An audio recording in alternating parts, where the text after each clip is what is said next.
be heard. Do I not have audio? I don't know, but if you have audio now. Oh, now I have audio. Hey, can you hear him? Can you hear me now? Just say some tests. I was saying some tests. I was just saying merely the fact that, hey, I'm not going to roll this back, but, hey, we got there. Good thing that this happened now. Check the mic. It works. All I can do is talk. Okay, just keep I don't know what else I'm supposed to do. We were going to talk about this. The best game of Flesh and Blood ever played, possibly on camera, was recorded yesterday, and the poll is up to you. Do we upload that to the MinMaxGames YouTube channel so that you can enjoy it, or do we delete it? And then this is something that just we have together, just us, so that we, as those who witnessed it live, can separate ourselves from the normies who don't have access to this phenomenal game of Flesh and Blood. That is what we can have together. So we could delete it and then feel good that we have something that others don't. Right? Isn't that the American way? I don't know. You're from Canada, right? Yeah, that's you what do I'm it saying. something I'm completely here, though. different, I had a deep dish pizza. That was the deepest of dishes. I deep fried something that shouldn't have been deep fried. I am living the dream. Y'all don't do that in Canada? No. You just eat styrofoam and stuff? No, we eat nutritional things. No, you don't. No, you don't. What is this? Broccoli. You did say that when you go home to Canada, all you eat is vegetables. He just eats vegetables. When I am here for an extended period of time, like 3 or 4 days, I go home, I go to the grocery store, and all I buy is vegetables, and I eat vegetables, only vegetables, for probably 3 straight days. And it just, my body's like, thank God. But to be fair, though, I mean, I've kind of do this to myself because what did I have this morning for breakfast? A cheese Danish and like a chocolate chip muffin. So yeah, you did that to yourself. Hey, ladies and gentlemen, we are into round 1 of this PTI. It is a 7-round event, and round 1, we made sure to get an absolute heater for you because if you wanted to know what this new hero Vinset was all about, well, this is your opportunity. Edward Knight, by the way, top 8 Lexi player from yesterday. That is up correct. Cody Williams here in round 1 on Vinset. The mandatory banish is met, and we have officially started the game. So Cody Williams made his name way back when, a year or 2 ago, playing chain, actually, being one of the best chain players in the world, top 8ing a lot of major tournaments and such. So no surprise that somebody who is so, adept at playing chain can just easily slot into something like Vinset that plays out of the banish zone that has to deal with that kind of aspect, blood debt, etc. And then just dive into this hero. Now, I'm not sure if Cody played Vinset yesterday or whatnot, but here Cody is at the round 1 of the PTI at MinMaxGames in Chicago saying, Vinset, let's do it. It's as close to chain as we'll get. So when we're looking at this new hero Vinset, you take a lot of new things into account. The mandatory banish that occurs off of the Vinset hero ability is very contentious. There's a lot of players that say this is just a really awful effect, and then you can also look at this in a completely separate light and say, okay, well, maybe it's not so bad because we are basically just choosing what comes into the banish zone and when it goes there instead of banishing off the top. There's definitely here and there aspects of it, but how do you most easily leverage that banishing effect, and how can you most easily leverage the big-time plays?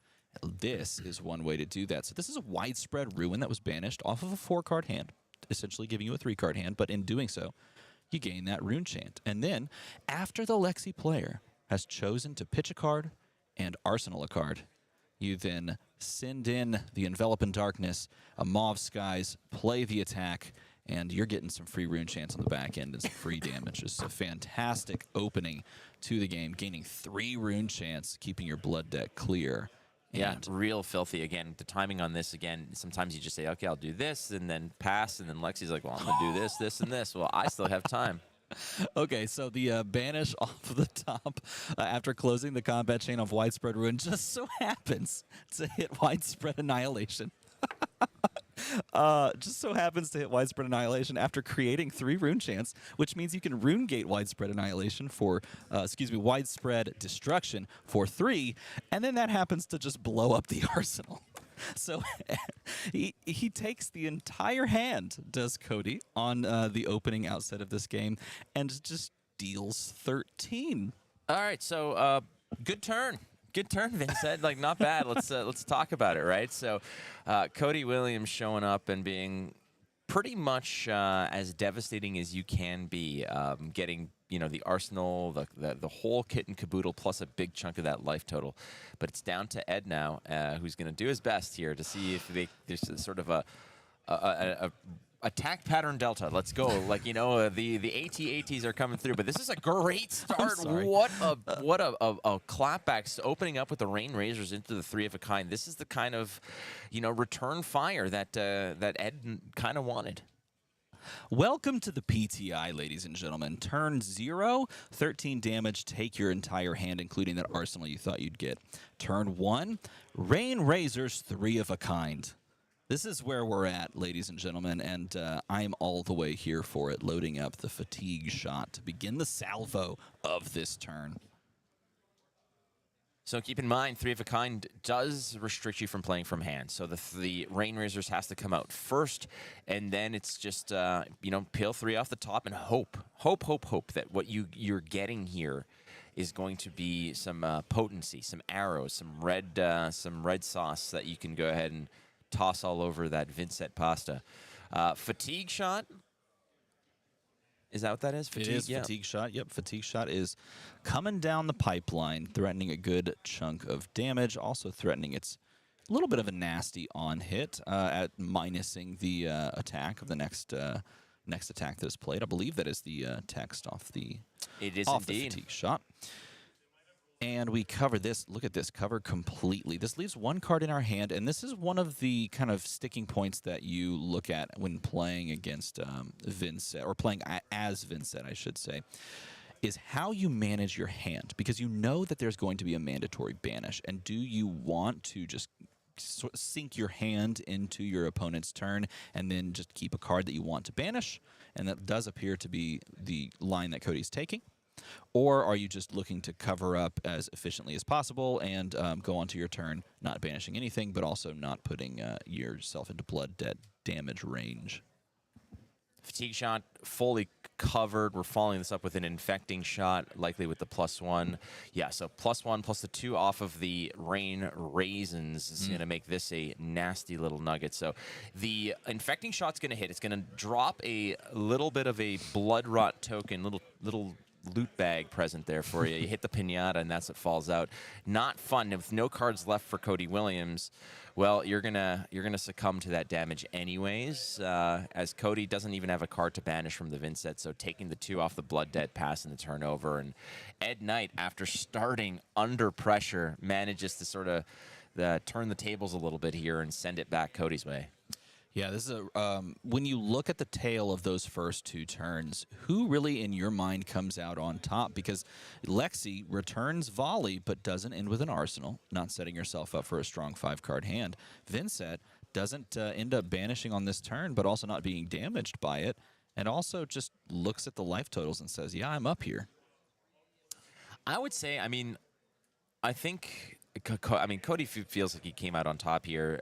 There was also a card banished, I believe, from Ed Knight, which was a 3 of a kind. I think that 2 of the 3 of a kinds are gone now.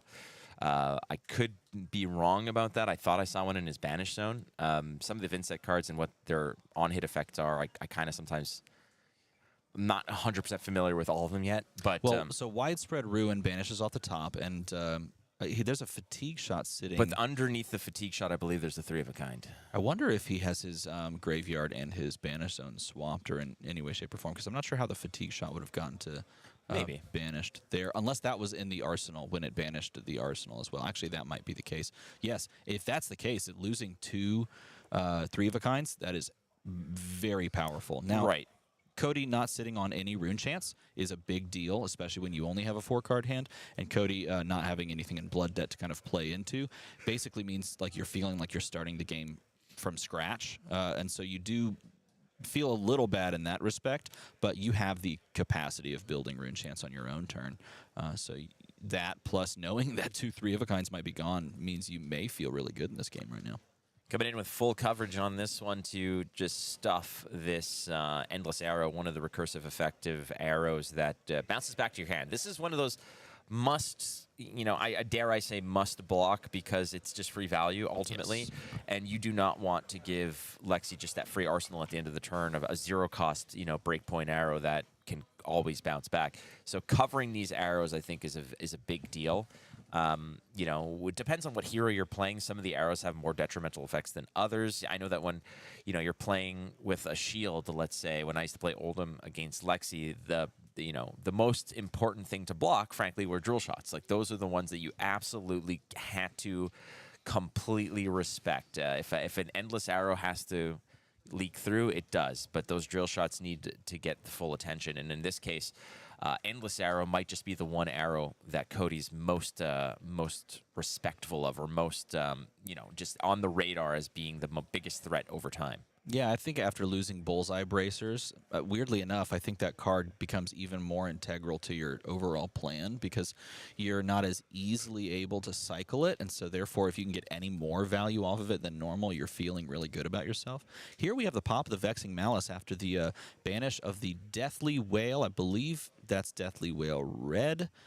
Which, if it is, it comes for 6 plus 3 rune chance. We also established a really powerful card in exactly Vinset, and that is Rune Blood Incantation, I believe, down there at the bottom. And that is going to generate you a rune chant at the beginning of each of your next 3 turns. But this right now is just coming for 3 and 6 respectively. Okay. How you feel about that? I mean, I'm just loving the fact that there's new heroes that are doing funky things, right? And up against Alexi, seeing Alexi drop down to 18, I know there's a lot of Alexi haters out there.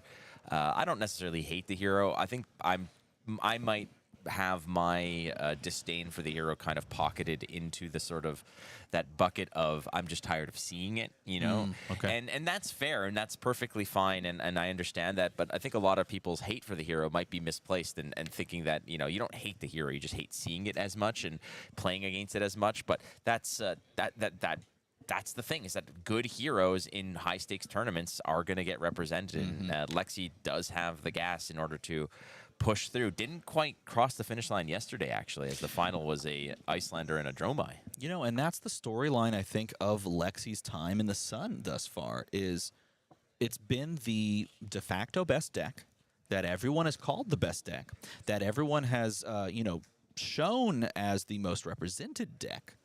And yet, when it comes down to it, it can't cross the finish line. When it gets into a top 8 scenario, it either eats itself by playing against the mirror and taking one out, or it folds to another matchup. And it makes you ask the question as a community or as an audience, is this really the best deck? If it can't win you the tournament, is it the best deck in the format? Or are we just allured by how powerful it can be from turn to turn? Is it more of a Briar type thing where it can just push massive damage but can't quite cross that finish line?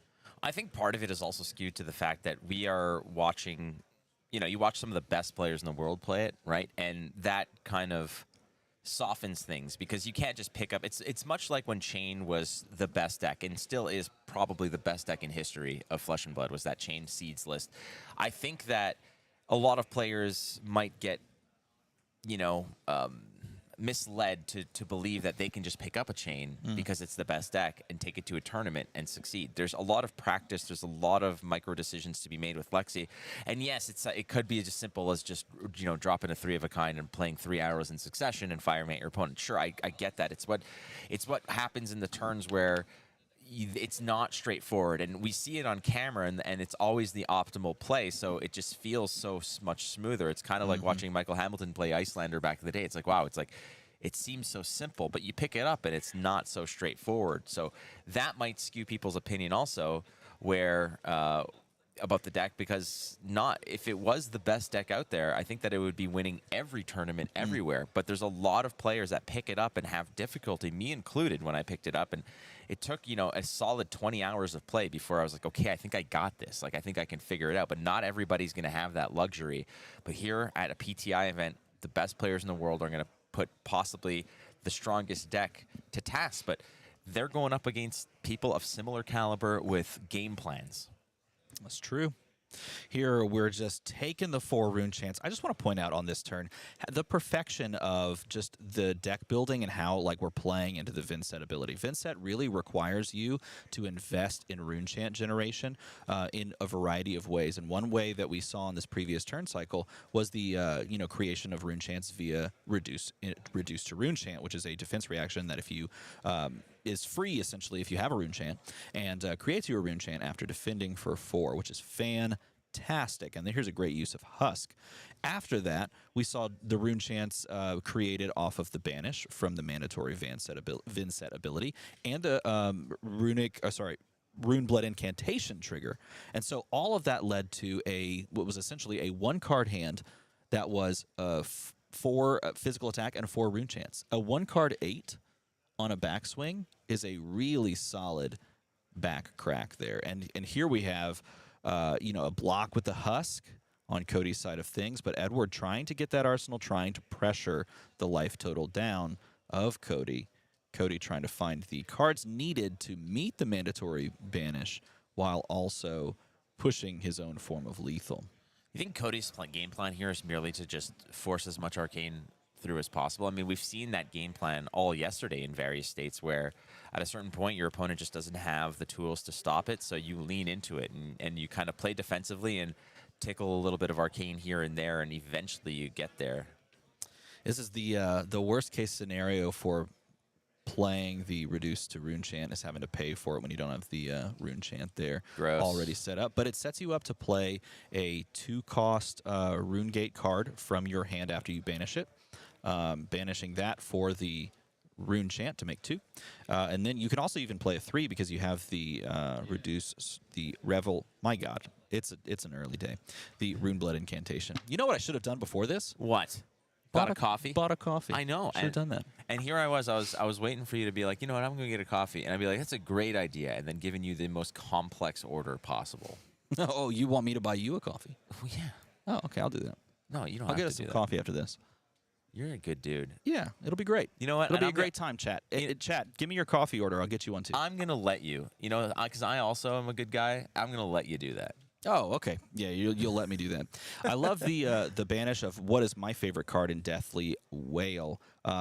Deathly Whale, I think, is, in my opinion, a 9 of in the deck. I know there's people that will argue that getting to 3 rune chants is just a little bit awkward at times, but Deathly Whale is worth it. It's worth it because if you can trigger the Vinset ability, not Vanset, but Vinset ability, then that is making you 2 rune chants likely on the back end, because it's very unlikely that your opponent either is built to stop all your rune chant damage or chooses to stop all your rune chant or your physical damage, because the moment anything goes through, you get an extra rune chant off of them taking damage and you taking damage on the shadow effect. What's awesome as well is the reintroduction of cards like Shadow Puppetry, which were incredible cards back in the Chain days, and a card that I think is just give any attack +1 and go again, and then an on-hit banish kind of effect is incredible. Remember seeing that card in conjunction with like CNCs. Now, the only thing worse than a CNC is a 7-attack CNC. You know, that just kind of clips over those breakpoints. Just nasty, nasty, nasty. But here's a 3-pack of rune chants against not much to stop it, frankly, as Edward Knight has a Codex loaded up, but is facing down 3 rune chants, a 5 go again, and Cody Williams is kind of lurking here to try to just close this one out. I mean, we are already at the end game at this point. We have what is almost just lethal on the stack at this point, because we're representing 3 rune chants. We're representing 5 physical.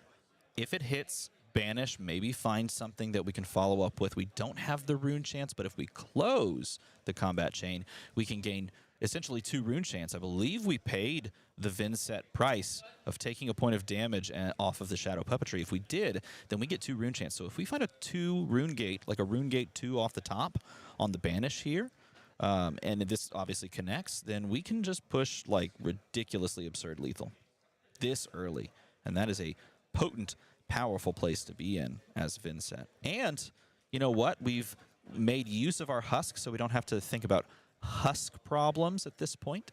We found an attack that we deemed Huskable, to bring it all the way back to many moons ago. Huskable is a term that we coined. All right.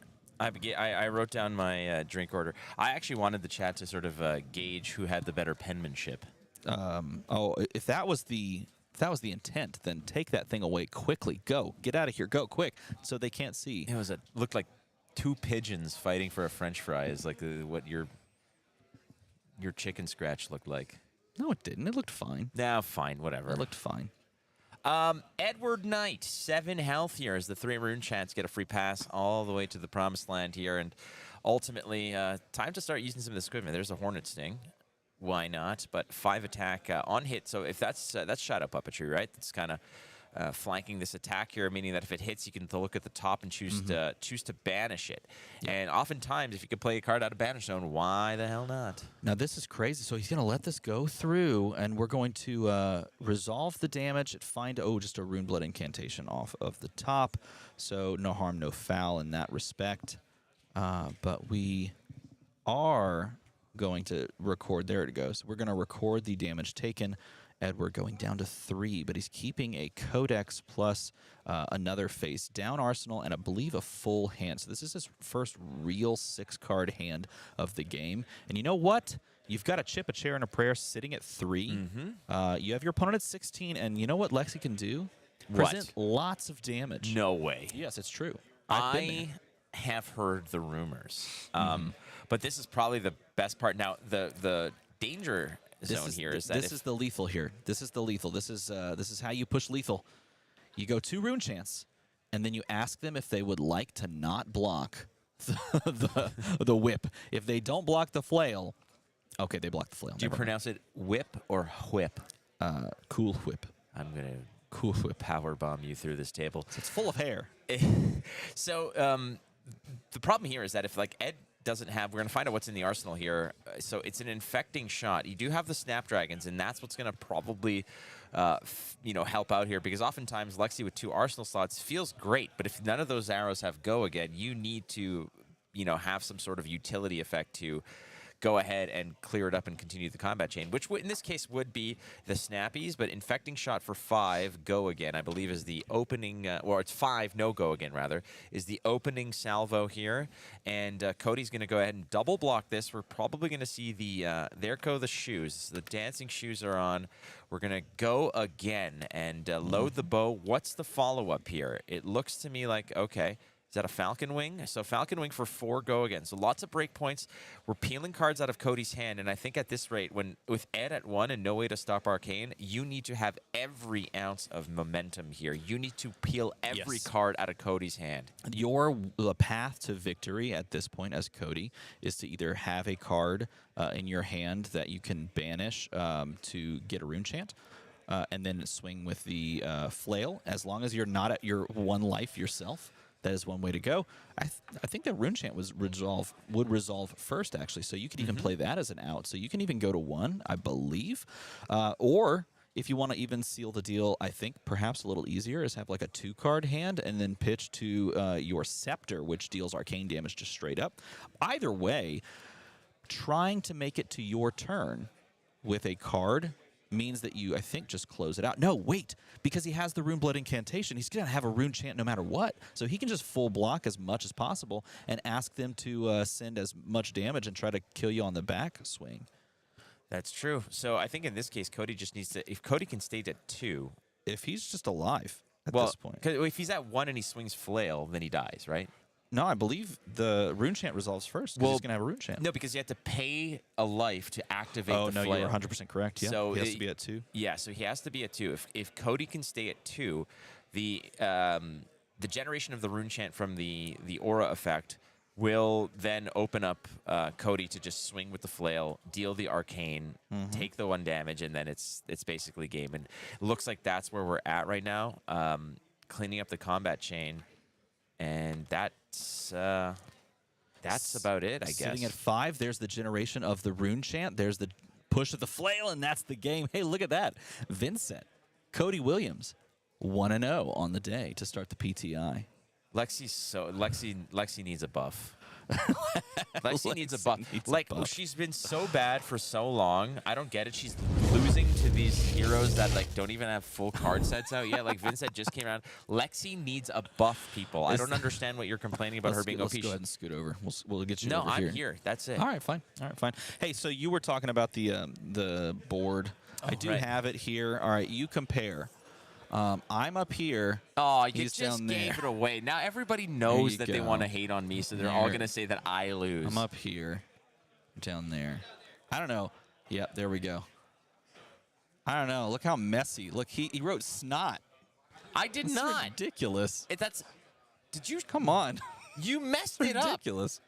You wrote snot on there? You That's absolutely gross. messed up all What are my you things. talking about? That's exactly how you can wrote I get it. an extra snot espresso? That sounds like something a Canadian might order. I'm just Oh yeah, saying. definitely. That's perfectly.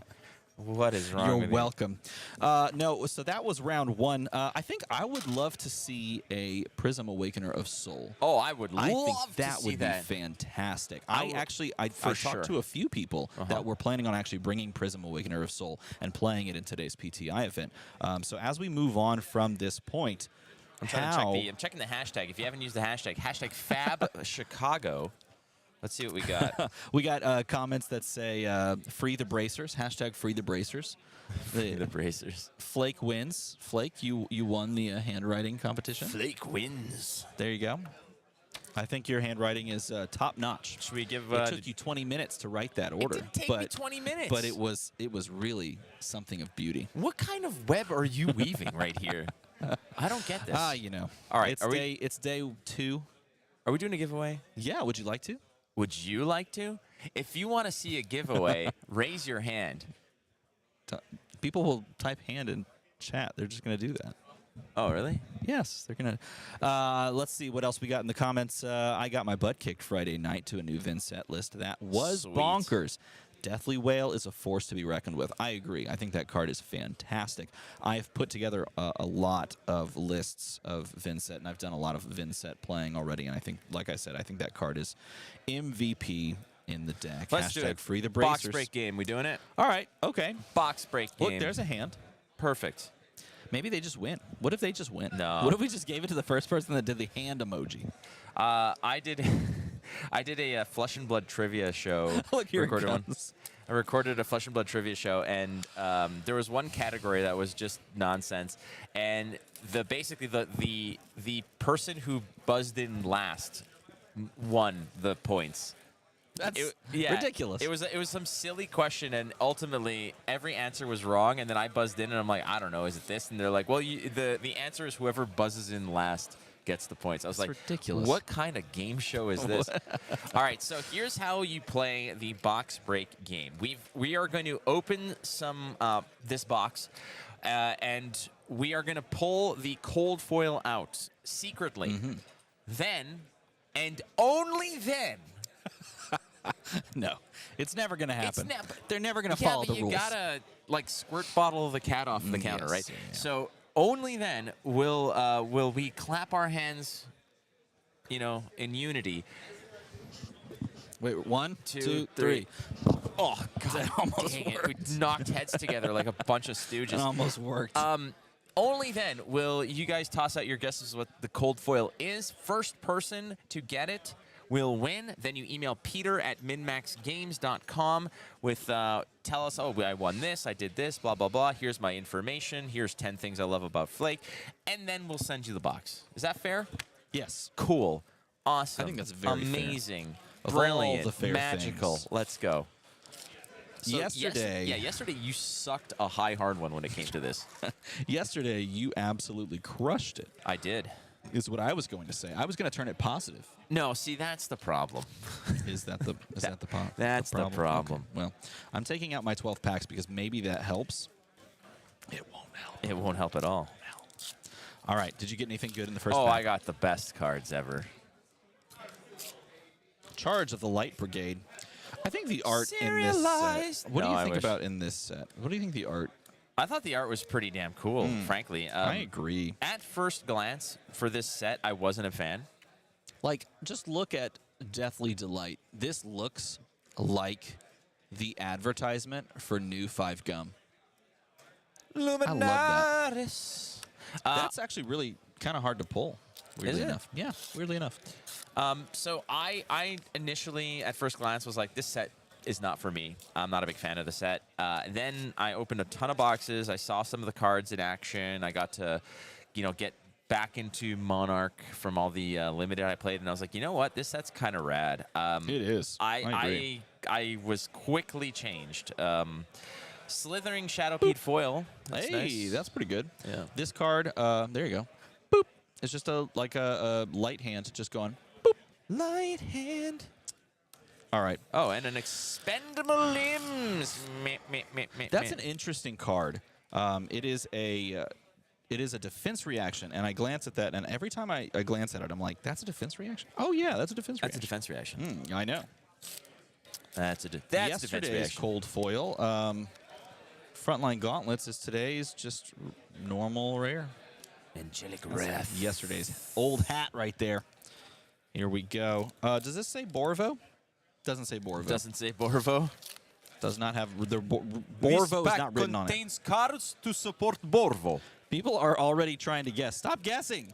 I told you. I told you. Stop it. Just What do you do when the Stop. class just doesn't want to settle down? just doesn't want to settle. They don't do that. Or you just roll in with an iron fist and be like, I am Borvo. Nah, you just gotta know. You just gotta know the tricks of the trade. Look. What are the tricks of the trade? That's what I'm asking. Okay, so you're here asking a guy who's taught in classrooms for a decade to tell you in one sentence how to effectively manage a classroom. So what is it? Is it like fear for their lives? I got a numbskull. My goodness. Got a numbskull. I respect you less. No, I don't. That's A not numbskull true like because I that. got this beautiful angelic descent. You're hey, an I got a angelic majestic. descent. What'd you get? A Banneret of Courage. Whoa! That's a pretty fun one. Here, put that in the majestic pile? majestic stack. Oh, you mean the one that I've got built up here because I'm really good at opening cards? You know, yesterday I opened a lot of majestics. You just got all the good stuff. I got all the good stuff. Got all the goods. What if Alright. this was the pack that their serialized card was in? Dude, I wouldn't be surprised. Wait, DM is luck a teacher. Yes, I adjacent. am a teacher. Yep, I am indeed. Yeah, but I just I asked him am a question indeed. and he did not teach me. Okay, yeah, sure. Yeah, I'll charge. I'll teach you, but I have to charge. I could teach you, but I have to charge. There it is. We are kind of getting milkshakes. No, we're not. We're Oh, getting, no, we are not. We should get milkshakes. Oh, that actually does sound pretty good. Oh, I need a My coffee. milkshake brings I Borvo chose- to the yard. Man, this is These this red is a bad discs box. provide dominate. All right, I am so sorry for whoever wins this got it. box. Cool. I Poker face. got it. Cool. What? Cool. That's all I got to say. I'm not gonna Cool. say anything, but Yes, I've I opened all the teach cold band. foils so far. You have. That is something that you said. Literally, you said you weren't going to say anything, but then you said it. Then I said it. Was I not supposed to say anything? I don't know. We never I will tell you discussed this. that. My, you literally saying, I'm not going to say anything, and then you said the thing. Yeah, that's called a swerve. What are you doing? As far as this set is concerned with my opening ability, I have not opened very many cool, big, flashy things. I did get this Herald of Rebirth. I like spin it out. those. We like those. We take those. I'm a fan. So I've been opening this set with my wife, and she's been getting all the fun stuff. Show off. Indeed, indeed. Serialized. Boop, boop. How many have been open for the serialized? Like 3? 3. So Can there's you believe still that? 17 floating out, right? Can you believe it? That's pretty good. I like the fact that there's only 3 so far. I do too. I think it's really exciting. Kind of, frankly, I'll say this: the odds are pretty good. You should go out and buy a box right now because it's like a 50-50 that you open a serialized. Pretty good. Don't listen to me at all ever. Hey, look at this! I got another majestic diabolic offering. That's fun. Diabolic Nick Offerman. Man, Nick Offerman in Parks and Recreation. Good one. Yeah, you actually while you were showering this morning, I was watching and I was like, this is actually pretty funny. Hey, I I'd win. never seen Parks and Rec before. Get wrecked. Yeah, I got wrecked. Get wrecked. Ooh, Hey, Lost in Thought. You know what? This box ended up being okay because I wrecked in this time. Hold on, one last pack. Redemption. Better not be the serialized. Yeah, or, it better I need not this be. Win. Why are I you need not- this win? Okay, no. It better not be the if it's a really valuable serialized- rare card. If it is, we auction it off for charity. What do you think? I Yeah, think that's cool. The play. We're doing it to the Human Fund, Money for People. It's a George Costanza staple. I'm all for that. If you wanna do that. 2 prisms, 2 chains have been opened. 4, really? What was the? Okay. Oh no, you're right. Yeah. There have been 4. Okay. All right. Okie day. So again, here's what you're gonna win. We're just gonna show I'm not you. clapping yet. We're just gonna show the Majestics. We've got Lost in Thought. Okay, we got Diabolic Nick Offerman. Yep. We have a full art yellow Herald of Rebirth. Parks and Rec is an S tier show. Yep. Yep. I'm not going to argue with that.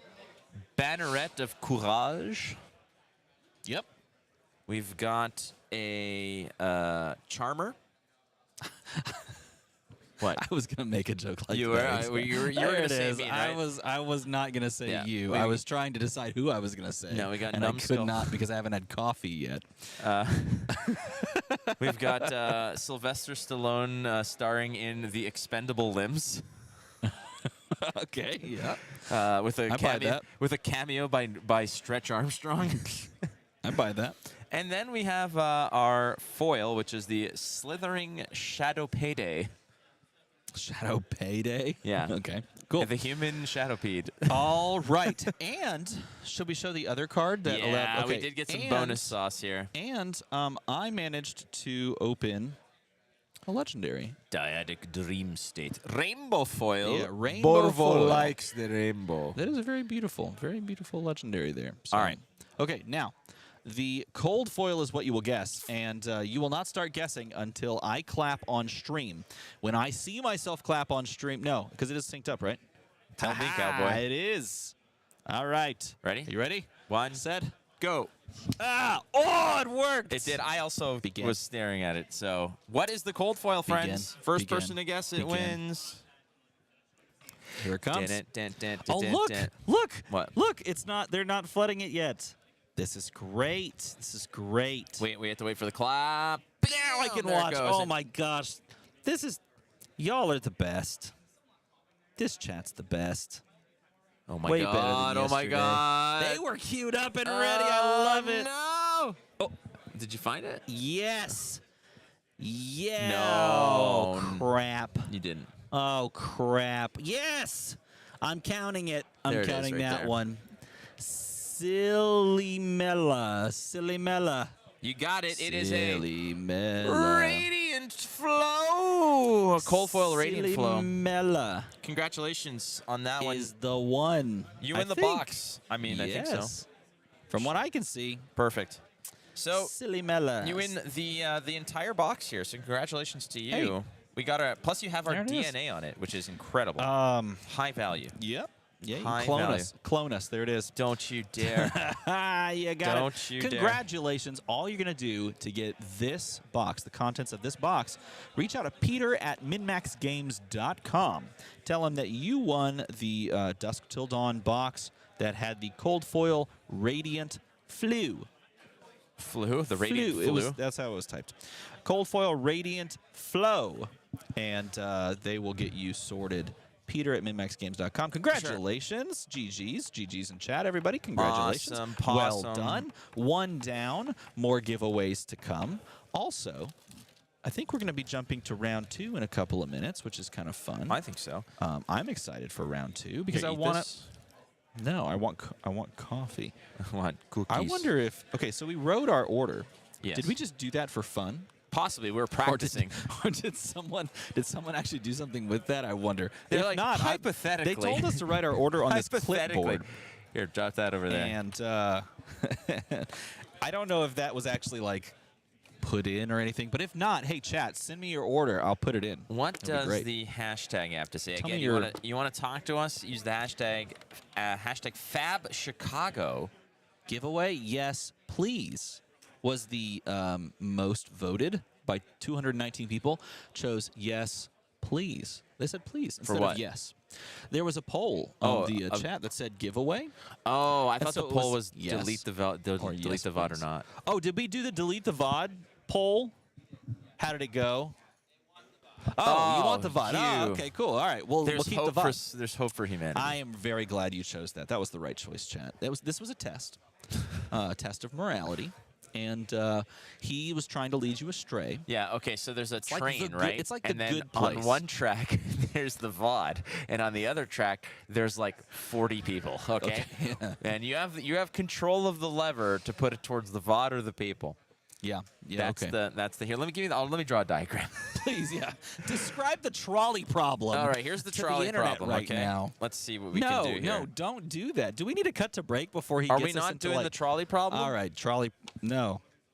What do you don't. want? I'll me have to a do? large iced latte, please. Okay, fine. No trolley All right. problem. Fine, whatever. I'll just No. draw. I'm gonna just draw you, telling me no trolley problem. All right, so here's what? I don't know how to take that comment. Anyway, so as we go into round 2, things that I want to see. I don't know about chat. Tell me in the chat what you would like to see. I would love to see some new Prism. I think that would be fantastic to watch kind of play out. We've already seen a really exciting game in round 1. If you missed that, jump back a little bit and watch that game between Vinset and Lexi that just popped off on turn 0 and turn 1. I would love to see, come on, how could you not want to see some Riptide, right? Is there a Riptide player out there? Can Riptide gang rise up?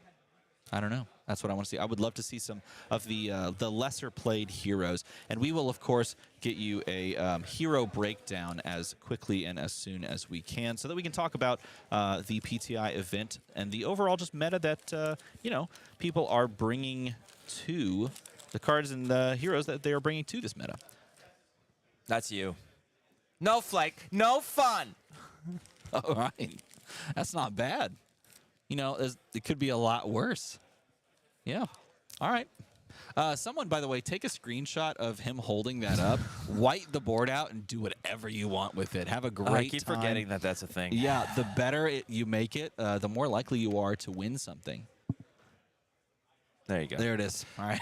Meme Wait, template. we can literally just meme template in like so many different ways. There, like that's a meme template. Yeah, like let's do another one. It's okay, like- okay.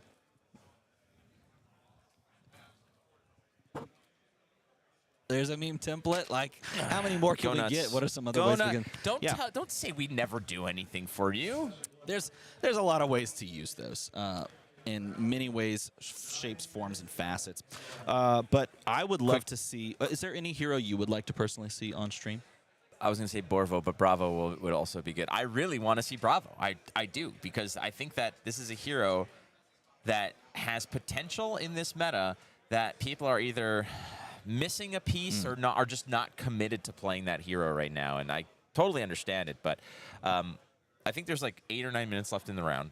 Let's do this then. Let's take a quick break. I'm going to go over to the judge table, and I'm going to talk to them about maybe getting a hero breakdown really fast, and then Yeah. also seeing what heroes are represented. Maybe we can come back and figure out what we want to put on stream, because this is going to be a fun day, a fun event where we just get to see what we want to see. And fun is free. Yeah. Well, sometimes. Other times you have to like pay to go to an Look, amusement this park. break, it's going to be the best break ever. Mm. We'll be right back after a quick break with round 2 of the PTI event here in Chicago.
keep going.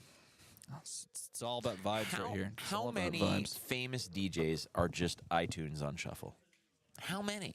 It's a good question, actually. It's a very good question. Sponsored, stream sponsored not by Aquafina, but by MinMaxGames. All right, There so you go. here's what we got for you. You want some sauce, all right? You want to sprinkle a little bit of that hotness all over this tournament? We got you covered. It's true. This is a really interesting one. It's It's a really interesting one because we've got Prism, Awakener of Soul. This one. Yep. Who cares? We have it. Who and cares? It's a special type of Prism, which we'll talk about in a moment. Up against Katsu, your first love. My first love. Katsu. None other than Katsu, the Wanderer. Well, yeah. Where do you think Katsu's wandering to all Well, this time? I've heard that he's been through the desert on a horse with no name. Nope. No, It he's felt in- good to stay out of the rain. No. No, that's not what he's it is. in the pits. Floating dojo, I think, He's is where in he the went pits. to. The mental dojo. Remember that? That's a callback. It's a deep cut to Callback. the middle of the stream yesterday. Well, ladies and gentlemen, we have this matchup for you. It is round 2 of the MinMax PTI here in Chicago. It's between Prism and Katsu. And how do you feel generally about Katsu up against a Prism? Traditionally, great. Yeah. It was always a fun matchup, especially back in the day with the Aura Prism. Now, Katsu back then, I don't think it was all that fantastic, ultimately because there were better aggro decks. But the fact that you can just go, face, and the chain with the Kadachi popping an Aura, it felt efficient because you could be both aggressive and responsible, I guess you can say. This is a different story. We're very curious. However, if with the Awakener of Soul... Yeah. Not really going to be that much of a different story because this is Iris Prism.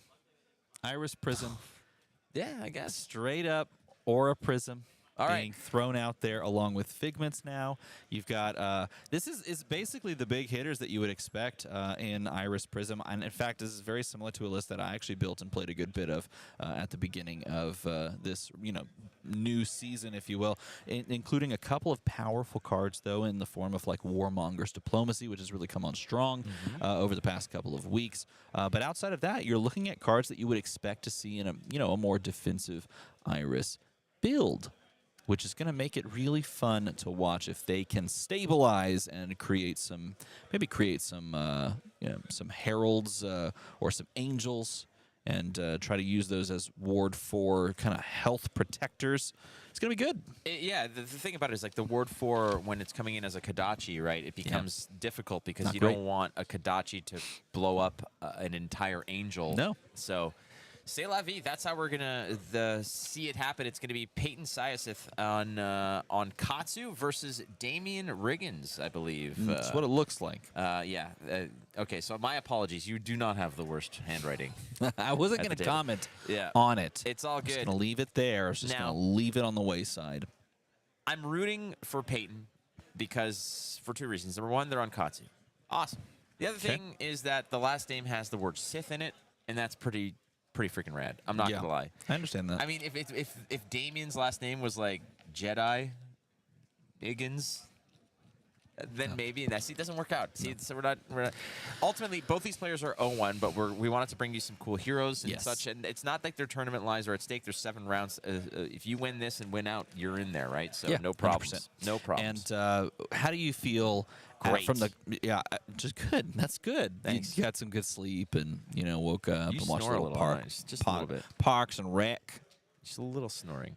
Well, I mean, after 13 hours of Yeah, it was 13 hours of that, talking. and then just pushing a deep dish pizza into our face holes. that at was really midnight. quite good. We watched. That was quite good. We watched Shark Attack videos. It was like Shark Week on Discovery Channel, and it was hilarious because we're there sitting in our boxer shorts with a pizza on our lap, being like, "What an idiot!" It's like, and the best is they're always like, "We don't know what happened. We don't know what happened. We went into the place where the fish were feeding." And we did this, and all of a sudden the shark got us. What happened? Why did it happen? Because you went in the ocean and pretended to be food. We don't understand why it happened. Yeah, we don't know. It was They say as they out of cast nowhere. they cast the silhouette of a seal onto.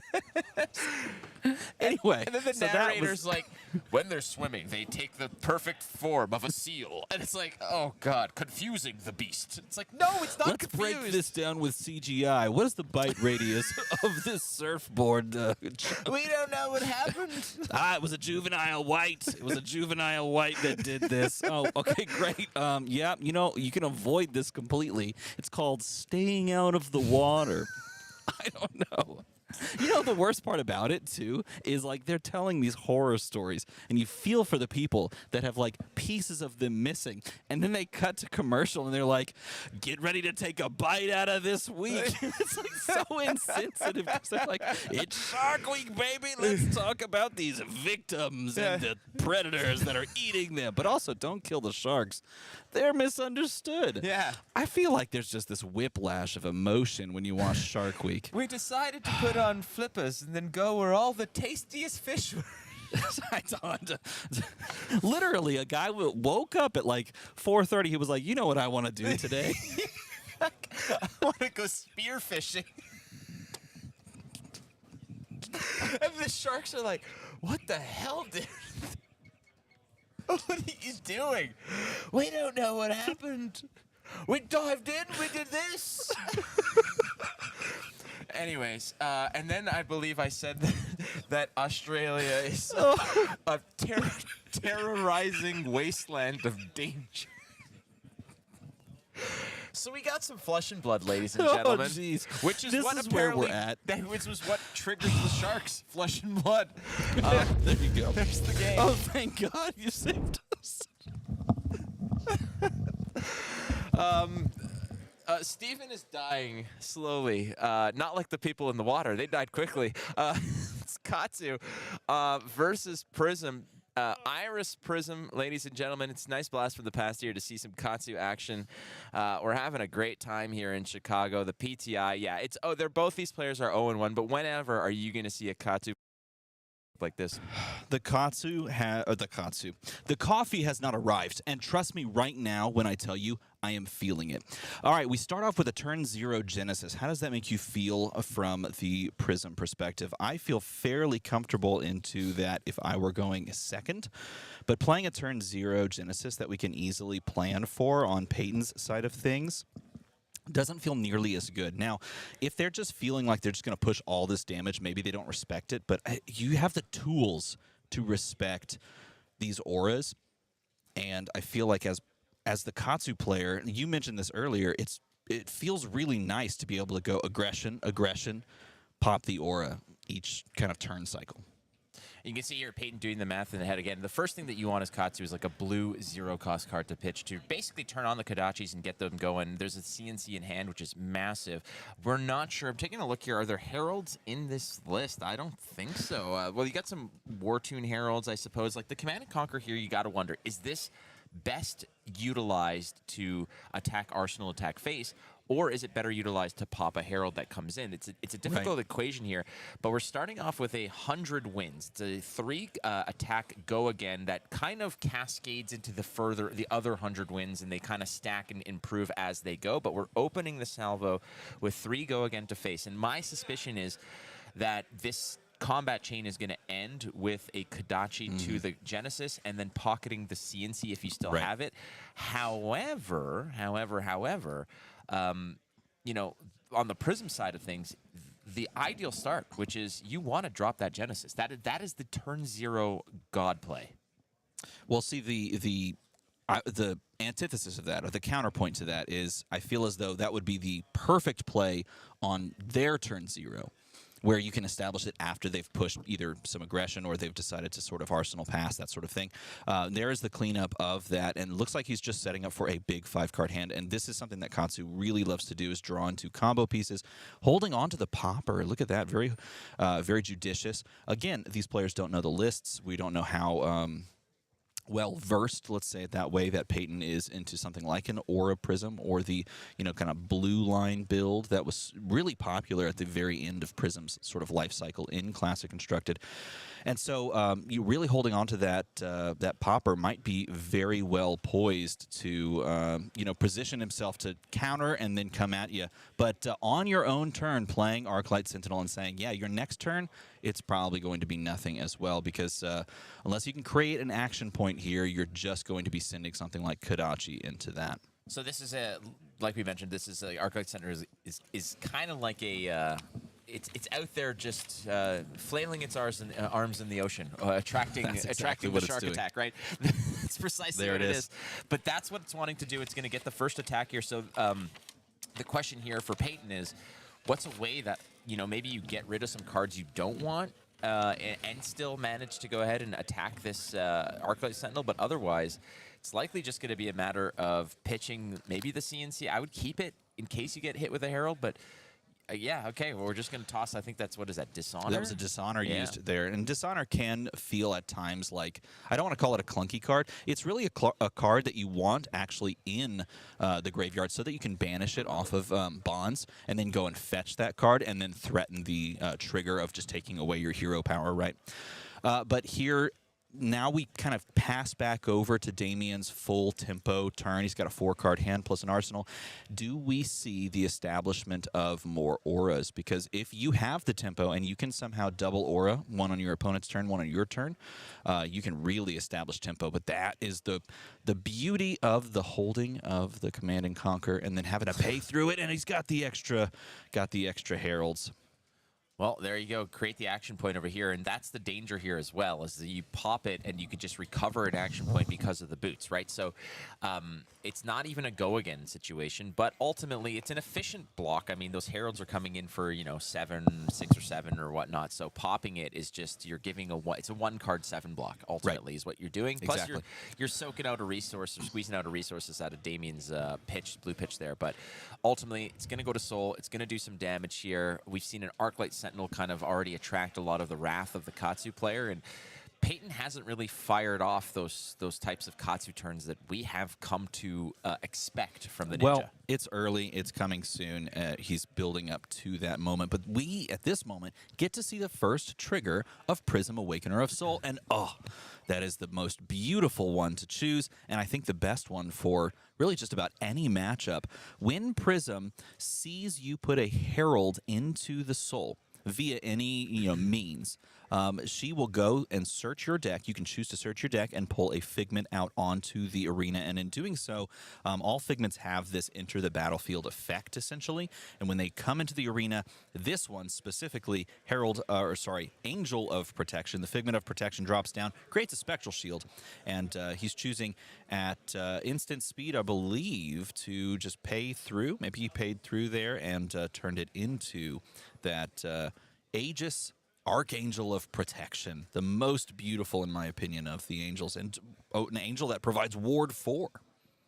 And Ward 4 sounds amazing until you realize that it doesn't carry over. You know, if there's a 1 block of a Kodachi, it blows up the entire Ward 4. It's that 1 pocket of damage. So ultimately, paying to block the first Kodachi with the Phantasmal Footsteps, those footsteps are going to be a very, very important part of this, because Peyton is running the Mask of Momentum and blocking out like the first or second chain link. Basically, whatever the Kodachi is, the shoe's going to match it. I think that's probably 100% what's going to happen. And these heralds here, I don't think they're long for this Earth to a degree. The Ward 4, frankly, is... when you're kind of evaluating why Prism has such a low health total, it's because she has access to these Figments fairly reliably, which kind of pump up her health total ultimately anyways, so... Yep. As the Prism player and really as the Iris, this is a great play. Could be a moment where we really start to try and extend this turn. Going to banish draw 2 off of the Art of War in response, most likely choosing +1. Not being indicated, we're not quite sure if that +1 was chosen, but we can probably assume that +1's here, even though that die hasn't moved. Allows you to basically turn 1 card into 2 in this moment. Hope you to maybe draw into some more. In this case, it drew into more 100 wins, but possibly into more, combo lines, something like a Bonds of Ancestry, because I think we were just on Descending Gustwave. That would have been a perfect combo draw. But as the Prism player, we're trying to protect our life total, but we're also trying to protect, if we can, a card in hand and that angel on board. If we have the capability, we can choose to keep those things up, and then that becomes a almost like a free 4 damage each turn. If we can keep a card in hand and that angel up, we can send it for pitching 2 and attacking for 4. And it doesn't have Phantasm when it attacks. It's literally just a weapon, almost a weapon attack for 4, you can think of it as. And that's really good value if you can keep it up. So I think it's the +4 value here because that 100 wins should be a 3, but ultimately the Art of War is going to beef that up to a 4. We're going to Soul Shield this one. Yes. Again, really insulating against the ward from those figments that are on the board, plus the Spectral Shield is Yes. still in existence, which ultimately becomes a weapon with the Iris, right? It does, yeah. If you're keeping a blue, the other thing that you can play towards is, going 4 with Go Again on that Spectral Shield. That's the other reason why in this specific build, the Archangel of Protection is just so potent, because when you have cards in Soul, you can banish them, create more Spectral Shields, basically creating more protection options, more flexibility, and ultimately more weapons you can swing down the line. Oh, first pitch out there. Here comes swing. Mm-hmm. No Now, problem. This doesn't have Go Again, and I believe we are running, it looks like we're running Tunic, and so we don't necessarily have a way to react and give this going. It's just going to be the turn, still sitting on our arsenal here, but really fantastic use of sort of those ratios that this deck lives on. Lots of yellows, lots of blues. I pitch a blue. I pay for the boots. I use the 2 floating for Soul Shield. I try to block out as best as possible. What I've noticed is that there's 6 Surging Strikes, but what this Katsu list is essentially kind of separating from is the traditional line of Whelming Gust Wave into, I mean, it's got the Whelming Gust Waves, but it goes beyond and does not go down the Magenshi into Lord of Wind route. Those are 6 cards that are not in this list. It basically is trying to go down the Dishonor list, right? Like down to the Descended Gust Wave, Bonds of Ancestry line, and that's perfectly fine. This list is running 3 red, 3 yellow Surging Strikes, which I believe Peyton might have in his arsenal currently is a Surging Strike. So ultimately right now starting off with Double Strike. Yeah, Double Strike, a fantastic way of trying to deal with the ward that's on the board. But you know what? The response of Parable of Humility says, yeah, your attacks do nothing. And then the response to that of, oh, wait, I trump your trump card. Art of War makes them do something. Yeah, now they're back to normal. We are all normal. We're all normal. Isn't everybody normal? Attacking for 1, and that Double Strike is going to come. Basically, the second copy of it that is created in the Banish Zone is going to come again. And we're down to 1 Spectral Shield. Keep in mind, we can choose what ward is sort of triggered first, so we are taking these Spectral Shields. They are popping to prevent those 1 points of damage. And honestly, this was a really, really good response to the Parable of Humility. If that Parable of Humility just comes out and stymies this entire opening salvo, well, it makes the entire turn that much easier to block, and I think this is a smart play. Clean up the Aegis Archangel of Protection just outright. Get rid of it. You don't give them any more value. Get it off the board, because if you don't, you're going to run into issues down the line. Surging Strike, Blast from the Past, Katsu, played by Peyton Sayaseth here. 0-1, 29 health apiece here. Damian Riggins on the new Prism, Awakener of Souls. Again, this is a hero that a lot of people are excited finally got sort of a repackage, as it were, and ultimately might not be what everyone dreamed she would be. And I think that a lot of that has to do with maybe just time. And I think a lot of people are going to be investigating, is there something there? A lot of heroes are very meta dependent. You know, if there's a meta that they can kind of squeeze in, I've said this many times, there are heroes that are the problem and there are heroes that are the solution. And the problem heroes, once they kind of pollute the meta to a degree or populate it to the degree where you need somebody like a Kano to come in and just kind of punish it all, or an Icelander to come in and punish it all. There might be a scenario out there where perhaps Prism might be the solution to a particular meta where we don't know yet. And I also think that there's this sort of belief that, okay, a new hero comes out, let's just figure out how it works in a couple of days, and now we understand it. And I don't necessarily know that these new heroes from this new set are so approachable in that respect. And that is not a commentary on their power level. It's just a commentary on how flexible and how buildable they are in different respects. Because, like, for example, let's talk about this Prism list. This is Iris Prism. You could play it as an sort of an Iris build, where you're trying to establish these blue auras and then push spectral shields. There are many cards you could play that fit in that build. There are many ways to build that deck, and there are many ways to play those cards as you're going through the game plans. You could build this deck, all aggressively. We talked about that at dinner a few nights ago as an aggro version of this, pushing Heralds and trying to push massive damage. There are many cards that can go in that deck. So to think that, when the hero comes out, its immediate impact on the meta is its power level is perhaps a bit too hasty. And here we have the cover up of the CNC, because as you try things and figure out how the hero functions and really find the nuances, you start to understand on a deeper level what their power actually implies. Covering up the CNC, protecting the card in Arsenal. It was that red Surging Strike, pitching 2 to get that going. Parable of Humility means that this is going to be a -1. Let's see. So ultimately, 4 attack on this Surging Strike. Peyton opting here to attack face. Wondering what the combo line is. Now, again, a while ago, it used to be surging into Whelming into Magenchi and ending up at the Lord of Wind Station, right? Like, that's the final stop.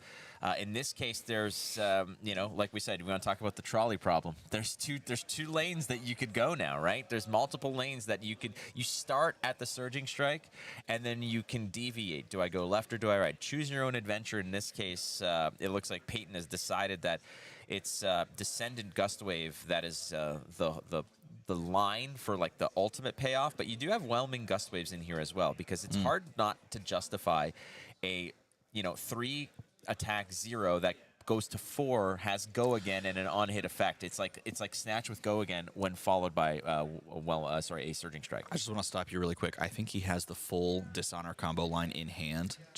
He's set it up going over for the natty. Yeah, he's set it up over the course of these past few turns with those Art of Wars and things like that. That early use of just sending out the Dishonor to pop the I think one of the original auras means that you have it set up in Graveyard so that you can banish it off of the natural drawn Bonds of Ancestry after this, so that you can cycle into that. And I think Damien may have a read on that, because we saw a full take on the Surging, and if he full takes the Descendant here, he's going to see that Bonds come out, and then he'll know if he needs to cover that Bonds up or if he needs to cover up the Dishonor that gets banished here. But either way, this is going to spell a lot of damage on this turn. Well, there's the Soul Shield, pitching a Heart of Findall to get it going. 1 floating here, a life gained as well. He's got a 2-card hand right now, 1 in Arsenal. He chooses to banish the Dishonor. He knows that the Dishonor effect is active. For those who don't know, the Dishonor effect is on hit, cancel all the game text essentially on your hero for the remainder of the game. So Prison won't have game text ultimately. If you're a fan of other card games, it's a silence effect. It's a cancel the game text effect ultimately. It's you become a vanilla creature, as it were. No sprinkles on this birthday cake. Is the Dishonor that's going to follow up the entire lane here. Damien's got to be aware that how much do you value that Prism game text? And you got to think that it's pretty significant. I think he's face up now. I think he has no cards left in hand after making that play to establish that Figment onto the board. And they're just going to close the combat chain, clean it up. I believe the card that came out, that Figment, entered the board from the hand. I believe it was pitched, right? It was pitched 4, excuse me, and then paid for and established onto the board. And then they pass on the turn there. 29-20, Peyton Sayasith 0-1 in the tournament. Still alive, still early. Trying to get one off on the Damien Riggins Prism list, which is slightly blinged out. I believe that's a Cold Foil Parable of Humility. Some great stuff here. We also just got the loadout, as it were, of the hero breakdown here at the PTI tournament in Chicago. We'll let you know what the most represented hero is, and in the break, we'll kind of break down a little bit more. As it stands right now, surprise, surprise, friends, Lexi is the most represented hero here at 9 of 67. So decent chunk of humanity here on the elemental archer. I also want to say how perfectly timed that Herald of Judgment was, because when that comes into the battlefield, when it enters the arena, it turns a banished card face down. And that's exactly, I believe, what that Dishonor was.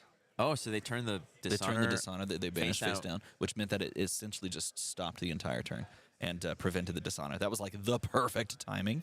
That's got to suck. I mean, Peyton had to deal with the, turn 1 Arclight Sentinel or whatnot. There's a lot of build-up to get to the Dishonor play, but we're going to start, I believe, with another. It's a Kadachi into a double strike, and these are the little pokes and prods that make the Mask of Momentum so threatening, because it's hard to justify blocking these kinds of things. But hey, Parable of Humility is one hell of a way to say, yeah, I don't care.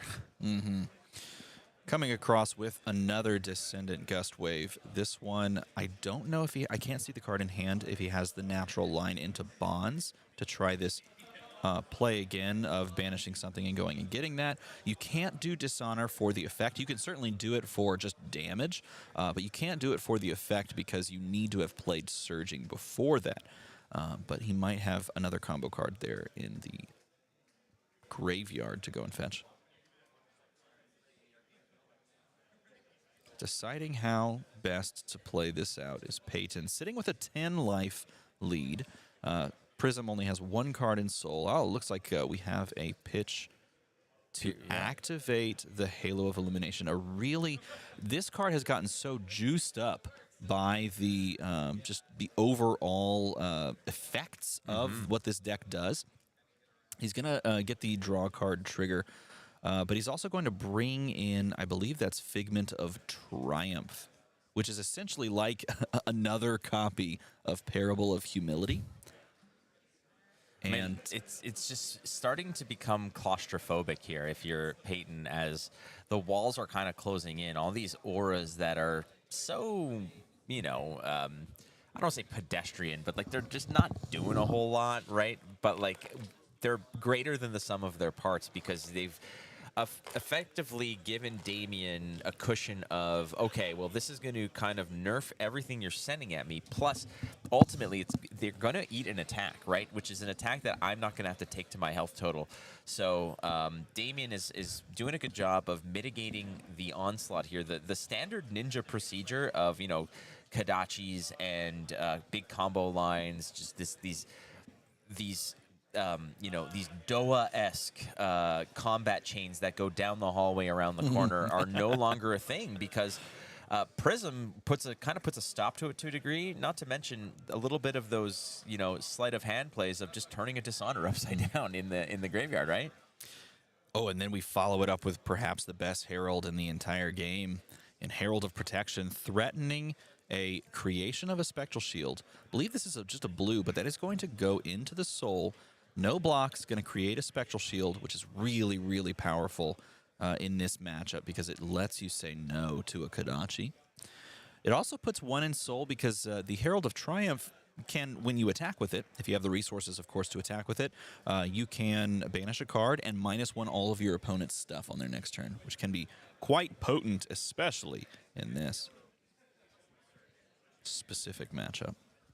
It's a great matchup. Gotta say, one that's not quite orthodox. You rarely see either of these heroes. I mean, Prism's new, so we'll give her a pass here. But Katsu's kind of saw a little bit of resurgence after Outsiders.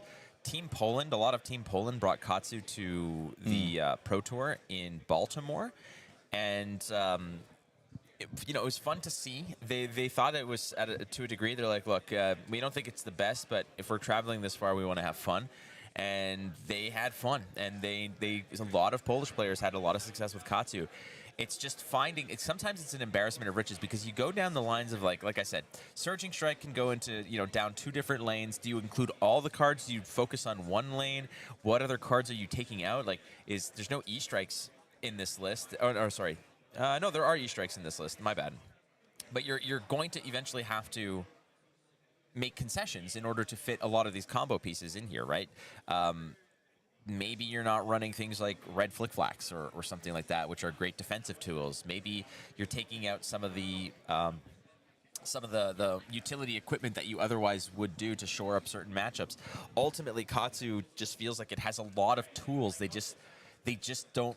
They're not great enough when combined the right way. There's too much circumstance and there's too much leeway that you're hoping your opponent gives you in order to pull off what you want to pull off. And right now, though Peyton has the life lead, and the Arclight Sentinel comes down. Though Peyton has the life lead, the board is starting to approach out of control territory for Damien. He's got 2 Archangels on the board. Those are each Ward 4s. He has 1 Figment in reserve.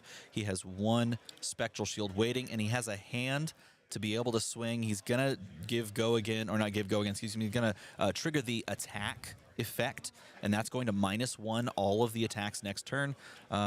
We should make like a little token or a bespoke piece of paper that says -1 and just like have that as a thing, because this is a sort of a persistent effect onto the next turn. But nevertheless, he's taking 4 damage, and you're looking at what the life total says on Damien's side, and that's kind of a lie, because being at 19 isn't necessarily the case when you have 2 Ward 4 Angels and a Spectral Shield and a full hand to manipulate the numbers in such a way to let you maximize their value. Opening Kodachi, pitching a blue 0 cost. Seen this one before. Footsteps. We're going to just kick this away. Roundhouse parry, as it were. With pitching the, that looks like a passing mirage. You're going to float to here. Pay for the footsteps to block. A second Kodachi moves in. And look at this, Peyton again. I have been in this situation. All right, like, what the hell does this do? You know, like those kinds of situations. New cards, new interactions. You want to make sure that you're getting the right one, as it were. But Prism doing what Prism used to do, which was take it off the chin early and eventually kind of sort of solidify a board state and then fight back. And that's what it was back in the day, about a year or so ago when Prism was still lurking about. Prism would usually start the turnaround when she was around 20 health back then. But that was like, all right, now we got 3 or 4 auras, we've got all kinds of stuff going on, spectral shields, and now we can spend 2 or 3 cards blocking and then push our auras forward and the turn drop in a blue aura and move forward that way. That's the old school way, and suddenly this is a big combat chain here for Katsu. And this is one way to capitalize on your opponent playing permanence in the field. Is as Katsu, you can almost guarantee your card draw off of Mask of Momentum by going attack with the first Kodachi, or the second Kodachi, I should say in this case. Be like water, make sure it connects as well. And then you can throw any attack at that other angel and guarantee your card draw. And this is what we see for Katsu and other ninjas that play into other illusionists like Dromai, for example, that plays dragon permanence onto the board. You can guarantee the card draw, and in this case, guarantee the tutor effect off of Katsu's ability here as well, setting yourself up to basically do whatever you want. But it's at a point in the game where you really have to start capitalizing on using those effects, and if you don't, well, you might be running out of room to stretch this game out and close it out if Damien can capitalize with the hand he has and the board he's created.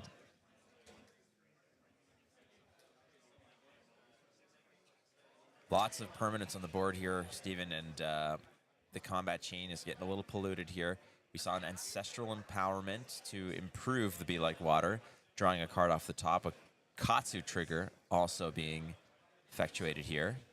Yeah, he chose to discard the double strike. He's looking for a card that he can bring into play. 100 wins. Yep, follow it up. He's got 100 wins that it looks like he's earmarked for this.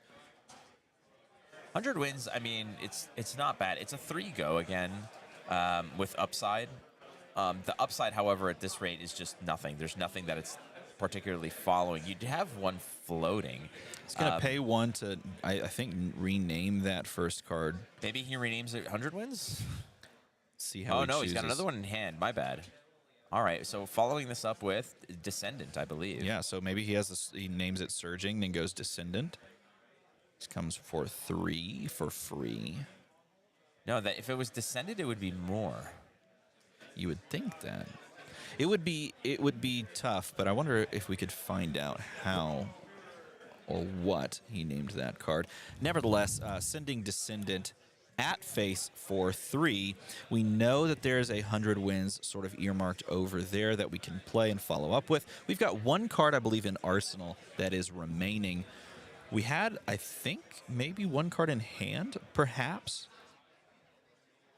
to follow this up.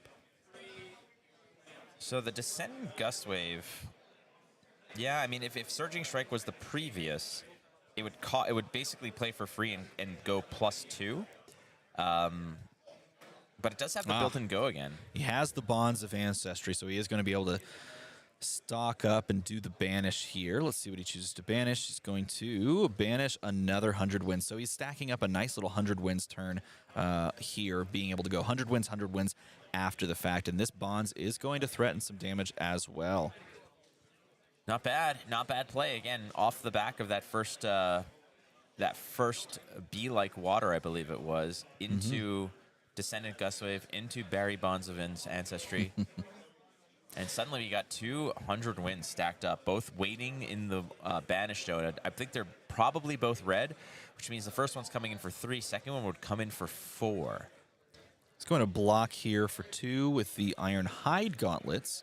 Iron Hide Gauntlets, you pay 1, and then the block on those becomes 2. Takes 1 point, I believe, unless that was only pushing for 2 damage. Might be. Okay. There's the cover up, and remember, all of this is getting -1, right? Because of the previous attack and that persistent effect from, and it establishes a Genesis at the end of the turn. Takes some damage on this turn. The board is a lot more in control, but Peyton had to expend basically this entire combo turn, this huge long chain, just to remove a Spectral Shield, 2 Angels, and deal like 2 damage. And that's fine. I mean, you got to do what you got to do here. He's going to go ahead and use the Genesis effect, which is the beginning of your turn, put a card in Soul. If it's light, draw a card. If it's Illusionist, create a Spectral Shield. If it's both, hey, do both, which is what the Figments are. So one of the premier engine pieces in terms of just sustaining value development, board development, plus card draw, etc. Just those Spectral Shields are, it's not just life, they're also weapons. So Yes.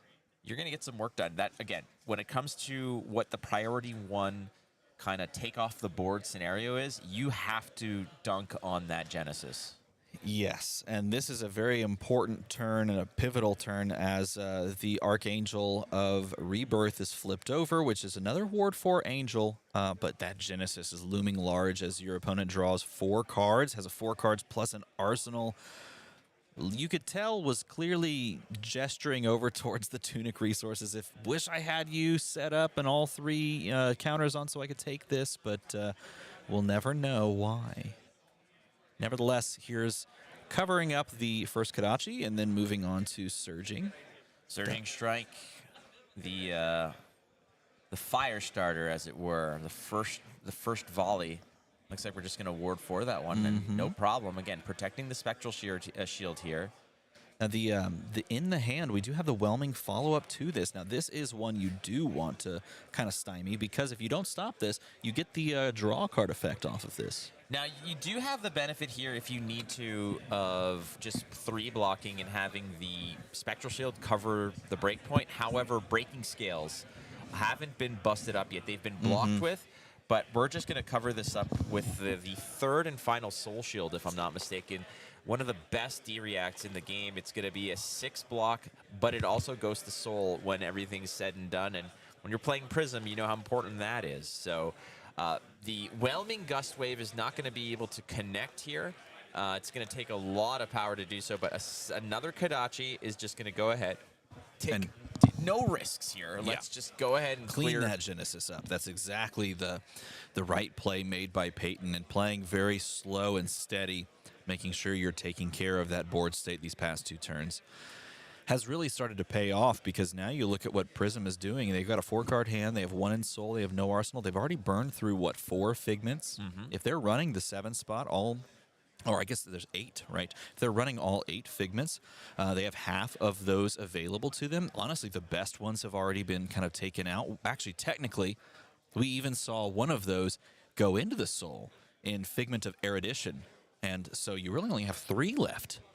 And those are your sort of life gain mechanics. What are you pushing across the finish line with? And that's maybe what Katsu's banking on here, is that I just kind of drain you out of your defensive tools, and hopefully I don't run out of threats to push that last 17 points of damage. 20 to 17. I mean, all said and done, Damien's gotten half of the job done, essentially, as sitting at 17 health here. So 20 damage sent Peyton's way. Damien only absorbing 19. So here's I believe this is Ravages. It is Herald of Ravages, indeed. Yeah, this is, if this hits, it's going to deal arcane damage, but we have the popper to deal with it. And after doing so, it's just a simple arsenal and pass. Good timing on all of these poppers, frankly. I think every Herald that has attacked has been met by one. So Peyton finding the right timing, and finally a little bit more here of a clean line. Once again, the board has been zambonied by this onslaught of ninja attacks. Kadachi's the first one across the line here. There is obviously the boots, but it looks like the Spectral Shield is just going to bite this one. But second Kadachi, this is the dangerous one. This is the sharp one. And that's going to be covered up by the payment here, and that's going to gain you a life. Great to see the Heart of Fiendal again. That's the second time that he's gained a life off the Heart of Fiendal this game. Been able to land a couple of Herald hits. Those have gone to Soul. A couple of them, like you mentioned, have been met by poppers in this respect. Oh, and there's the pay of the beautiful Extended Art Herald of Erudition. But establishing yet another really obnoxious aura, and this is yet another copy of Parable of Humility. And this one's really greatly timed, because they've already committed both Kadachis. They can't easily just clean that up. Yeah, the fact that these are instants is just over the top. They don't block or anything, but you can kind of weasel them into the board whenever you want, whenever you have a priority window. We're going to pitch a gorgeous, again, full art Herald of Protection blue to go ahead and sauce out one of these CNCs, one of the most iconic cards in Flesh and Blood. 6 attack, 3 block. It's a red, costs you 2. What does it do? Well, if it hits, bye-bye Arsenal. And you can see Peyton here just doing a little bit more bookkeeping to make sure that everything's on the level. The game plan usually gets rocked by seeing a CNC come your way. Yesterday, we saw a incredibly large turnout for the Battle Hardened Chicago. It turns out it was actually 146 players. We were wrong yesterday. It wasn't 143. There were 3 more people that showed up. Just spontaneously appeared. 146 players yesterday. Today we're sitting at a 67-person PTI, a little bit more casual, a little bit more of a breath of fresh air. You can tell everyone's a lot more laid back. Except for Brody. Except for Brody. Brody's all business. Laser focused. Yeah, dude showed up with 7 sandwiches today. He said the 6 sandwich plan didn't work out last night, so... He's on Dromai yet again today. If you were curious, he played against I think he played against a Viscerai. Yeah. I popped over, walked right past him. He was doing his sideways sit in the chair, one arm over, and the constant flip of the cards. Nobody gets more value out of a clock like Brody Spurlock. I'll tell you that much. As the clock was at plus like 7 minutes over, but round one. It's round one. Yeah, he was on the receiving end, and the Viscerai player, I remember because there was a bunch of people around watching as this game was going to conclude. Both players were at 1, and the Viscerai player was just talking it through and saying things like, "Did I screw up like 3 turns ago?" It's like, my man, we are way past that right now. Play your cards. We got this. Kadachi presented here by Peyton Smith on Katsu. I said Peyton Smith. I apologize. Siasith. The Sith Lord. That's right. Coming in with Be Like Water, threatening the payment if this connects. This is only coming for 2. It's not for 3 because of that Parable of Humility. I do want to point out, as we get into this end game, Prism is more and more powerful as this end game approaches, because this Iris build establishes auras, plays them out, and it looks like we're about to have another one. Yep, plays them out, and then gathers up a handful of blues and just starts sending auras your way. If you keep a blue and you have a Spectral Shield or an aura on the board, you get to attack for just 4 with go again. Darth Payton here must be just saying, come on, man. There's Every the time blue. you just sneak it under the door. You just There's the sneak it 4. There it is, poking across. And this is the long-term game plan of a more control-oriented Prism build, the Iris Prism. You get the value off of having blues. You get the value off of surviving through the long game and coming to this moment where you may turn the corner and be able to say, all right, cool, I kept this blue. I have 1 aura. Here's 4. Can you survive over the next 3 turns like this? All right. Evaluating the game state here, Genesis, again, one of the best auras that Prism can have on the board. Opening up with a Kodachi here. Again, Darth Payton with the power of 2. The rule of 2 applies to Sith Lords and Kodachis. And presenting the first attack, the Spectral Shield under threat here. It's not about, you know, dealing damage. Ultimately, that's the goal, but I think Peyton's probably just going to be happy to sort of clear the board out and then attack the Genesis. If he can sneak some damage through, it looks like that's the first order of business here. But following this up with a Surging Strike red, so 5 go again. Again, breakpoints are pretty nasty, and you can see Damien again saying, all right, okay, what can you get? What's following up? Is it Descendant into Bonds, getting something out of there? You know, am I going to get Dishonored? What's the story here? I believe at this point, Dishonor is offline. We saw 2 of them in Banished already. I believe that's the case. We can't go and find Dishonor line anymore, simply because that early game played out the way that it is. But we did see a really interesting 100 wins line on the second sort of large combat chain that was used very effectively to clear the board of all of these, you know, flapping around angels. They're just flapping around everywhere. So we're already getting submissions from the empty board thing, which is basically, frankly, this one from No, it's just a fact. Greg, aka Darth Prentice, saying, "Lady I'm holding the sign." So this is my sentiment, which frankly is the accuracy factor is on point. I don't disagree. I'm not. I'm literally agreeing with everything in this picture that you are showing me right now. Lady Armada equals best Armada. That is factual. That is accurate. Lady Armada, if you're out there, you're the best of us. If you're out there. If you're out there watching in the internet, taking care of the family, you're the best. As we have the Katsu trigger on the stack, looking for what we're grabbing, looks like we're going to go and grab a nice little whelming. So we're going to go surging into whelming. And the whelming comes across. This whelming is dangerous because it threatens draw cards since combo is active. I will tell you right now, back in October of 2019, when this game released, I was most excited to play Katsu. Yes. I looked at this game when the game of Flesh and Blood was in its infancy, and I said, you know what's cool? There's like, there's this cool like sword lady. She looks very warrior-esque. That looks cool. There's a big, strong Hulk-looking guy. That's pretty cool. And then there's like another strong Hulk-looking guy. I'm kind of confused by that. Why is he called a Guardian? I don't know. And then there was a ninja, and I was like, oh, sweet, I'm in. Ninjas are in this game, I'm in. Yeah, okay, cool. And, yep, here he is doing work, cleaning it up. Well, this is a good turn.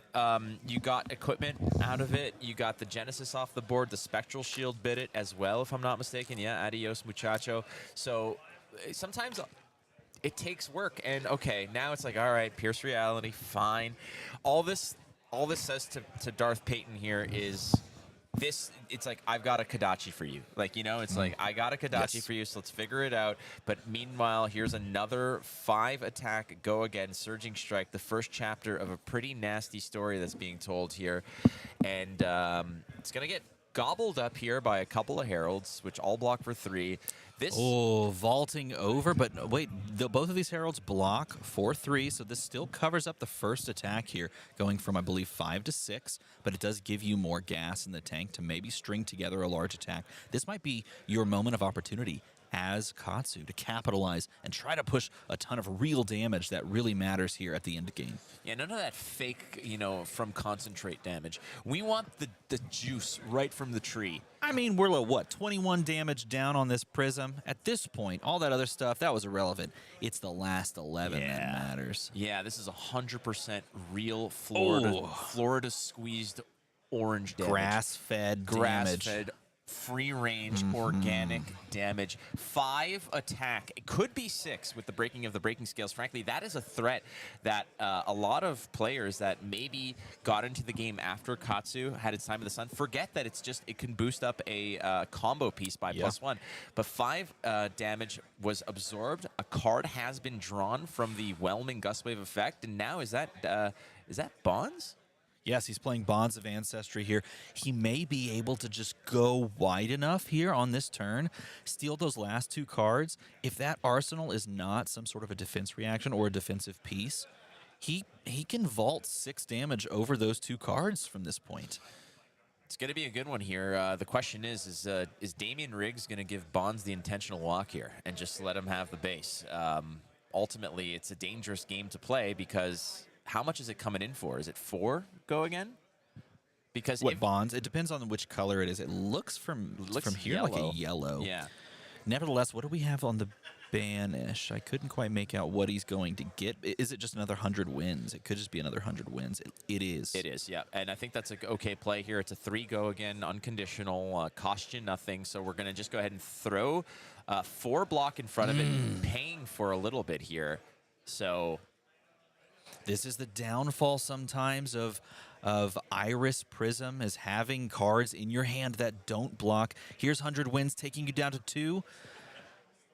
Coming across for Flusterfist, and he has no way to stop it. And look, that's just being patient, playing to the board, sinking damage when you can, and closing the game out. That was clinical by the Sith Lord himself.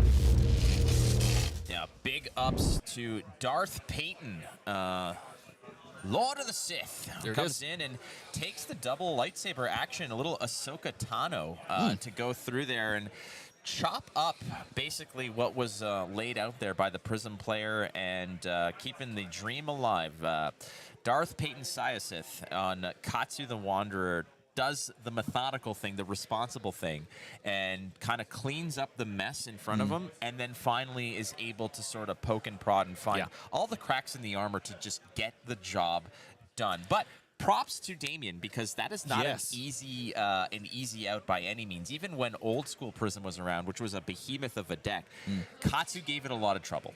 Yeah, that's the interesting thing about this new Prism is you look at that matchup, you go back and you review it, and you kind of analyze the deck list, and like, maybe if I hadn't have drawn that last blockable card, is that really your issue, or is there a place where you can make improvements to your own choice and play? That's what makes this new Prism so, I guess, to me, exciting to explore, because I feel like in a lot of cases, the onus falls to the player to really analyze their own mistakes or improvement areas and points and try to kind of take it further next time. It's definitely a thinker of a hero. Yeah, I agree. Here's a question. Go ahead. You're toasting a bagel, okay? Okay. You have cream cheese. Do you butter the bagel and then apply the cream cheese, or is it just straight up cream cheese? Do you butter and then cream cheese on top? Correct. Well, no, I wouldn't do that. Do you? I don't. A lot of people do. Do they? Sometimes. I've never heard of that. All right, so we're gonna take a very, very short break here, because then we've got an undefeated Borvo that is going to join the stream, but we're going to take a quick breather. They're doing some raffles. Don't go too far. I swear, if you go far, okay, I will find out. Not going to be happy. Don't go far. We'll be right back.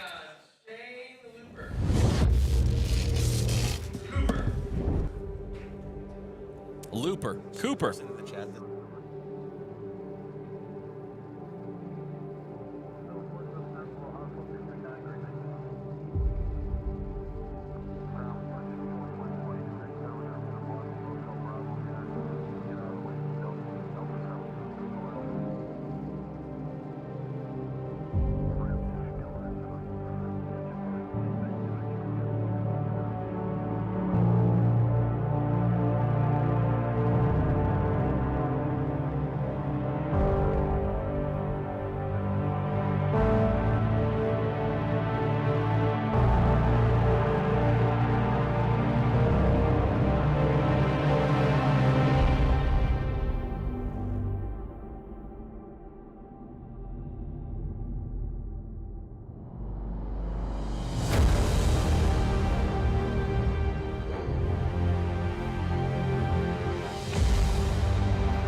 false start doesn't count.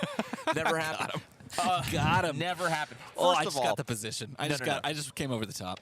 I hooked him. See, I hooked him. That's how it goes. It's because I don't have those pulleys in my rig to That's practice. the problem.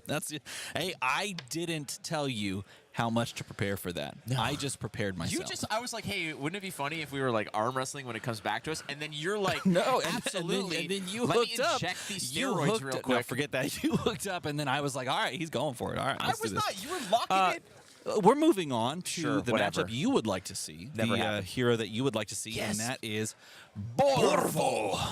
Borvo Stopper Show Yes, is going he's to be back. on stream, and this is a Bravo sitting at 2-0, trying to move on to 3-0 on the day. We have both lists here, and this Bravo will be playing against Dromai.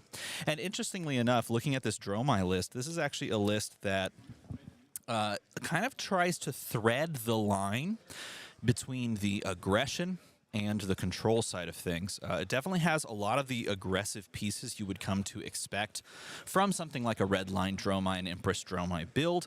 But when you glance a little bit deeper at this, there are a lot of defensive tools and there are a lot of recursive tools that could give a little bit more of an edge to a Dromai that doesn't have those into a matchup that is essentially just full of poppers, and that is the Bravo showstoppers. So as we jump into this round 3 matchup, if there's a hero or a matchup or anything like that you would like to see on stream that we can possibly provide to you as these rounds continue to unfold, let us know in chat, let us know in a comment below. I want to hear what you are interested in seeing and diving into, because, you know, we're having a good time here. I'm going to pull the stream chat back up so that I can kind of follow along with you.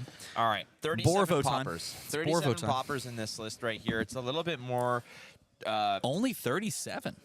Yeah, 37. I'm not going to lie. I am actually kind of surprised by that number. That to me is like probably right on par here. Some interesting inclusions here. You've got there's no unmovables in this list. I guess if you're only running unmovable if you're afraid of other Bravos. Maybe you're afraid of some other big bonk stuff. But ultimately, no unmovables in the Bravo list. What you do have is a 3-pack of Sink Belows, 2 Fate Foreseen. So you do have the defensive tactics. Yes. But once you see things like Sigil of Solace, it's usually a little bit of a longer grind, but this is a matchup that I have played in droves, Guardian into Dromai. Yeah. These matches typically do not resolve within 40 minutes. They are usually up against it, and the one thing that is going to possibly bring this right down to the wire, 2 remembrances. Yes, that's a scary feat. That is the key point, and there's more than just that. There are a couple of other tools in here that make me think that this could go a little bit deeper as well. And that number, 37 poppers, is in a very important point. Now, the players don't, of course, know the exact counts that they would think. But if this to you feels more average for like a Bravo setup at 37 poppers. See, when I play this, I usually play this matchup from the Dromai perspective. And in the Dromai mind, there's 85 poppers in the deck because they never not have one. They never don't have a popper. Well, and yeah, it's I mean, freaking annoying. It might as well just be all the cards. Yeah. I don't think I've ever ran out of poppers against Dromais. What I have run out of is poppers in hand, and that's another significant thing. And you know, you talk to some of the premier Bravo players in the world, players like Clark Jensen, Charles Dunn, Cale McCreath, etc., Dagan White. These are players who say your non-popping cards, this is what you're basically tossing in front of the dragons that are protected like by Miragai or Passing Mirage. Get rid of those quickly. I also have been, in my experience, what I like to do is just first option of popping something, give it a red. Because late in the game, what you want are the blues to recover or come back. So when you do pop and you only have a card left, or it's just Anathos, Anathos, Anathos. Yes. It's perpetual, just guaranteed over the course of time. Having a built-in outlet to deal 6 consistently is clutch, because there are going to be dragons that you cannot kill with the 4-attack hammer that you used to have to deal with Oldham, where you'd be like, well, I've got the hammer I'm using is it used to be Winter's Wail, then it was Titan's Fist, it deals 4. Yeah. So suddenly it's like, well, I got to send a 6 attack at one of these dragons in order to kill it. With Anathos, it's built in. You're not losing any card equity on that. You're just pitching it, killing a dragon, and the strategy I found here that has become a little bit more difficult for the Guardian player to digest is when the Dromai player is setting up their board but don't attack. That means that the Guardian will not be able to pop one of the incoming dragons and then swing back and kill. I was always happy when they'd attack and I would just pop it, and on my turn, swing hammer, kill another dragon. That is 2 dragons down in 1 turn cycle. Yeah. When the Dromai player is content to just set up all their dragons and then pass, that means that when it's my turn, the best I can do normally is just kill 1 dragon, and that's not good enough, because they'll just drop 2 or 3 more, and suddenly the board becomes way out of hand. Here's a Warmonger's Diplomacy to open things up. Yeah, turn 0 Warmonger's Diplomacy, and we were just talking about this card, and I think you asked the question. So how does this resolve? And the way that this plays out first is the opponent chooses war or peace. If they choose war, they can only activate things that are attacks, play cards that are attacks. If they choose peace, they can only activate things that are non-attacks. And and of course, like instants on top of that as well. But what this essentially does is it makes your opponent do one or the other, but not both. And against certain heroes, that is very powerful. And you also have to make the choice yourself. And so, oh, look, war, peace. Oh, that is, you know what? I really appreciate that, Emery. Thank you so very solid. much. So, Emery, doing what Bravo players do best, are just community champions. Here's one of the best ways to start the game. Again, now, my experience in these matchups are cards like Rouse the Ancients. There's such attractive kind of, they lure you in a situation like this. Say, dude, you can get free 7 damage to face. Cool, but these are the types of plays and cards you need to kill the 7 tall dragons and go again with a hammer to kill something else. These are the kinds of cards that, in my opinion, you have to almost, unless you're on a full aggro plan, you have to resist the urge to just do this for vanilla damage, because later on, when you want that card to kill 2 dragons, you won't have it. And I played against Sam O'Byrne practicing for Cincinnati, and he played Dromai, and I took the bait, and I sent one of these cards to face rather than kill dragons, and it came back to haunt me because he got me at the end, and there was a situation where I'm like, I needed that that Rouse the Ancients in order to kill it, and unfortunately didn't happen. Sweeping Blow being played here to generate some ash. We have 2 ash generated. If you're wondering why you're playing something like a Warmonger's Diplomacy into this matchup, wherein you're looking at like a Bravo, who you can probably assume is almost always going to pick war unless they draw into just a handful of those good non-attacks that they would want to establish on the board. Well, you're playing a blue in your deck, and all of a sudden, when you're looking at a matchup that is much grindier, much more value-driven, and not just race to the finish, well, you can side in something like Invoke Tomeltai, one of my literal all-time favorite dragons, but it costs 5. What does it do? Well, you get to attack. Nice Seismic Surge, by the way. You get to attack. That's Borvo. Yeah, that is absolutely Borvo. There is Borvo. And when you attack, you can blow up someone else's equipment. So if you don't want them to have the generations of Seismic Surge and the ability to turn Anathos on for 6, well, you can just get rid of Tectonic Plating, and that is a big deal in a grindier matchup. It makes all those Anathos for 6 turn into Anathos for 4. All right, given the hat over here, going to go rescue the card in the arsenal. 4 still on the hook here, unless there's a D-React to sort of cover this up. Going to cop out right there. Yeah, you cop out indeed. You can't even D-React this because it's a Command and Conquer Flake. What is wrong with you? Well, casting for 14 hours yesterday will kind of turn your brain into hot, steamy oatmeal. Well, that looked like an attack for 6 that was like the art of a yellow die, because that yellow die just completely covered up the art there. That is correct. Now, in this matchup, again, like I said, it's going to be grindy unless, for some reason, Sean Stell on Dromai is not having an opportunity to establish a board, in which case Emery is more than welcome to go ahead and start the pressure.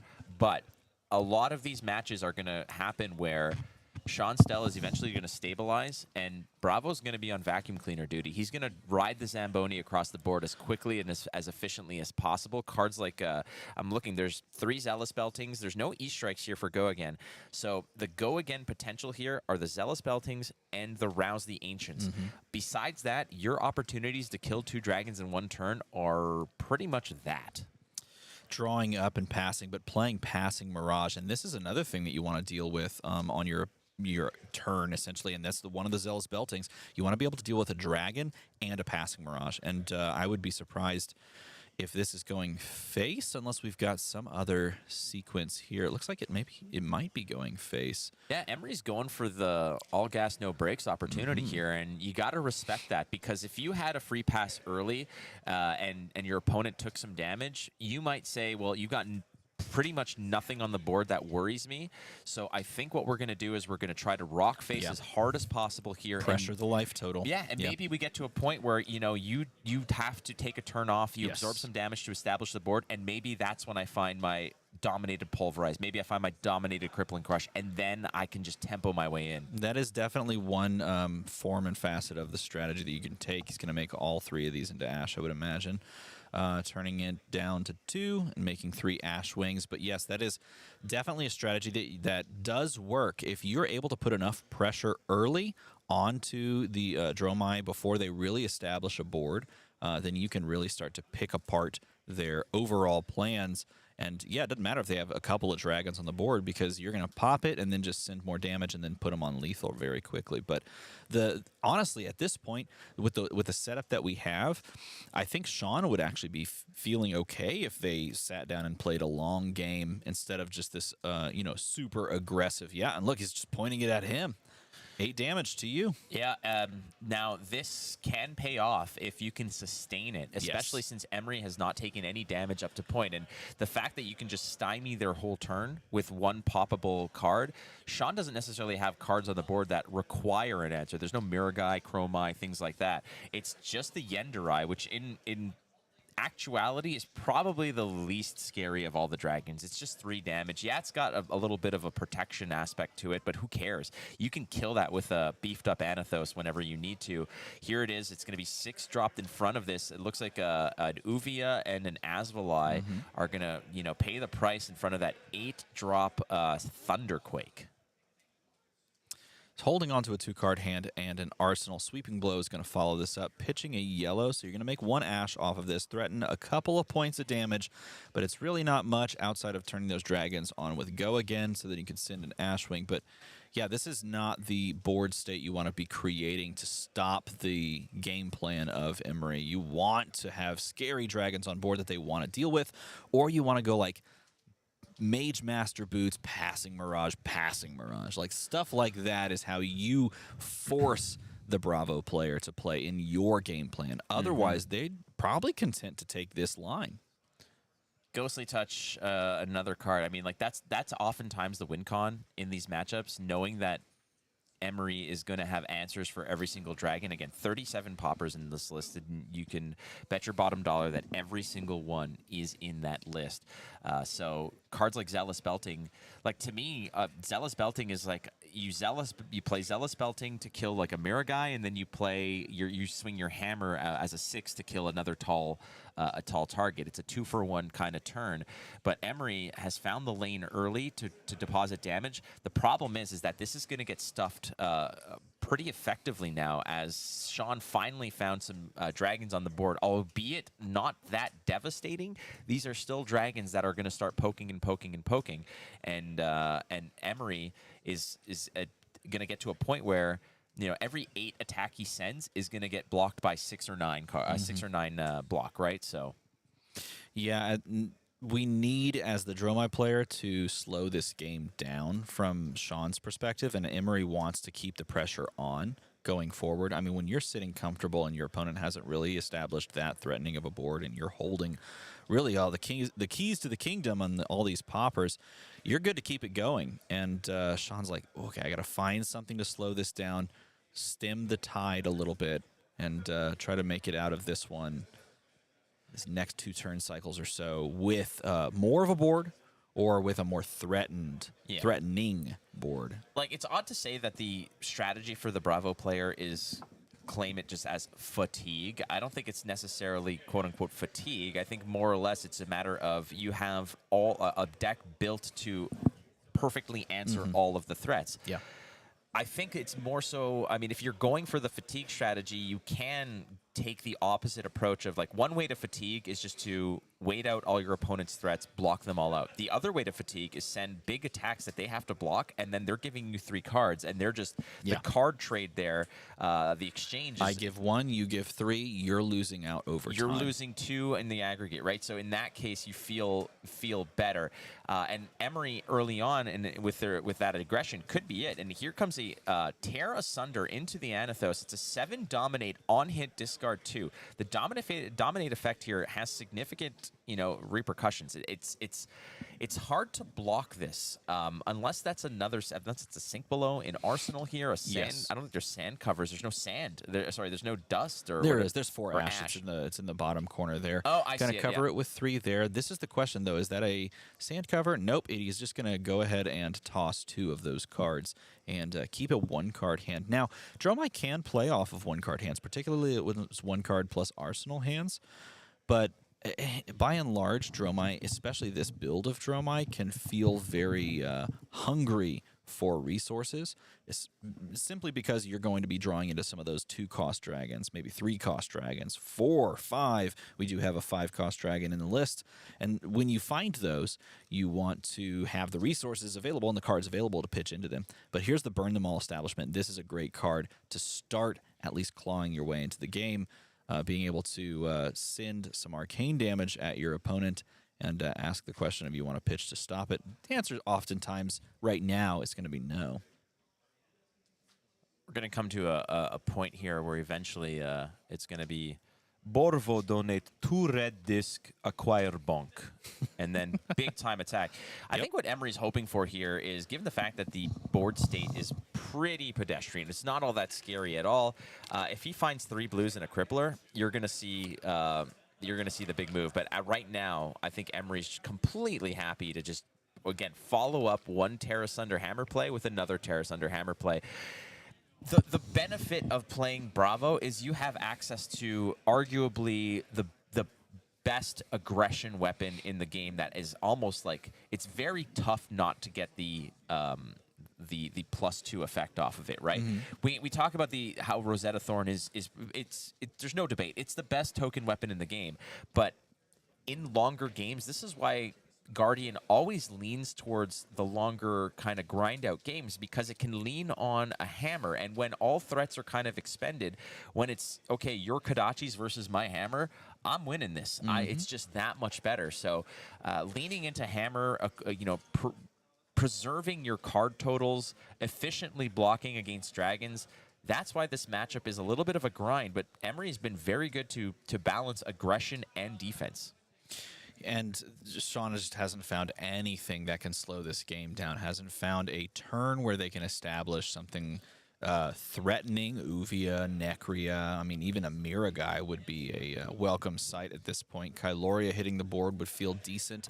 None of those questions, because we're just seeing the power plays one after another after another. We had Terra Sunder Hammer, Terra Sunder Hammer, dominate, crippling crush. Your hand is mangled. Borvo will expose chest and show you crush that cripples. Yes. Borvo!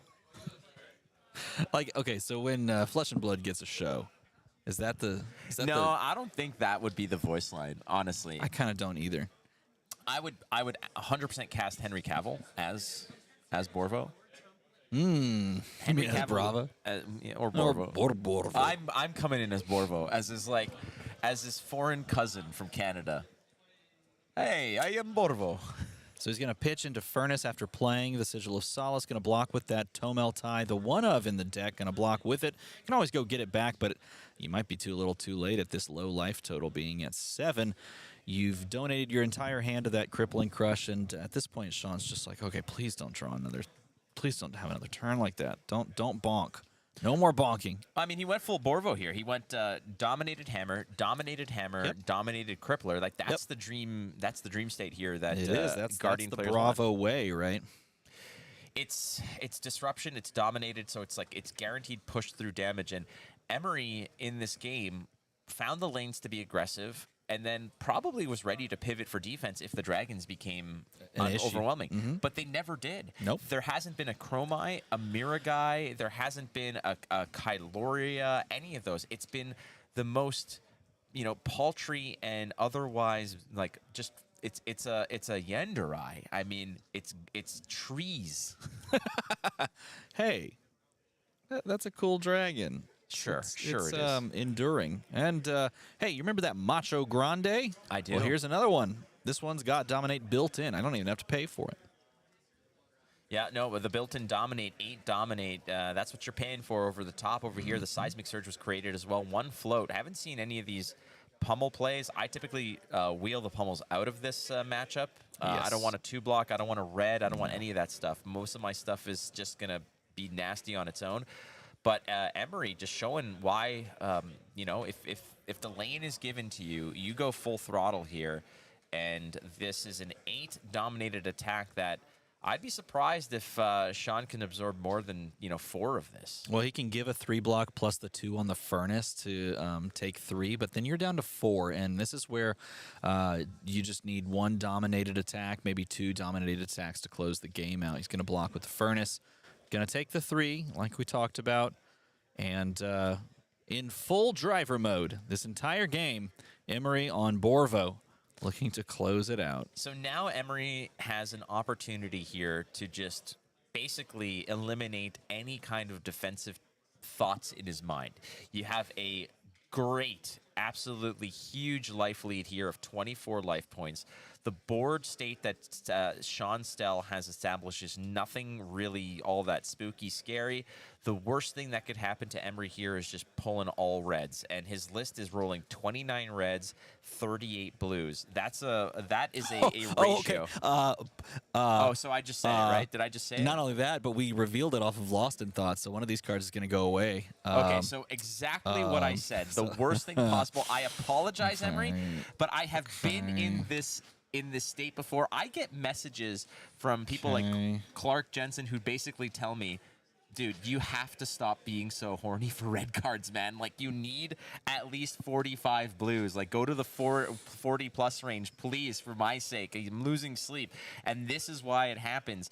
And sometimes I like rolling the dice. We saw the payoff, right? We saw when the red card meets 3 blues and the sheer attack value. But this is the other side of the coin. Sink below. Drawing a card, crossing your fingers that you draw a blue. Most likely it will be a blue, but now things do look dicey. You know there's no popper in the hand. We just removed the popper. If you drew into one, then maybe we benefit there, but I still know the rest of the composition of your hand. Sean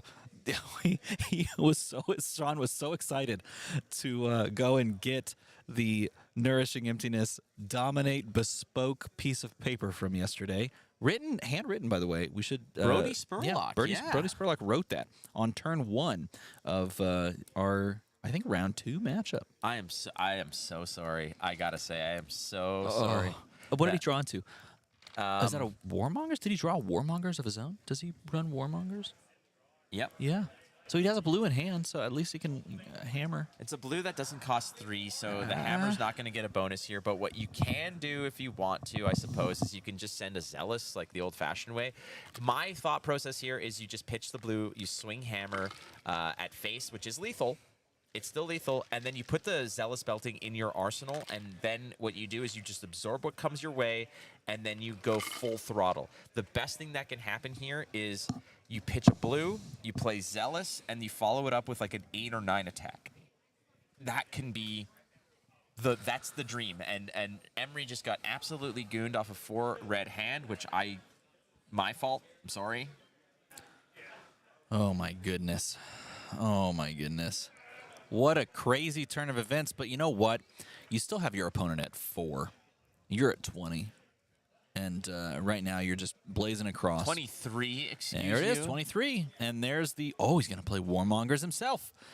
So he takes the line that we didn't actually discuss, playing the Warmongers out and asking war or peace. I don't know if I like this. Again, do allies count as attacks? Yes. Okay, so it's basically what he's saying is you either establish a board or you attack with your board. Correct. So I think that's perfectly fair. War. Everyone chooses war. War. At first, Sean was like, hey, let's give peace a chance. And then now he's sitting at 4, and he's like, okay, stop. Okay, I'm to final attack. All right, so in this case, Emery's just looking to maybe buy some time to find a big dominated attack. I think that's the game plan here. Ultimately, though, there was the option to just swing hammer, which is a 4, which is lethal. It would require some attention. And then you're setting up the Zealous Belting play for the big move. So we'll see what happens over here. Again, both players have opted for violence. That's the decision they've made. And luckily, Sean does have the ability to lean into that a little bit, drawing this Billowing Mirage that makes you off of the Ash. It makes you another Ash Wing.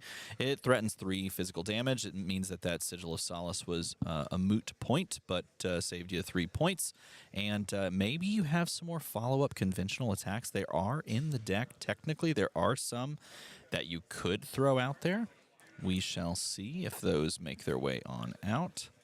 You also can just swing those Ash Wings and Kyloria and kind of maybe cross your fingers that another whiff happens on Emery's side. I mean, been there, done that. It's not a good feeling. Ultimately, Emery did have 3 hellacious turns in a row. The double Terra Sunders into the hammer, followed by a dominated crippler. I mean, these are the turns that Borvo wants. You know. Members of the chat are upset that we continue to call Bravo Oh, I'm sorry. Showstopper. It is Borvo. I Borvo. stop show for I have 2 red disc create bonk. No problem.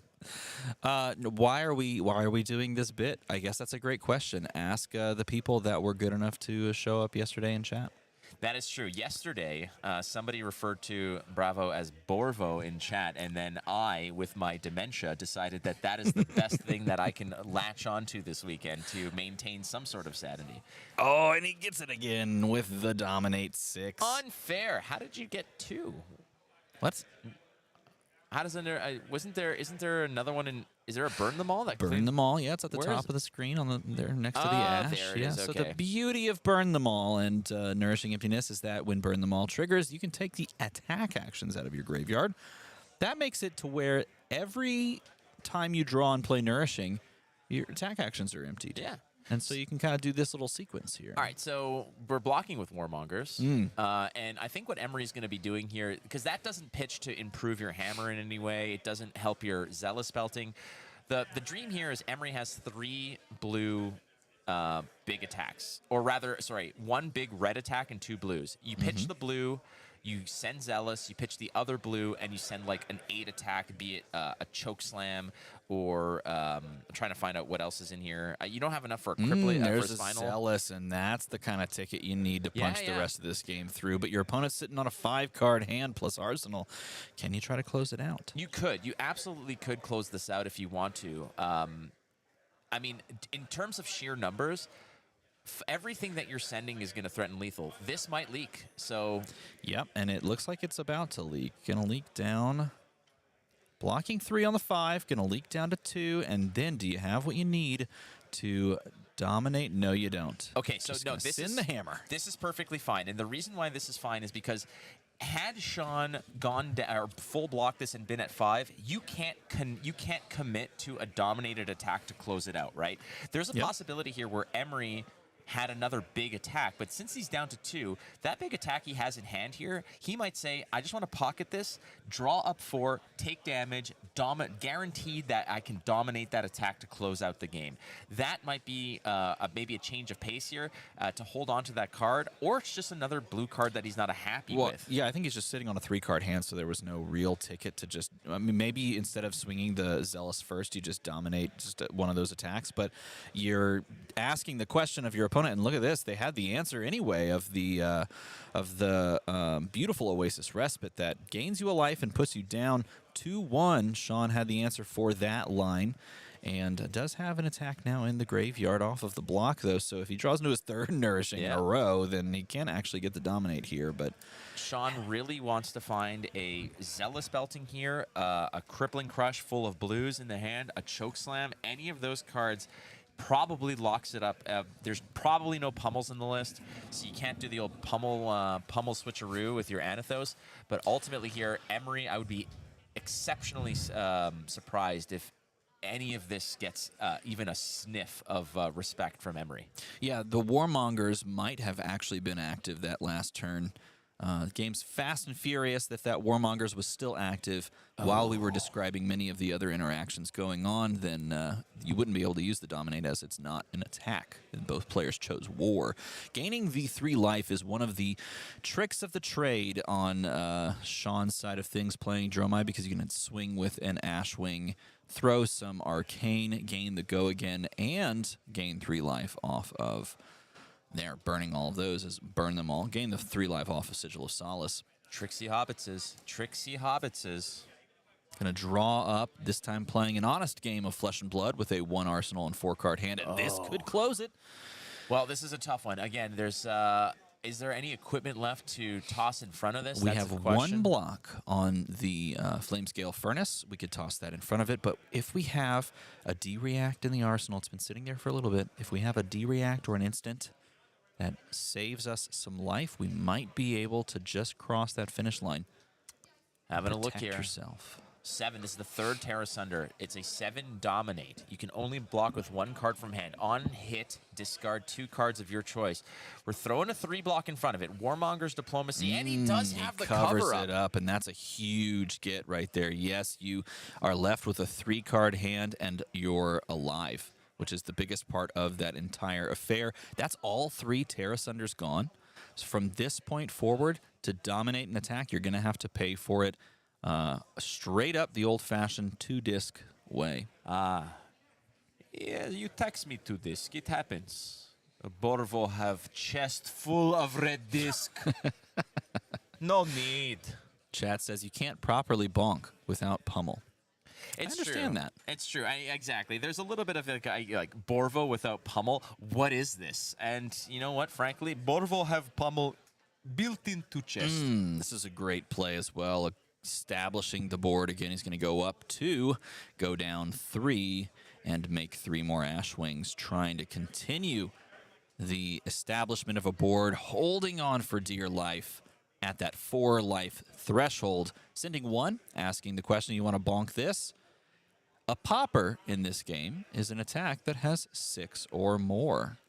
well, And if it is presented to a Phantasm attack, that Phantasm attack pops.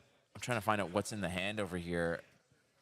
Oh, and it looks like That's he's a crippler. It does look like a crippling crush, but it also looks like he's feathering a Showtime that he wanted to maybe throw in front of this. He's going to sink below this. Okay, So I think he's trying to set up a dominated crippling crush. Yes, I think that's what it is, because he dunked on a Fate Foreseen here. He dunked the Fate Foreseen looking for the blue. I mean, Crown of Providence, your sink belows, these are cards that sometimes you just have to... Was that a pummel? No. Did I miss it? No? That was a Spinal Crush. I mean, Spinal Crush that's was another used good one to to- pop the 2nd Ashwing. He was using the Sink Below to try and find another resource card that he could use to finish this game out. Instead, he's left with a Crippling Crush, probably 2 blues in hand. If that's what it is, I mean, I think that you just Seismic, Hammer, pocket the Crippler. If it's a much more red line hand, then this could spell disaster. Yeah, I mean, that's the gamble, right? You're desperately trying to close this out. You were so close. Sean was at 1. And this is exactly what you want to do at Sean is find your way back into the game and then establish these burn them alls. Oh, he's pitching the Crippling Crush, going to make a Seismic. He does have a Showtime, so it was a Showtime. He's going to say, okay, 6. Gives him an Arsenal. What is he holding, though? What's the other card? Things got a lot more tense in a game that started off as a landslide in favor of Bravo. Like, I feel in these scenarios, cards that have those fat attacks that you can dominate, like Crippling Crush, that card should live in your... Like, I feel like you could put it in your arsenal and then wait for the ideal hand. And when the dragons are coming in, let's say your hand is not quite there yet. It's just block and pop, wait for the blues. Block and pop, wait for the blues. And once that happens, you dominate a Crippling Crush. There's nothing they can do. And it's a patience game, and it might be frustrating if you whiff multiple times. But wheeling that Crippling Crush, unless you've got 2, can be dangerous. That's the thing. We might be seeing exactly that play because he might have just drawn Crippling Crush, blue, Yeah. blue, or blue-red, and then he cycled into another red, as we saw him pop with the big 9 attack on the previous turn. Certainly. That might be what he's doing. Oh, and the Lost in Thought could come in key here because it could steal the resources necessary, could steal a second popper. Well, we'll find out. Oh my There's God, a- these warmongers are just filling the hands. I mean, if you're Sean here, you're taking away the Stamp Authority. It's a 3 cost. You have to take an attack. You can't take away a Stamp my Authority. bad. Okay, so then you're getting rid of you got to get rid of the Spinal Crush. I agree. The Spinal goes, the Crippling Crush stays, and you hope that. Okay, so if you take away the Crippling Crush, you can still because there's a Seismic on board. There is, You yeah, can both are playable. dominate. You can dominate the Spinal, right? If you take away the Spinal Crush, they can just play outright a Crippling Crush from hand. correct. I think you definitely try to avoid the cheaper play, and you make them pay it up. and you take the Spinal here, it gives them a Ponder, which doesn't necessarily give them a benefit because they already have an Arsenal that they dropped in on the previous turn. The question just becomes, what is it in Arsenal? And yeah, he's going to take the Spinal. Look at this. Taking the Spinal, bottoming that. The Spinal's the right call here because it's the one that would be able to get dominated, and that would basically spell doom. The question is what does Emery have in the Arsenal? Because it's going to come in at a discount if it's a big attack. Oh, and this is huge, though. This is huge because now you have a way around the Popper. And you took away one of the two. Now you only have one Popper. You're going to get rid of it. Of course, you're going to use that.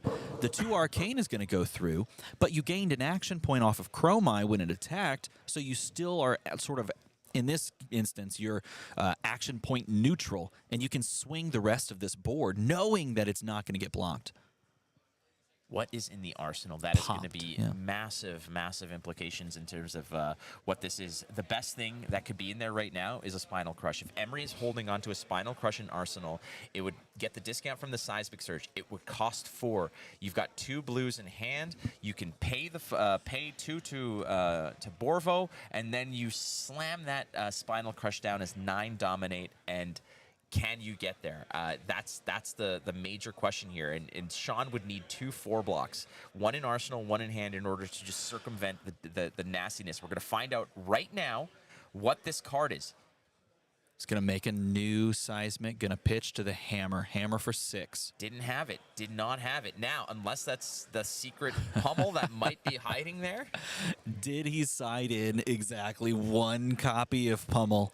Or can the just the bait of threatening Pummel pull enough cards out of Sean's hand to slow him down for a turn? Now, the tail of the tape and why Sean is perhaps in this game still is, 1, Emery absolutely whiffed on a red hand that you called perfectly as a soul read. I feel great about that. But 2, establishing and maintaining 1 to 2 burn them alls throughout the course of this game and getting incremental arcane damage value from your opponent who's disrespecting that damage now has the life totals here 2 to 6, and you have a chance to maybe close this out if you don't get bonked. Well, chat is saying that that's in fact, some eagle eyes in chat did call that is a red pummel. So Borvo might bring out the big bonk. We'll find out in short order here, as that's a 6-attack Anathos. Sean Stell has to block 9 of this. So it might be a 3-card block if that is in fact a pummel, merely to just stay alive. We're going to see if Sean is going to read this correctly. He's just feathering the cards, not quite committed. Oh, yeah, it's only 4. Because of the Warmongers. He does find the pummel. Does he have it in the Arsenal? Does he have it in the Arsenal? If that Arsenal is sand cover, defense Oasis, he covers it up. Well, it's 1's going to leak through. Now, again, the fact that Warmongers made this Anathos No, only a 1 doesn't leak through because he blocked with the last block on his chest. Oh, goodness The gracious Flame Scale me. Furnace. Now, I do believe that was the second block on Flame Scale, and that's going to pop the Flame Scale. But it does mean that he protects his life and even just gains 1 in the exchange off of the Oasis Respite. Okay, now, well, the story is with no cards in hand, nothing in Arsenal as well, right? I think he has a card in hand. We'll see. The best thing that he can have right now is a free dragon. No, he's got 2 cards. Yeah, he's got several in hand because he only committed the pitch and the play from Arsenal. Oh, my God. And the block.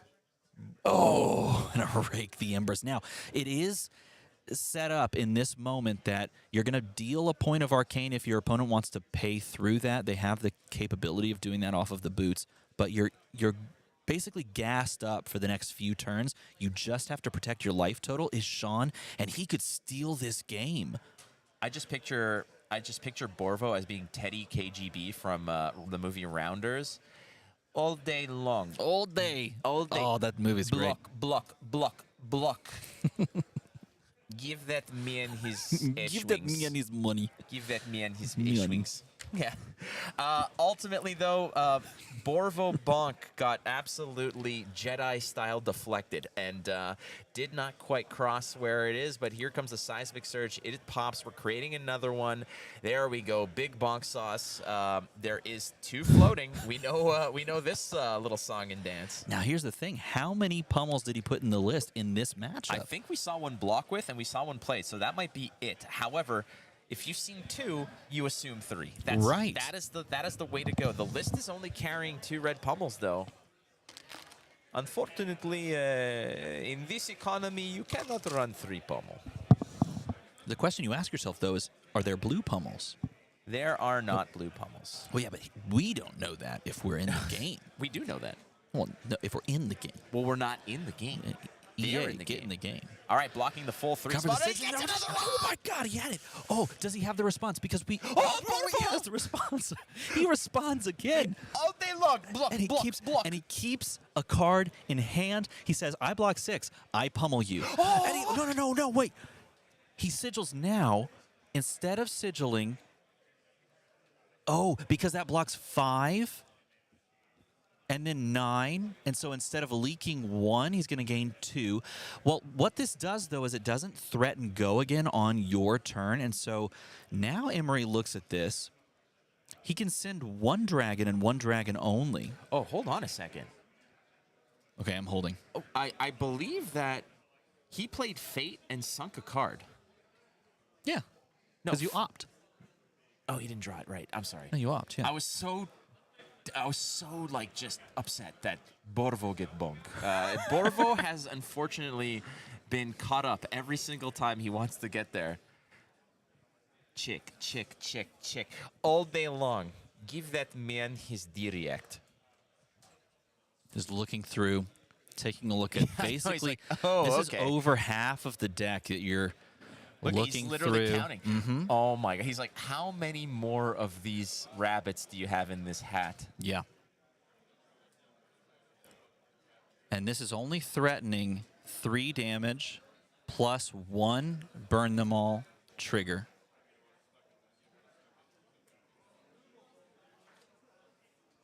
Let's see what he does. Is he going to commit the card to pop here?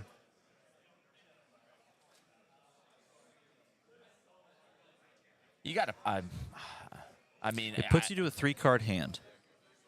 frankly, I'm a little surprised that Sean hasn't had a bigger, more aggressive dragon party going on yet. But I guess Emery's just been ultra aggressive, and a lot of those cards have been committed to blocking now. But He's going to show the die for 3. Looking at a 4-card hand is Emery. Look at the life totals. It is 5 to 5. I like how the Seismic Surge token looks like it's Borvo like finishing a marathon. I did it. He's checking again on the amount of disruption, or in this case, the amount of protection. Yeah, anything that can kind of stymie a turn or like sneak in a little bit of survivability. I think this is what he's kind of keeping track of now. 3 sigils, 3 fates, 3 sink belows, et cetera, et cetera, et cetera. Like, what other kind of smoke and mirrors can you drop on me? How much ninja dust do you have left? I've done everything. We've pummeled you with every bit of pummulation that we've got in the arsenal, and unfortunately, it just never got there. I still feel like the play was patience, put the crippling crush in arsenal, wait for the blues, and then you just you dominate and you just hammer down with a big attack. Patience in this matchup is very well rewarded, but Emery had an option. He's smartly also looking at the burn them all count, because that is going to tick up to 5. He's counting the graveyard, counting the reds, seeing how many basically overall turns that burn them all can survive. And I believe we've only seen 2 of the 3 burn them alls. That is a key card in this matchup. We can expect the 3rd one somewhere around there. There's you know, very aptly in chat mentioning that the Sigil of Solace wasn't necessary to survive. No, I mentioned that as well. Is like that's oftentimes what you play on your own turn. Correct, to 100%. establish the threat. Now, of course, into a deck that has so many poppers, and every Bravo list has so many poppers, it's almost a moot point because you can guarantee they're going to pop the first thing that you swing with if they have it. That being said, it is almost always the right play to hold. If you're not going to die to the attack, hold the Sigil, play it on your own turn after you've declared the attack and they've declared no blocks in the reaction phase or in the resolution phase so that you can gain the go again, gain the action point, and continue. But here's the pop. There's the tick up onto the Ghostly Touch, which we haven't talked about really at all this game. Yeah, it's been, I mean, there hasn't been that much popping, but now it's a matter of, does Borvo have enough red discs to send Dominate Bonk? We'll find out in a heartbeat here as I see well, there's a Cranial Crush, which we're going to create. There we go. It's just 8. I mean, 8's a number. 8 is a number. Yes. I am very much thinking that, you know, Emery has been playing this game aggressively. Excuse me, has been tossing big numbers, but 8 is 3-card block, and then Sean can play red card and go 1 1 1 1 1 1 1. And these non-dominated attacks are getting no work done.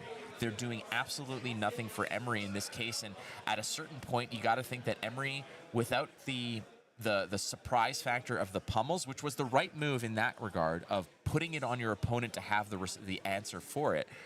Now you're just sending vanilla damage, which is easily answered, and I feel like Emery has to now dig into what Bravo is best for, which is dominate. I will give you a counterpoint to that. This is a 1-card attack that allowed you to pitch to and maintain the deck size that you have. Look at what Dromai is working with. And look at what we saw early in the Dromai cycle. It was 2 Remembrances almost back-to-back pitched. If you draw through second cycle and you have the ability to throw big attacks and the Dromai runs into Remembrance hand, you win the game. And also look at the overall cards left in deck for Dromai. This one attack that you're expending is taking at least 2, if not 3 cards from your opponent. You win the long game. In the fatigue matchup you described earlier, it's not necessarily that, you know, I'm just going to present a weapon. I'm just going to get better value for my cards. I'm sending 1 card. You're giving me 3. Sure. And so you're also winning out in that front. It's okay if you can't dominate an attack because he just got 3 cards from the Dromai player. That Dromai player needs to figure out something quick as well. And no burn them all on the stack anymore means you're not pushing free damage. Okay, well, it's going to be a dominated Spinal. Or maybe not, actually. We're going to find out in a heartbeat here because you got to pop one of these dragons. He didn't sink. Or sorry, he didn't swap a card off of the sink. Well, he's got 2 blues and a Spinal, but he doesn't have enough life. But he didn't play a red card. Oh, yeah, you're right. Absolutely. So that you just cover that up. Okay, so here it goes. So the Seismic Surge is going to trigger. I believe there's 2 blue cards. Borvo has enough red discs to bonk this Spinal Crush. So there's the trigger. Pitch.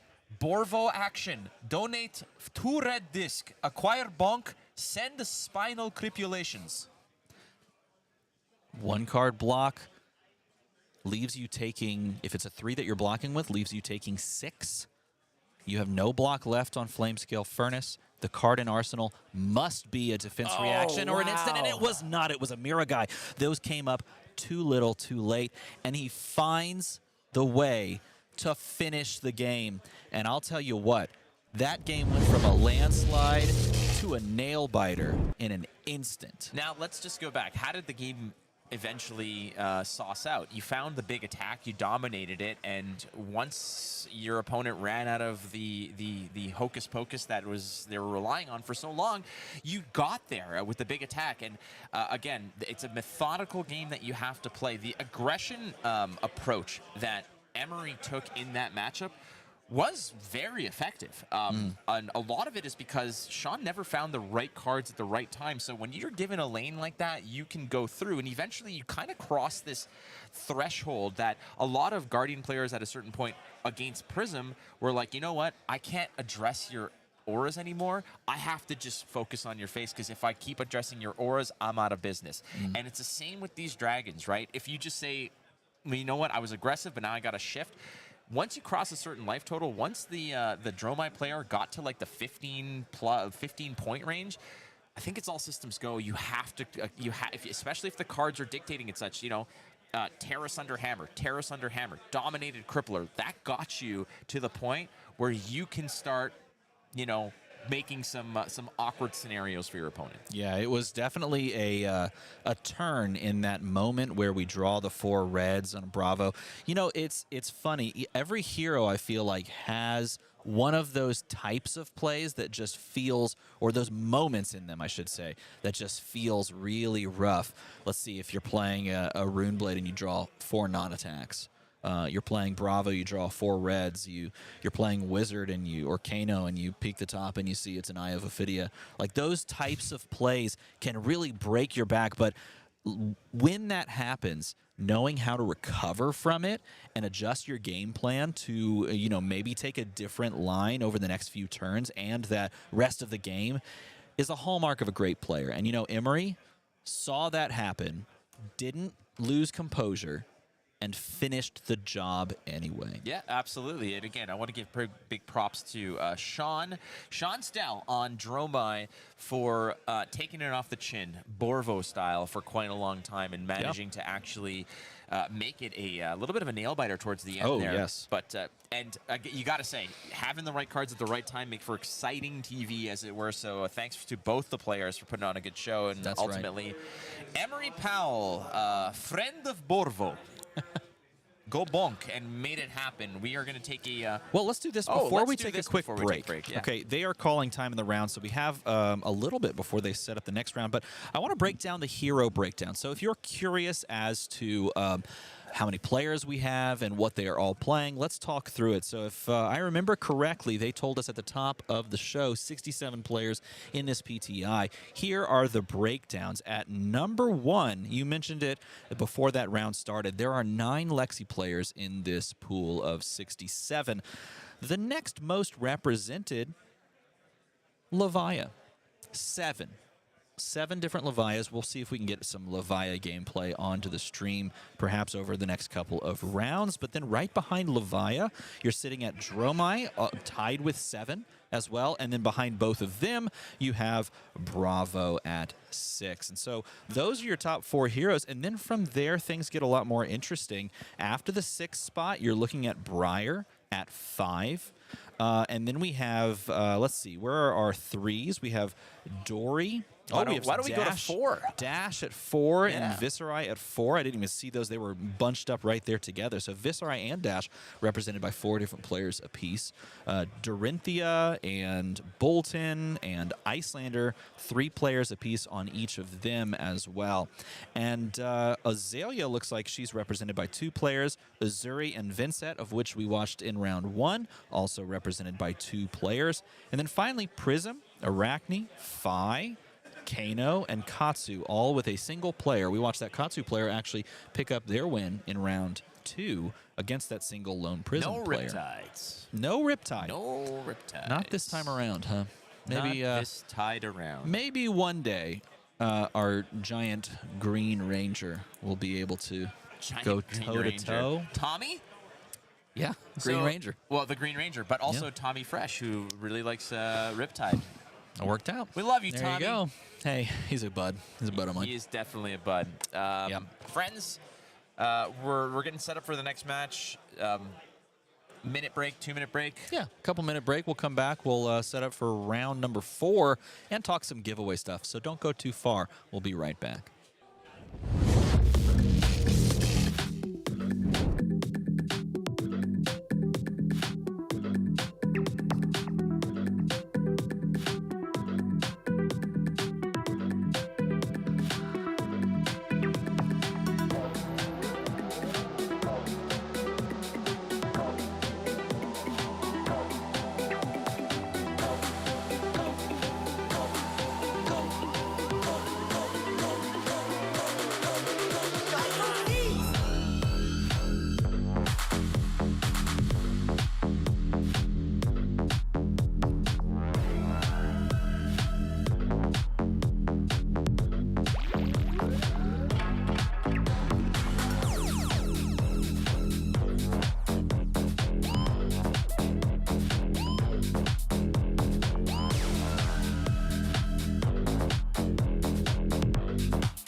We're back here at the Battle Hardened Chicago's PTI event. We're moving on to round number 4, and we've got Arachne for you. Sitting at 3-0 is Lucas. Barding, I believe, is what is written on the sheet. Lucas is playing Arachne up against Dromai Ash Artist. Another list as I'm looking through that's got some really interesting tricks up its sleeves. So we're going to see how this matchup plays out. Now, if you are playing through a tournament of Flesh and Blood, and this is your first opportunity to sit down to the table and you see across from you Arachne, and they're sitting at the top tables after a few rounds, the first thing you assume, if you are, if you've anyone that have kind of kept up with the overall competitive scene, is that they're playing some sort of a fatigue list. Because if you've been following Arachne, it hasn't seen a lot of competitive success outside of fatigue play. And, this one's sitting at 3-0, so what would you assume? But some sort of fatigue list. So how does the Dromai player adjust to this? How does the Arachne player effectuate their game plan into a board full of dragons? Can be a little tricky. So we're going to see how this one plays out and who comes out on top in this round 4 matchup. Yeah. Yes. There you go. Enthusiastic, yes. You're welcome. The players are getting settled and shuffled up, and Lucas probably saying, sideboard, what sideboard, who cares?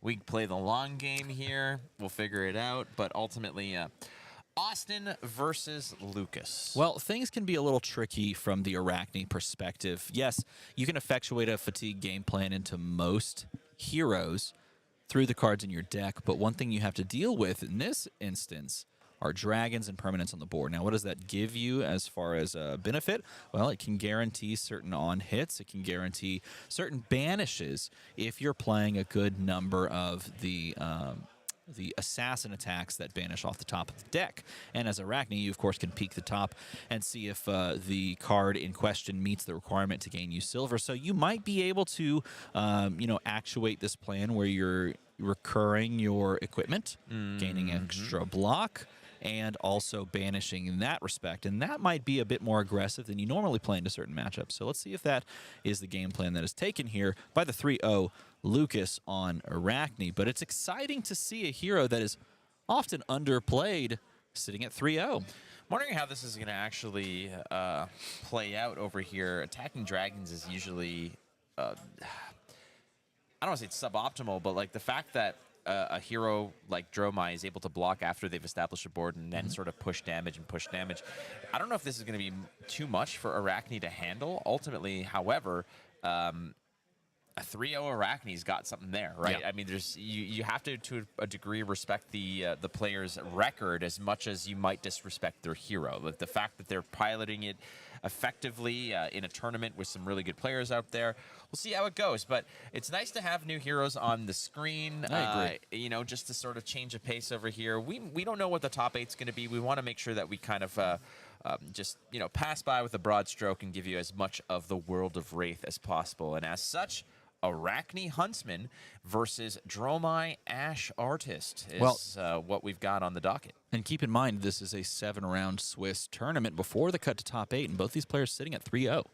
And if they're both sitting at 3-0, one of these players could be Arachne, could be Dromai, could be moving to 4-0 and starting to get very close into that top 8 discussion, just sort of automatically being a walk into it. So this is not a matchup that we just kind of went and handpicked. They're at the top tables, and they're looking to continue on a winning streak, right? I'd like to think so. I mean, nobody. It's what. One of the conversations that I love having with players is when they're agonizing over their record in a tournament, and they're like, okay, well, I'm 3-1, and if I lose on this one and I win on this one, so I have to. I'm like, how does this change your approach to the next game? Is there any universe where your current record would lead you to want to lose your next game, or are you always trying to win the game that you're about to play? And the answer is always, well, obviously I want to win. I said, so don't worry about your record. Go in and worry about the game you're about to play and go from there. And if if you take another loss and if the logic leads you to wonder if you want to drop or not, that's a different story. But ultimately, nothing changes from the task at hand, which is win the game that's in front of you. We're starting the game off over here. It's going to be a 1-dagger bigger game, as we do have the flashlight here. The Arachne Huntsman is bringing a little bit of illumination to the pile here. And if you're a WWE fan, you've got shades of Bray Wyatt with the lantern there. That's kind of what I'm getting from this. Starting off by, of course, doing the standard play. Now that we have Seeker's Gloves, and Dromai is popping those to start the game off with an Ash. Arachne going to be trying to maybe send some damage face at certain times. Cleaning the board, I think, might be the name of the game. You're only going to get that contract completed if you banish the card, and banishing the card means you got to hit the hero, but starting off with the Mirror Guy swinging for 2. Not sure what they have in the list in terms of poppers, in terms of dealing with the dragons. Like, you know, like having a look over here, do you see anything that can just really... There are a few, and they can definitely be, obviously definitely going to be sighted in. And I think when you're building a fatigue style deck, you are going to want to be including those in your build. I think that's incredibly important. And huge shout out to Austin for playing with the non-shiny versions of these cards. This might be the first Dromai we've ever had on stream that literally just went to the token box and said, "Give me all the Ash you have." Oh, never mind. Oh, I was gonna say, buried the lead. We've seen Empress Dromai. We've seen who was it? Guy yesterday had like what was it? Jeff Bezos Dromai, and now what we see here is Peasant Dromai. Which is just the standard versions of the cards, which is totally okay. They do the same thing. So, Eradicate, peek the top. It's asking, wait, do I look at? Do you look at? Should I touch the card for you? Who gets to see who's the top of the deck? Yeah, this is all right. Well, there it is. Yeah, it's my favorite part of playing against an Arachne, where I'm like, you know something that I don't know. So, for those of you wondering how this match plays out, it feels not great for Arachne, having, well, the first couple of weeks of testing the new Dynasty set, I played a ton of Arachne, and I did run into the Dromai matchup a fair bit of times, and it is really obnoxious to try and deal with all the dragons if they can be established. And Austin holding a handful of dragons, not all of it's dragons, but he's got a couple on the board and a couple in the hand, means that he's going to try to just overrun the board and make it really uncomfortable for Arachne to try and clean this up. But it can be done. It can be done, and it also can be done by banishing things off the top of the deck. Not a bad start, though, from the Dromai player here, putting 2 delicious dragons just hovering again, and Lucas saying, "I know something you don't know." I mean, here's the crazy thing. Oh, he's gonna go again. The crazy thing about this card. Okay, look. Here's the thing about Eradicate. It is the most disrespected card in the game, I think, because it's gonna take 1, 2, 3, 4, 5, 6, 7, 8, 9 cards, 10 cards off the top of the deck. Those cards are gone for the rest of the game. And guess what, everyone? You're winning the fatigue matchup. Because Eradicate is a heck of a card, and disrespecting that card too many times, you learn very quickly that, oh, okay, so now all of a sudden I'm playing without these tools, and if they hit good things that you wanted to use to win the game, well, you don't have them anymore. So there is a line of play that could lead Arachne to the promised land of a 4-0 record, and it might look like this. Well, starting off with the Ravenous Rabble for 4-go again, and we're going to cover that up. We gave you the mask as well as a little bit of another block involved in here. And Flamecall Awakening is going to go ahead and find one of those, what are they called? Phoenix Flames. Now, did you banish it? No, you dodged the bullet on that one, but that's another, this is the point. If you can take away cards that are huge or at least super beneficial in general to your opponent, even just by, you know, a random banish here and there off of like a contract that may not look that important. If you take those cards away, you're winning in ways that your opponent didn't really expect. And for example, if that Phoenix Flame did end up getting banished, you could have just said, oh yeah, this game feels a lot different because Flamecall Awakening is literally just a 1-for-3 at that point. Leave No Witness is thrust in front of the Flamecall Awakening. Dragon Time now. There's a Themi, and Themi's not really going to... Is Themi really going to... What is this dunking on in this case? Is it... What is Themi sort of In this deck, stopping. a lot. D-reacts are paramount. You play instance D-reacts, things that stop like Oasis Respite or Sink Below, Sigils of Solace. All of those are just completely shut down by Thamai. So you do want to remove Thamai from the board. It is, especially against Lucas's version of the deck, which you can just assume is going to be Fatigue. Yeah, it's something you want to deal with. Got a Command and Conquer in hand as well for Austin Reddington. 3-0 on Dromai, up against Upstart here. Arachne, nobody gave this deck any credit, but here it is, 3-0 in the PTI. Pitching a shred here. Throw in the wonderful, wonderful Surgical Extraction. Dropping the Sigil of Solace onto the bottom of the deck there, sinking it. And what do we got going on here? Well, full hand here. Nothing to block because the dragon was the one who took the brunt of the wrath here. We're going to pitch 2 red cards to send a white border, classy style, full-on cultured CNC.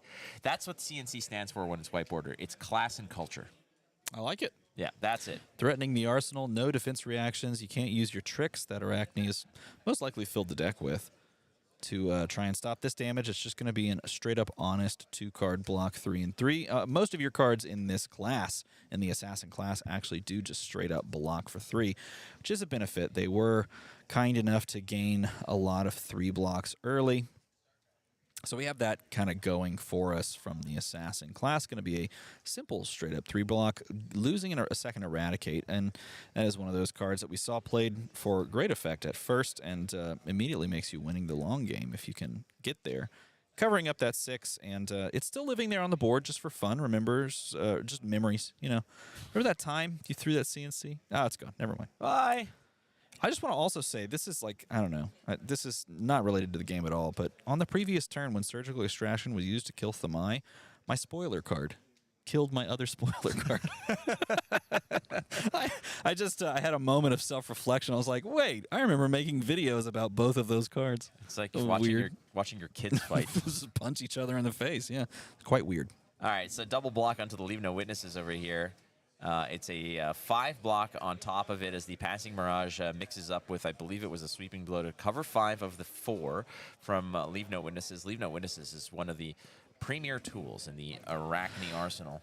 And again, it's important to note how good that trade is. We talked about it in the previous round when Bravo is giving a 1-card attack and taking 3 cards in favor of blocking. The same thing just happened.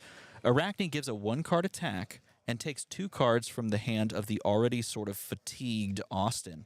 And again, if this game continues like this without much pressure in favor, and you can just kind of block things out, well, you win that long game. But again, you can't let the board get overrun, and right now it's pretty beefy. Dragon's starting to sprout out of nowhere. We're going to just kill an Ashwing with one of the daggers. Follow it up with... this is Assassin card 2. Oh, that's Warmonger's Diplomacy. I can't see. My eyes Yeah, are he like... pitched a Warmonger's Diplomacy to attack, and then he That's had my the bad. second Warmonger's Diplomacy. I have the worst eyesight, like, ever in the history of life here, so... I wonder if they both chose peace. Are they giving peace a chance? What do you think? Well, if they choose peace, one of these players is coming out way ahead by just establishing dragons. We choose peace, but we also arms race. So Well, let's see. Play dragon, play dragon, play dragon, or play dragon, play dragon, play burn them all. That's Pitch. great peace to Furnace. have right now. I chose peace. We want peace in our time. Okay, while we're doing that, how about I create this army of dragons? Arms race. You know what? Perhaps Lucas forgot about the Iron Fleet. Like, that's possible here. As Yeah, just out of nowhere. Yeah, But the whoopsie. Iron Fleet didn't forget about Lucas. No. What an interview that was. That moment. Maybe Danny just forgot about that. You know what? Or maybe you forgot how to be a proper writer. could so, big time dragons aplenty here with some a little bit of arcane sprinkles on top of it with the burn them all. There's also an Azalea that can do some work. Lucas has quite the offensive line in front of him. Yeah, this is where things start to get rough for Arachne. Can we do the thing to kill the things? Probably not. At this point, we're looking at a board where we can't even swing 2 daggers to take out like a Dromai, for example, that has 2 health. Instead, we need to commit like 1 assassin attack to take out like a 4, maybe a Miragai, and then a second assassin attack to take out like the Azalea, perhaps. And then you're looking at a Dromai that can come across, gain an action point, even if you have the popper in hand. Things get very rough from this point because Austin just had free reign to create dragon after dragon on that previous turn, choosing peace. I'm wondering what Lucas's previous opponents were, if this is his first Dromai. All right, well, we're going to go ahead and... Oh, and he's making the conscious effort here. Maybe he's just giving up on the board. Maybe he's got another trick up his sleeve. I mean, it is Assassin. This is what they do. Saying, yeah, I'm going to peek the top real quick. How do you? I mean, giving up on this board is. I don't think it's possible. Well, it's a damned if you do, damned if you don't. I think that's the problem. And look, he's going to go for the banish and the go again. If this gets shut down, though, off of some sort of a D-react, then the turn is over. But he's gonna leak a damage. Oh, and he's gonna come across with Concealed Blade. I believe that's Concealed Blade for the buff. Concealed Blade giving the attack reaction there. And oh no, he had the sink in the arsenal. Little sink below action there, out of thin air, just descending upon it. Lucas, unfortunately, doesn't get to actually punch through for anything in the hand of Austin Reddington over here. I believe there's a Kyloria. Yeah, we're establishing more of these dragons. And take a look at this. This is one hell of an armada, Steven. That it is. That's the armada that you want to build when you play Dromai. That's my preferred armada, frankly. Yeah, no, okay. All right. Thank you for that.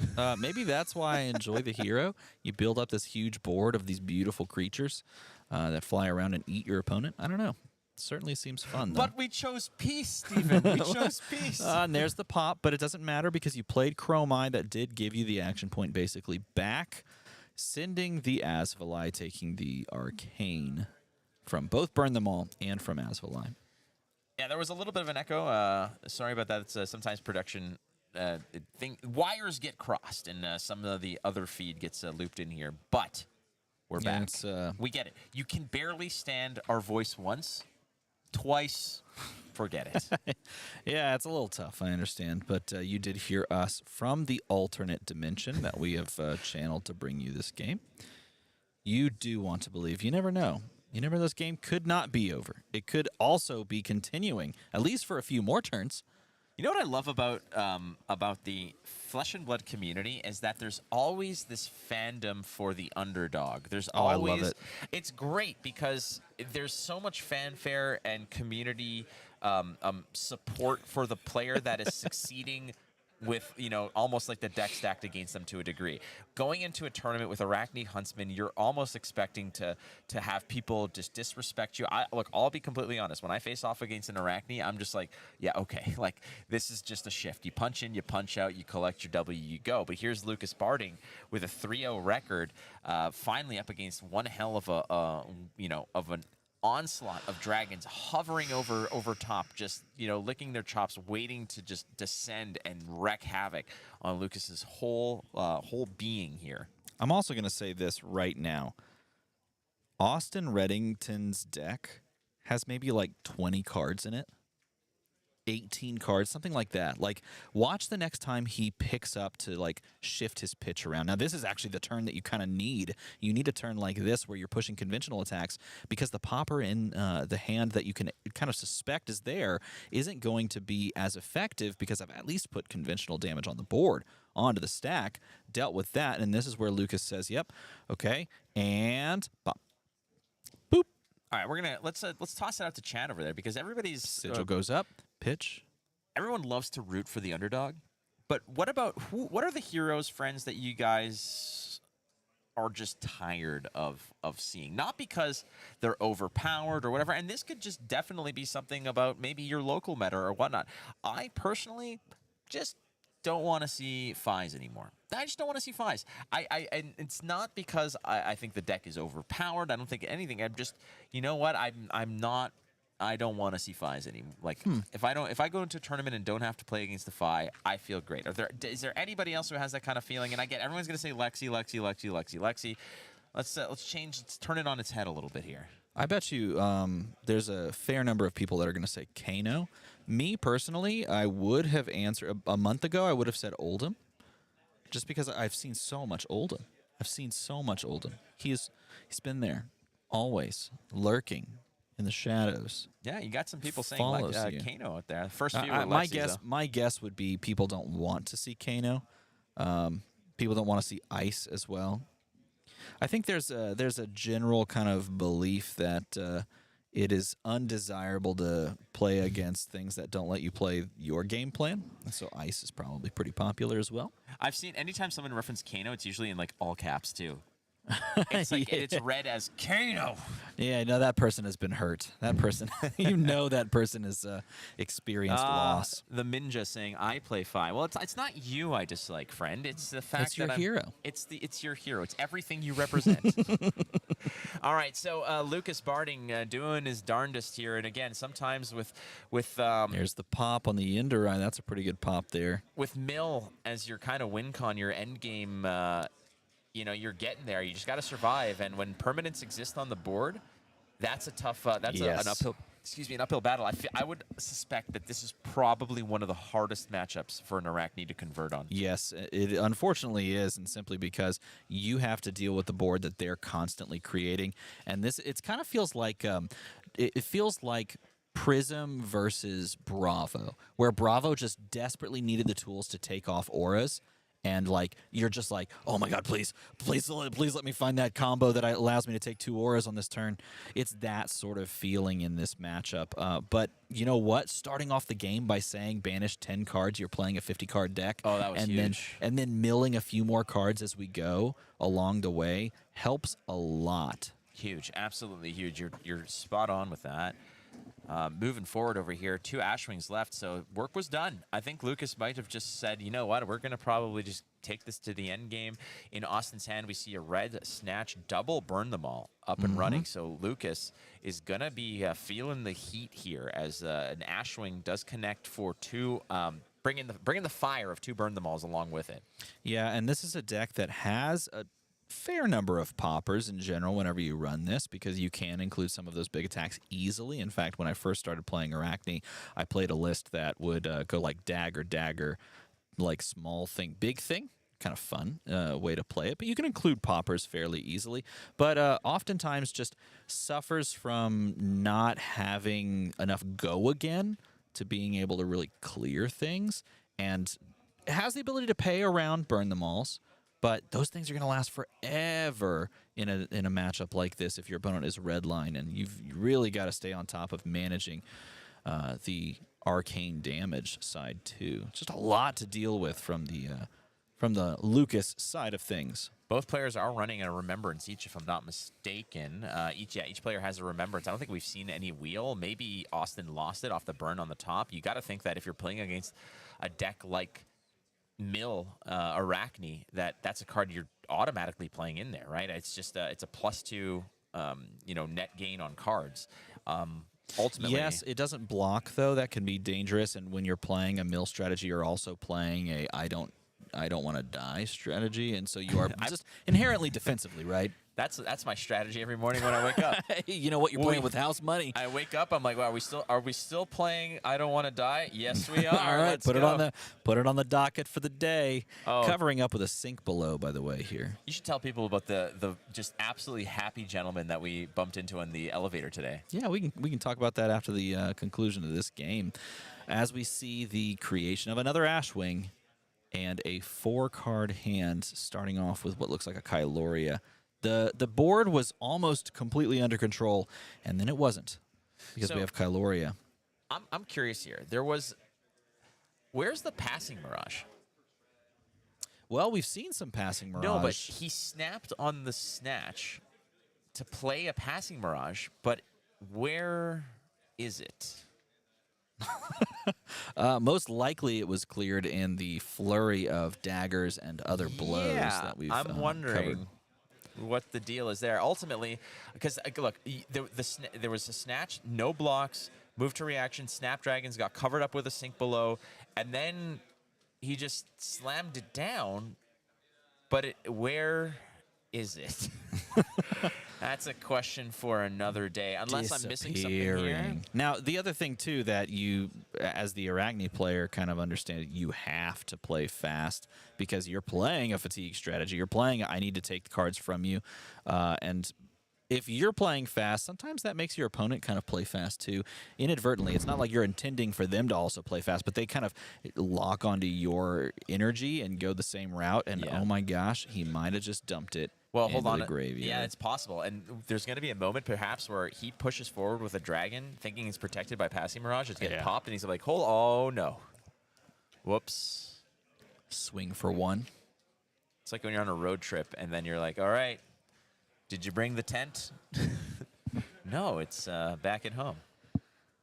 Well, ultimately, Themai, a pair of Ashwings, some arcane damage is leaking through. Feels good in the neighborhood. But yeah, perhaps in his haste, he just decided to say, you know what, we'll just put this directly in the graveyard because you're probably just going to dagger it anyways. It's going Ashwing, Ashwing. And then we go Blaze Hedgehog. Maybe just trying to seek out to see if there's a popper there. But I mean, I don't know. This is a very unique matchup. This is a matchup that you don't see very often.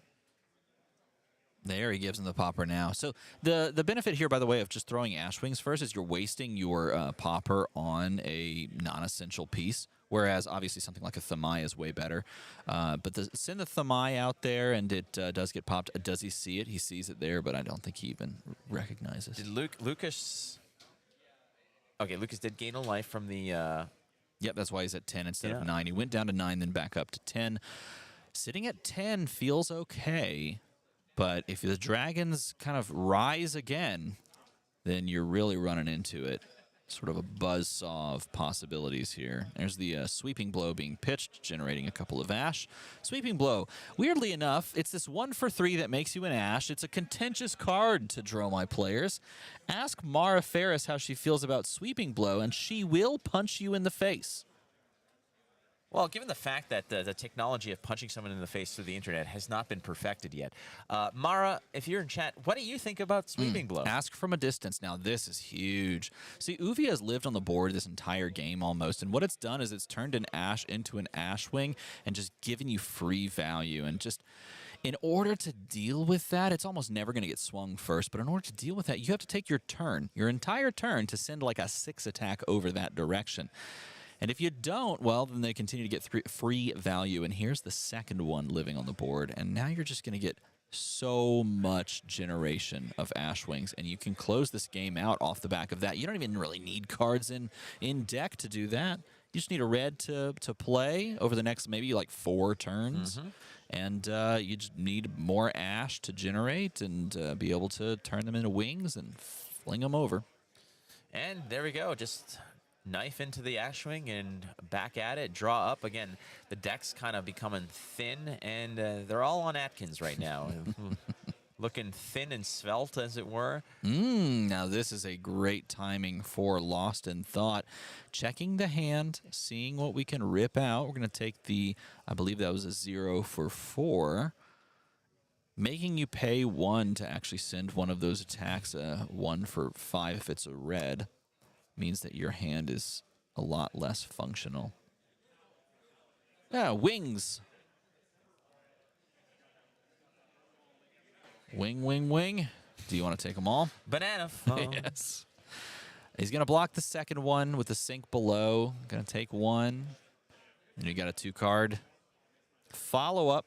We're up against it here. I mean, frankly... there's the Arcane Lantern I forgot about. I mean, there's the popper, though. Gain a life as well. Get there, baby. So Lucas Sparding hanging on by a thread. I think that the poppers are kind of thin now. It's few and far between left in the deck. There's 3 Command and Conquerors. There's, what did we see? I mean, there's only a handful left. You're right. But you know what? Look at that. Look at Austin's deck. There's maybe 12 cards, 15 cards left in deck. He's doing a good job of cycling it and really doing a fantastic job of pitching to Furnace to make more Ash. But it's getting low. Yeah, and I think the round is slowly dwindling away. The timer, we don't really have one on close by, but it's a safe bet to say that they're in single-digit territory, I think, for time left in the round here. We haven't heard an announcement or anything, or maybe we did, but we're so enthralled here. But here we go. First generation of silver in the entire game. We finally hit on a contract. One more, and we can buy back our equipment. There's a Sigil of Solace, there's a lot of like activators for the go agains. There's a Phoenix Flame that will, if you open the chain, it's 0 attack go again, but it's a red card, so it opens things up. Here's a big one. This is Rake the Embers. It's going to transform, create Ash, transform Ash. He's only going to get 2 Ash Wings out of this because I think he wants to just keep that Ash. Is that an Ash floating? Yes. Okay. I wasn't sure if it was just the token that's left with no counters on it. Ultimately, 1 Ash floating, which can generate a bigger dragon, a bigger threat. Yeah, he's just going to concede there. I think he sees the writing on the wall. Too many Ash Wings, not enough cards in hand to deal with.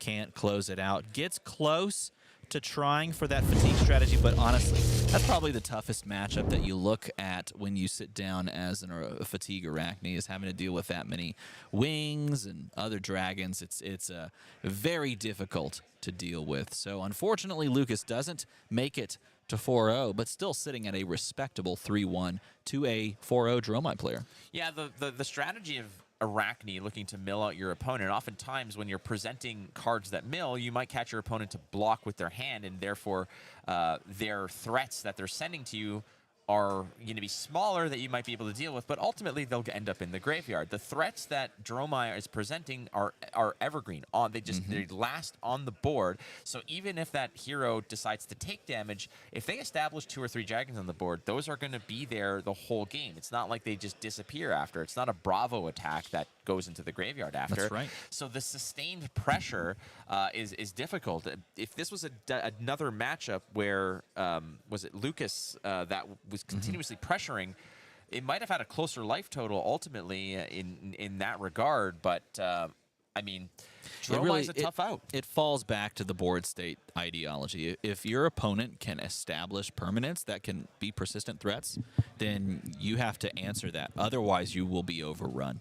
And in a game where only a few heroes do that, the hero that wants to try and get most value out of their cards and then take away your own cards really will struggle into that matchup, and that's what we saw. That's it. So 4 rounds are in the books over here. We have a undefeated Dromai player. We're going to get you more statistics as they leak through. We're wrapping up the round. It is, what time is it? I don't know. It's approaching 2 p.m., I believe. Oh, well, let's see. What do we want to get on stream? We want some more Vinset. We want some Bolton. We want some Borvo.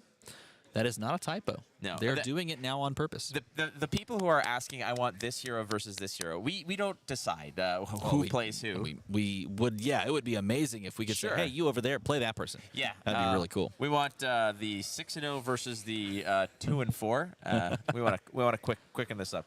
Yeah, there you go. Yeah, no, I mean, we'll do our best, obviously. Ultimately, priority will go to the undefeated players. They want to be featured. They're the best in the tournament. But at the same time, you know what? We take a little bit of those creative liberties, and we just find a Kano. If I had suspenders, I'd be doing this. I would be doing this. I'm like, sometimes, we just find a Kano. Find a Kano. Sometimes we just find a Kano. And then put me to sleep. That thing like let's be honest, you were already asleep. Dude, calling the 7th consecutive CC round and it's a wizard mirror and I'm just like there. All right, look, I didn't expect it to be a wizard mirror. I saw Kano was sitting in the top 12 or top 11 and I was like, oh my gosh, we got to get a Kano who's possibly on the bubble. And then they showed me who the matchup was as they were jumping down into it and I was like, oh crap, it's a wizard mirror. This is going to hurt everyone's brain. Yeah. Nevertheless, we hopefully will pick some of those heroes that you were saying in chat. Let's see, what do we say? No YouTube chat, we riot, give us what we want. Borvo mentioned, Wizard, Fi, quiet and give us what we said. Azuri, we want Kano, Levia slaps, Reinar, Vinset, please. Levia, eyeball. 3 eyeballs. 3 eyeballs. Well, that's the magic Speak friend and enter with eyeballs. Oh, there it is. Oldham, get out. Kick the pitch zone out of chat. Right now, they need to leave. They said Oldham, that doesn't exist anymore. Bro, that Wizard Mirror was the best matchup of the day. Pinned! You pinned that comment. I have some executive function here. Block, dismiss, report. I could do something, right? More Borvo. Now there's some intelligent conversation. More Borvo. Morvo. Wizard. Morvo of Borvo. Semicolon Ia. Azalea, give us Bolton. Bolton is the light. You going? Look, You've been going strong this week. We do ultimately. what we can. Vinset or Riot? Pin of shame. But there's no hero named Riot, so it's gonna be Vinset. Ooh, what if there was a hero named Riot? Class and hero ability, go. I got it. Go for it. It would be a brute Named Riot? named Riot. You know That what? would be, people would be into that. I feel like KO would be the Riot, you know? KO. Sure. Riot of the. Seas. No, it's K. It's like a forest. KO, Riot of the Trees. Just change that. There you go. Riot of the trees. All right, what would Riot do as a hero? Let's make that as a thing. Vinset, wouldn't mind seeing a dash. You know what? That actually would be pretty good if we could see a Yeah. dash Is player. there We even do have one? 4. Remember, They're 4 around. dashes. Yeah, they're busy losing, I guess. Next mech is Riot. Riot, the mechanologist. I would like, where all the contraptions and combobulations are just, you know, what if her text was like Fluke versus Armada. Fluke versus So I have to Armada? fly to Australia. Is that the play here? I got to go see Fluke in Australia. You're lost, dude. Go for it, man. Right. KO is just misspelled Kano. That's not It's Riot of true. the Wilds. Oh, I like that. That's pretty Riot good. of the Wilds. KO, Riot of the Wilds. Riot, the Earth Brute. Oh, that's good. That's some good sauce over there. Did you know that reference? What are you doing? No, you don't know that Is one. that like All a, right. it looks It's a it looks meme. like you're the dude on a pizza box being like It's a meme. Shout out to anyone that knows that one. Riot Intellect 2. Oh God. yeah, but like It's the worst name. right, It's all. intellect 2, health 70. Yes, the next mech is going to be the Professor. That is confirmed. That is accurate. So it would have to be the third mech Professor, down the line. Rioter of Talarian. The Talarian Riot. The Talarian, right? You know that sounds like what he like. Sounds like a sandwich that you'd buy at his his gift shop. Any Viscerai decks? 4 Viscerais. 4 Viscerai decks. Viscerai yeah. would be fun. I wouldn't mind a Briar on stream as well. Briar would be cool. Yeah, we have several Briars, right? I think there were ears hurt. 5. Your ears hurt. They do. I don't blame you not going with KO. They're like on fire Wild red. Look at Riot. this. They're like red as hell. Yeah, there it is. Listening to your face. Jar Jar versus Droidica. Oh Dude, man. Droidica was like such a cool name, by the way. Yeah, they were. Where are the droidicas? Where are the Droidicas? Where are the droidicas? Get the droidicas in here. Yeah. Master, destroy us. And then they use force speed once. Once and only Never once. again. It was just like whoop, and I was like, "That's a thing you Wow, can do." Jedi are badass. And then, we forgot. You know what? In the same movie, we could have used that to get through some force fields and save our master from being impaled. Instead, we'll just watch. Just saying. Just saying that's not a good play. It's not a good play. Listen. I'm going to go find a Viscerai or an Azalea or a Viscerai or a tree hero with 2 intellect and 80 life would be kind of funny. Like Oldstein seated in water. Here's what we're gonna do, and I'm holding a pen and pointing it, so it makes it feel like I command more authority. We're gonna see double authority. We're gonna take a quick break. All right. I'm gonna eat a Sammy, a little slamwich. We're gonna get rejuvenated. Because after 11 straight rounds of CC yesterday and another, 9 today? 10. 10 today? My man needs some sustenance. So we'll take a quick break. We'll be right back.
to this PTI extravaganza. I was wondering, do I use bonanza or extravaganza? All said and done, it's still an Anza, Yeah. and it's not Tony Danza. No. It's Bolton. It is Bolton. Sir Bolton, Breaker of Dawn, going to make the debut today at this PTI on stream. What is this, round 4? 5? This is round 5, yeah. 5, baby. 5 of 7 in Swiss before we cut to the top 8. And Sir Bolton, Breaker of Dawn's going to have... Yep, I was waiting for you to see. I wanted that live on stream. I did not do this at all. I did not do this at all. No, snake. this was given to me. This is our opportunity to see Sir Bolton, Breaker of Dawn, and my boy, Kano. That's right. Kano. And I believe this is the Kano that we saw played yesterday as well at the conclusion of round number, what was it yesterday? Oh, I don't know, 14? 9? Was it like 9 rounds of Swiss? No, I think it was round 7, I believe, was the So it was 7 rounds fabled yesterday? wizard mirror where I believe my brain went to the Shadow Realm. The Shadow Realm. It was Absolutely. banished. Sure. Yeah, well, we have Sir Bolton, Breaker of Dawn versus Kano, Dromai of Aether. Let's see what you feel. So I didn't have my phone out for the chat. I want to know what you feel about this matchup, how you feel about this. I do think at the conclusion of this game, we need to do some giveaways because, again, I keep looking at this stuff and I'm like, you know what? What? We need to Well, get some of this stuff away all right, quicker because so- we're kind of slow rolling this. Best caption or Photoshop of a photo between the two of us wins this box. That's it. That's it, Banya. That's the meal. Okay, is this box? So if you find a photo of the two of us doofy together and you want to Photoshop it, we got a bunch of cool submissions. Check out. Use the hashtag #FabChIcago so we can find it. Yes. Tell us all your feelings or whatever. But yeah, there's a. These two clown shoes over here need to give away a box, and we need your help. That is correct. We do need your help. This is going to someone very soon. I think, well, maybe, I believe I gave the required things to the required people, possibly to show on stream, but I could be incorrect about that. It might be my fault. Nevertheless, we are going to be showing you in a couple of rounds some really fun entries into winning this box. Oh, Some you did the thing? I tried to do the thing. I might need another, maybe 5-10 minutes to continue to do the said thing, but I'm not going to really get that because I believe Sir Bolton, Breaker of Dawn, and Kano, the Dromai of Aether, are sitting down to the table and preparing themselves Absolutely. Well, to battle. how are you guys doing? It's all us, and we're just a little yip. But you're out there too. We want to know how you're feeling. Use the hashtag #FabChIcago on Twitter. I'm perusing and getting some inspiration over there. Feels good. You can always chat with us in the chat room here on the YouTubes. Yes, yes, you can. Wow, that was what a nice little bookend to that whole statement. Yeah, the YouTubes is really tripped me up because I haven't heard it called that since I talked to my mother several years ago. Are you on that YouTubes there? No, grandmother who is in the retirement home. He does internet radios. That one's probably struck a chord for you. I apologize. All the time. That's what my parents say I do. They're like, is he a doctor yet? No, he's an internet... Radio star. Radio star. He's a disc jockey. Yep. Okay. We met a dude in the elevator today. Ah, yes. Yeah. We can't forget him. So we're loaded up in the elevator. We're going from the top floor down to the lobby, and all of a sudden it stops. Patently exhausted, by the way. Who, us? Yeah. Oh, yeah. At least I was. I'll speak for myself. Sure. We were both. We woke up, we got ready, we got out the door. Patently just run down after a long day of working yesterday, right? And to the point where I think we rode the elevator down. About halfway down, it stopped. Yeah. You might have not looked up. Halfway got out the door. He was coming in, and he realized, oh, this is just another floor. And I'm like, oh, should I go too? Are we just getting off now? And, man, very kind gentleman comes in. And what does he do? What does he say? First of all, when someone says riding the elevator, you make it sound like we were at Six Flags. No, we stood in a box, and the box went, and the box moved. We didn't ride it. But do you really have to explain how elevators saddle, function? It didn't have seat belts. The chat is not writing this down in crayon. They don't play Levia. Okay, so yeah, the dude walks in, and again, it was one of those things where it's just a happy dude, a very happy dude. I honestly don't remember what they said until it just got to the point where it's like, well, you know what? We're having a good time today. We're alive and we're well and we're healthy and everything's good and then this and that and he's like, you know what? A lot of people can't say that. I'm like, you know what? That's right. I'm like, all of this, it's just. I'm like, the hardest part was waking up. And he's like, you're right. He's like, everything else, it's just extra. I'm like, yeah. I'm like, we're in the bonus round. That's right. Yeah, he noticed that we were both trying to exit on his floor, and then we realized that we were supposed to go to the ground level. And he was like, don't worry about it. It's okay. We've all been there. You know what we did? We got over the hardest part. We woke up, we got up, and got out there. And I was like, you know what? That's incredibly poignant because, you know, you can run into days of, 13 hours of work and grind it out, and you just feel ragged the next day. But you got to remember that some people weren't as lucky and That didn't. is true. And that's what he said. He was like, you know what? We woke up. We're in the bonus round. Some people may not have been as lucky. Yeah. It's like that's a beautiful sentiment. So the new motto that's going to go on the future Flakin' Armada T-shirts are, "We're in the bonus round. We're playing with house money." Yeah, that's the mantra. He said we're in the bonus round now, and I'm like, you know what? We're playing with house money, and there is the best sleeve that you could possibly. Oh my God! On the stream, Dear it is Lord. finally returned. Here we are with that wonderful callback to the last time we cast it together here in Chicago. Oh, the sleeve was there, and then it was taken away. Do you know why? He put that on for you. The safety of children everywhere. Put that on for you. It's gross. So if you don't know what we're looking at here, we're looking at a 3-in-1 Jonathan Folk playing none other than Kano, the Dromai of Aether, up against Bryce playing none other than Sir Bolton Breaker of Dawn, starting it off and charging off with this. I believe that's Light the Way. Charging up the Banneret of Courage. That gives you a Courage token. Now, the one thing you want to check when you go into this matchup is what you have as far as Arcane Barrier is concerned. Now, we know for a fact that we have AB1, and that Halo of Illumination has Spell Void 1 as well. I don't believe Arcane Barrier exists on the new chest piece, the new Legendary, but I couldn't actually, from the top of my head, remember. I don't believe it does. I believe it just has Temper and its effect. So this is an AB1 matchup, and in a deck that is really predominantly like a yellow-based deck, having like AB3 doesn't necessarily make much sense based on card economy. Well, the deck has no blues. Well, I didn't want to spoil that. Oh, my apologies. Sorry. No, let's rewind here. The deck has a lot of yellows. That's exactly what I said. Absolutely. Okay, so that was what I was implying. And in doing so, we're going to move on over, and we're going to send a Crucibled, buffed up Aether Spindle, one of the best possible spells that you can play, just because it pushes extra damage, pushes 5, and it allows you to kind of peek the top here, pitched to stop. A little bit of it is that Command and Conquer, but it's really just going to send a lot of damage on over.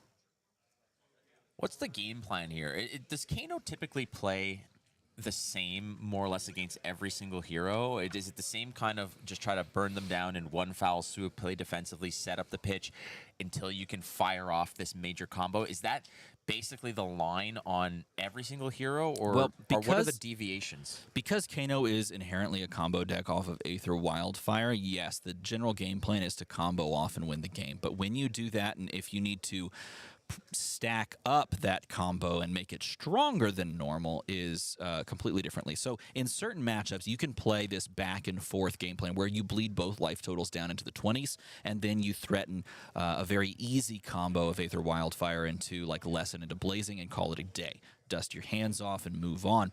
And that's a find of a Blazing Aether off the top. But if your opponent has a lot of defensive tools as far as AB is concerned, you may have to stack up something bigger, like double Aether Wildfire into a single spell into a Lesson in Lava that you're also presenting the possibility of throwing a Zap that's buffed up and then win in that respect, like we saw yesterday at the end of the Swiss rounds. Bolton, a very strong hero in Limited, which we're going to see a lot of in the national season, as it's going to be, I believe it's Draft, Monarch Draft is going to be on the docket for national season. You're going to see a lot of Bolton there, so might as well get used to the smugness of Sir Bolton himself. Bring in the is that Raiden? Yes, Raiden Duskbane is the new weapon of choice over the sort of Centauri Sabers build where you combo Bolton, simply because you can still Lumina this. Oh, Soulbound Resolve, its effect does affect arcane damage, so it actually does function in a way as sort of AB2 if you can charge on your turn, but I believe...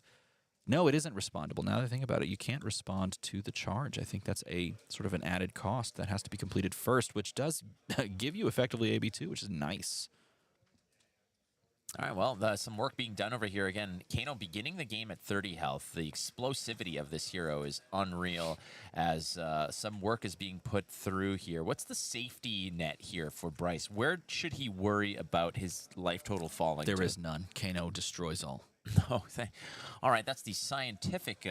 What about the layman's terms? All right, so sitting on, let's just call it effectively AB2, but really on the combo turn, if you haven't given up the Halo of Illumination, you're looking at 3 off of the Wildfire. If you're playing like Wildfire into a 1 attack spell or a 1 damage spell into Blazing, that combo usually on the face of it does, what, 22 damage if my math serves correct? And then every time you stop some of that, it minuses that by 5. So if you're sitting in that 22 damage range, you need to be holding on to cards because you can expect an Aether Wildfire to get buffed twice. And that pushes it to like 22, then 27. There's the find of the Aether Spindle, most likely a red, putting that on top here, allowing us to draw into that on our next turn. You're in charge here, man. I'm a spectator. I got front row seats to Barbenheimer here, and I'm just watching the fireworks go off. All right. Well, we will continue breaking it down as we go. This is going to go on top, and of course, we're giving the shuffle on over is going to be over to Bryce, going to shuffle up and pass back. Now, most likely with 1 card in hand, this Aether Spindle going on top isn't really going to present anything right now. It's simply going to be drawn into the hand. Yes, the arsenal is loaded up. As long as that's not a blue, we're pretty much fine to do that. The cool thing about Kano is that you can effectively block out on turns and then just play, you know, like a 1 card plus arsenal hand. And this might be the turn where you start to consider some of that. And against a hero that wants people to block with attack actions, you feel really good because you're blocking with non-attacks. And this, via the Vanguard, is one of those bomb turns that Bolton can have. When you double charge into via the Vanguard for 5, you can give this go again. You can follow it up with Raiden for 3 plus 2, or yeah, plus 2, I believe, because he charged twice, is 5 again. And if that is a Lumina Ascension or a Beacon of Victory in the arsenal, then we could really pop this turn off because we've already charged Spirit of Arena, and that makes the Lumina Ascension an instant speed trigger, which you can actually apply, I believe, onto the Raiden after you've attacked with it. It would gain that effect, I believe. Well, as it stands now, it's a Raiden, I believe, for 5, is it? He's going to double block here and going to charge, take the charge out, and there's a Beaming Bravado to push along for 5. So on all, like once all is said and done here, I believe that is all hands face up. We're looking at 15 damage across the board, all just for giving you a via the Vanguard. And looks like we're going to keep the 1 card in hand from Kano, most likely a blue, and we're most likely looking at a spell in the arsenal allowing you to kind of send damage or establish your items like Energy Potion. So just the Energy Potion. There it goes. And part of this is the advantage for blocking for Kano here is that there's no attack actions, right? Because if there's a charge that occurs, the attacks will get +1 if they're blocked by a attack action card, right? So the fact that you don't have attack actions or just generic actions, you can confidently block a lot of these attacks, which is great. Yeah, in general, Kano has a lot of blocking ability. Most of his cards in the deck block for 3. And so oftentimes you can look at the math game of just attacking and blocking and say, okay, I'm going to block 9, pitch the blue to play the Arsenal card. It deals 5, and then I might just be on the receiving or on the winning side of things. And here's a Bolt of Courage charging. Looks like a blue, so it's not threatening much damage, but it is threatening a card draw. Possible snap here. No, it looks like it is red. It's going to come for 3.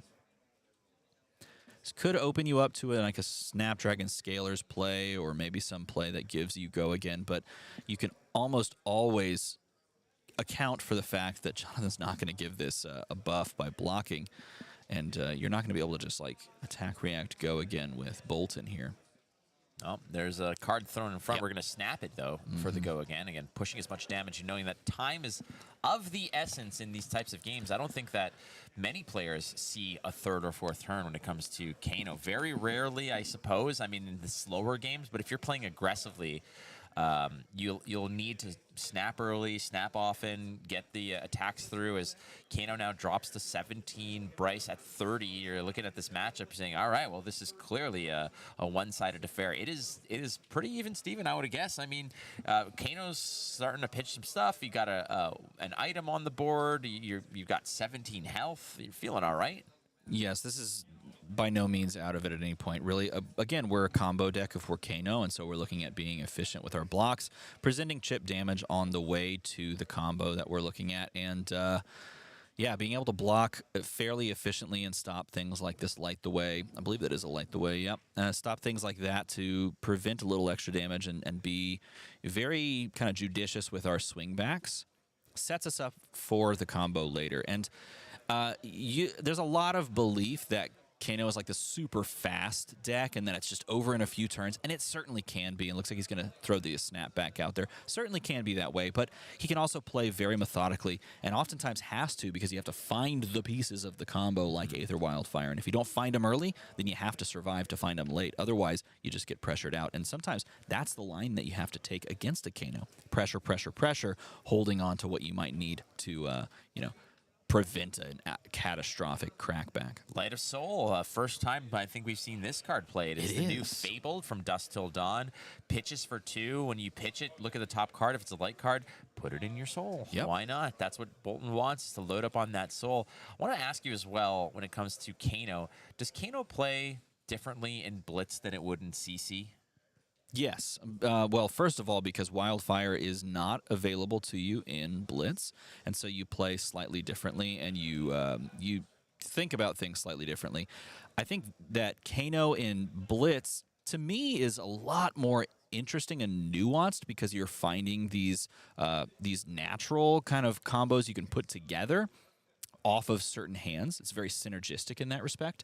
Whereas Kano in CC is perhaps a little bit more rigid currently because playing the optimal deck is oftentimes just finding Wildfire and just jamming it out there and knowing how to perfectly sequence that combo.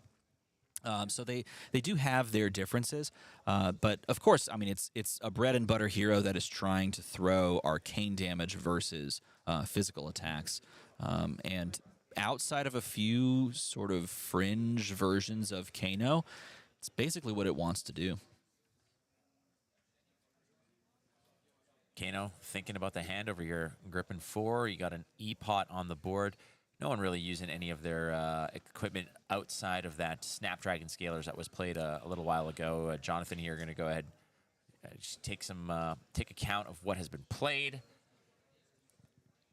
Yeah, we're getting our opponent down to the 17 life point range, and we're trying to set up combos as Bryce. And I think this very smart thing that he's doing is staying really disciplined on keeping a bomb turn that could come around, something like Light of Soul, using the Halo of Illumination, I should say, to like maybe combo off in some creative way. We're keeping that to a minimum because I think the best thing that you can use your Halo of Illumination for is Spell Void 1 on that combo turn. And if you're putting your opponent on being close to combo, you want to present awkward attacks and hold cards to try and slow and stop as much of that damage as you can. covering up with Aether Spindle, a really, really important card. So seeing that as a block means that the rest of the turn might be big, but you have your own big card, and that is Lumina Ascension, played at instant speed, allowing you to trigger the effect. Wow. Oh no, but he finds a Lumina off the top and burns it.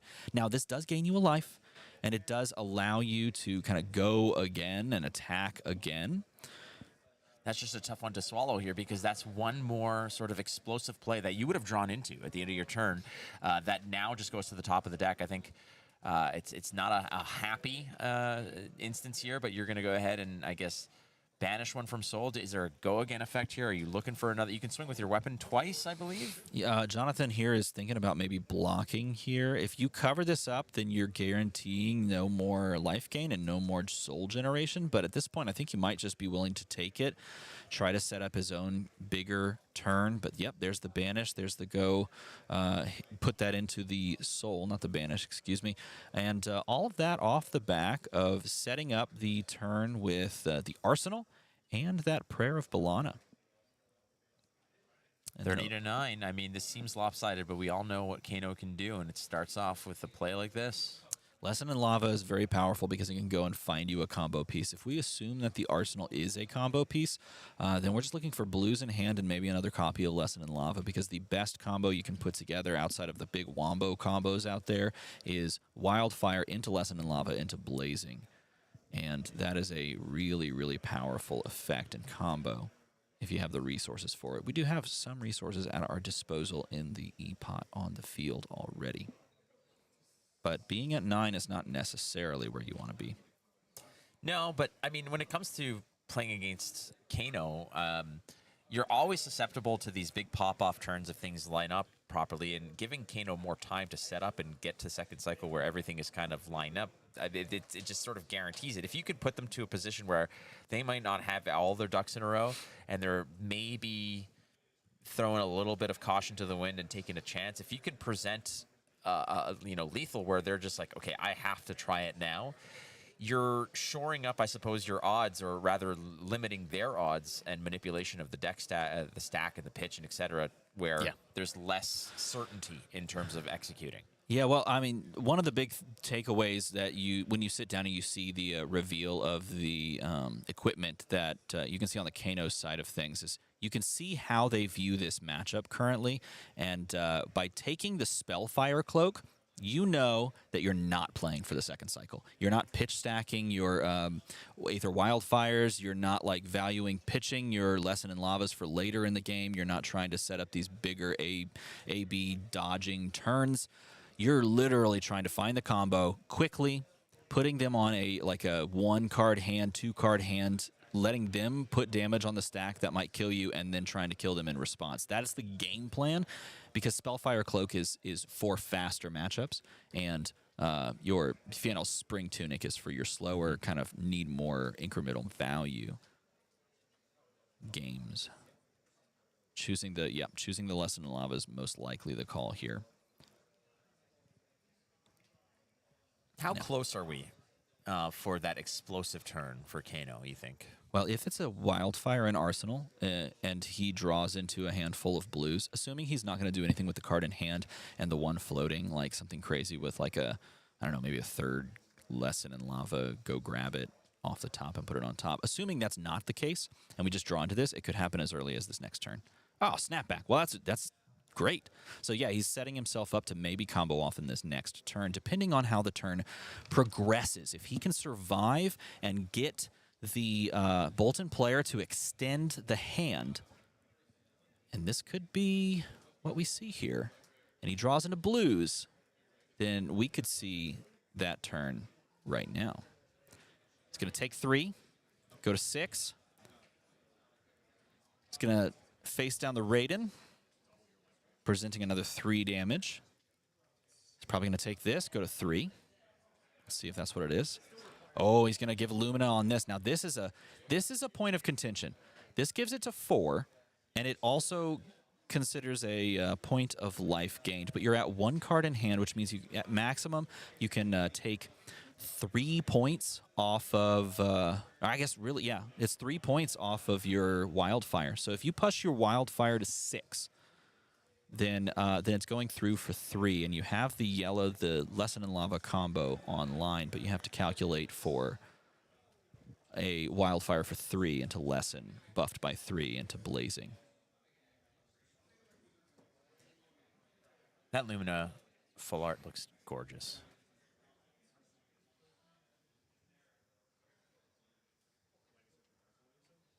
So what's the contemplation here for the Kano player? Is it a block, or is it to just say, let's go for it? I believe the contemplation is, 1, can I survive through this turn by not giving any cards from hand? 2, do I have the combo right now? Do I have the resources right now? And what is my combo if they have a yellow? I really don't even need yellow. You just need the red, because the AB1 on the board plus the Spell Void plus I believe that new legendary chess piece stops a point of damage on your turn. Gives you some flexibility here into this matchup while being able to play aggressively. So if you have a 3 Wildfire and then you throw a Lesson for 3 plus 3, which is 6, then you throw a Blazing for 9 plus 3 is 12. You're looking at 18 damage.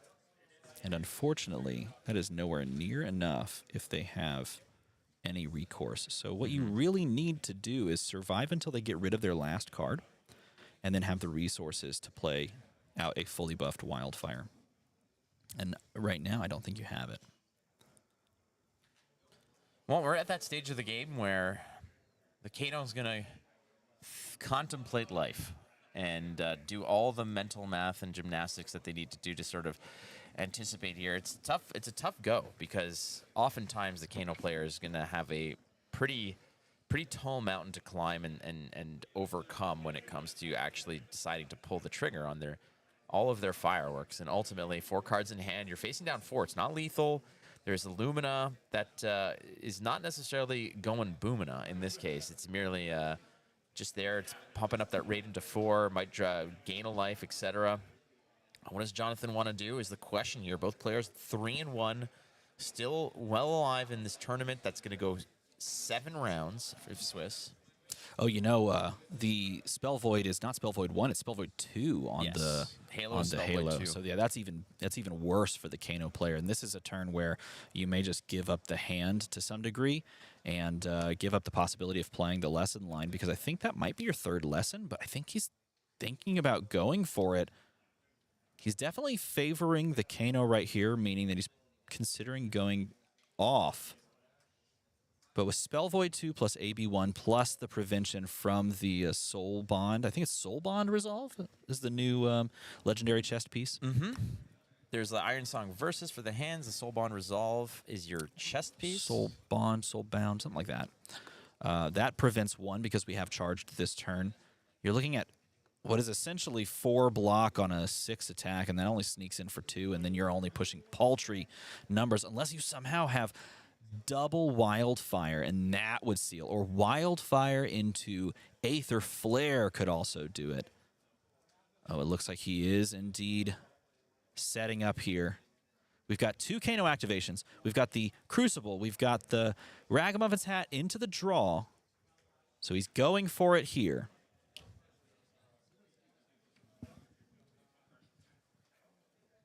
Here it comes. Now he's considering the 2 cards. When you consider this long, I might mean that you're seeing a red that you've drawn off and you were expecting a yellow or a blue. The cool thing about Ragamuffin's Hat is you can think of that card as a card that actually gains you resources. Because if the card in your hand is red, and you Ragamuffin's Hat intending to put that card on top of your deck, that red card, and you find a blue, you end up turning a red card in your hand into a blue card. So that Ragamuffin's Hat, you can actually think of as gaining you like 2 resources in that sense.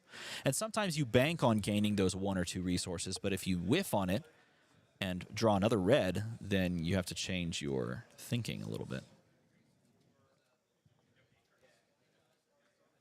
Raiden still hasn't resolved here. It's 4 damage.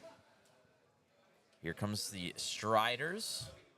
We've seen a lot of aggression from Raiden. We've seen a lot of back and forth blocking. The 3-1 Bryce Hensel not choosing to do a lot of A-Bing on this game. Made a couple of choices there, but here's the combo that is presented. Very back and forth. Both players playing blocks, playing attacks. sending damage. But this is the moment where you've really been waiting for. It looks like you've got the ability to pitch there. Floating 1. There's the Spell Void 2. That's stopping 4 of this 6, dealing 2. Setting that to the side. Have 2 Kanos to resolve. But only dealing 2 here is very difficult to overcome. Oh, revealing an Aether Spindle. With a card in hand. The E-Pot was cracked already. The resources were spent, and this might be the end of the game and then the end of the line for Kano, unfortunately. There's the crack for the extra resource. Off of the chest piece. Going to buff up the Aether Spindle here. It's going to go for, looks like 4, 5, 6. Must be a yellow, so it's going for 6. But no resources floating. 1 Kano to resolve. Looking for something like a Blazing Aether, but doesn't find it off the top. This felt like much more of a Hail Mary combo than the sort of prim and proper setup. And all this off of AB1 and only yellows, right? That's correct, yeah. And maybe is this more a factor of Jonathan just not finding the pieces early enough or together enough? Or is this more a matter of Bryce just kind of accelerating the game state where Jonathan is just trying to pull the trigger soon? Yes, I think it's both of those. I think both of those are fantastic, and that's going to be the game. Yeah, he just didn't find it. That's the game plan, too. It is incredibly important to understand what you're needing to do in this game. Oh, he had a, he drew into a red, which is not what he was hoping to find off of the top. And the game plan that you have to go into as Bryce took is being aggressive, having the tempo-oriented equipment available to you and siding it in regards to Spell Void, which is fantastic, and then pressuring, not giving the Kano time to set up, and having the resources necessary at the moment. And, of course, this really nice new piece of equipment that basically gives you AB1 for free. Making them have the combo or putting yourself out of range of their combo. It just did it. That just does it. When you dump your hand and you don't land the combo and they're sending 4 and then more after that, it's time to hang it up and move on, and that's where Jonathan is. Perfect. Well, Bryce takes the win over here over Jonathan, and Bolton player is 4-1. Just basically pushing the tempo and throttling down on this Kano, not necessarily to burn them out, but ultimately to just give them the pressure of having to try the combo sooner than they may feel comfortable doing. So that's definitely a viable strategy, is just continue to pressure, and maybe AB1 is good enough if things don't line up the way that they did not for Kano. Yeah, so if you're curious as to how they AB forward, well, the new Soulbound Resolve is a chest piece that you can play that if you've charged your hero's soul, the next 1 damage that you would take is prevented. And so in starting that entire turn off by charging your hero's soul, you effectively gained AB4, which is incredibly powerful. And that's why things like Briar are very scary to play against in both Blitz and CC in Limited, as Kano, because they have access to Spell Void 2 in the Legendary Gloves, and so do Light Heroes in the Halo of Illumination. Cool. Should we rock a giveaway? We should rock a giveaway. What should we give away? Oh, let's open this right here. Let's open this. Let's do it. All right, we're going to do another box break giveaway game, ladies and gentlemen. And you know the rules that you don't listen to, which is don't start guessing stuff yet. But we're going to open this box right now. That's the one rule. That is the run rule. So we're going to open this box. We're going to pull out all the cool stuff, but we're going to keep the cold foil secret when we say so, and not before. Come on, people. Do not do it before. When we go for the overhead clap, that's when you start naming the cold foil, and the first person who gets the cold foil correctly gets the contents of the box.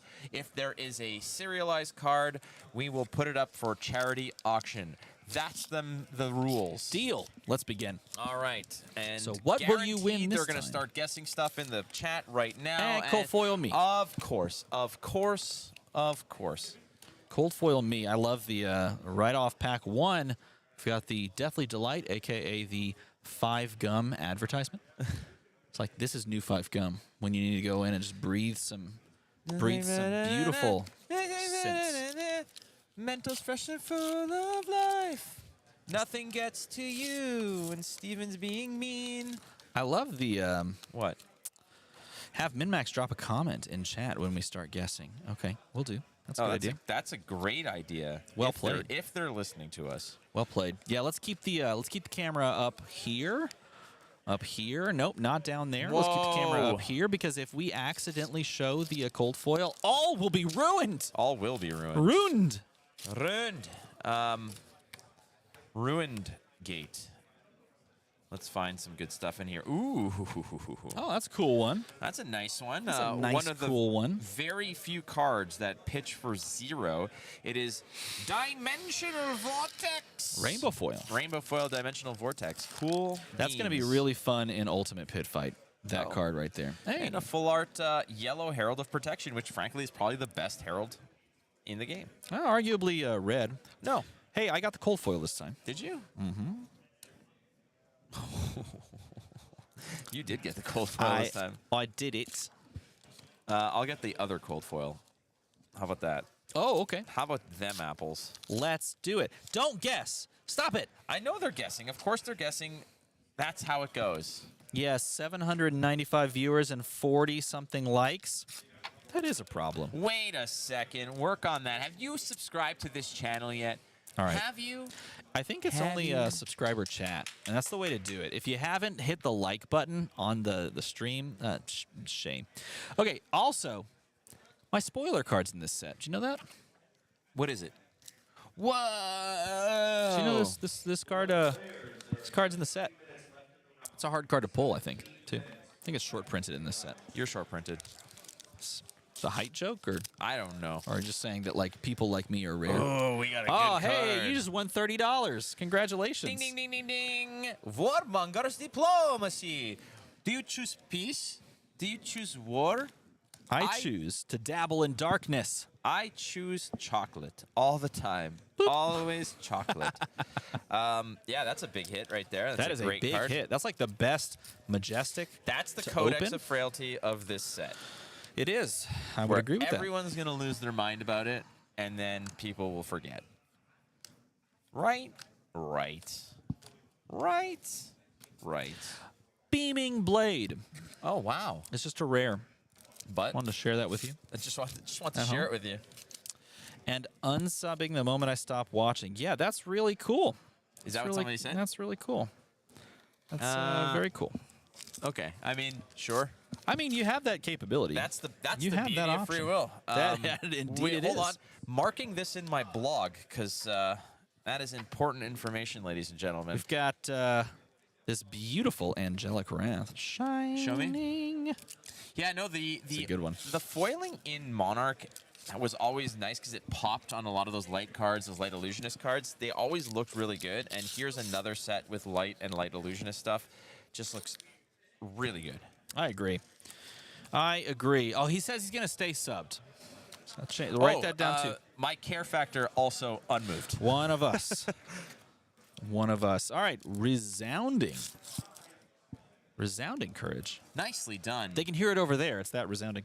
It's so resounding. Hey, this I got courage. this Majestic that is also a person. I don't know how I feel about Majestic Heroes. We're all normal people. Everyone is normal. We're all normal. Because, like, Icelander was a Majestic, right? And then it just became a token. I don't know how I feel about that. Yeah, but a different art. That was really cool. Ooh, Requiem for the Damned. There he Oh, is the in card is Requiem. so fun. Requiem for the Damned. Really does some stuff. Here's a great foil. Foil Envelop in Darkness. And I got your #1 card from this set. Sweet. Oh, yeah. The Decimator Great Axe. Sweet Do you want deal. this? I have one. Oh, well, there you go. I have one. I would love to have the Do cold you foil. want this? Because you could win this in just a moment. You could just win this in a moment. And here come the guesses. Not yet! Oh, Chains of Mephetis. That's right. Hopefully I'm pronouncing that correctly. I think Mephetis is better, yep. Shun the non-believers. Wow, that's a deep cut. Shun the non-believers? Shun the non-believers. Ooh. Shine. Well, this kind of Hey, that's a good majestic. that is A good majestic. majestic. Oh, I got one too. I got a card that almost won the game last round. Prayer of Bellana. Oh, I got a Figment of Erudition. Man. All right, you got one pack left. Ready for this? Na, na, na, na, na, na, na, na, na. You are not allowed to guess until we clap. No. I'm just putting that out there right away. This is where the serialized card is. Hold on, let me find it. She's majestic, so make her unplayable in commoner, except all heroes are considered tokens for commoner. This was a pack of nothing. Okay. Pack of nothing. All right. Yeah, nothing. Shall we? All right, are you ready for the big clap? You know what to do if you want to win all of this delicious stuff. We've got a whole bunch of shaking going on, all pretty much kind of wrapped around warmongers, diplomacy, and a surgical extraction all together at once. Finally, How a is the Figment. surgical extraction doing? Let's ask it. How you doing, surgical extraction? I don't know. It's kind of like, I'm not in the right set that I'm supposed to be because I was sharp-printed. Yeah, that's kind of tough, surgical extraction. But you know what else is tough? What is it like? Working with Steven for 20 hours in a row. I mean, that's just tough for anybody working for 20 hours in a row. It's tough, but at least you have me to get you through it. Otherwise, let's be honest. If I was, I know, right? He just doesn't get it. If I was not here, you would have been regaled with Steven Seagal slander for 12 of that 20 hours. I'm All just right. going to tell you right now. He woke up, he sat up, and he said, "Oh my God, people are going to hear about Steven Seagal." And I said, "Don't do that, Flake. You idiot. No one cares about your feelings on Steven Seagal." There's a poll for you. Hey, slam that on the poll for the channel. Do you want to hear some Steven Seagal slander? Oh, good. Surgical is approachable and easy to pick up. All right, you ready? I'm going to clap. Oh, no, I don't know if I want to touch you. You keep slandering that you don't enjoy being my friend. Ready, set. Guess. We're starting the guesses. What cold foil do we have? Nope. You're guessing too soon. We didn't clap yet. Oh, my God. People were ready. Well, you didn't clap. All right, sorry. there it is. I saw one person. Yeah, but Now, we let's didn't see. clap yet. Oh, crap. No. Yes, they did, because, look, they said go. Oh, whoops. Oh, they said go. Well, darn Okay, it. all right. Well, someone guessed it. Let's just make sure. Just make sure it was the person I saw. Oh, no, it's not it. That's not it.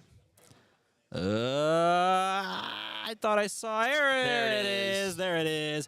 VT Ultra with a pickup on the Radiant View. The VT Ultra. That's Man, tell you what. So when I woke up and I said, we're going to talk about Steven Seagal. No, you did not say we're going to talk about Steven Seagal. What Steven said was he woke up, he looked at me, said, "Wow, what a radiant view." That is not what I said. I had deep dish pizza like all over my chest, like from the night before. I was just like, I had created this nest on the bed of marinara sauce and bed sheets. VT Ultra. Here's the thing, friends. If you guys want to hear some Steven Seagal slander, it's fine. We'll just have to wait because eventually this guy's gonna have to catch a flight, and then free reign because it's just us, baby. I don't have the puppet master pulling my strings anymore.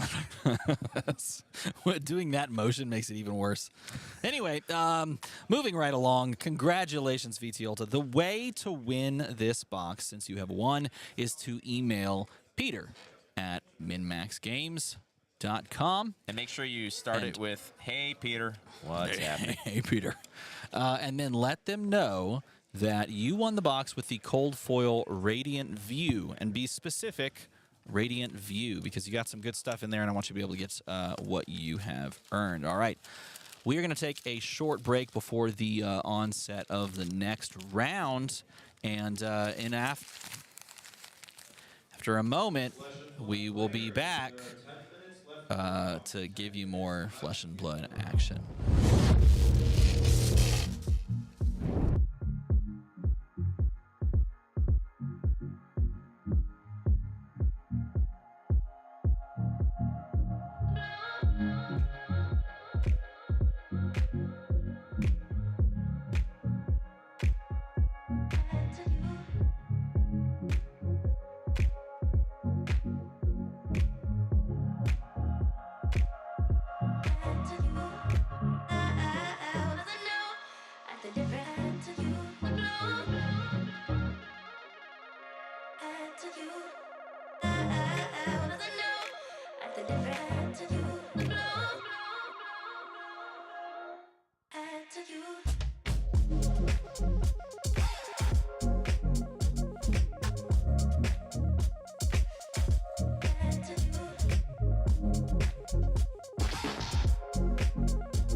Ladies and gentlemen, it's round 6 here at the Battle Hardened PTI in Chicago, hosted by MinMaxGames. We have a good matchup for you in round 6. This is the penultimate matchup in the Swiss rounds. We're going 7 rounds today before we cut to top 8. And these two players are sitting at 1 loss apiece. And, well, you may know these names because they are perennial top finishers. The first one is PTI. PTI was actually the only Levia player to top 8 in the Battle Hardened Cincinnati. There with Levia, the only Levia player that made the cut into that top 8, and sitting at 5-1, up against Raj Parikh, who was in the top 8 yesterday at the Battle Hardened here in Chicago. These two players are going to fight it out, see if they can come away staying X1, and maybe even just straight up punching their ticket into that top 8. Raj on Lexi versus Levia Shadowborn Abomination. So we managed to get you a good pivotal match here, sort of almost a win-and-in scenario at this point, if they can win out, and a hero that we wanted to see a little bit more of in Levia. Absolutely. I know that there's going to be some people saying, enough Lexi, but hey, we got you a Levia. That's the trade-off. Give and take is what we've got, and this Lexi lineup actually looks quite fascinating here, as this is one that runs Art of War, a couple Art of Wars in the list as well. I mean, sometimes Lexi players, I feel like you ask a Lexi player which one you want to go for. Some of them are going to say Art of War, some of them are going to say no Art of War. I've played up against, especially recently, a lot more Art of Wars than not. We have seen a lot less Art of Wars here at the tournament than I would have expected, but it's just another card that allows you to sort of pop off, draw your hands, maybe even line up a nice little buff along with a 3-of-a-kind turn. Sure. Another card that just lines up well with your Tunic if you need to. Yes. So there's a lot of that going on. Again, drawing cards, pumping stuff up, giving stuff go again. Sometimes it's just a matter of having a arrow locked in the arsenal that wasn't loaded that turn that can't access go again. Sometimes the Art of War is just banished to give the next attack go again, and then off you go, right? So there's definitely opportunities here. Also, it's a fun card to just drop in with a Bolton shot and, you know, like that you have in Arsenal, and then when your opponent thinks that that's all she wrote, you just Art of War it and give it go again that way. So I personally like Art of War, but again, it makes for more explosive turns, but also makes for more awkward non-blocking hands to a degree. That is true. That's where we're at. It's Raj Parikh on Lexi versus PTI on Levia. That's our round 6 matchup. We're going to 7 rounds here. It's been quite a long weekend here in Chicago, but boy, oh boy, the action has been incredible.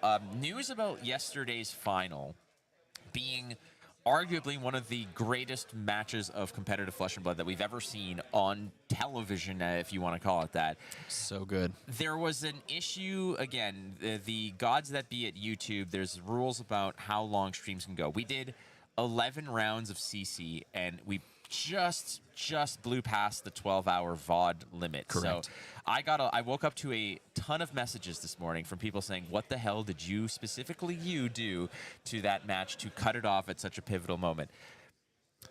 I'll tell you, he walked over and he just pressed the button. He was like, deleted we're done. We're done. Absolutely. Steven Seagal deleted it, actually. This is the reason and the responsible party for that stream cutting off at that exact moment. The good news is that the foresight and wisdom that you exude, Stephen Armadist, is that you informed the production crew to hit record in case. I did indeed say hit record. So we have the footage of that match, which I believe will be uploaded at some point. I think actually, you might have been uploading it prior. Didn't you upload? It's already up, yeah. So all right, you so can actually cool. go watch it.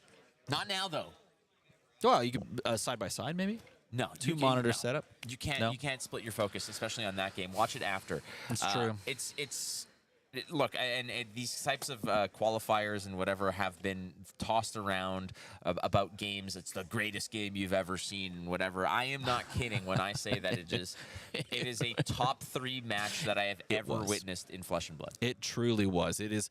You watch that game and you go, okay, I understand what the hype was about. That game was absolutely on pins and needles, almost from the jump, which was really what was exciting. And the cool thing, too, is both players knew exactly what they were doing, knew exactly what the outs were, knew what the game plan was, knew when to hold things, when to fire things, and you just go back and you watch it all unfold, and it's just poetry in motion. I thought you were singing a Kenny Rogers song. Shut up. Thank you. Wow. Poetry in motion. Speechless here. Raj, Pat, can you guys get the pace flowing here? Thank you very much. There we go. We got to get back to the table here. It's a rock and roll time, and okay, Raj. So here's what's fascinating about this. I think I played against. Did I play against Raj once? Ultimately, I don't know. Did you? No, but the player that stacks. Yeah, I did play against Raj. Raj, I played against at the Cincinnati Battle Hardened. Was my round 2 opponent, I believe, and stacked all the equipment in the top corner, which kind of made me uneasy. I'm not gonna lie. I was like, "What the hell is going on here?" Now look at this. Turn 0 Blood Rush Bellows. Some people will actually wait until like a turn 1, maybe Arsenal Blood Rush, and try to set up like an even bigger turn on a turn where you don't want them to just block out and refill. But instead, we're just going for it. Turn 0 Blood Rush Bellow means we can swing that claw for 5. See if we follow this up. Taking a look, I want to point out a couple of things as we see the second claw for 5. Look at the glove piece is the new one from this Dusk Till Dawn set of Darkness, and it allows you to basically stop 2 points of damage, if memory serves correctly here. Going to block this one. Just we can pop open some of those Dusk Till Dawn boxes. Look for that card. Yeah, we could. We actually could. What is it? Grasp of Darkness, I think, if I believe my it's memory. something like that. But opening up with a Blood Rush Bellow turn, you're either leaking damage, which you probably are, because look how huge this turn is, and you're also stopping Raj from doing, loading a bow at the end of the turn, for example. But ultimately, Raj took 9 damage here, and Levia is loading up the graveyard as well with some helpful high-value cards that you're going to want to banish down the road. Ultimately here, Raj just took an absolute pounding to start off. Pat Eshke found the magic recipe and sent it full force. Raj now on Lexi. What kind of hand have you found? As a lot of the cards that were blocked, there was an infecting shot. I believe there's a falcon wing as well that was given up to the cause. Tunic up, and here we go. Lexi's knocking that first whistle. Lexi getting ready to start things off, pitching into the Voltaire, pitching a Rain the Raisins, as you like to call them. Rain Raisins, yeah. I'm a fan of that. Yeah, Rain Raisins, and then the Peach Cobblers, which are the Birch grapplers. the ball blocking feet. Yeah. There you go. I like that. Also appreciate that Raj is using one of the fanciest possible tunics you could ever find. That extended art tunic. I think it's cold foil extended art, right? Possibly. Sending the bolt and shot for 5 here, choosing the +1 on the Voltaire does give this go again, since it has great attack greater than its base. Coming for 5, threatening a reload, and see the cop out here.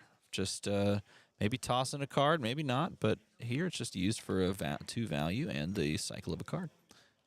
Blocking it out, just basically getting the equipment value where you can. Husk is the most important piece over here. It's likely the best that you could possibly hope for ultimately. And, Husk just is the best blocking equipment in the game. And the Blood Dead, if you can just kind of mitigate it down the road, there's no downside. The downside, frankly, is if you just miscalculate or mistime the use of the Husk, and then it goes away. So that's something to be wary of, is if you're at 13 life, that thing is going to disappear at the end of the turn. Pat, very, very conscious of that. You're likely going to see that card come in to block like either a +1 to 5-spot arrow, like a infecting shot, or just to full-on cover up something like a endless arrow. Yeah. 100%, and there's the 2-card block from hand as well. That leaves you with a card in hand. What no is that arsenal. foul, disgusting, filthy image we see? I don't know. It's covered up, thankfully. We don't know. Thankfully covered up. It's all good. Not sure what we're planning with this 1-card hand, but this could be something as simple as an arsenal pass type play. Could also just maybe be pitching into attacking. Yep, just as simple as an arsenal pass. Pat is, like I mentioned before, is fairly well seasoned on Levia here. Did play it to a top 8 finish last weekend in the Battle Hardened Cincinnati. Here trying to make some waves in this PTI event, sitting at 1 loss, 4-1 record currently, but having to stare down someone that did it yesterday, went top 8 yesterday, and you know it's not going to be easy. It's going to be a tall order. Bolt and shot +1 on the blue. 3 go again on hit reload for free. Just go ahead and drop something into the quiver, as it were, or in the arsenal to fire away. Ultimately, 2 floating. Nice place to be here, starting to threaten a little bit of damage. 3 go again, kind of paltry. It's a 1-card block. If you got the right piece, you don't want this to hit though, because you don't want the free reload. You don't want to turn perhaps like a 2-arrow turn into a 3-arrow turn off of that. So this might garner some respect. But if Pat is looking to just block out 1 arrow, then maybe there's something worse. But we see right now that the on-hit occurred, loading up an Arctic Incarceration, which is one of the best cards I find in this deck. One of the most underrated cards. Wow, and what a hand. Now, you're looking at this hand, it's sort of irrelevant if that hit goes through, because the Arctic Incarceration can be played, but what it does do is it nets you 4 Frostbites instead of 3, since you are able to flip it up with Lexi first, giving you a Frostbite there, plus 3 more, making that Arctic Incarceration that much more potent and making cards come out of hand. But this is a hero in Levia that has a good number of yellows, has a good number of blues, and has the capability of paying through some disruption. Is this a Dread Screamer right here? It is Dread Screamer, most likely for 6, I would imagine, but that looks like a yellow strip, so it would just be coming for 5. Does have, I believe we hit there, does have go again. There's the token that made someone's eyes hurt in chat. Apologies. It's now sitting on top, so you're just going to have to, be assaulted. We're all friends here. We're all in the TCG space. We all love each other. We all enjoy games. Yeah, I There's honestly nothing wrong with I it. don't have too much of a problem with it. Not I at got a all. problem with you. Why would you say such a cruel and mean thing? We've worked together for so long. I know. Okay. Can you All right. see? If my first gray hair, I'm naming Steven. Here's Flakes, Mr. Matt DeMarco's heel turn. Welcome to Get the tables. Yeah, 5 go again. Not bad. Punching through on 4 Frostbites to send this their way. And Man. that's, like in the face of 4 Frostbites, Steven, like looking at a 5 Send go again into an 8. Send That's 5 plus 8. Oh, Yeah, just a casual 14 damage. Would you be willing to sign for that? I'll sign for it, absolutely. It's hilarious to me how against so many other heroes, dropping 4 Frostbites after they, took a hit there, you'd think like, okay, what's the worst you can do? Send 1 big attack at me. Maybe I eat, I chew on 8 and we walk on. No, 5 into 8. That's Look at how much worse this could have been, though, if you didn't play those. You have resources to jam out a claw or 2 as well. Like, you're floating 1 here. That's so crazy. He had a 4-point tax, and he's able to provide change. That's unreal. You have, what, you're looking at like 7 resources? Like floating? No, 8? 8 resources here. You could have sent the house. You could have picked up the table, chucked it at your opponent, and had a resource extra for the bus. And yet here we're just, paying around some Frostbites and making the Lexi player a little sad to hold on to their little 4-card hand. So cute over there. Literally, Pat just took that entire Frostbite stack, sent it right back, and offered the guy a quarter to call someone about it. He's like, yeah, no worries. Yeah, here, make a phone call. All right, you're gonna kill me in a few turns. Do you have any change for the bus pass so I can get out of here? Yeah, I got to get the hell out of here. So I'm gonna go ride the elevator. Just strap in, go wee. Yes, thank you, Sinfrax, for checking that math on for me. 5 plus 8 is 13, not 14. Really, really good catch. My God, this is... So the 4, here's the 4 Endless Arrow. So 4 Endless Arrow, Pat Eschke still at 32. No real like rush to give up the Carrion Husk, I don't think. You do have the Scabskin Leathers, right? Those block for 2.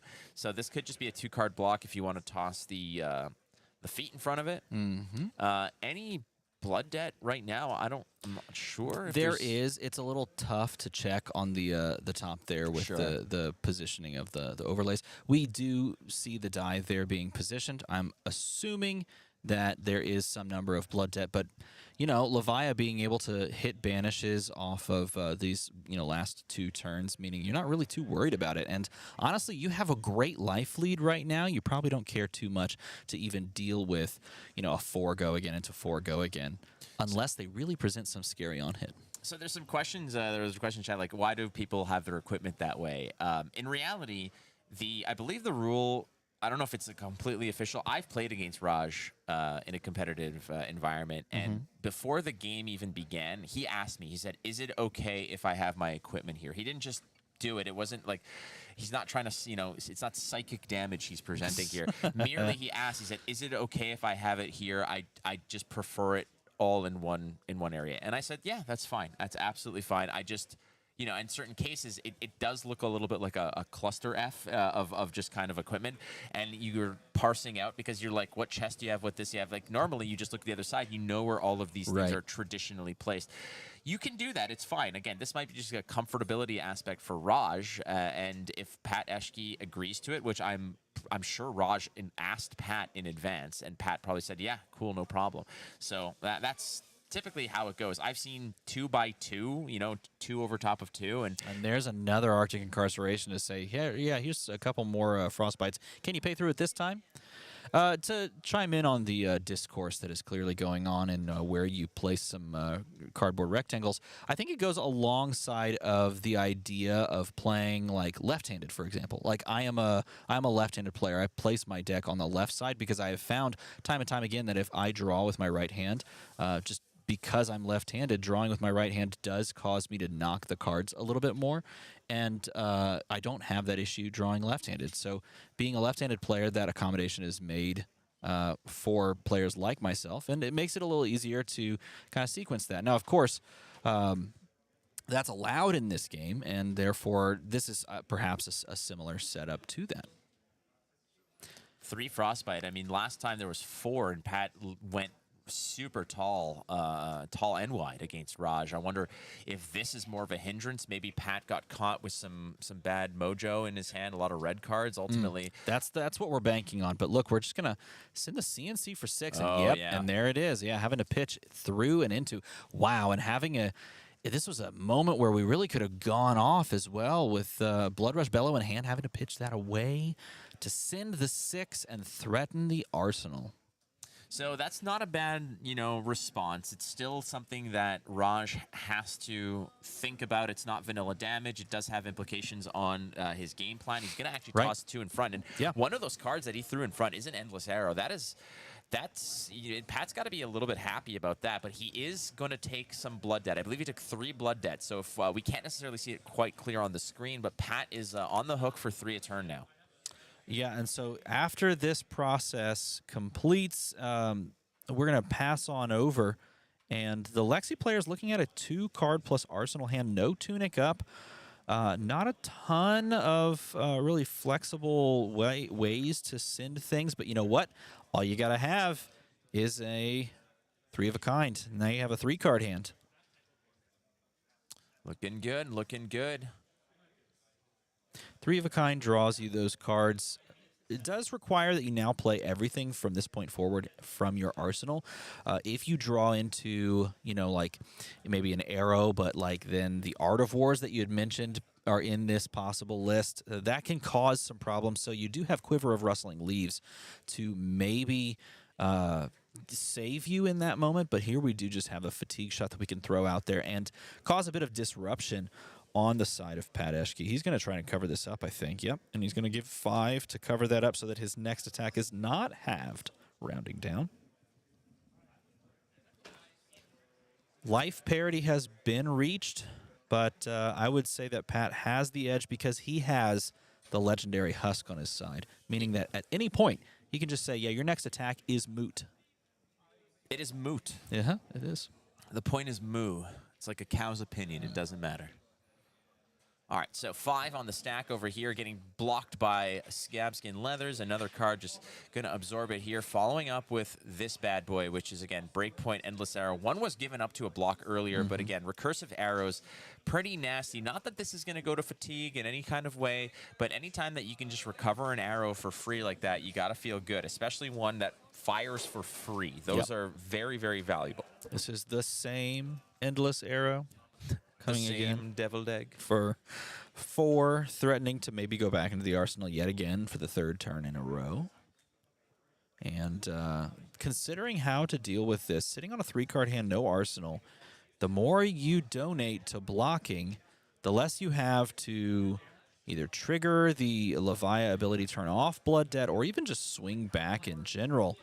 And so at some point you are going to have to look down at your hand and say, oh, I've got some plays here. I have a play line that can really do some damage, cause some disruption, turn off the Blood Debt maybe. I have to keep here, take some damage, and maybe set up for a Blood Debt ticking me down to 13, transform into Blasmafet Levia Consumed play. That's the cool thing about this new Levia, revitalized in her new form, is now you're playing this new game of, yes, I have to get husk value, but I also need to time these turn cycles correctly so that I can, on any given turn, present maybe some damage or some threats or block out completely and then take enough Blood Debt to tick me down to 13 so that I can transform into Blasmafet. And if I can't do that, well, then it's going to be build up the Blood Debt in Banished and swap over to Levia Redeemed and play a completely different game plan from there. There's options now. Yeah. That's great. It's like she just got her degree and she's got all kinds of options. She's got career options now. Do I want to be redeemed? Do I want to be eaten alive? Like, what do I want to be? So many options. Really weighing on this Endless Arrow here. And you know it's not really the end of the turn. And we know we have 2 cards left. Gonna check graveyards. Everyone's gonna take a moment to reflect on how the game has progressed to this point. Checking graveyards. Looking at their own graveyards, not looking at each other's. No. It's just Levia does that on purpose and often because they have to check how many banish targets they have, how many 6s they have in graveyard to banish. Pat Eschke asked Raj at the beginning of the game if he could put his graveyard in his hotel room. Raj agreed. Lets this go through. I believe he snapped on it so that it has the go again.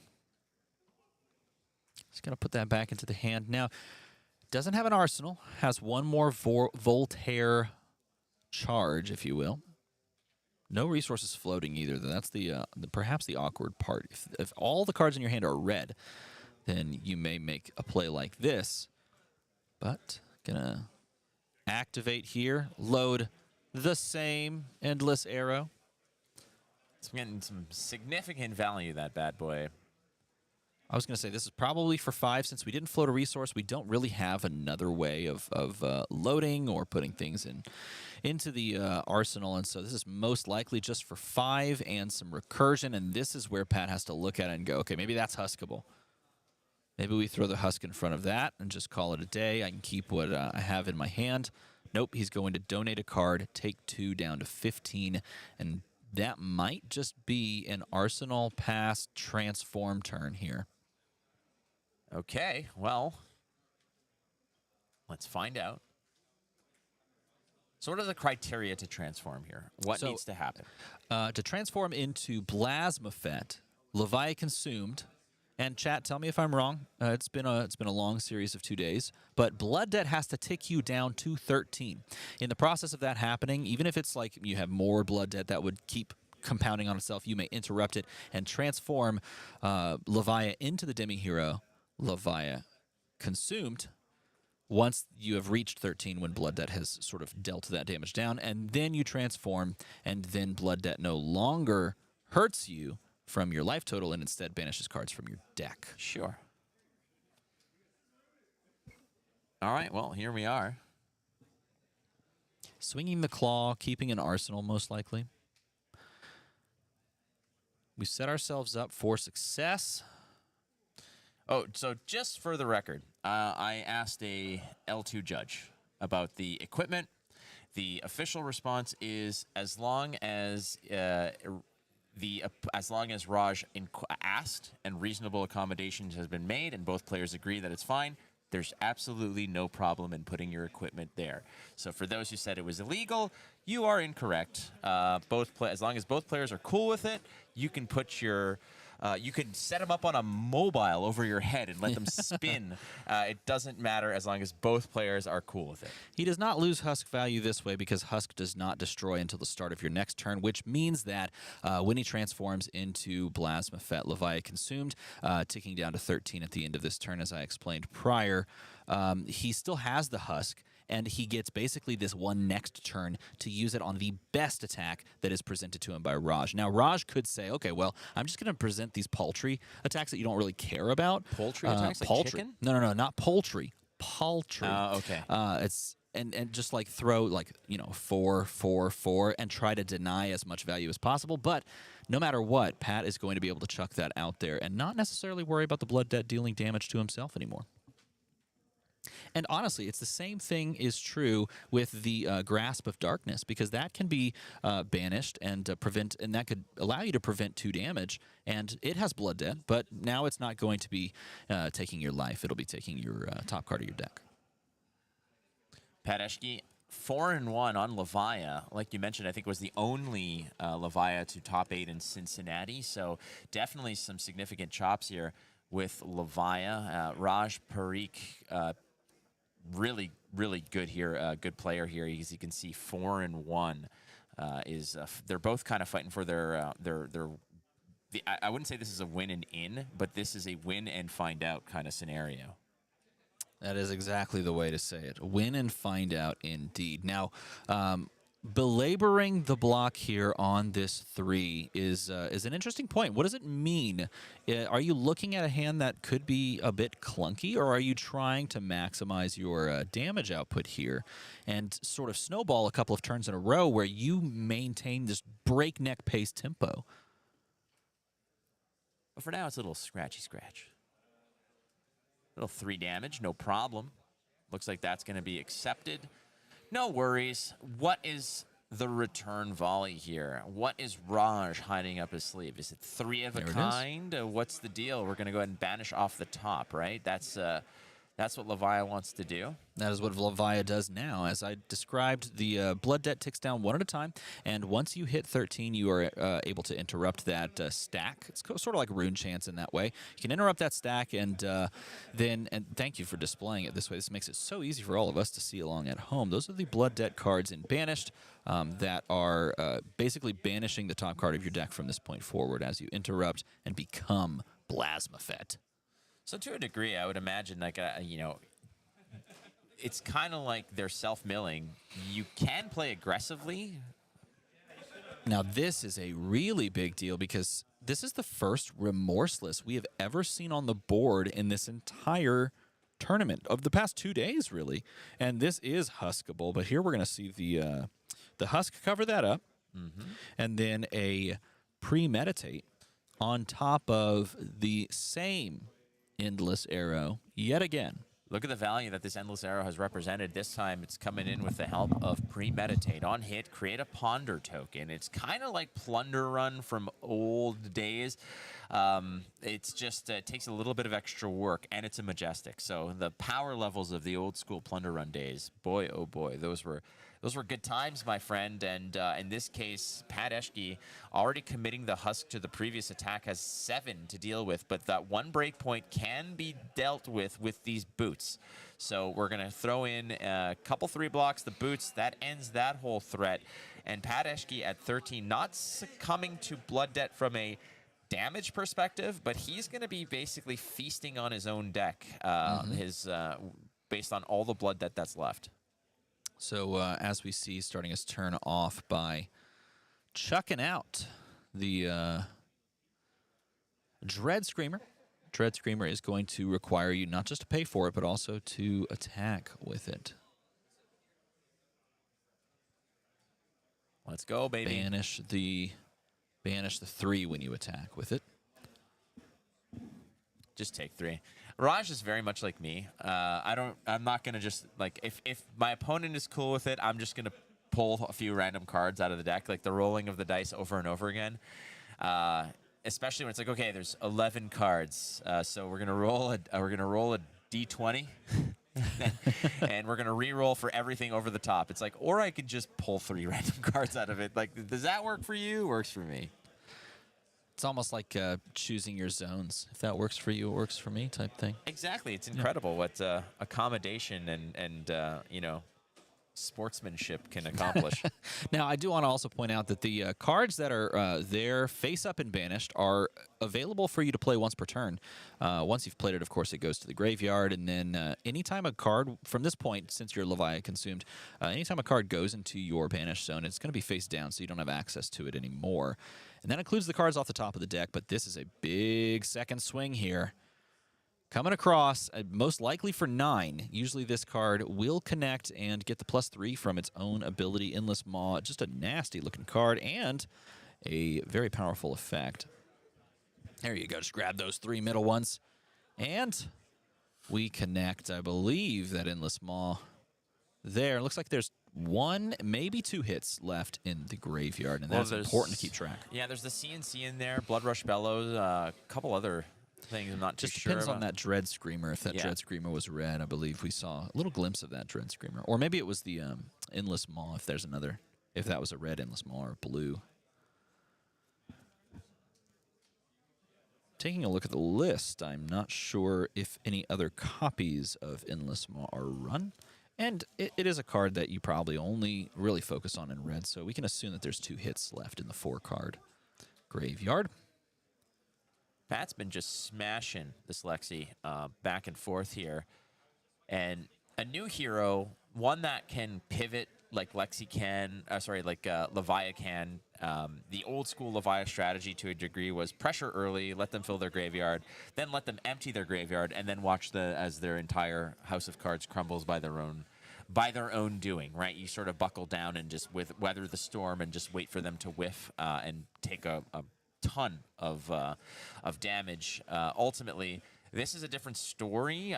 You could kind of buckle down and hold fast and let them sort of burn their deck out on their own. That's perfectly viable if you want to. But in the meantime, Levia's whole claim to fame is that the downside of all of these big attacks, these huge bonuses, was that you were paying the blood debt. You know, that toll had to be paid. Now you're not taking it on the chin. It's just the clock that's burning, not your life total. But you still have to weather the storm of these massive attacks. So we'll see how this one goes, and whether the strategy is to just, you know, take as little damage as possible. But it looks like Raj is kind of okay to, you know, take up the Tunic to 3. Maybe there's a 3 of a kind in hand to refill the hand up to 4. We'll see how this one goes. 2 face-down banishes come across, and then a redraw. Got to cycle the pitch there.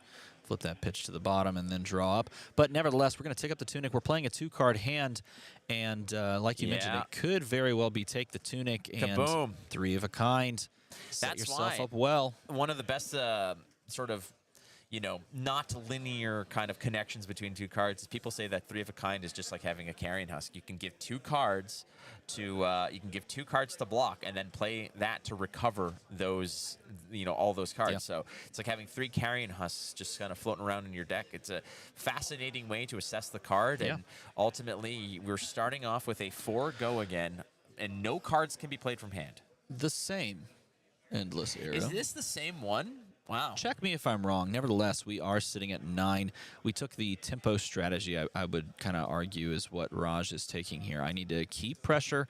Don't allow Pat to just start going big attack into big attack. The graveyard currently is sitting at 3 hits on, I think it's 6 in graveyard, meaning that they have a couple of turns at least of just free reign of being able to play any card in their hand. But the moment their graveyard is really thin, then you run into the issue. Just in general, you don't really have to count the hits and misses, I believe, anymore. But the moment the graveyard's thin and not full, you can't play things like Dread Screamer because it requires the banish there. But they're going to take the 4 with the go again, and we are in the death throes of this game. Ladies and gentlemen, we're at 9-9. Second load, second swing, 4 go again. 2 cards left.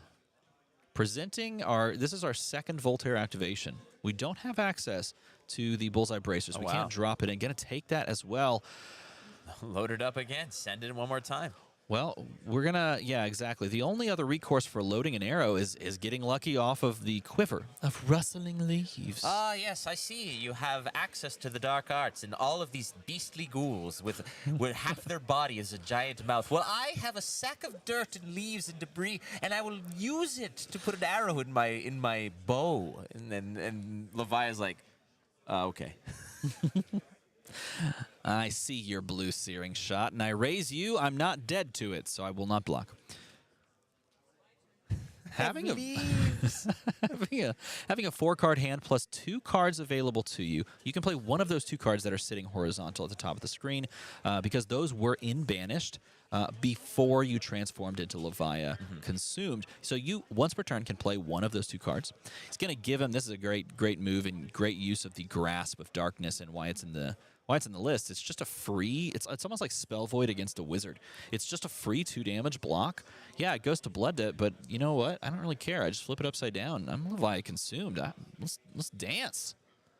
I wouldn't dance with that. Too many tentacles and mouths and teeth. But hey, I ain't gonna kink shame on this one. Ultimately, PTI going down to 5. The aggression tactic on old school Levia would work because eventually you're trying to force out blocks from them, but they have to keep cards in hand that would eventually banish in order to satisfy the Blood Debt, right? This case, you're not the penalty is not life getting chunked. It's Oh. right, There's here a we go. chance to miss here, I believe. There are 3 misses in the deck, but there's a hit. Oh, it's a hit. In fact, I think he did leave the Command and Conquer in there, and maybe one more, maybe the Endless Maw in there as well. So yeah, that could have been a blowout turn if he misses all the banishes.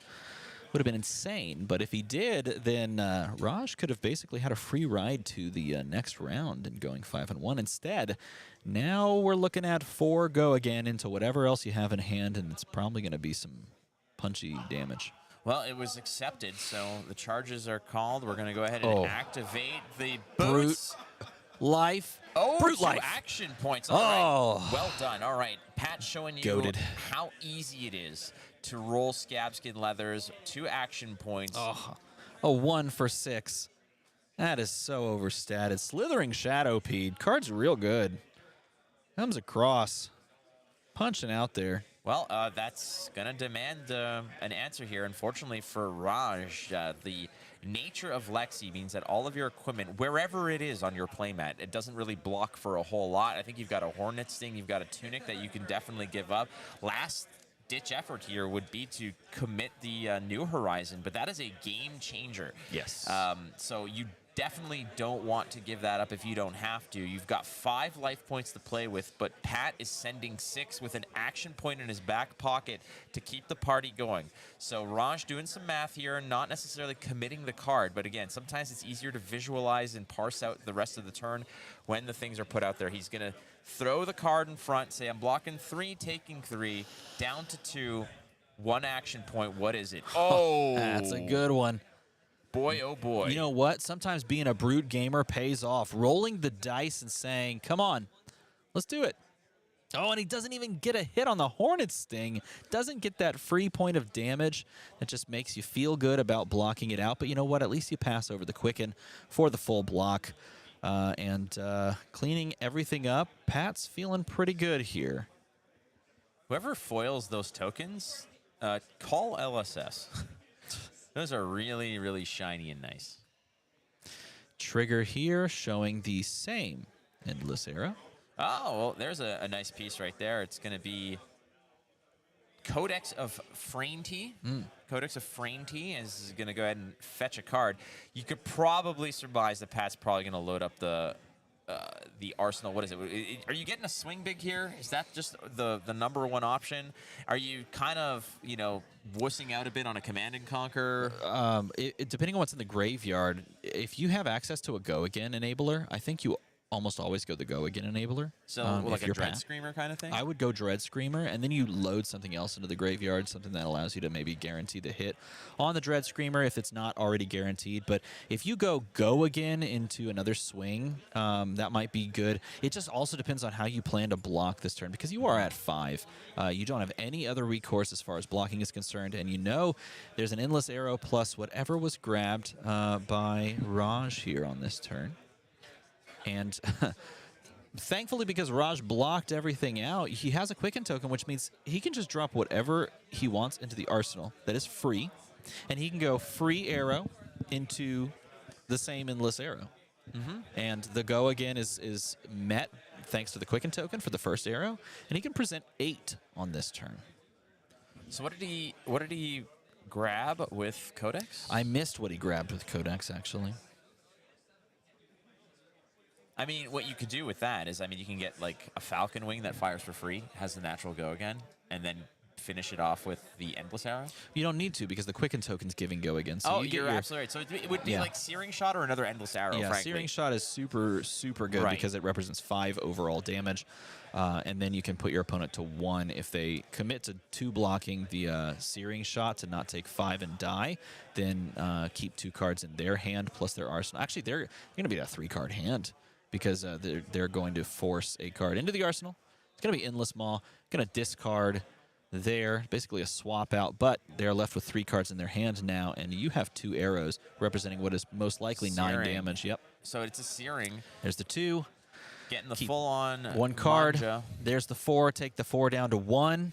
That's going to go back and become the same Endless Arrow, and you're left with 1 pitch, 1 ability to swing a 9 spot, essentially, and it's really going to be an 8 spot if you land the banishes. And then Raj has full tempo to try and survive at 1 and present lethal. Well, we're going to find out right now. Big attacks. Raj, not much room to maneuver here. Is there any world where you give up New Horizon here? That's a very big question here, because it's an Endless Arrow in the arsenal. It's going to grab 3. If this misses, you don't have the buff, There's but he a hits. Blood Rush. Slithering. Yep, Slithering found it. Shadowpede. This comes for 8. It is -1 from the Frailty, so keep that in mind, everyone. This is not 9. -1 from the Frailty. Oh, man. And 3 blocks don't really get you there without giving up your headpiece here. So 8 is the magic number, frankly. It's the loneliest number also. That is true. I've heard that. So this opens you up to maybe like a 1-card play where you pitch to load and then fire 1 single arrow. Make it a good one. But the other dangerous thing you have to think about is there's a card in the game of Flesh and Blood that lets brutes win on the spot. Is it called Reckless Swing? It's called Reckless Swing, and Yeah. it is one of my favorite moments of anything ever. And I will say this, Reckless Swing exists in the list. I was about to say, do you want to spoil that? Well, I will just say that Reckless Swing is almost just a guarantee in every list, so it's not really much of a spoiler. But, I mean, here's the thing. If we see this game end with Reckless Swing, that's the best possible outcome. Well, if Raj wants to die that way, he'll have to first survive this massive attack. It's an 8 on the stack here. It has resolved. It's there to be met halfway through. Raj Parikh, 4-1 on Lexi. 4 cards in hand. Trying to wonder how the heck he could have saved 1 extra life at some point in this game. Unfortunately, not the real way to do it. There is one option here is you give 2 cards plus the hat, and you just lose your arsenal, which is an Endless Arrow, and then you hope that the card you have in hand you can keep 2, you load and you fire. Yeah. And it's a 1 for 5 play. Like you pay 1 resource to load, and then pay another resource to pay for the arrow. You know, so it's a 1 card for 5 play that gets covered up by 2 cards, and then they play a 2-card hand. And I think that's kind of the line that we're taking. And it was a raisins. Wow, a rain raisins, as you like to call it. that cube of equipment is all but gone now, and it's just the bow that is left over. We can stop the letter to LSS of anger. But all right, so we're gonna load one. It's gonna be the Endless Arrow coming in for +1, 5 attack. Again, that's not. It's a 2-card block, whichever way you slice it, unless. Yeah. Now it is a 2-card block unless you win on the spot with the Reckless Swing. We'll find out now. But there could be some weird stuff that gets in the way of it. I don't know how many Blood Rush Bellows we've seen. That could really screw up your hand if you don't have the thing to discard to meet the requirement of it. The nice thing about Pat's position, even though you're at 1 right here, is that no matter what, if you can keep a card in hand, you can always play that Mark of the Beast, because that is your final face-up Blood Debt card in Banished, and it allows you to send that once per turn as Levia consumed. So you can always, on this turn, like block in the best way, send that Arsenal, and try to live again. Oftentimes at these junctures where you feel like you're just outgunned or you feel like you're constantly under pressure, we saw it at the finals yesterday where Rhea Adams was basically playing to survive, playing to see a new set of 4 cards, and ultimately managed to get there and win after navigating these complex puzzles that were being presented by Guy Cohen yesterday. And here we are again. Raj is just in a situation where you're constantly under pressure, but if you can just buy yourself another turn, maybe things change.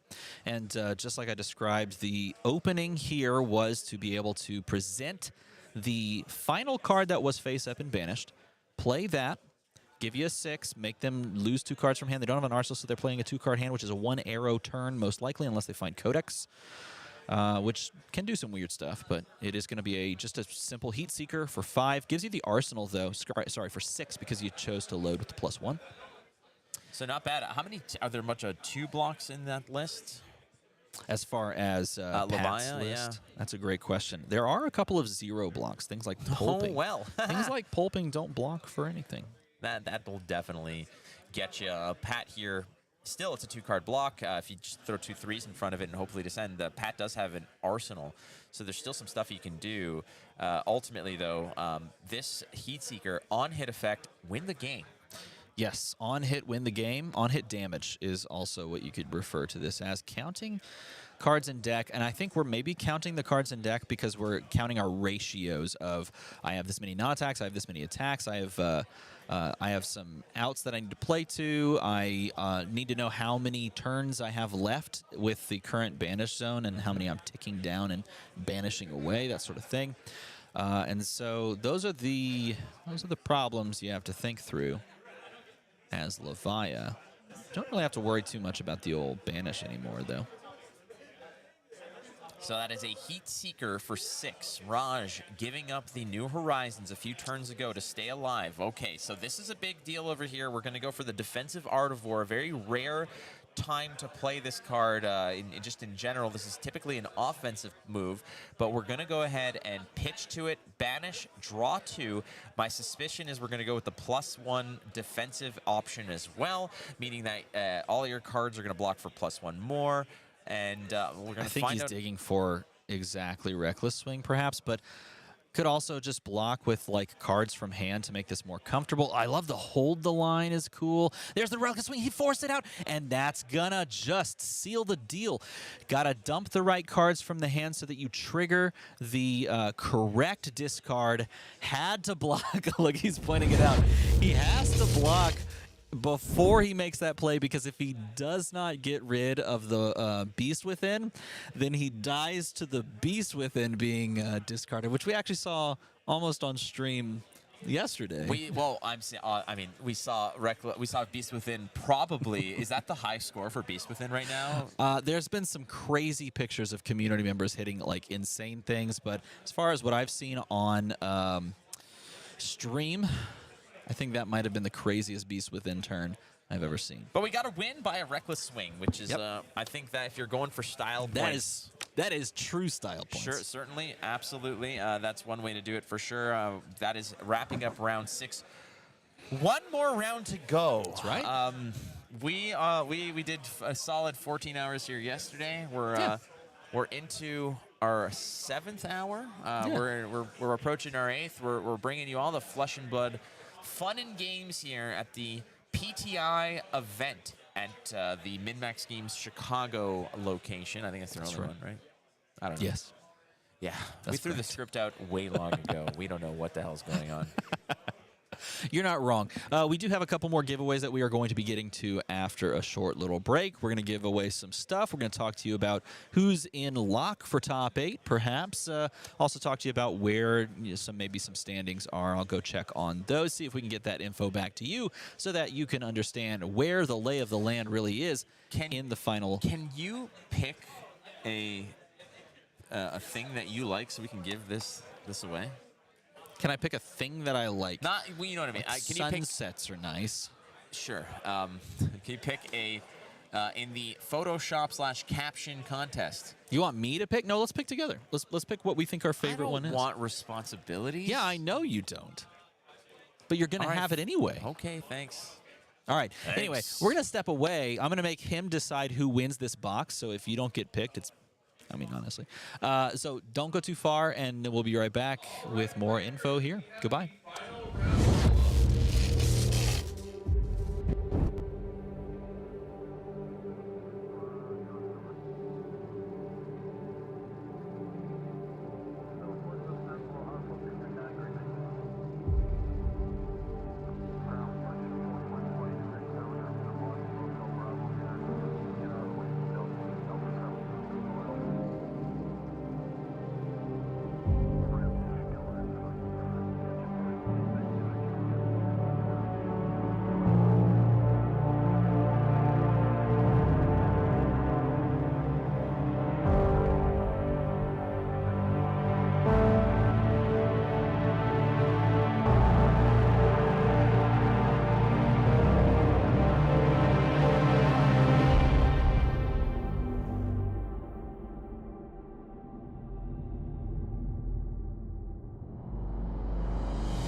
because we are so committed to bringing you the most diverse field of awesomeness. We're going down the ladder a little bit here. Just a little bit. This is the final round of Swiss. We are entering round number 7 in this PTI event here at the MinMaxGames Battle Hardened in Chicago. We are going to go down the ladder just a pinch. Not too terribly far, though. Both these players sitting at 4-2, I believe. Nevertheless, I could be wrong, but it should be a fun matchup because we do have one Dash, Inventor Extraordinaire, against another Viscerai, Runeblood. That is correct. It's going to be Benjamin coming on Dash, Inventor Extraordinaire against Chris Kern, playing the old Viscerai, Runeblood. Yeah, the matchups continue. We've seen a lot of varied matchups, and I guess that's nice throw. Did you intend to throw that? I did, kind of. Yes. Oh, Sorry, okay. it's supposed to be one of. Well, you know what? Okay. It's late. Forget it. Yeah. Whatever. Okay. This isn't the circus. You didn't pay for a ticket. I was going to mention that we've seen a lot of really cool back and forth matchups, a wide variety of heroes in this really open meta, and how open this meta possibly is, but maybe it's not as open as we think if, and I haven't taken a look yet, but if Icelander is reigning supreme yet again, we might just have to have a conversation, a sit down, a powwow about how maybe that's just the top right now. Nevertheless, here we go, jumping in. Oh, God, it's the sleeves. And there they are, just peeking at you. Look at that Viscerai. It's nicely done. Very, very nicely done. As the full art Viscerai, I believe you get those in the history packs. You do. The foreign history packs. Well, we say foreign. We are all normal. That's true. It is the alternate language history packs, as I will say. So Teklo Pounder. It's going to be a race. This one's probably going to be throwing haymakers back and forth. Yeah. Benjamin be coming with the heat is what he's going to be doing. Yep, indeed. There's the double pitch, and look, the pitch of the Shard, Arknight Shard, to help generate more rune chants. Creating a rune chant off of Grasp with the Arknight, and then the pitch is going to create your second one. It's a great little turn 0 play to give your opponent the chance to fix their hand. And also want to point out the beauty of the Crown of Dominion over here, giving you the gold, letting you cash in at any point to really go super wide, and starting off with a throttle boosted over here for the boost dash. Like it, like it. All right, so we're going to see a lot of big attacks coming in for 7 to start off. So Chris Kern opting here to just set up, which is get 2 rune chants going, get a 5-card hand loaded up. So 7 is the first order of business here. We're going to see a lot of attacks going through. This one probably is not going to be a long game. We've seen some long ones this weekend. This one is going to be hot and heavy and over in a flash. This is going to be a blitz game in length, as both players may be willing to just give life totals. Now here, Chris, looking at his hand, may just not really feel like you have much going for you. Second boost here on the Pulse Wave Harpoon means you are going to have a trigger that you have to reveal a card with, I believe, and he's just going to chuck that out there. There it is. Read the Runes is the card that's going to come down and connect. And that's really going to mean that you don't have much to do on your own turn, but this is going to send 2 damage over the top if our numbers are correct. Going to take the 2 down to 37. And that might just be old pass. Yeah, not much on the clampback here. I mean, if you're holding a blue, you could conceivably do what here? I mean, you can't create a rune chant. You got too many, right? So you can't do a whole lot. You can't play the card. It's a Vexing Malice, right? So I guess you just send the, you'll just send the Rosetta here for 2 and 2, which is what Rosetta used to do. I mean, so I guess you're just paying a little too much here. But ultimately, again, if you're thinking like, well, why didn't you pitch to create a rune chant? Well, Grasp of the Arknight says that for every rune chant you already have, it costs 1 more. So you had 2. So it would have cost you 4 in order to do that. So, and a deck like Vinset can actually make that work, but oftentimes you do not see that in play for Chris Kern's chosen hero here, Viscerai. The ending with the Teklo core is a huge power play. It's almost as good as like setting an arsenal card. It basically just means that a card in your hand no longer has to act for certain pitch, and instead can act as an attack. And here we're starting off with Zipper Hit. Zipper Hit for 7. Boosting by banishing George Costanza's nickname of choice, which is T-Bone. There you go. Not Coco the Monkey, which he ended up being called while he was working for Kruger Industrial Smoothing. That's a whole different story. But 7 go again off the boost from Zipper Hit is the first thing that you got to worry about. And this is when it comes down to just flat out saying what is the best aggro deck out there, it's hard to argue that it isn't a full-on boost dash. Well, it's interestingly enough, I want to touch back on this previous turn. The inclusion and the use of Pulse Wave Harpoon there was actually huge for that turn cycle, because after that first 2-card block, it was fairly clear that Chris wanted to maybe block with the one last card, the Vexing Malice, and then just play Read the Runes and pass, gaining more rune chance, trying to get more value. But the addition of that card to this boost dash list, it's like one of the only on-hits or disruptive pieces that you have, and it really allowed Benjamin to take a lot of that tempo in this matchup. Now, this is a good way to get back into it, though. All right, well, it's a good start. Of course, Chris, unfortunately, already took it off the chin down to 28. Benjamin not really worried too much yet and has a lot of life to play with. And that Techlocore, like you mentioned, sometimes you're thinking like, okay, well, I need this to pitch, I need this to pitch. The fact that Techlocore's there just feeding you 2 off the top, 2 red discs, as That's Borvo right. would say, free at the start of your turn is a nice way to say, well, I'm going to have probably an expendable card in my hand. Indeed, and that card oftentimes can just become an attack. And, oh, this is a great way to get back into it. Revel in Rune Blood, creating you 4 rune chance, up to the casual 8. Oh, boy. Look at the pocket on this one. It's going to be 2 and 2. And then, hey, 8 instances of 1. Little tickle here and there. A nice little confetti shower of arcane damage that Benjamin's going to have to... do you have the right umbrella to sort of deal with this? Or do you say, well, I'll take it because I'm sending it back? Because taking this would basically put you back to parity, right? It is, it does. And in fact, it leaves Chris sitting with an arsenal and Ben holding onto a 3-card hand. So, in fact, that entire play line put you ahead in a lot of respects. But you get first crack at it. Back to the damage. You get 2 free resources. Is Ben going to have 2 resources? 3-card hand. Going to start it off. High-speed impact. Yeah, look, we're looking good. And again, I think that the deck is basically built. There are no whiffs here. So I'll double check on that. There's 3 sync belows in the actual submitted list. Is there anything else that might sort of throw a wrench in the system? I would imagine that the sync belows come out if you're going full throttle here. So there's absolutely no misses. It's going to be boost success every single time, starting with the 6 on the combat chain here. And I believe that deals with the Techlo Pounder. So the Pounder's done. Now, this is an on-hit you do have to worry about, and so we are going to just rightfully cover that up. Then we're going 0 to 60, hitting a high octane. All right, well, this one is for free, I believe. It's a 4 go Yes, again. that is 0 to 60.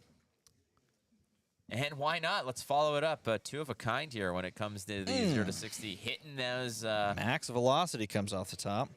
Those are big cards. They are big cards. They are cards that you want to set up and line up and try to just dunk on your opponent with, but instead they are just being used as fuel at this point.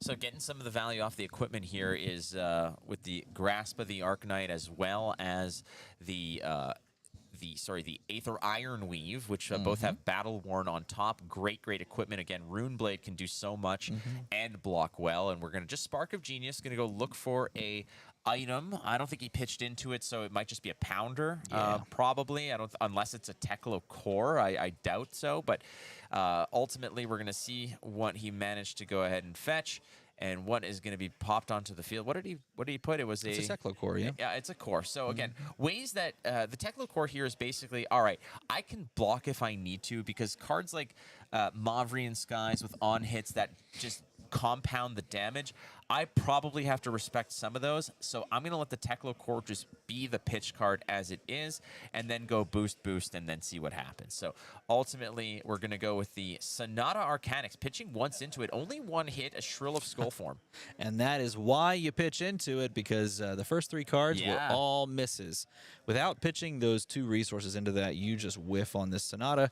And it's not the end of the world, but, I mean, getting a Shrill of Skullform into your hand is quite good, and then representing 1 point of arcane on top of that is even better. Pitched Plus, into the arcane damage, though. yes, he did pitch into the arcane damage. And getting the Teklo Core, obviously you'd have to get the Teklo Core because you'd have to pay into the Spark of Genius in order to go and get a Pounder, I believe. But getting the Teklo Core means that it's okay to pitch this card because you have the resources on the back end when your turn starts off of Teklo Core as well. You can play a little bit more defensively, perhaps. Half a Rune Chant created here on the Sonata Arcanix, which is great. It's always good to create half of a Rune Chant. Means the other half's just right around the corner. Oh, is that where it is? Playing with house money. I was waiting. Yeah, we're in the bonus round. That's right. So Sonata Arcanix is going to get banished at the end of this, but ultimately did manage to find a Shrilla Skull form, which looks like it's going to get pitched here to create a Rune Chant off of the Grasp, and the follow-up being... Read the runes. Going to create even more Rune Chants.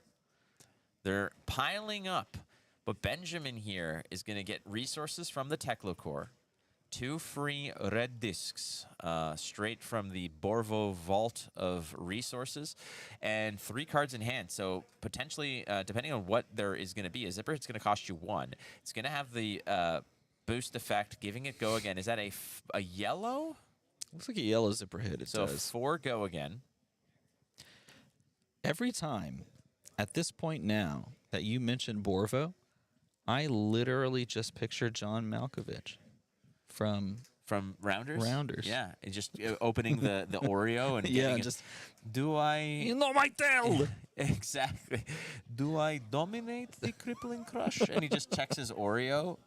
No, not today. No. All day. Diriac, All Diriac, day, Diriac. all day. Give that man his this man seismic his search. money. Yeah. All right, here we go. Zipper hit is... Gonna be taken. Just takes it and oh, coming in. Look at this. You love to see it. What is this is a that? card that kind of it's payload. Payload comes out of lists, comes back into lists. Some people like it, some people don't. This list is running it, as you can see here. Payload. If you've boosted, gains dominate. Hey, 1,000 flake bucks to the to somebody in chat who photoshops Bravo's face onto Teddy KGB and then captions it all day. Diriac, Diriac, Diriac. If you can do that, just tweet at me 1,000 flake bucks. Maybe a giveaway prize at this point. Possibly. I'll see. I will tell you what. I want to know how many people have actually seen Rounders. One of my all-time favorite movies. If I were to say, here are my top 10 movies, that's on the list. Rounders is a great film. I agree with that. I actually watched that on a plane not too long ago. Coming back from this location, going home, I actually was like, hey, Rounders is streaming? Yes. On, absolutely. Click that button. Let me see some Matt Damon get punched in the face. That sounds...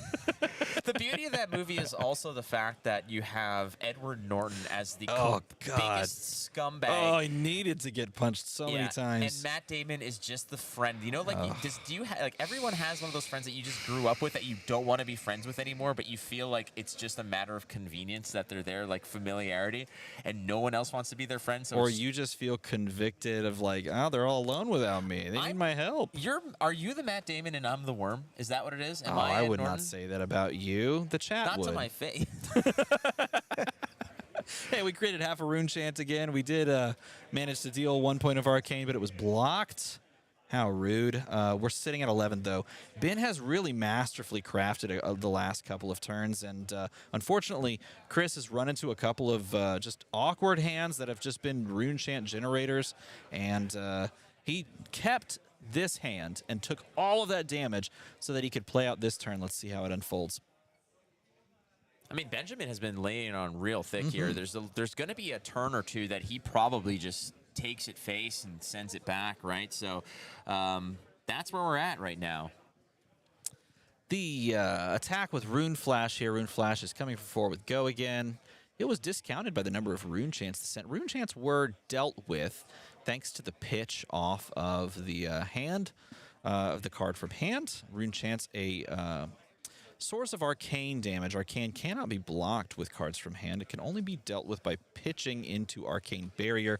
Luckily, as the Mechanologist, you have access to Arcane Barrier fairly easy thanks to your boots. It's printed on the card, and if reading the card explains it. But this 4 points of damage was absorbed, chosen not to be taken, and now the turn continues for Chris. he has not found his cash-in. Unfortunately, he's also forced the shuffle of the deck, so maybe if cash-in was the next hand, those Sonata Arcanics could have just moved that cash-in away and missed out on it. But he's got a gas hand still. Look at this.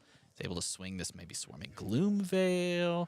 Can maybe do some Revel. There's going to be a situation where Chris will find the cash-in. He'll be able to block with 1 or 2 cards, and then maybe that's the turning point. The difference here is that Benjamin has really laid it on thick for a while, and Chris, at 11, has tried his best to punch forward and to equalize here. However, Benjamin's finding blues when the rune chants are there, so keeping the life total up, finding ways to transform, otherwise, not so strong hands, like a lot of blues, into sheer defense, just buying another turn. And when he does find that turn of like a blue and 3 reds that he can send, you could rest assured that he will just sign for whatever damage appears on his doorstep and just go ahead and send it right back. Return to sender in the most Teklo-pounding way possible.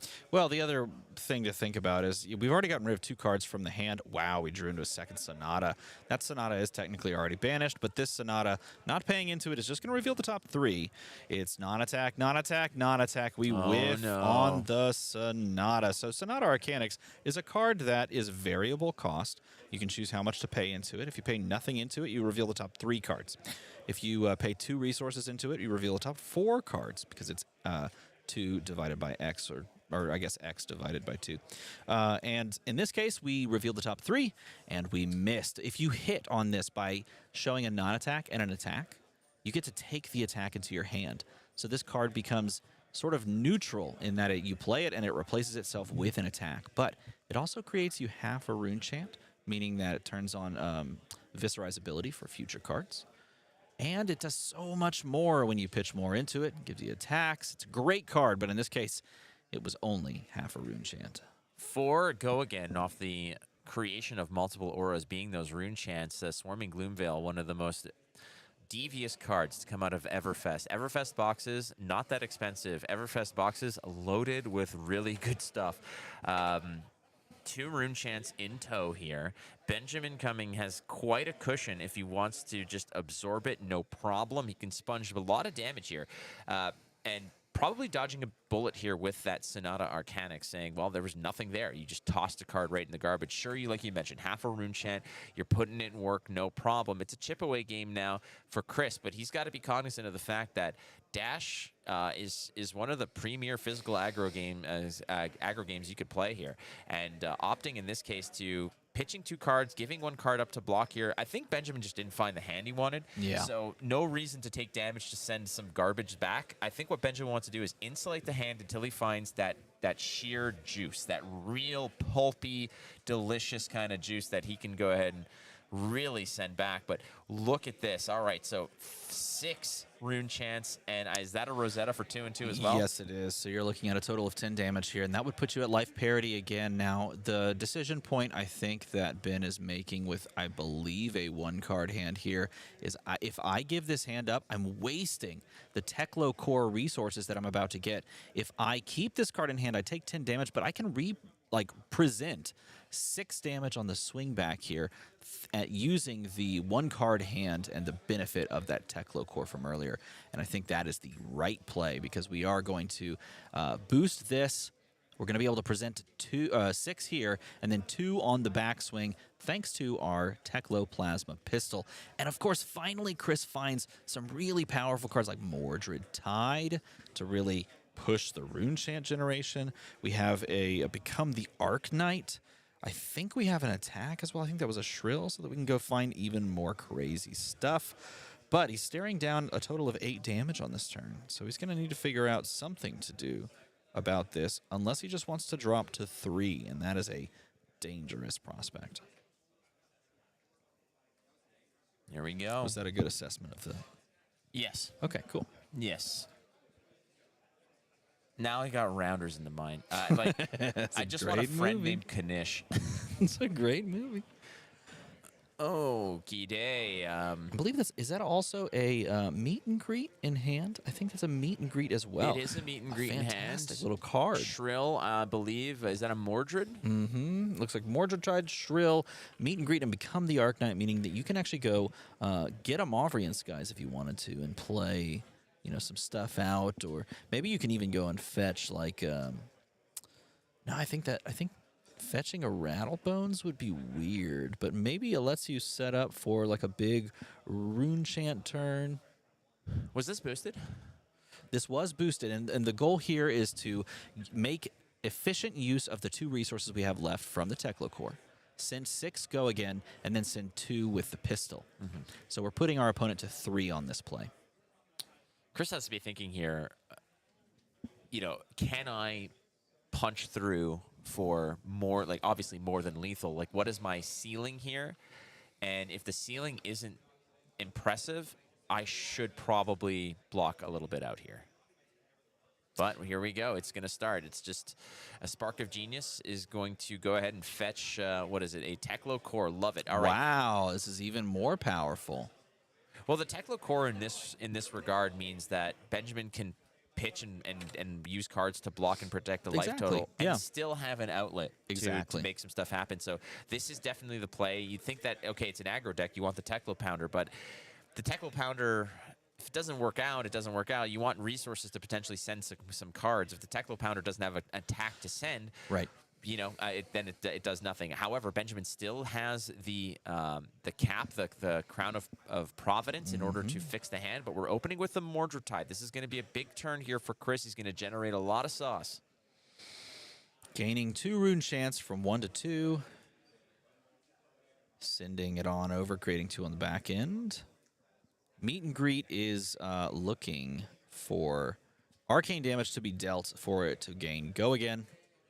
Right. So in this case, Benjamin might be just in his best interest here to just block out the 2, which he's going to do. It very much is in his best interest to stop that, because you don't want to follow this up with a sword swing after that with a resource floating. Using that cool Arsenal Pass token to show the resources. And then covering this up also stops the rune chant generation, which would actually be 2 rune chants generated. He's going to stuff that as well. That does leave him with a 2-card hand on his own turn. But again, those are cards that can just be played, basically. Certainly. Instead of having to be pitched, because you're getting the free resources off of that previous play. Very well orchestrated series of turns, and another throttle. Tossing a throttle off the top as well. And keep in mind, we haven't seen it really activated, but the pistol is loaded. So these 2 cards need to equate to 7 in order to just try to close it out with the pistol. But it's a Shrill is going to show up here to absorb some of the damage. Throttle is coming in for how much here? It's usually 6 if it's a red. The last turn we had a 5 spot because it was yellow. Ooh, Thelonious Bone filing in, looking to attract one of these blocks from the equipment. We're going to give you the grasp here because it is going to protect some of the health total here. T-bone steak. What do you want for lunch? T-bone steak. That's where it is. And wow, another. Oh, this is backbreaking. So we had Thelonious Bone. This is Theodore Bone. There you go. T-bone. Do you like steak? We're going to throw the boots in front of this one most likely because it does save us a point of life. If this is red as well, then we're dropping down to 2. How do you like your T-bone? Like shoe leather. All right, we'll take the creepers. Yeah, it might very well be just a card from... But you have to block with an equipment, so the equipment is going to have to be given. Yeah, you can give a card that has already, met its blocking kind of amount. So he's going to do that and then follow up here for 2 with the pistol. No resources up, meaning you can't do some trickiness with the boots. Maybe you can. Does he have another You can card? create an action point here. He can certainly. Does he have a card in hand for resources? I mean, if you do, you can reload the pistol. I think he just missed it. I think after a long day, he just realized, yeah, let's go ahead and finish this game off. And I don't have a resource to reload the pistol and send it. So actually, losing the boots there, loses his arcane barrier. Does the Galvanic Bender have arcane barrier? That was. Do you know if the arm piece has arcane barrier? Chat, let me know in a comment below. The only Bender I know Smoke cigars in Futurama. All right, there you go. I can't recall off the top of my head if a Galvanic Bender has Arcane Barrier. It looks like it does. I believe it I does. think that's the Battle Worn text, actually. I think it just has Battle Worn. But Oh, this, maybe that's what it is. I'm this looking at it, actually yeah. could spell doom on a play like that. Yeah, this is dangerous here. Really, look, and sometimes you just have to understand that these players also played 7 rounds of Swiss yesterday. Yeah, many of them played 8 9 rounds. Yeah, hours 8 yesterday, rounds of Swiss. and they're in their 7th round today. Sometimes you make mistakes. I mean, being on camera does not necessarily mean that you're guaranteed to play cleanly. These things happen, especially late in the day. Some of these people have not eaten either all day long. That is a huge, huge change in game. Playing an absolute clinic in this game thus far has been Benjamin, and in one fell swoop, he may have perhaps sealed doom.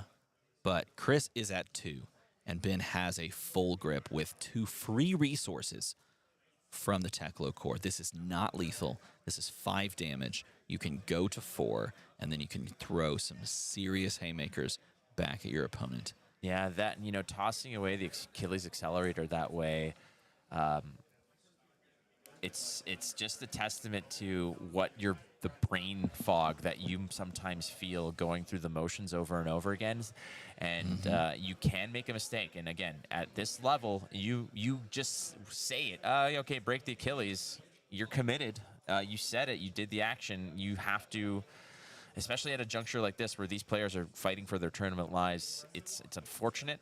But the good news is that despite that kind of tossed away equipment, Ben has a life lead, has a full grip, and 2 free resources to potentially close the deal here. So we're going to see what Ben does, starting with a 0 to 60 red free go again. 4 go again opens the play. It's going to be blocked fully with a Vexing Malice and the Creepers. That's a full block.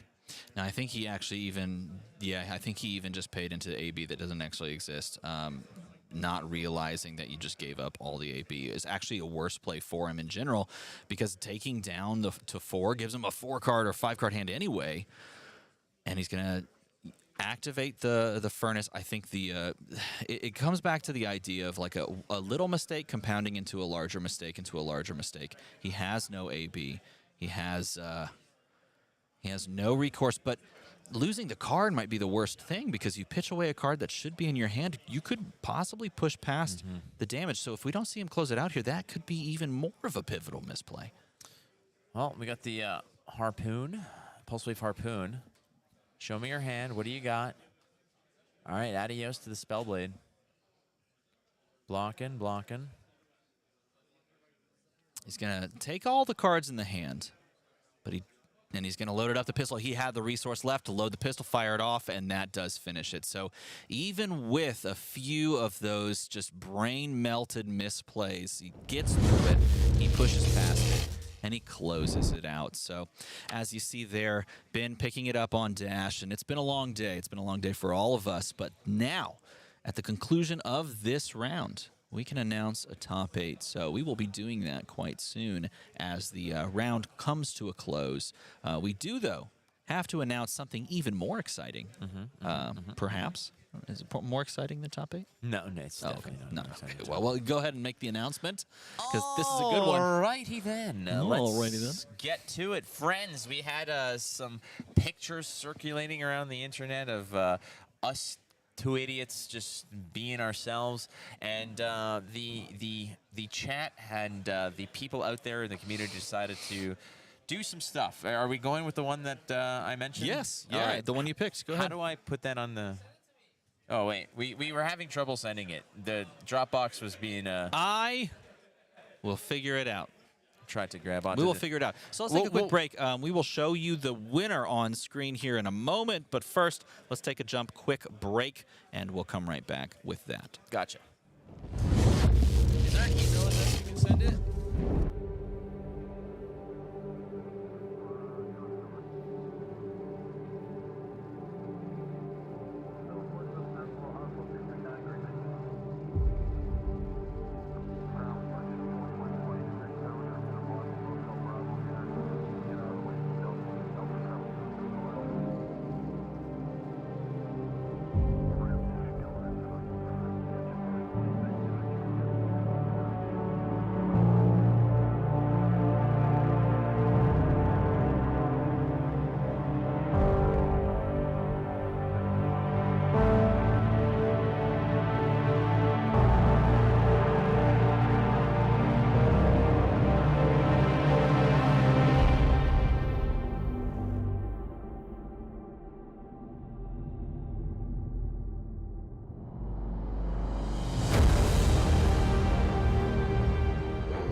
decided, finally. It was both of our equal decision as to what the winning, what do you want to call it, a Photoshop or manipulation of one of our photos. Yes. We both equally came to this decision. It was a conversation. I don't even know what that's saying, but there it is. That's actually, the win. I really like this one. I think this one's really fantastic. I think it's a fantastic Photoshop, and it really does. It makes me smile. Let's see. I just want to give credit to the person who did this one.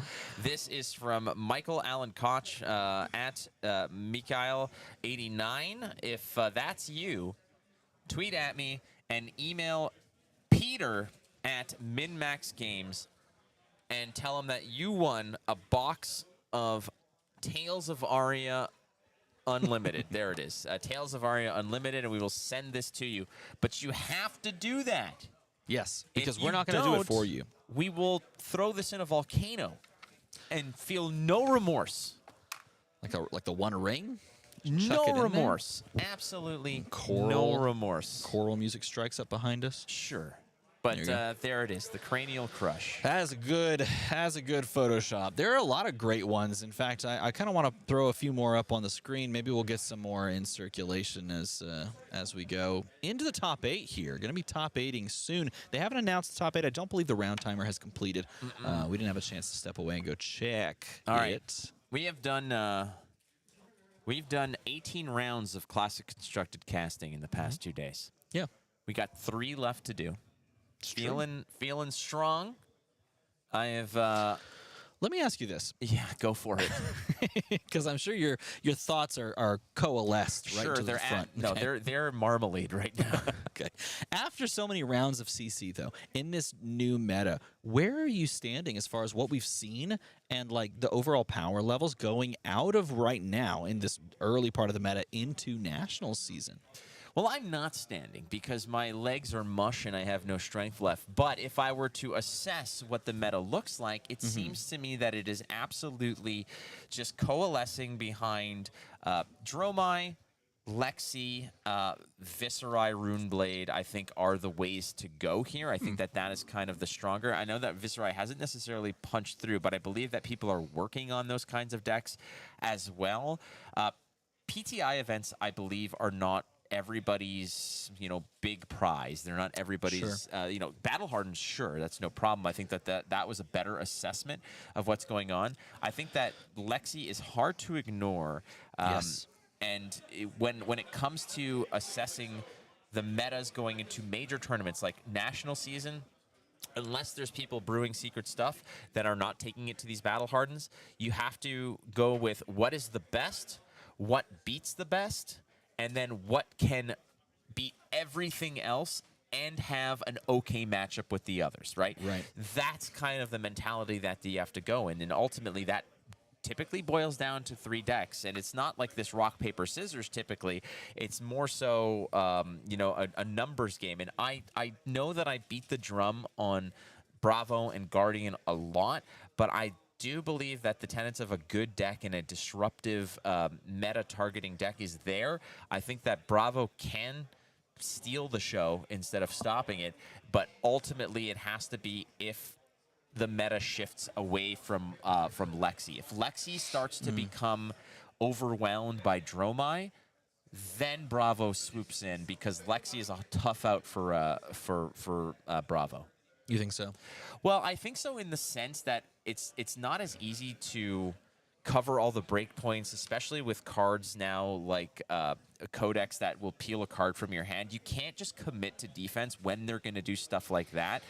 You could potentially fatigue them out, but you have to be built for it. And then what are you then sort of succumbing to later? And do you really want to play Bravo as a primarily defensive deck? I mean, you could, but ultimately, if that's the case, and then the clock becomes your enemy in matches where you don't want to go to time in early rounds in a national season against a Dromai, against a this, against a that. So ultimately, it's a meta call. If Lexi kind of flounders against the wave of dragons out there, Bravo could swoop in. I could see that definitely happening. I also think the meta starts. It starts with Lexi. You look at Lexi and you go, okay, is Lexi this prevalent? Is it this impactful? Is it this dominating? And it starts there. But I also ask the question, at what point are people going to understand or maybe just accept the fact that Lexi isn't cutting it into these top eights and not, getting you to the promised land, so to speak? Is that a sticking point? Is there eventually going to be this thing like, okay, maybe I'm the one to fix Lexi. Maybe I'm the one to play Lexi in top 8 and I will go ahead and win with it. Or are people finally just going to say, okay, enough is enough. This is a strong deck. It's going to be able to get you converting. But once I get to top 8, can I even deal with some of those higher level decks? And then what can? And so I think it starts with Lexi, but I think there may be other heroes, and perhaps this is why this meta is so open, that maybe give you a better chance in that top 8. So along with you, I think Dromai is clearly showing a player preference leaning. People are starting to really come to Dromai in droves and embrace things like Empress Dromai being shouted from the rooftops by one Mara Ferris for years upon years. And finally, the time has come for her to prove it, and prove it she did at Pro Tour. And it continues to be kind of tried and tested in these top 8s, but also not really converting. Well, let's look at this. Let's look at it this way. What are the best players in the world playing? What is Brody Spurlock, Michael Fang, and this is not a knock on the quality of players that were here at this Battle Hardened. There were exceptional players here at this Battle Hardened. Well, no, let's talk about that. What are the best players in the world playing? Well, Brody. He's played something different almost every week. Sure. Okay? Wait, Michael Fang this week chose to play Briar in this event. Is that saying something about his overall choice or overall decision, or is he maybe saving something for a larger scale tournament like a Nationals? We don't actually quite know what players are, committing to outside of if your name is exactly Mansant. We kind of know what you're going to be playing. We've seen strong players like Pat Ashke and just teams in general start to adopt Levia and jump into that, but we don't know if Levia is considered now one of the top 3. I mean, the power is there, but does it cut in? Or, like you mentioned, what about Bravo? And then I think the one that has converted in most recently, and one that almost everyone has written off, is Icelander. Sure. But let me ask you this. Do you think that, so I played against Michael Fang in round 4 of this calling in Cincinnati, and I asked him about Briar because he was on Briar there, and he said, I think it's still a good deck, and I don't think that part of it was, he's like, I didn't have much time to try the new stuff, but ultimately, if the new stuff isn't that great, which I don't think a lot of people are really saying, hey, it's Vinset is amazing or Prism is awesome. They're not saying that. Levia has already been there. So he said, all things considered, I really still think that Briar's got potential and he can do those things. But you think that if Brody or Michael or whatnot were playing Lexi, they wouldn't be, performing, or being, up there in the standings here with those lists either, or potentially winning? It's possible. It is quite possible. Not to take any of the achievements of the players that won these things. I genuinely believe that somebody like Rhea Adams can take that Icelander list and maybe spike Nationals with it. It's completely possible. 100%. But ultimately, in a vacuum, Lexi is still the greatest deck. It's just that some of the best players in the world just chose not to play her at this particular tournament. Yeah, but then you go back to the last time they could have chosen that at a larger scale tournament, and Brody played Lexi and got to the top 4 and lost to Dromai. Dromai's good. Then Oldham destroys all of the opponents in their way, and that's Oldham. Okay, Oldham's but then gone, though. Dromai eats Lexi's for lunch in the top 8. And again, we look at if you look at these only with the visors of these last few tournaments, then you look at Lexi and you're like, the deck doesn't convert to wins. Sure. And then you look back a little further and you're like, okay, wait, let's take the visors off. Oh wait, the deck still didn't convert. How far do you have to go back to see a Lexi deck actually convert on a win? And does it exist? And that's the question that I'm sitting here wondering. It's like, maybe today's the day. Maybe at this PTI we see Lexi take the win. But does that stamp the authority of her being the number 1 and de facto deck that we should be playing in? Or are people just maybe still getting good at the deck? It's an interesting conundrum to put your mind around, and you look at other decks that are starting to come up, like Dromai, for example. Does that deck have a better matchup nowadays into Lexi? A lot of Good people would question. argue yes. Good question. In some respects, does that make Lexi a little less desirable? I don't know. Perhaps. And then you talk about some dark horse decks. Icelander has converted. Can we continue to ignore it, or is it just a fluke that we can write off as, a performance at a smaller scale tournament, and not something that's indicative of the deck's power level? Or, is it because people are disrespecting arcane damage, disruption, frostbites and things like that she's seen the success that she has? Possibly. I know what I need. A break. All right. We got to take a little break because they got to do deck checks and a whole bunch of stuff. There's still 3 more rounds to go. I will be here. He will be here as long as he could possibly make it. We'll be back shortly with more Flesh and Blood. We'll keep holding this pose until it goes.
here in a second.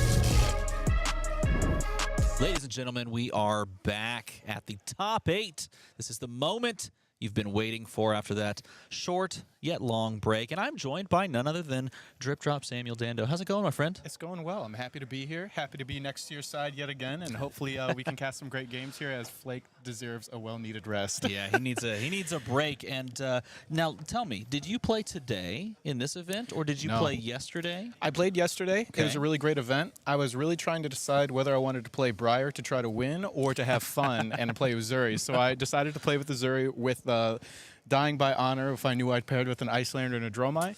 I went X2. My losses were Icelander, Dromai. Oh, so you know it's coming and you knew what was going to happen. Well, it's all good. It's unfortunate to hit those kind of bad matchups, but you know, that's kind of the meta right now. A good bit of Dromai, right? I expected there to be more Lexi because I still think that's the best deck. Right. I did not see one Lexi until my round 6. Oh So my gosh. Gem was a little mean to me, but you know I can't complain. Happens to the best of us. So Well, it's all good. If you were expecting to see Lexi in this top 8, you are sorely mistaken because instead you're going to see a whole lot of Dromai. Dromai, lion's share of the top 8 spots went to Dromai with a smattering of other heroes. Did you take a look at the top 8 yourself? I did. It's quite interesting. I have a few friends in there, so I'm really rooting for them. But also, they're going to have to go through the onslaught of the Dragon Queen herself. So that's going to be quite interesting to see. That is correct. And in fact, one of those matchups we're going to see right about now, and that's Awesome. Dromai versus Katsu. Have you ever played this matchup from either of those sides? I have. I've played the Katsu, and this Katsu player is actually one of my friends and teammates, and we've worked on Katsu together quite a bit. And so I know his list very well. And the Dromai matchup, in theory, can be favored. Yes. But it also is very losable.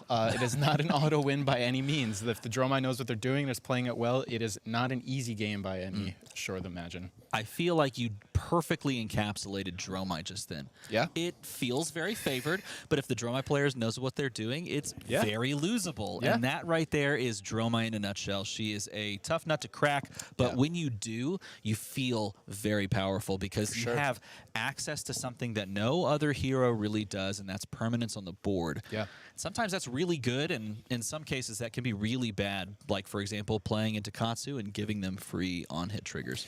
Yeah, I mean, if you're able to maintain your board state pretty well and attack and then be able to trigger your dragons when you need them to in the end game or to overwhelm the Katsu, it can be very difficult for them to maintain damage going to face and clearing dragons. Yeah. I mean, there's been opportunities in the past where I've been fatigued as a Katsu against a Dromai because I'm needing to put all my resources into attacking the dragons. But Dan is very skilled. I mean, he's played this matchup quite a bit, so I'm sure he has a good plan. But, I mean, it's definitely not an easy game by any stretch of the imagine. And as you can see down there, we are on that third position. Now, unfortunately, we do have to talk you through this bracket. At one point here, at the very top, the 1 seed, Levi Ratch, on his just key hero, up against Pat Ashke. Pat Ashke had to catch a flight. How convenient. Had to catch a flight, said, oh, wait, look at the time. I'm playing who? Levi, oh, who are they playing? Azalea, I need to get to my flight. You know what? I can't skip the line this time. I'm going to have to wait in that. I got to check a bag. And so Levi does move on past Pat. Unfortunately, we aren't going to see any representation for Levia in this top 8. That's sad. It is sad. I was really expecting to see more Levia in the top 8 this weekend. Yeah, I mean, the deck is obviously way more powerful than it used to be, but I also think the deck is just very difficult to play. I mean, it's still a brute at the end of the day. You have multiple variance points you have to try to manage and juggle simultaneously, and if you're not expertly doing that, I mean, I watched some games of Ethan's throughout the course of the tournament, and he was piloting it very well, but it's extremely difficult to play. So I'm not sure where she's going to sit in the meta moving forward, but, I mean, there's definitely something there. Yeah, and we're also looking down this bracket at Michael Fang versus Lucas Birch. We have Austin Reddington, which you saw on stream previously. Sean, we've seen on stream as well. Dromais are everywhere, and the heroes that are left to pick up the pieces and cut their way through the horde of dragons. Well, we've got what a Briar that we may see on stream a little later. Nice. We have, as you mentioned, and we've talked about a little bit, a friend of yours on Katsu. And then what was the other hero that is floating around in the top 8? It's not Icelander. Oh, no. Is that Azalea? It is the Azalea that we there's talked another about. one? Yeah, I think that's just those three. It's just those right? three, and then the rest are dragons. Because we lost Levia, unfortunately, and so there's another graphic showing you the breakdown, and this is from left to right. I believe this is sequenced from 1 seed to 8 seed, showing you those matchups, sort of bouncing back and forth across the board. Going to be a lot of Dromai. Now, can these players navigate their way past those Dromai, or can Dromai establish dominance in this meta with an event kind of like this? I mean, people have been talking about it for the past couple of weeks, how perhaps Dromai is one of the best decks. Could this be the event that really stamps that onto our psyches? I definitely believe that she is the deck to beat at this point. I mean, her flexibility that we've seen through illusionists throughout Prism to even now is just unmatched, and your ability to flip game plans on the spot are just very hard to manage. So at the right hands, you can do just about anything. Yeah, and as we look at these deck lists, both players did already, view the deck list of the opponent. So it's pretty much fair game for us to kind of talk through this. A couple of key cards and really, I guess, things that you should look at if you are sitting down at top tables in the top 8 up against a Dromai is what does their blue pitch look like? How many blues are they playing? And then what are some of the key red cards? Here, starting off with Sweeping Blow to generate 2 Ash, 1 from the play of Sweeping Blow, and then 1 from the pitch there. Yeah. Now, one thing that we're going to have to look out for is if the Dromai is able to create Tumultai and get rid of the mask, that is going to severely make the matchup much more difficult for Dan. Now, we see the Dominia in hand already, so one of the 3 legendary dragons is already on its way. Fortunately, not Tumultai yet, but Dan is going to be able to at least go face here. David not providing any dragons for him to leapfrog off of, so we'll have to just see how Dan wants to approach his first turn here. And anytime you see a Dromai list that is actually running, something like a Dominia or a Tumultai, that is powered by yellows and blues in the deck. And you can't really include a ton of them if you want to maintain this player red every turn. But if we're looking at this list, we actually see 10 total blues that can fit. A couple of those are some key pieces that you wouldn't necessarily run into every matchup. Yeah. But in this matchup, if you want to play for that Tumultai kind of side tech, which I think is fantastic, you're definitely going to be siding in some of these blues. Now, another interesting thing to look at from the Dromai side is we see quite a bit of armor block for those Kadachis. We see the Skull Cap, we have the Furnace, we have the Secret Legs, and then we also had the Waves of Reality, correct? That just got popped. So yes, it's going to be quite difficult for Dan to get through because there's going to be a lot of armor he's going to have to kind of be able to break through with his Kadachis and on-hits before he can actually threaten some meaningful on-hits directly to Dromai. Yeah, this definitely signals what the Dromai player is intending for this matchup to play out as. Block with that rake because you don't want those dragons to get popped, right? No, you want to play these big, annoying dragons. You want to try and stop and stymie these on-hit effects. And you don't want to give them the easy one kind of Kadachi starts, the triggers that make triggering Mask of Momentum so simple.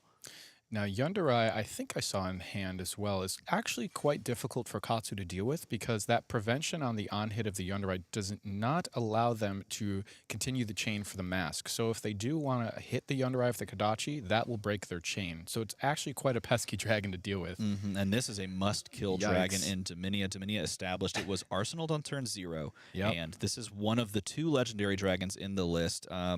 Tumultai makes the cut. Unfortunately, Dracona Optimi, just too expensive at 6, but Dominia does absolute work. And if you hit the red off the top, you guarantee take a card from the opponent's hand. And what did we see? The one CNC that they were able to have in their hand, gone. That would have been quite fortunate to have for the pop, wouldn't it? Yeah, and as we look over at Dan's list, you ask yourself the question, how many poppers are even floating around?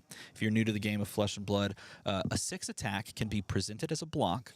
An attack that has 6 power can be presented as a block against a Phantasm, and that actually just destroys the attack and basically ends the turn usually.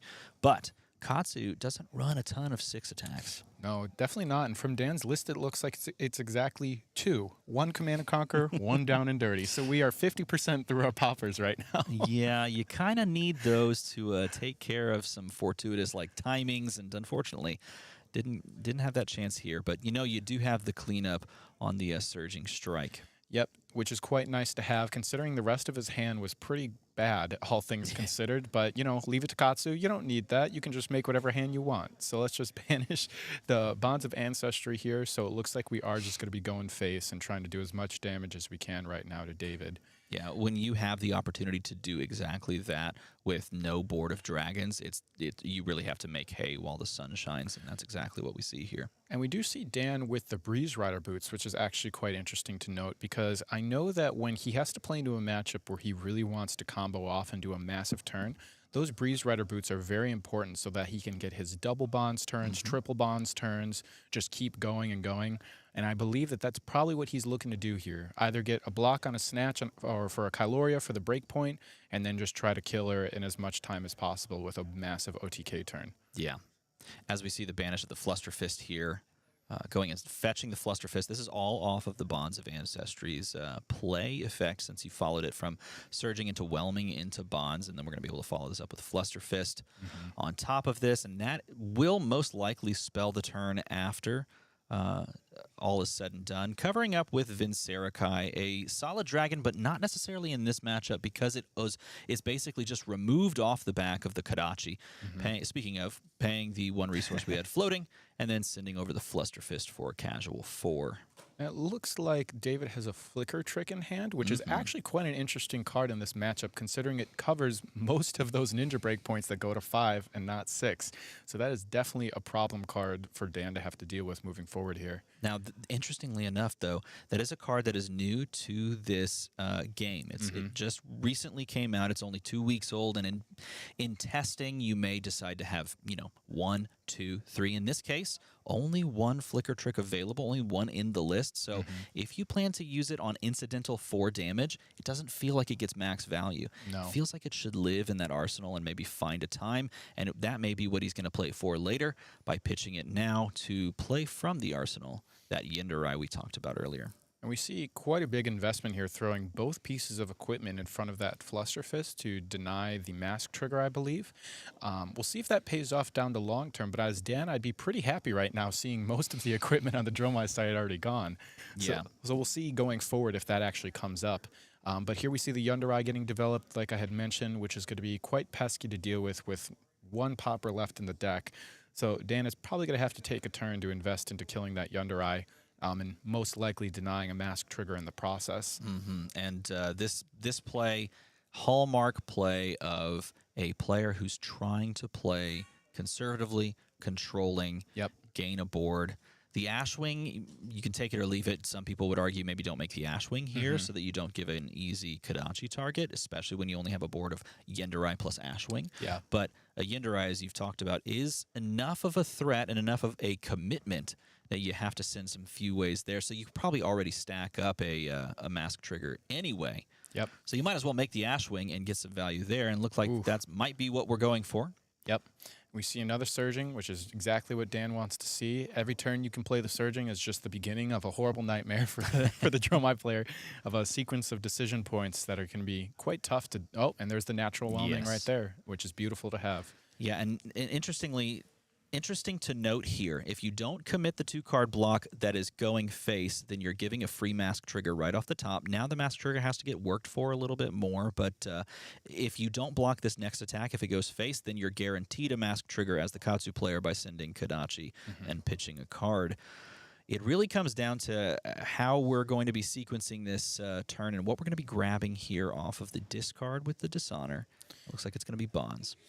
Yeah, and you could almost say that by him playing the Surging Strike directly into Dromai, that would maybe be insinuating that you already had the natural combo, because he could have just sent the Surging right into Yenderai to guarantee that he would have the whelming. But it's also just a great force from David to have to block it, so that he's making sure he's getting cards out of hand. He's making sure that he can threaten enough damage to kind of break through here. Because, the life totals are 35-29 already, and that's the second Bonds of Ancestry that we've seen from Dan already. So his ceiling for explosive turns are already starting to kind of qualm a little bit, I would say. And here, are we banishing the Dishonor? I believe he's going through the entire natural combo line. This is why you play this line. There's the banish of the Dishonor, and this is a 2-card block every which way you can write it up. If you don't 2-card block this, you're going to have to give up Furnace and a 1-card block. You can't block on the Skullcat because you have more life. It's a really, really dangerous spot to be. Well, I don't think the Dishonor is going to be online because doesn't it need Descendant Gust Wave in the combo link? Oh, I do. Yes, I do believe it does need Descendant. You're so right. I think he's just thinning his deck and getting a 4 damage card because it's still going to get the +2. Yeah, it's acting like a pseudo Fluster Fist in that way. Pseudo Fluster gets it out of the deck.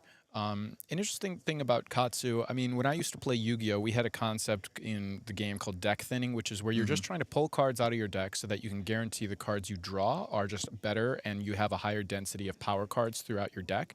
Katsu, in a lot of ways, is very similar to old Yu-Gi-Oh decks where they focus on doing a certain game plan and doing it as consistently as possible. And Katsu is kind of an embodiment of that to me. So being able to pull all those cards out of your deck, make sure that you're creating a certain density of just getting your Surging Strikes faster, getting your Be Like Waters faster, and even just setting up your graveyard to have a higher density of cards to pull for bonds. Just seems like pretty good light work at this point to make sure he's doing his errands, doing his chores to set up for a later turn when he can break those Breeze Riders and really go in. Yeah, 100%. And asking the question of, do you want to continue to take damage and put our life at parity? Do you want to give me cards from your hand? Your board is in shambles. You don't have a board. You have perhaps a dragon in Arsenal. Yep. And if you keep a 1-card hand, then you can, pitch, create an Ash, drop that down, and try to build something. And as you can see from the hand that we can look at right now, there's only 1 blocking card in it. Yeah, and it looks like took the 4 damage, triggering the mask, getting the draw. It seems like Dan had 2 cards in hand, which maybe is why, or 1 card, so which is why David didn't really mind getting the on-hit trigger from the mask, because regardless, he was going to have to carry over a card for the next turn. But at least it provides more options, because if Dan had a blue in hand, you definitely don't want to arsenal that as a Katsu typically. No. So. And, a far more scary prospect is a Katsu with a 5-card hand. Of course. That is quite the... You never want to see Katsu have a full 5-card hand with a Surging Strike coming off at the front end of it. No. Starting off with the Burn Them All, allowing you to play at a different axis on this game. Your opponent doesn't have Arcane Barrier. You can send AB slowly and surely, and we've actually seen on this this weekend, we've seen Dromais stick around in games and deal upwards of 15 damage off of just well-timed Burn Them Alls that stick around for long periods of time. And if you don't clean the board completely, they just keep getting value off of it. Yeah. And it is quite interesting to have it resolved this early, just because the graveyard is not insanely full of cards at this point. So it won't last too long. But at least the chip damage from the Ashwing plus the Burn Them All is just a persistent problem until Dan decides to deal with that Ashwing, which might be this turn. Though I will say it is far easier to keep around than a lot of people think, especially if you're playing controlling, because you are donating cards on their turn in block. And if you're giving red cards to your graveyard, that can stick around in perpetuity in a lot of respects. And in fact, on this weekend, we've seen 7 counters, 8 counters on a Burn Them All that's established early. Whereas that card in Oldham metas used to be a pitch to the bottom of the deck, wait, and then establish it at the second cycle. In this matchup, that can't be played the same way, and oftentimes shouldn't, simply because we can stack up our graveyard with blocked cards, and that's the exact right play. Take it off the board so that your opponent has to establish a new dragon, otherwise they don't get the value. Be surprised if there's, I was going to say, I'd be surprised if there was no Ancestral Empowerment off the back of this, because just the 3 is asking to be blocked, right?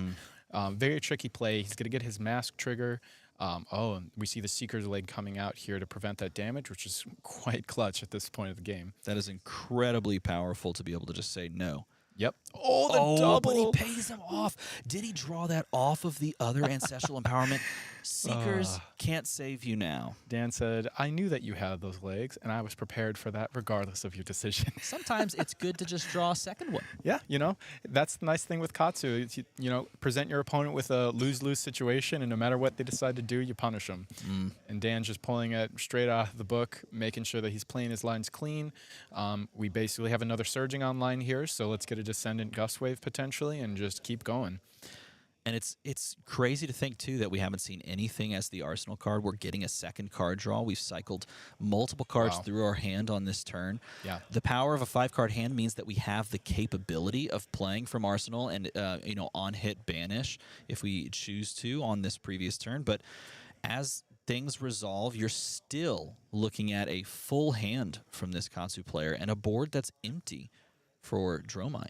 Yeah, I mean, this is really the turn you want to push the damage to the highest level that you can. Interesting, it looks like, I'm not sure if Dan didn't pay the 1 cost for the Be Like Water to rename it for Surging. I assume he probably did and just hadn't removed his resource counter at this point. But it would have been quite interesting to see if David had saved that flicker trick to put in the arsenal. No, he's doing it now because he can order the on-hit triggers. Oh, so I see. when damage is dealt, he can do the banish first for Katsu, I believe, and then pay after the fact. Yeah, because he had the mask trigger, the Katsu trigger, and then the Be Like Water Yeah, trigger. so you want to see what you draw into before you choose the name so that you can know what your line you're playing for, I think. How many cards does Dan have still? 3? Plus Something to that effect. I mean, it's 2 to 3 cards at this point. I haven't been able to keep track. If you at home know how many cards are in Dan's hand, sound off. Maybe you'll win something in a giveaway. I don't know. Nice. Well, let's see, because we were just talking about how that Burn Them All was potentially going to get 7 to 8 value of damage, but the game might not even go that long at this point. We'll see. And that is why you might want to play it early, because you may never see the second cycle of your deck again. Yep. So let's see. We got 3 in hand from David. We got the 1 in Arsenal. I don't know what's in that Arsenal slot at this point. If it was a D-React, you would think they might have used it already. But quite a scary on-hit because we have the Whelming. He still has breaking scales available, so you can really punish no matter what if you want to throw a piece of armor in front of it. Funny. Oh, and there's the sink below. Let's see if he pops the breaking scales to get that draw. Actually, quite interesting too. Oh, he's paying 1 Taking for the tunic resource. We got a razor. There Oh, it and he is. razors over the top. Doesn't even need to break the breaking scales. Can save that for a later date if you need. But the razor, you don't see a lot of razor reflexes played anymore. 2 in the list here. There's a lot of. I want to talk a little bit about this list as this play continues. There are a lot of 2-ofs, a lot of 1-ofs in this list. This is a list that feels very refined. Yeah, that was something Dan and we love with our deck builds is once you start getting really refined at a list and you have your core set, it becomes very interesting to just look at all the cards that aren't necessary but are good to have into certain matchups or meta. And I know Dan and we really favor having 1-ofs, 2-ofs in our deck. And you look here, you have the 1 of Yellow Whelming Gust Wave, which he also plays Mask of the Pouncing Lynx, so that's a great target to pull from that card. But just a lot of different tool sets in terms of how he wants to approach games or have different options available for when certain things come up, especially with Katsu effect. Right. It's great to be able to just search out whatever piece you need at that moment. Well, and it also speaks to going into a tournament and really surprising opponents that aren't expecting cards that are so underplayed. Razor Reflex, I can't remember the last time I saw a Razor Reflex resolved onto the board. And there's probably a lot of players that Dan has played against today, maybe even yesterday, that go, oh yes, that card exists and I did not account for it. And the moment that you see that in Swiss, everything changes. Oh, yeah. How many? Oh, so I need to overblock everything now. Yep. You get to the end game, you're at 3 or 2, and all of a sudden everything that the Katsu does becomes potential lethal. Yep. So, and it's funny that he's running 2, which David will know now seeing the deck list, but I'm sure throughout the day, people are always expecting the 3rd Razor to try to play around that, even if you don't have it. So even just the threat of it existing is always going to be something that players have to think about or be prepared for to happen to them if they want to block with D-Reacts or whatnot. Now Bonds comes down, and Bonds is going to go and get a Fluster Fist. It's going to banish it from the graveyard, go and get one from the deck. Unfortunately, you would look at this and you'd be like, this is the perfect natural combo line for Dishonor. Yeah, Dishonor's pitched, and the other 2 are in banished at this point, I think now cycled completely. Well, he has 1 left because when he used the Dishonor from the last turn, that one went to grave. So he still has the 1 Dishonor, and then yes, this one because will be he back banished in deck. and pitched. That's correct. So he does have the one right here that's cycling.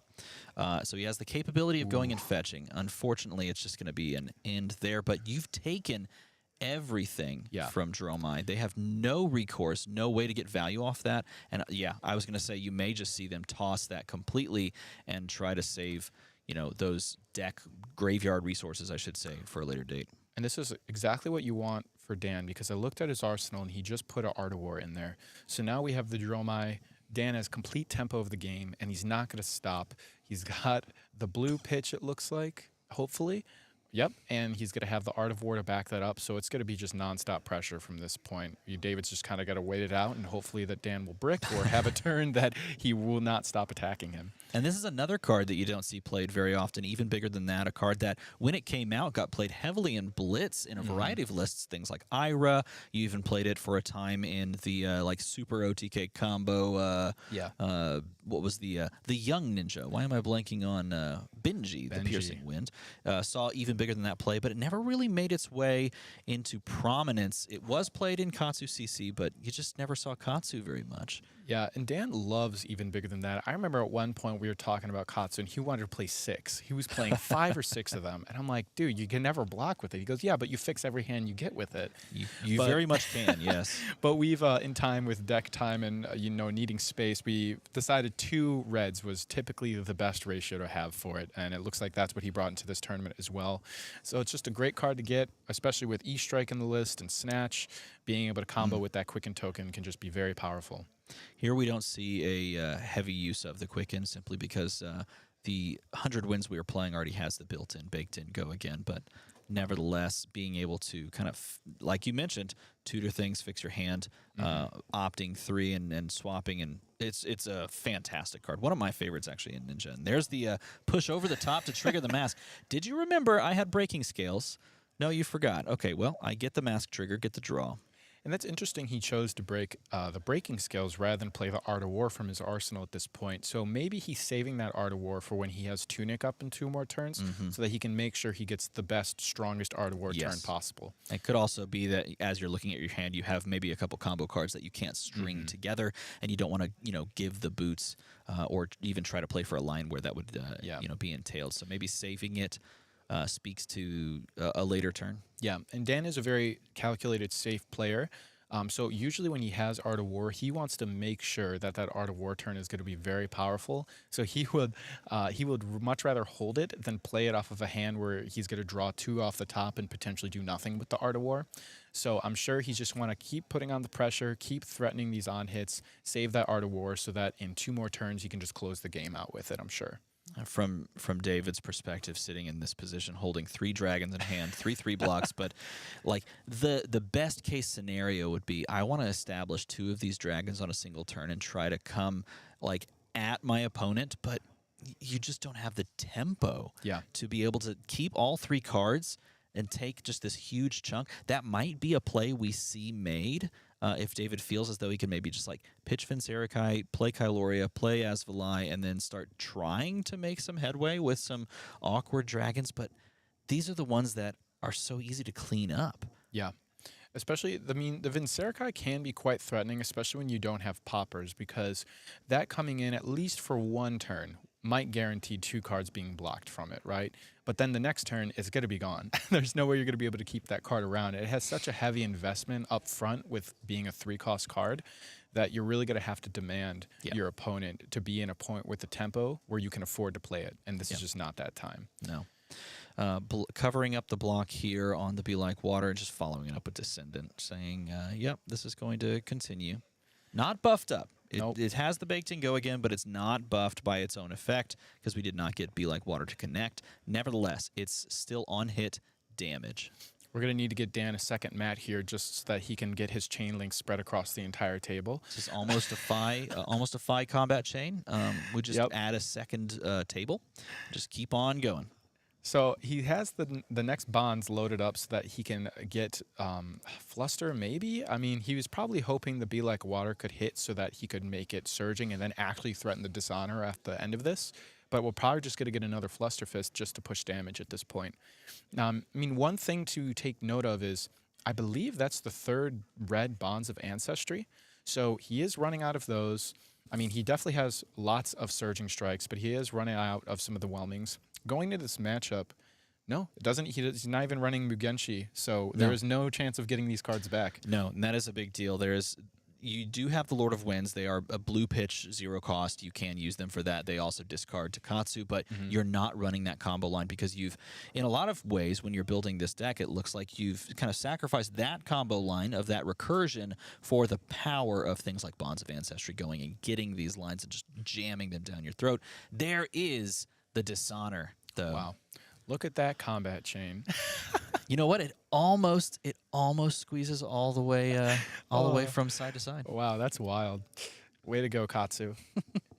Well, we have the Art of War still in Arsenal. Looks like David's just going to Arsenal pass, keep hanging on for dear life, and hope that Dan draws an all-red hand or something to stop the pressure. But it is definitely looking like Dan is completely in the driver's seat at this point. It is not going to stop until his deck decides to stop. And David, from his perspective, may be looking at this going, I feel like I'm so far behind, but maybe my saving grace could be playing towards my 3 blocks in hand. I have a lot of them. Most of my cards end up being block 3s with dragons, and I have a whole lot of dragons. Maybe I sided in Oasis Respites. Maybe I have the Sand Cover, the Sigils. We've already seen a few of those. Sinks, we've seen a few of those. If I play defensively and somehow survive the onslaught of these combo turns, as you mentioned already, they're going to start running out of these big combos of, your bonds. And now you just start running into blues. And the blues are far more easy to deal with. Yep. But here we see Surging Strike, good old Surging coming down, demanding that 2-card block. Looks like David has a Oasis Respite in hand from what it looks like, so that hand is not going to block too well. Oh, but there's the Art of War. There is the Art of War, and you gave him exact blocks, and unfortunately this one is going to sneak over the top, which does mean you have to be that much more alert on possible mask triggers on the next 2 combat chains. Yeah.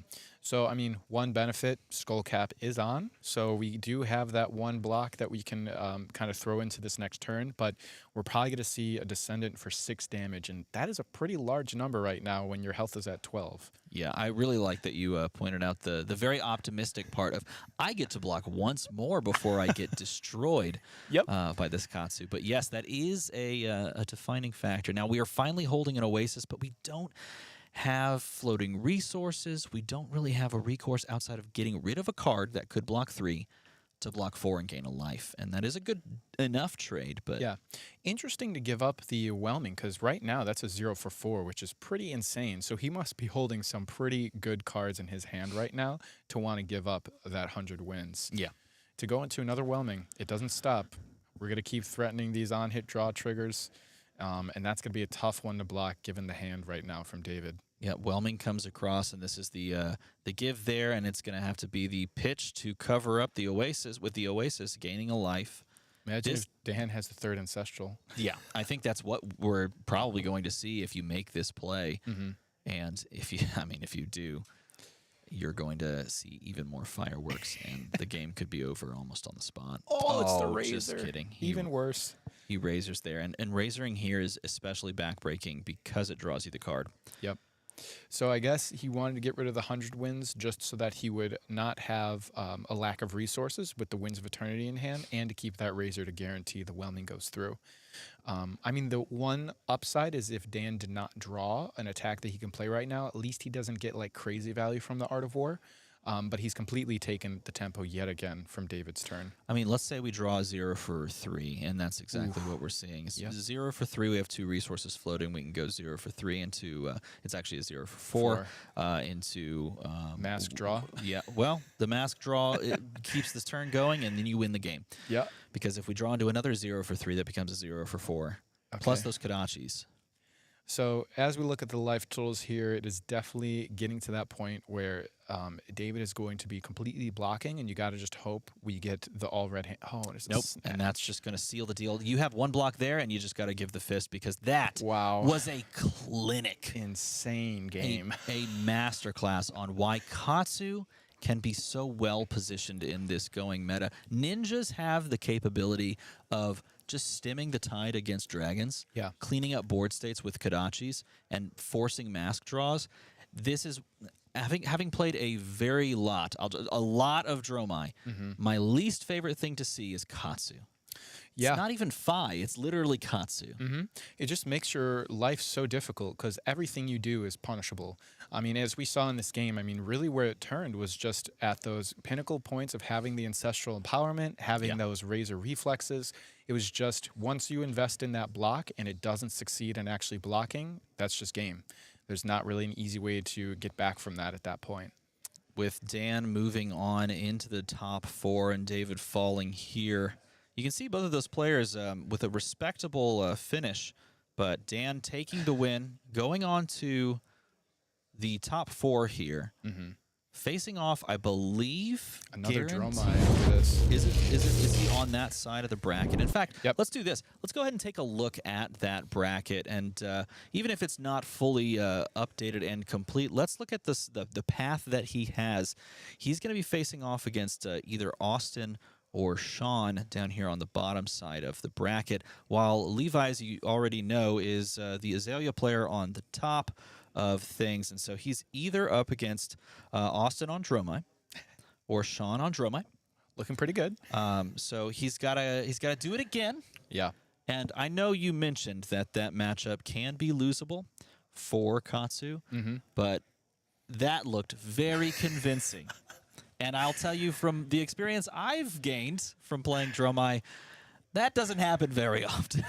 Yeah, you know, with the bonds now and Katsu's ability to just be very explosive and going wide, it is very difficult for Dromai to be able to block it out. And if you get to that point where you have to try to block, you just get punished. It's just very hard to be able to block consistently and accurately, given how many tools the Katsu has to just get around it. So it's definitely looking good for Dan where he's positioned. I know that he said Azalea was something that he was the most worried about. Obviously, if you just get Ren the Ledger chained, you never get to play the game.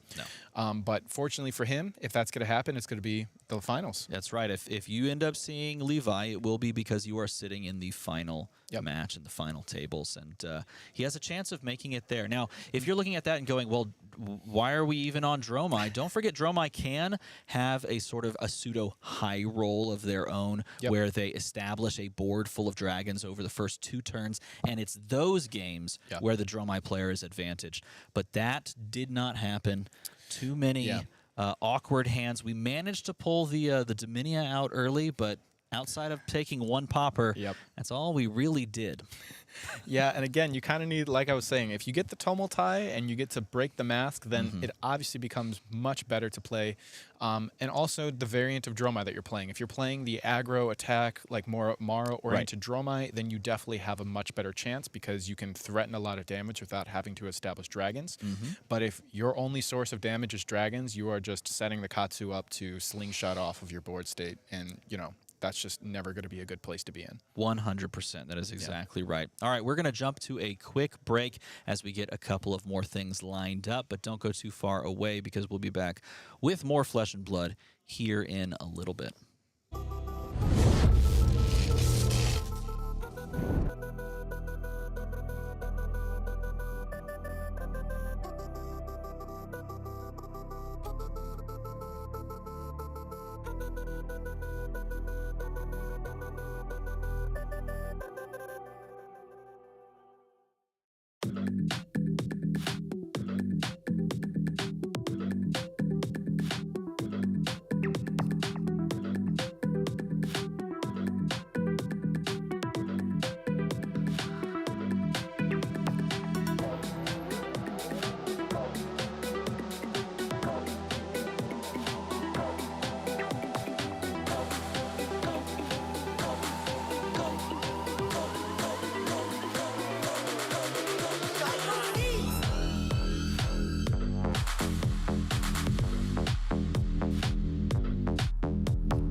semi-final action here in Chicago, Illinois. I didn't even say anything. Why are you laughing? I don't know. It's just you just make me laugh. Just the sight and the sound of you. Wow. It's just like everything about it is just Your face joy. just makes me laugh. That's all right. Shades of my dating career. Perfect. Awesome. Well, we do have a top 4 to get to here at. This is a PTI event. Again, there's no living legend points involved, even though there was a Briar in the matchup. But let's have a look at who made it through. The sure thing, Michael Fang gets through Lucas Birch, who was the sole Briar out there, which is interesting because Michael Fang played Briar at the Cincinnati Battle Hardened and maybe just changed his tune, found that Dromai is the right way to go. Dan Grossclose beats up on David Nethery, gets through to the next round, and local hero Levi Rauch beats up Pat Eschke, another just heavy hitter here out in the field. I don't know if you missed that part. He didn't really beat him. Pat had a flight to catch, and so he had to drop from the event. That counts, dude. Scheduling is part clock management, okay? Clock management is part of Flesh and Blood. If you've ever played a Oldham control mirror, the clock is everyone's enemy. So if you're not keeping track of your schedule, flight included, Pat Eschke, that counts as an L. So Levi Rauch just gets I guess a nice little free pass into the semis, but he's up against the Pro Tour champion Michael Fang. 2 titans of the Flesh and Blood community, I'd say. Levi known very much so for his work with Azalea for over a year now at this point. And, you know, it's great to have him be in a meta in a position where he can succeed and play really well, and then also be rewarded for all of his skill that he's put in the time to. So I'm really excited to see this matchup. I've played against him so much. I mean, I know this deck unfortunately backwards and forwards. But we can take a look here at Michael Fang's list, which is a little bit different than the last Dromai list that we had saw, which was a little bit more control and dragon heavy. This is definitely very aggro. This is a reflection of Mara's Dromai. It would look like a lot of 0-for-4s, a lot of aggressive game plans, basically all red, barring 3 Passing Mirage, 3 Warmongers, and 2 Energy Potions. Well, I mean, we got the 3 Blaze Headlongs, 3 Snatch, Ravenous Rabble packed away as well. I believe there's some no Scar for Scars out of the deck here. Again, lots of addendums, as you can see, lots of scribbles and scratches, as this list was printed probably the night before, and a lot of sort of, I guess, day of kind of calls to you know, just make amendments. So you can see Energy Potion jammed in there, the Warmonger's Diplomacy, Oasis Respite. Ultimately, though, Michael Fang is the Pro Tour champion, reigning, won it in Baltimore against Dromai, against Mara Faris, the Empress of Volcor herself, now taking the reins of the Dragons as well. What's the influence here? Is it just because you just make that call and say, you know what, I've seen this hero crush it? Is it a meta call, or is this just the best deck in the field right now? Well, yesterday he was on Briar. So today he is no longer on Briar. And Brody Spurlock was also on Dromai yesterday, who's converted. And so I think that the pillars are slowly falling down, and people are realizing that Dromai is just in a really great position in the meta right now. I think maybe yesterday, if he was looking out in the field after the Battle Hardened, it was a very encouraging thing to say, you know, I think just Dromai is the best suited deck considering what we saw. And that was very right so in terms of him switching over to the deck. Now with Levi, on the other hand, it's very standard Azalea list, very iconic to what he has always kind of played. More mid-range, kind of pushed with playing D-Reacts and playing his sigils, but still being able to outvalue his opponent with just consistent draws off of his favorite card in the whole wide world, Death Dealer. Well, I mean, this is a situation where, like you mentioned, Levi's been on this hero for how long now? It's been almost, I mean, since Monarch time when we first started playing the game, that's when he got into Azalea, so it's just been nonstop. It's been nonstop, finally gets rewarded, much like the League of Levia, who are out there, who have been, you know, long suffering for this hero to find success by means of better cards, as it were, to sort of round out some of the weak points. Azalea, with Outsiders, a lot of people said, this is going to be the real deal. Watch out. Lexi just kind of swooped in and took that, but no, Levi Rauch actually just, you know, stuck to his guns here. Got a lot of new tools with this new Azalea list. Yeah, and it is very good across the board, I would say. I mean, it doesn't really have like detrimental weaknesses in regards to certain matchups. I mean, you can have pretty good play. You are unfavored into Dromai, but I've seen him take down countless Dromais just with his excellent ability of pitch stacking and setting up a really great second cycle. I mean, he knows this deck backwards and forwards, so he has very good control over just being able to set up and pivot his game plan, more importantly. I mean, he has the sleep darts in there, which are really nice to shut off the Dromai so that you can kind of build into your tempo turns, because you really don't want to ever invest in clearing dragons. You got Ravenous Rabble, you got Enlightened Strike. Those are kind of it. Those are like your clearing tools. He has the 1 Battering Bolt and the 3 Command and Conquers as his poppers. But I think we're going to see much more of a race given Michael Fang's list being more slanted to aggro. Definitely. I mean, this could be trading damage left, right, center. The on-hit effects more so leaning towards Levi's side. There's one card I want to highlight in droves here. It is going to be Warmonger's Diplomacy, which I think I think that Levi Rauch is going to see that card come out and just it'll crush his spirits. Yes, I know that card personally. He hates, and it is probably the most impactful into Azalea. I mean, the amount of times you just play that card and they just go past because there's nothing they can do are very probable. And the fact that Michael Fang is running, you say 3 of them, yeah, that's going to be a problem for Levi, I would say. All right, so the players are shuffling up from what I understand. They're getting prepared. It is going to be Michael Fang, the Pro Tour champion of Baltimore, in the top 4 against Levi Rauch, local legend, as I would say. I mean, Levi also has his own set of accolades. Yeah, actually, Michael Fang and Levi have played a number of times throughout all the events that we've been to, mostly when Michael Fang was on Oldham, considering that's what he was piloting most of the time. And I'm pretty sure Levi has a very positive win rate into Michael Fang. I'm pretty sure he's either lost to him once, but that was even when he was on Oldham.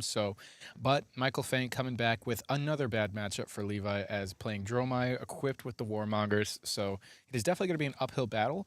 But if Levi can just keep chaining those red in the ledgers and shut off those turns, then he's well positioned to still be able to take the game, I think. Yeah, there's going to be, I mean, even the cards like Remorseless, anything that's taxing the life total that sort of allows you to do extra work over time is great. Here's the wonderful graphic from MinMaxGames. The lightning is surging as we do have the players lined up. Michael Fang, yeah, you see the record 7-1. That includes the I guess the quarterfinal, and Levi Rauch 7-1. Thank you, Pat Eschke. Now it looks like I don't think they decided to swap decks for the show, but they are on opposite sides right now. But that is correct. But as we know, Levi is definitely piloting Azalea. Let's see who. Oh man, look at that hand that Michael Fang pulled. Looks like he's got the Warmonger turn 0 ready to go.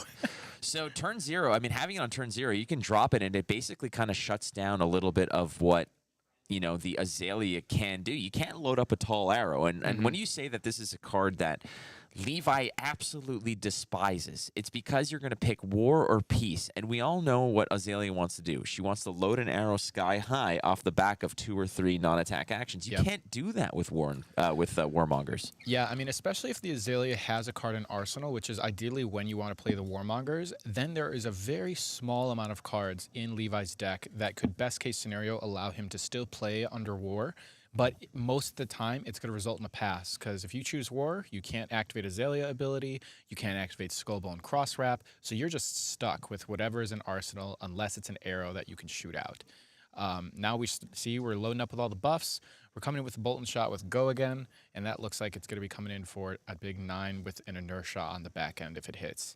Yeah, a big one here. Again, just in case the names are reversed here, Levi's going to be playing on the left-hand side, playing Azalea, my bad. Levi, was close enough. Michael Fang is going to be playing the Dromai on the right-hand side. In hand, I believe there's a sand cover in hand, but again, with no Ash generation, you can't really play that card right now. So that might be a dead card in his hand. So dealing with this 9 attack here is going to be a pretty hefty price to pay. It's 9 Go Again. I don't think the Go Again is the biggest deal as much as the 9 damage that might leak through with some on-hit implications.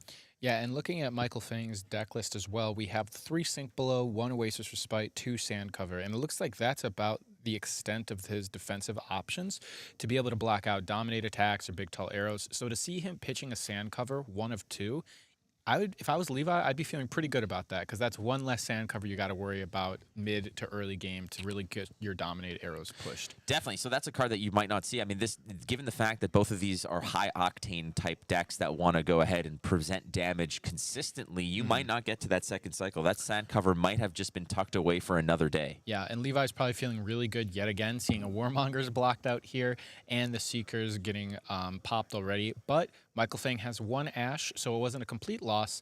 But again, looking at that hand, little clunky. Looks like he's drawing his defensive options all in one go. It's wow, two Sinks, Oasis, and a Miragai. That is not the hand you want to see. Now, the Miragai is great to have, I suppose, to set up here. And I mean, it's an option. You do have defensive capabilities in case, but they're not in Arsenal. So a dominated arrow is not really even rescuing you here because those big cards or those big D-reacts that you can just pop out of Arsenal as a little surprise factor are not yet locked and loaded. But we're going to go ahead and pitch the Sink below here, create the Miragai, invoke the Miragai. It's a 2/4 dragon that is basically removing Phantasm from your first dragon attack. Now, it's coming in fresh for 2 here. Levi's just sort of fanning out the cards, going to start thinking about it again. Big implications here. This is not like a massive tournament, ultimately. A PTI, however, does carry some weight. I mean, you see people paying $1,000 for these because it's a ticket to the big show is a valuable asset. Yeah, and Levi has placed very well in a number of tournaments, but he's usually always just short of getting his PTI or getting his first place finish. So I know that he is definitely eager to get out there, get his PTI, and go home with his money and be very happy about that. Now, with Michael Fang playing the Miragai, it is kind of an interesting bluff in the sense of being Levi. I would think that's going to be a problem to have to deal with, or maybe I need to ignore it. But if anything, it is one of the important dragons that may need to be addressed. So whether Levi opts to clear the dragon or go face, it's going to be definitely a unique decision deciding of what his hand looks like. And since he has that sleep dart, I'm going to say that he's probably inclined to just go face.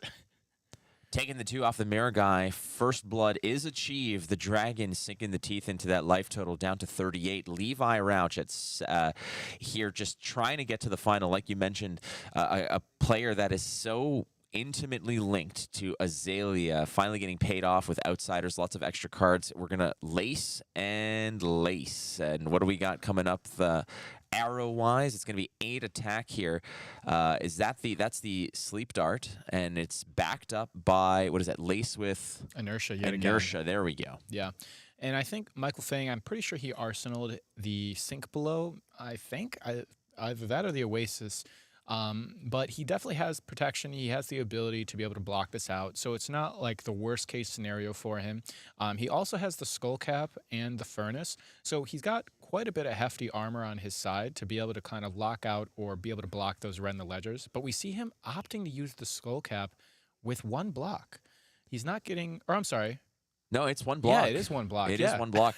And I was literally about to just sort of mention and lead towards the fact that the resurgence of Skullcap actually is a little bit more prominent than people think. Obviously, the Crown of Providence blocking 2, allowing you to fix your hand. That's a great thing here. But what we forget that the OG headpiece was the Skullcap because it had a potential 3-block opportunity here. But ultimately, dropping that Sink below from Arsenal to go cover up the rest of this attack, that 1 block, Michael Fang thinking, all right, well, I got to cover this up, so we don't want to get messed up here. We're going to go ahead and just present the full block here, but the Snapdragon's already committed. Yeah, that's crazy. He's got to have like Rend the Ledger in hand or some other like very strong on hit of an arrow to invest snaps this early in the game. I mean, I know he wants to race and he wants this game to be over as soon as possible, but it's got to be something good. I got to imagine maybe it's a infecting shot, but something that's going to cause some detrimental damage and cause Michael Fang to probably, oh wow, Codex already to get the sleep dart back. That's pretty strong. It's a Codex, but it's also, is that laced with Blood Rot that's following to just kind of pump this bad boy up. It's going to give a Frailty token, which frankly against the Dromai, not the best, but he's going to put the Snatch in there. So the Frailty is going to create a 3-attack Snatch, which is just a 1-card block. So Frailty is going to have some significance here, but ultimately that's a Sleep Dart, I believe, that has been loaded up in Azalea's arsenal off the back of the Codex. Yeah, and with Michael Fang blocking so far with one card from hand, he will have two more in hand to be able to block. So without giving up a piece of equipment or with having, I don't know, a sand cover and maybe another D-react card, it's not going to be very clean to be able to block this sleep dart with the lace with blood rot attached to it. So we're talking about Michael Fang having a very aggressive-oriented Dromai list here. However, we've seen two Sink Belows. We've seen the Oasis Respite. We've seen the Sand Cover. Is there an opportunity here where perhaps he just sides out a lot of the 2 blocks and maybe looks to just wait this out and while they develop dragons? Potentially. I think Levi might be going so aggressive at the beginning here because he's already seen 2 Sink Belows between the one that came from Arsenal and the one that was pitched. He saw a Sand Cover get pitched. So knowing the deck list, he's probably thinking Michael Fang has a very small amount of strong defensive options right now that he's not going to see for quite some time. So I just need to lay on the pressure as soon as possible. And we see another Warmongers blocked. Man, so that is great for Levi. I mean, seeing 2 Warmonger gone, that's just 2 Time Walk cards that you don't have to worry about at all for the rest of the game. I'm wondering, is there ever a world where Michael just values the Warmongers over the damage protection? Or is Warmongers to him just a card of opportunity? Yeah, I mean, that's the beauty of the card. You know, it's a blue 3-block, 0 cost with a pretty strong effect that it can kind of just be whatever you want it to be based on the moment. I mean, all things considered, Levi gave up Snapdragons. He already used a Codex to essentially get 2 damage. Michael Fang, and I guess he also got his Skull Cap. So it was a equipment trade for trade, and he gave up a very powerful card, but he also got through some D-React. So I would still feel pretty good as Michael in this situation. It's really going to depend on when those red ledgers get into play, you know?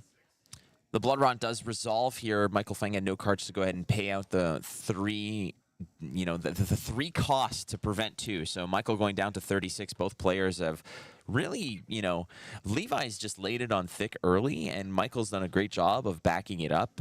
Some of the D-Reacts have been used already, Sink Belows, which are very valuable assets, especially against dominated attacks. Not the case. There's a E-Strike, a nice foil E-Strike in the arsenal here for Levi. Looking at the top of the deck, though, using the Skullbone Cross Wraps to see what's up there. Opt 1. Question is this an arrow? Is it something that you want to swap with the Azalea here? Yeah, and if I was Levi right now, seeing all those defensive options gone, I'd be trying to seek out every sort of dominate option that I could get, just so that you can force that damage through, force those red in the ledger on hits through so that Michael just can't play the game, because this is his best case scenario. I mean, he has the Rabble, guaranteeing the 4 to clear the Miragai, which is great. We might just see an E-Strike for 7 at Michael to set up an Arsenal and pass. No, we're just going to go for the read the glide path, so he's got an arrow in hand. It feels like when you're playing Azalea, it's tough to just pick this hero up because there's so much bookkeeping to do. There's so many moving parts. You have to use your cross wrap effectively. You got to look at the top card, opt, swap it over, maybe use read the glide path. Look what else is up there. There's a lot of moving parts here for Azalea, and when she got good, essentially, when she really improved, Levi had a way huge head start over the rest of the field who wanted to learn her. Yeah, and the interesting thing about Azalea is that essentially every turn, if you have a card in Arsenal, you have a 6 to 7 card hand, because with the Skullbone, you're looking at a card off the top of your deck. With Azalea effect, you're pulling another card off the top of your deck. So you really funnel through all the cards in your deck very quickly, and you can even, like with the read the glide path, dig a little deeper, and that second cycle is going to be really important to set up. But he also has just so much extension to be able to find those cards that he needs right away to get them set up so that he can initiate pressure immediately. Having a red in the ledger already in cycle here is going to be great, because with Codex, he can get that 1 red in the ledger back over and over again. Well, 2 more times precisely, but it's definitely going to be good to have that in rotation and a consistent threat that Michael Fang is going to have to try to play around now as the game proceeds. We finally settled on dice that we can all agree on. It was a 5 and a 6, moved to 2 1s, and then finally it's just a D20 that drops in for an 11. So read the glide path, a little bit of, what is that, a lace with frailty, I believe, and then follow it up with a remorseless. Those all add up to 11. If my Canadian math does not fail me. So on hits aplenty. Frankly, it's a frailty on hit as well as the remorseless, which basically shuts down multiple actions being taken. It's also quite annoying that frailty is coming in because Michael Fang has, I'm pretty sure, kept that snatch that he put in earlier, hoping to be able to play it for a 0 for 4. But look at yet again, it's going to be a 0 for 3 if this frailty hits, which is very annoying. And the other difficult thing is that there are a good amount of 3 blocks, but there are also quite a bit of 2 blocks in Michael Fang's deck. So if you line it up properly, there can be hands where you just do not block 11 damage very good, you know? I feel like Michael Fang using the skull cap early might come back to haunt him. It's just value that he had to give up, I suppose, to sort of close out a break point here. There's still the furnace. The furnace can give you a decent 2 block there, and I doubt you want to really give up the third. It's a temper effect on it, which means when it does finally have zero block left, it will bust up at the end of the turn. But look at this. All the cards are going to come through to block this one out completely. The 11 gets stuffed by 12, I believe. And at the very least, like you said, no frailty. So that snatch from Arsenal is going to represent a little bit of annoyance here. Yeah, and again, kind of what I was saying earlier, Levi really wants to search for dominates. I mean, he can buff an arrow to 11, 12, and that's a very strong arrow, but it doesn't do a lot when you can just throw 4 3 blocks in front of it and it does nothing. So in order to guarantee he can maintain pressure and really threaten Michael's life total, he is definitely looking for dominated arrows every turn. And we could see, I'm not actually sure if Michael can switch to a fatigue plan, but it's definitely possible depending upon how Levi's sided, if that's going to be a potential when we see second cycle with that sink below that's there and that sand cover that's there. He's definitely setting himself for that second cycle quite well. 4 for 0, Snatch, an iconic card from Welcome to Wraith. It blocks for 2, but that's not what it's there for. It's essentially a breakpoint type card. On hit, draw a card. Snapdragon Scalers are online, but you can definitely bet that that's not what's going to happen, and that is not what's going to happen here, as I think Michael Fang will probably just be content to leak a damage, perhaps, and actually draw a card. If not, if you pull 2 cards out of Azalea, that's pretty decent too. The downside to Rangers, frankly, is a lot of their equipment is utility based. It's not necessarily built for blocking, as it were. It's not like a tech plate or a crater fist or something like that. It's usually something that that allows you to sort of access different abilities and traits that you otherwise didn't have, like New Horizon. New Horizon blocks for 2, but in what world is that ever a card that you want to give up? In this case, Skullbone Crosswrap, that gives information to Levi to safely go ahead and use the Azalea ability to find that dominated arrow. So you're not getting much help from your equipment, and Levi already busted his boots up. The Snapdragon Scalers have been used, and now you've got a 4 attack that's going to demand 2 cards, and it looks like he's just going to take it, and Michael Fang is so happy to just draw that card and dunk it into the arsenal right away. Yeah, we kind of see that Codex coming back in play with Michael Fang just having a really great option of getting that snatch and just holding and just waiting so that he can guarantee he'll get that 1-for-1 card exchange, get the value, and just make Levi's life a little bit more difficult. Skullbone, here we go, seeing the power of that card. Just one of the strongest legendary cards in the game, in my opinion. Just the ability to extend off the top of your deck, see what you're going to get, hide that information from your opponent, put it down to make your second cycle even better. I mean, that card is just so great in Azalea. And we see the Bolt and Shot in Arsenal, which is a safe pick so that he can put out his buffs to shoot it and still have the Go Again ability to load with the Death Dealer after. But he's really thinking about that card on the top. I wonder if he's trying to seek out, again, like the Dominate option versus trying to go wide with the Bolt and Shot currently in Arsenal. It always felt like the new Azalea here after Outsiders has always been about just dominating a fat 11, 12 point arrow with multiple on hits from all the lace effects, etc. But it seems like Levi hasn't had that opportunity yet. He hasn't had an arrow that has been dominated. He's had very tall arrows multiple times, and Michael Fang has been happy to essentially donate to the cause in order to protect the life total. Yeah. But nothing that has been a major headache just yet. No, and I know that Levi, he likes to set up these wide turns with Bolt and Shots too, where he'll have maybe 2 or 3 with Rain Razors that he can follow up to just have these really great wide turns. But right now, I don't know how willing he is to just start giving up Bolton shots, because if he does see this game going to second cycle, he's going to want to value those very highly so that he can set that up at the end game and finish off his opponent. So he might be thinking right now whether he wants to actually give up that red Bolton shot, but he may not have a better option in terms of having an arrow in hand or having a, like, he may have a blue spire sniping or something like that, right? Wow, we see. Okay, so it looks like he's going to just go for the bracers here, which is going to buff his Bolton shot to 6, so it has go again, so that he probably is going to be able to dominate that red in the ledger off the top of the deck after this follows up after this. 6 go again from the Bolton shot on hit reload,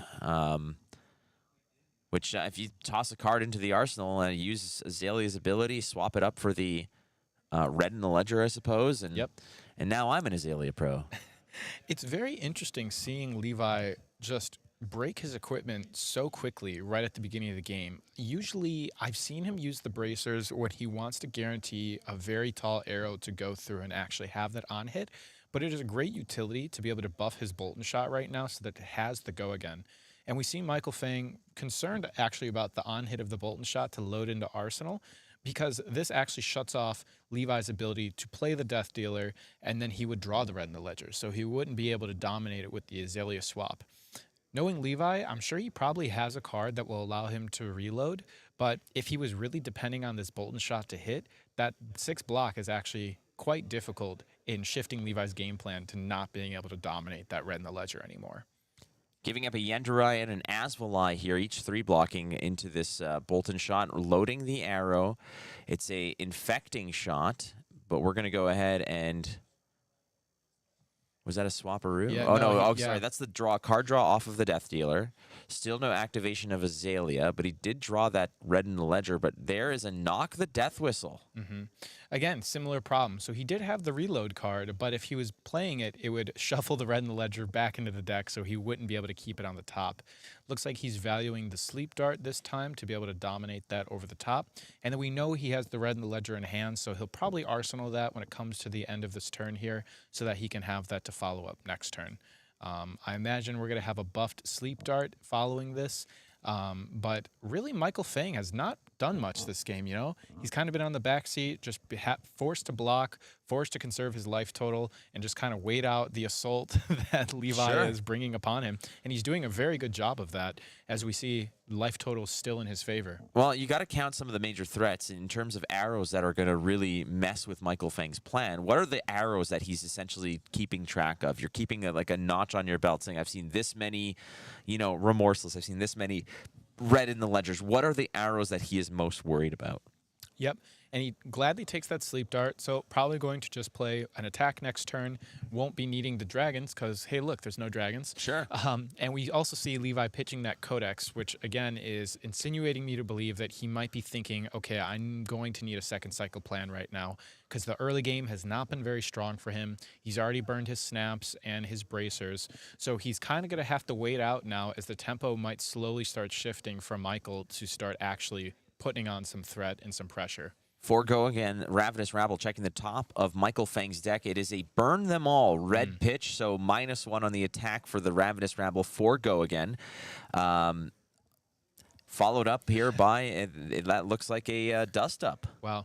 And, you know, thankfully, Michael Fang has been blocking quite a bit, so he's got quite a few reds currently in his graveyard ready to get banished for that burn them all. But the burn them all might end up just coming in to be a solid 3 block.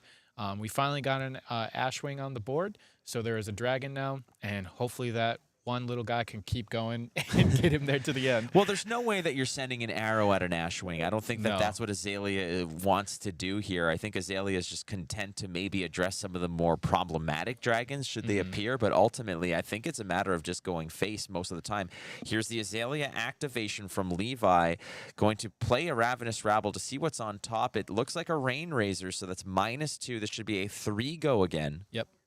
And it looks like really Michael Fang might also be just looking for those Rake the Embers, because kind of like what you just mentioned, Ashwings are not high priority and they are very difficult to deal with from Azalea, because you can never deal with them in a very even exchange of value. You're going to have to be throwing rabbles and E-strikes and arrows. So if Michael Fang can just kind of find those rake the embers and just start creating tons of Ashwing, the only thing Levi can reliably do is land red in the ledgers or hit him with sleep darts to just prevent him from being able to attack with the Ashwings. But we've already seen 2 red in the ledgers now that have been cycled through the deck. We've seen both of his sleep darts that have been cycled. So really, Codex is going to be the answer to get them back. 5 go again, bottoming a card here, still 2 in hand. Again, the wide approach from Levi here.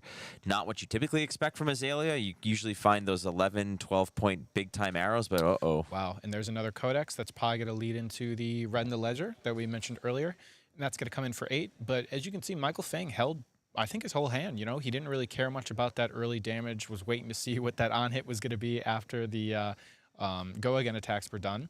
And again, it's going to be another non-dominated arrow.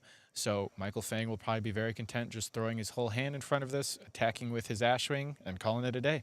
Boy, but it's still a nasty one. Again, Michael Fang did have to answer for the 8 damage represented by the Ravenous Rabble and the E-Strike. In this case, Codex with a little pump action onto, is that red in the ledger? Yep. There you go. 8 attack. No dominate, though. So Michael Fang, see, fanning out the cards, taking a look. What is expendable here? It's likely going to be 3-card block in order to just cover this up and not get punished. You're probably just going to get 1 action anyways. But, hey, if I'm going to get 1 action, I might as well not take any damage. Yeah. I think it was a Burn Them All, Thamai, Rabble, and then a Blaze Headlong, it looked like. So he has that 8 block by giving up 3 cards, and then he can threaten probably the Rabble with the Ashwing. I still don't know what's in Arsenal. But again, looking pretty decent for Michael Fang right now. I think he's being able to really be able to block efficiently, exchange value out of his hands to really make sure he's keeping life totals even. And as we move farther and farther into the game and he finds those Rake the Embers and those other cards that are going to be very difficult for Levi to maintain after now using 2 Codexes, and we saw the other one get pitched, you know, it's going to be a lot harder for him to maintain board state and being able to make sure that those dragons are not attacking him. Blocking with Dromai, Burn Them All, and the Ravenous Rabble. That's an 8 spot right there. And left in hand, I believe, is the... Did he block with the Burn Them All? He did. So yeah. I think he has the Blaze Headlong in hand. Blaze Headlong doesn't get the go again. Oh, it's a snatch. All even right. better. Even that's much better. Now there's no benefit to drawing a card here, right? Because you're already gooned into your arsenal with it's all gummed up here. So drawing a card is just a card that you would draw otherwise, unless you decide that this is the time to Snapdragons. But is there a reality where that's the play? Probably not. I think unless he has something in his arsenal that is just very strong, like a Rake the Embers or something like that, maybe. But we also haven't seen a popper from Levi yet. So he still has those 3 CNCs and the 1 battering bolt that he'll be able to have later when the dragons start coming out.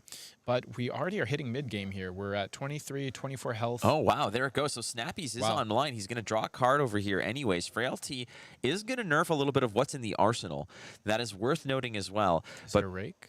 Oh, Kyloria. Okay, so nothing doing. Frailty's not going to bother this. It's kind of snatch on a stick here as well, as you're going to invoke Kyloria, but move in with the Ashwing. If you do have a popper, I mean, you know there's a Kyloria around the bend. There it is. CNC, Okay, dropped it. Yeah, good timing here. Levi Rauch actually just go ahead and crush the Kyloria. I thought it was the Ashwing that was about to go ahead and try to poke through and just sort of bait it out, but no dice. Michael Fang did, I don't say waste the Snapdragons, but found an avenue perhaps to go ahead and get greedy here. But Levi Rauch catching the popper at the right time, one of very few that he has in his arsenal.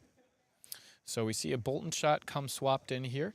He's going to go ahead and shoot it for 7. Still not using the Death Dealer, so he can follow this up after the fact with another loaded arrow to threaten 2 arrow on hits. 7 damage is definitely nothing to be, I mean... Wow. Dude, I just lost it there. That was fascinating, dude. You casted 1.5 rounds and your voice is gone. I'm too soft. You're good. I need to go back in the field. Sand cover coming down.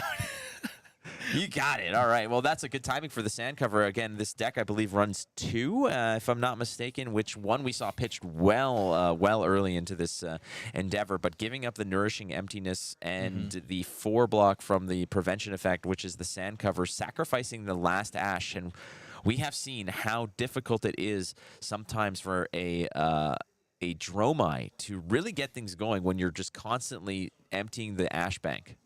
Yep, and I think the only thing we have in hand right now is another dragon, so we're just going to be able to attack with the Ashwing. Again, that little guy has been putting in work on board ever since it came out, and we're just going to go ahead and arsenal and pass, presumably after that. Hell yeah, little buddy. I mean, we've seen how these Ashwings are frankly doing most of the heavy lifting. I mean, big dragons are always going to attract poppers, are going to attract attention from attacking and getting killed, but nobody wants to waste time on these little mosquitoes, right? Like they're just buzzing and poking and prodding, but ultimately when you're keeping track, like they are usually responsible for the lion's share of the damage that gets done in some of these matchups here. And Levi, again, just gets, wants to swat this away, but what are you going to do? Like as he goes down to 18, a poke and a prod, these little flying Kodachis are annoying as hell. Yep, and we still haven't seen a Rake the Embers from Michael, which is definitely frustrating, but Levi now has a Knock the Death Whistle, which is very, very strong to have from the arsenal, because he's got a guarantee that his next arrow is going to be dominated. So this might be the window that he was looking for to guarantee that massive arrow. Depending on how many buffs he has in hand, we'll have to see. Oh, and there's the red in the ledger. Doesn't even need to play the knock. He just has it right off the top. Straight away, no problem. In this case, red in the ledger on hit will prevent the opponent from taking more than one action, which means, well, that little Ashwing is probably going to have a spotlight on it. It's going to get the entire stage to do what it wants to do if that's the case. But ultimately, that action can be invoking a dragon, and that's it. It's not like invoke and attack. That's the action you take. All right, Lace is that Blood Rod, I believe. Yep. And with the red in the ledger. So this looks with the dominate effect. 8 dominate. Is that the first dominator of the game? I don't think it's the first one. It might be the second one. We had one early, I think, when the Skull Cap came in. Okay. That was a block here, but it looks like a Dust Up is going to take on 3 of it. 5 is going to leak through. And suddenly Michael Feng is realizing that, yeah, dude, Dominate is the real deal. And with a Blood Rot Chaser and a deck full of reds, that is probably damage you're not going to deal with. Yeah, I mean, the only good thing is he gets to keep a couple cards in hand, but he can't use any of them because red in the ledger was hit. So we're just going to see an E-Strike come down for 7, presumably, and that Blood Rat is probably going to do the damage unless he happens to have the blue in hand to prevent it. Well, this is the curiosity here because there's only 8 blues. We've seen 2 Warmongers already blocked with. I haven't seen an Energy Potion. I haven't seen any Passing Mirages. Would those even be in this list? Probably not. I think... Yeah, probably not. He probably just plays the Warmongers.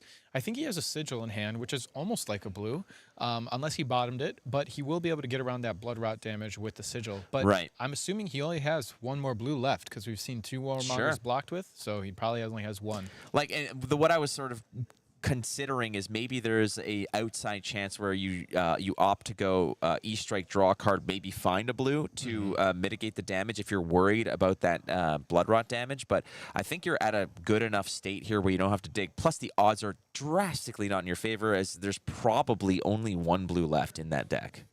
Yeah, we'll see with... It's funny, Levi looking at this 7 damage with a full grip, trying to decide what he wants to invest. Decides to give up the Command and Conquer because if it's not a dragon, whatever, it's 3 block. It's still pretty good. Life totals are still pretty even, though. I mean, this game, all things considered, with Michael Feng kind of just being in the end of answering the questions that Levi just continues to present to him, they are still pretty even, all things considered. So he just needs 1 turn. If he gets the Warmongers, he could just drop it, and then all of a sudden tempo goes his way. Kaboom. I mean, there's 1 left, and sometimes it's all you need is just to find that 1 remedy for this nasty, nasty concoction that Levi has been brewing the entire game. Laced with Blood Rot, Frailty, Inertia, these arrows dipped in all kinds of nastiness, and knocking the Death Whistle, going to go look for what he wants. Oh, God, another red in the ledger. Is that the 4th one from the game? I feel like it is. I feel like we just keep seeing them cycled in and out between codexing them and then just getting them off the top with reloads. It is quite interesting. I wonder if he's going to play the Deadeye here or if he's just going to swap it out. Looks like he's just swapping it out. I will say this. As a Guardian player who has played many, many games against control big dragon Dromais, when they run 3 Remembrances and I have to kill Mirror Guy like 8 times in a game, yeah, that's fine. You can send 4 red in the ledgers at them. I approve of this. This is okay. This is your own doing, Dromai. And we see he's finally lining up those dominates. He's getting exactly what he wants. We're going to see 11 dominate with, I'm pretty sure that's a premeditate and a seek and destroy, which is just absolutely brutal. He's going to get his ponder from this on hit to get his 5-card hand next turn. And then he's also going to threaten 1 action point from Michael Fang, and his arsenal gets blown up.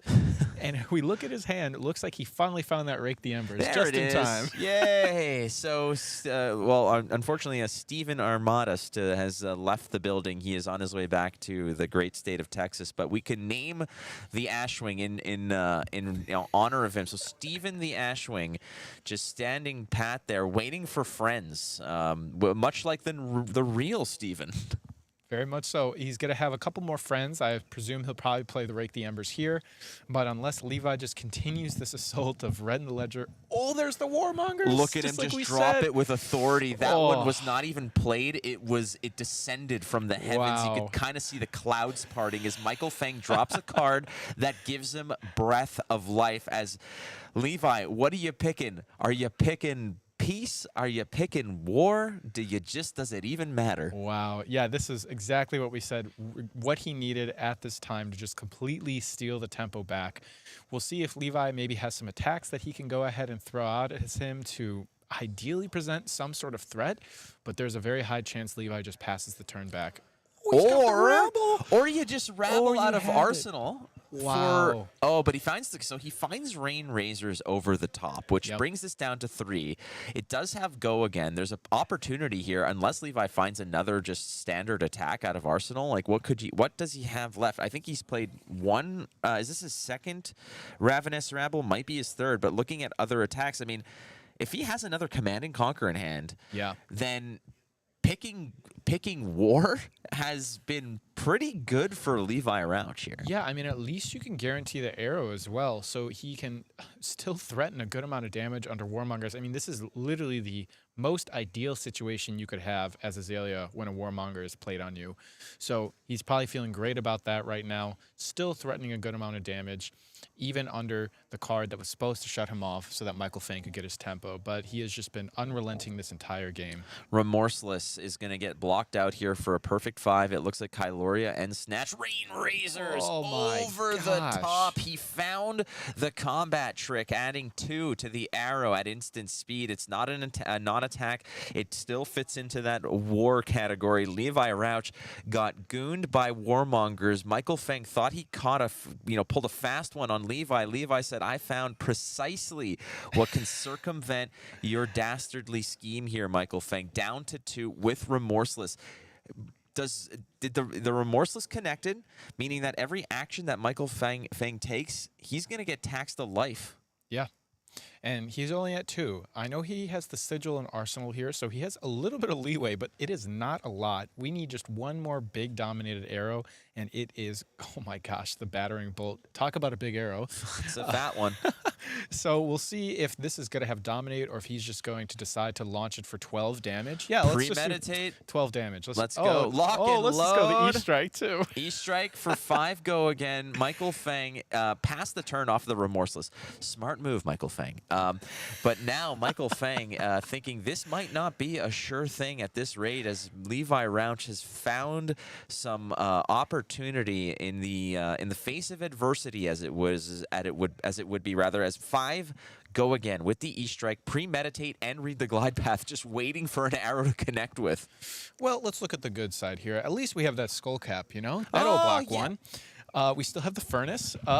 If there's anything I love about you, Sam, it's your just unrelenting positivity, your silver lining finding that you just continue to just detect and go down there. All right, so 5 is being blocked out here.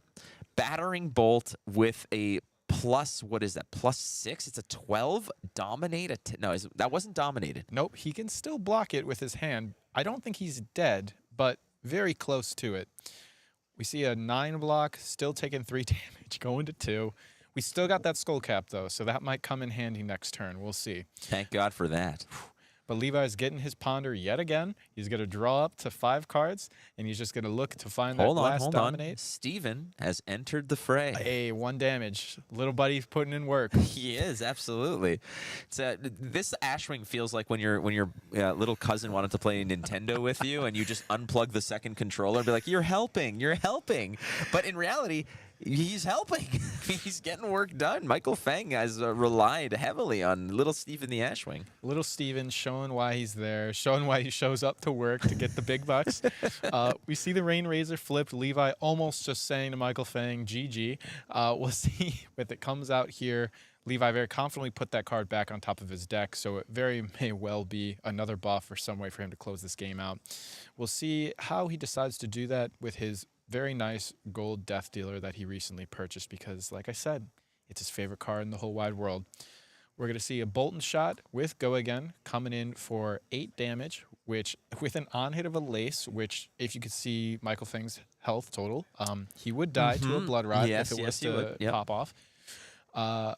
So we demand the 9-card block, or 8 damage block, I should say. 8 block, perfect. Yeah, hey. That's okay. We have the other Rain Razor. Don't worry about it. Do you have anything to clear that up? It doesn't look like it, as it is a burn them all in Michael Feng's hand. Wow. The sure thing actually becomes those arrows as they are well knocked and just firing true. Levi Rauch manages to circumvent possibly one of the most devious plans that Michael Feng had, which was Warmonger's Diplomacy. And as you can see, we have filled out, as we're filling out this bracket here, it will be Levi Rauch just appearing out of nowhere, defeating the Pro Tour champion, Michael Feng.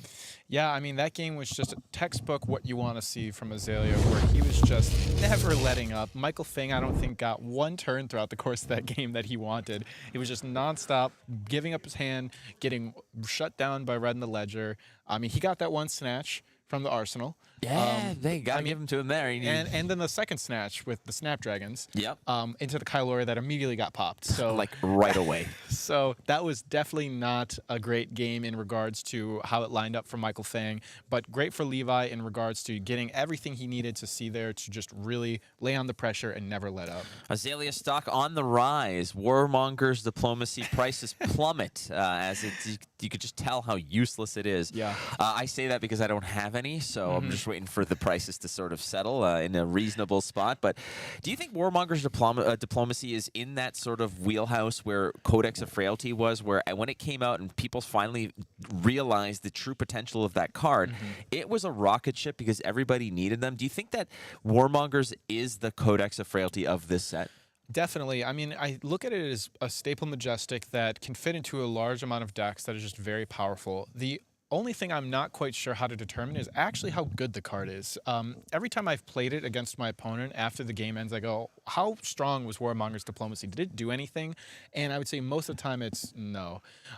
So I think the card is still yet to be seen of how powerful it is. It is very obvious that it is a very strong card, but to what extent that power is, I'm not sure yet. Right. No, that makes sense. A lot of the times it's a good thing. It's a good habit to have, actually, is when you're playing against an opponent and you just, whether, win or lose, you always want to be improving, right? And what you ask them sometimes is like, how did you feel about this play? Sometimes you try something new, and Warmonger's is a new card, and there are certain heroes that laugh it off, like Kano, or they'll just be like, okay, cool. Ninjas probably don't give a flying F about it. It's not a big deal.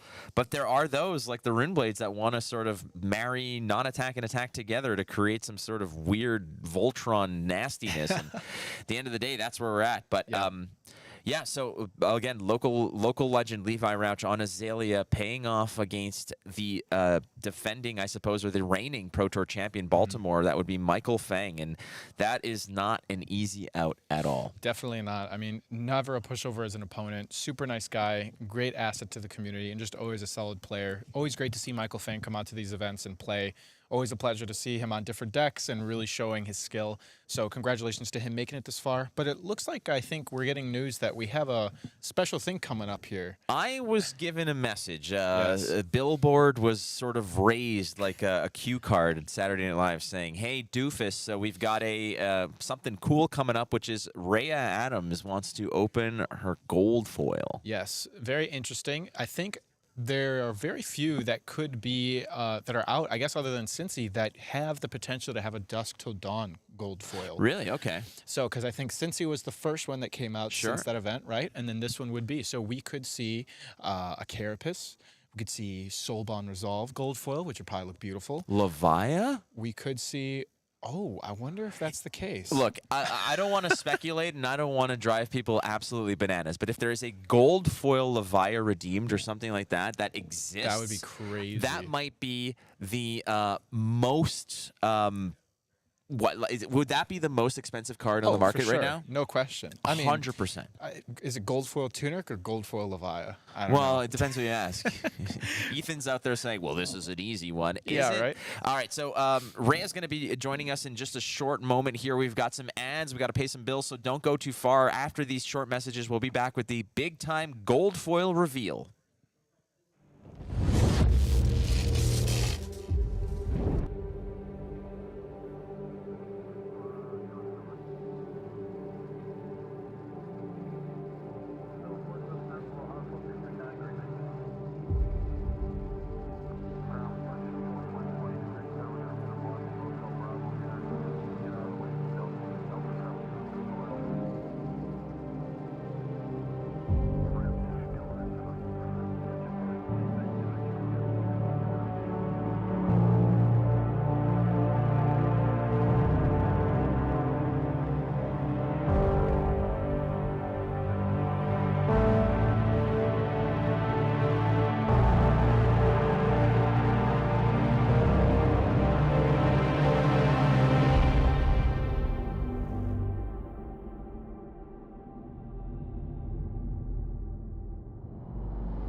All right, so I don't know if that's going to be streaming on Disney Plus. What is that, Sam?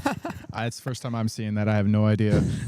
I was like, is this a sequel to Cliffhanger? Like, otherwise, Team Ascent. But we've got Rhea Adams, who won the Battle Hardened yesterday, back to back. How did things go today? Today went okay. We went 5-2 on the day. So missed top 8 by 1 loss essentially. Got reveled out of the game by Viscerai. You know how those things happen. Just too many rune chance to do anything really against. Sure. And then I had a game against a Bravo. Really interesting game, but really rough start. So first 5 turns of the game, I didn't draw a red. Okay. So I just had nothing That's really. the Bravo dream. Just had really nothing impactful to do. So the game actually ended with me with 2 Insidious Chills still on the board, just like waiting to be used and nothing to use them on. Didn't quite work out. All good. You win some, you lose some. Still 5-2 is a great record. I'm very happy with the performance today. For sure, and the ones that the win some category have been Battle Hardened Cincinnati, Battle Hardened Chicago. So, and one of the spoils of victory here, Sam, was it you who convinced Rhea to? I think gold foils are super awesome from a player perspective. From a store perspective, it's questionable. Okay. But when Peter and Sam, who are the owners, are left to their own devices, they're like kids in a candy store. They can't help themselves. This has become a bit of a tradition, apparently, is me opening gold foils on stream. But Okay, because I asked you yesterday. yeah, I was thinking about it. So, No, an agreement has been made. And I'm here to open the gold foil from yesterday on behalf of MinMaxGames. Who whatever are the owners now of said card? Who are the owners of now said card? Oh, Sam, what did you whatever, do? Peter? whatever. Listen, audience, whatever you see opened here, you can buy from the store soon if you want. Now, before you open this, Sam and I were kind of putzing around talking about what it could be and how it might be Dusk Till Dawn legendaries. Yeah. If this is a gold foil Levia redeemed, What kind of price tag do you think that's going to go for? Oh my god. So I don't really know high-end cards. What regular Marvel Levia is $800? $800? Yeah, it's about $800 for sure. Could it be the first gold foil legendary by 3K? Oh, for sure. For sure.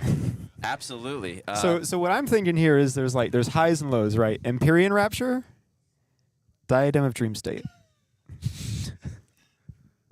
Who knows? Well, we're going to find out right here as absolutely. Rhea Adams. Just talk us through this one. All right. We got the outer seal first. This never gets easier to watch every time. Well, you know what's the worst is if you, because I guarantee you there's some degenerates right now screaming at the thing, flip it or rip it. There's the envelope. Absolutely not. Of course not. It's the No. worst thing. All right. Oh, that's another Inner seal. seal. It's void now. It's void, audience. Here, let's. Okay. Let's flip it for the camera. Hold on. Before you do it, I'm just looking at Peter. Peter's like, am I rich All right, hold or on. was this a mistake? We're going to do this like this. You ready? Ooh, Valiant Valiant Dynamos. A little bit of a Valiant throwback.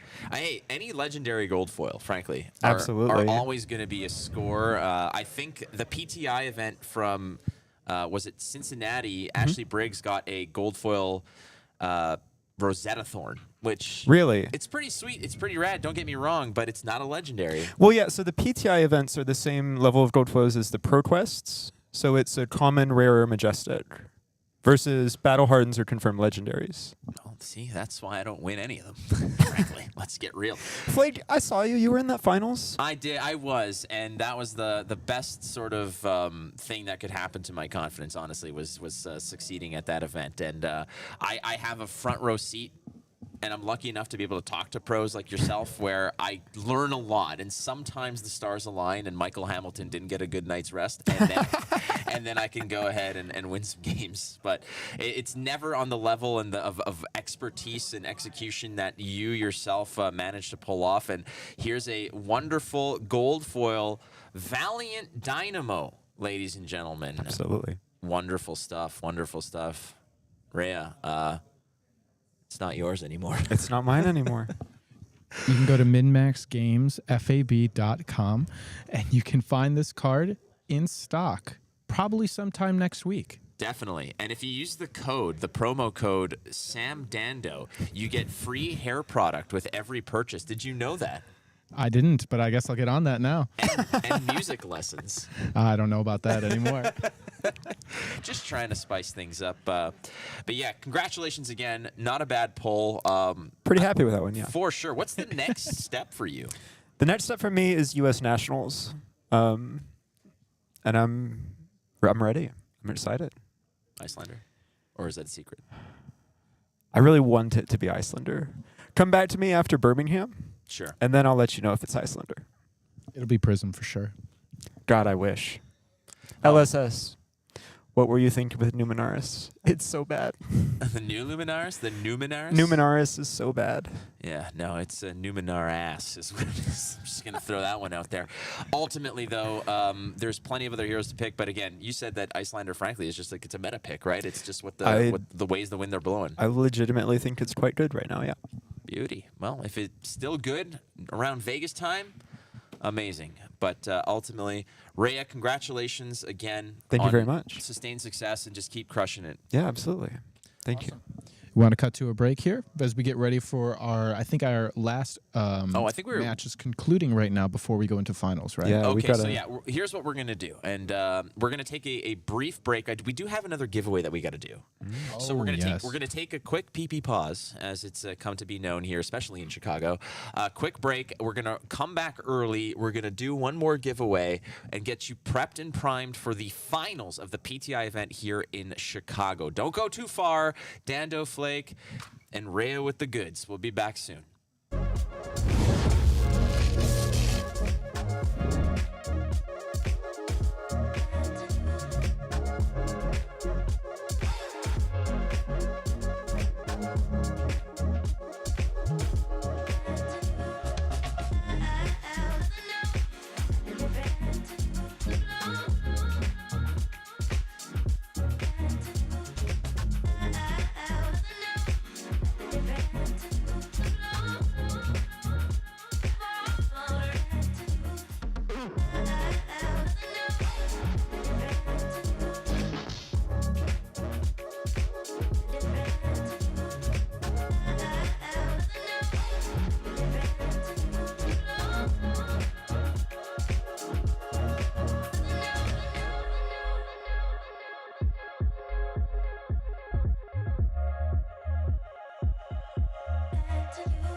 hypnotize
Look who I found. It's Brody Spurlock is going to be joining me here as Sam Dando, allergic to hard work as ever, has decided to go ahead and hide.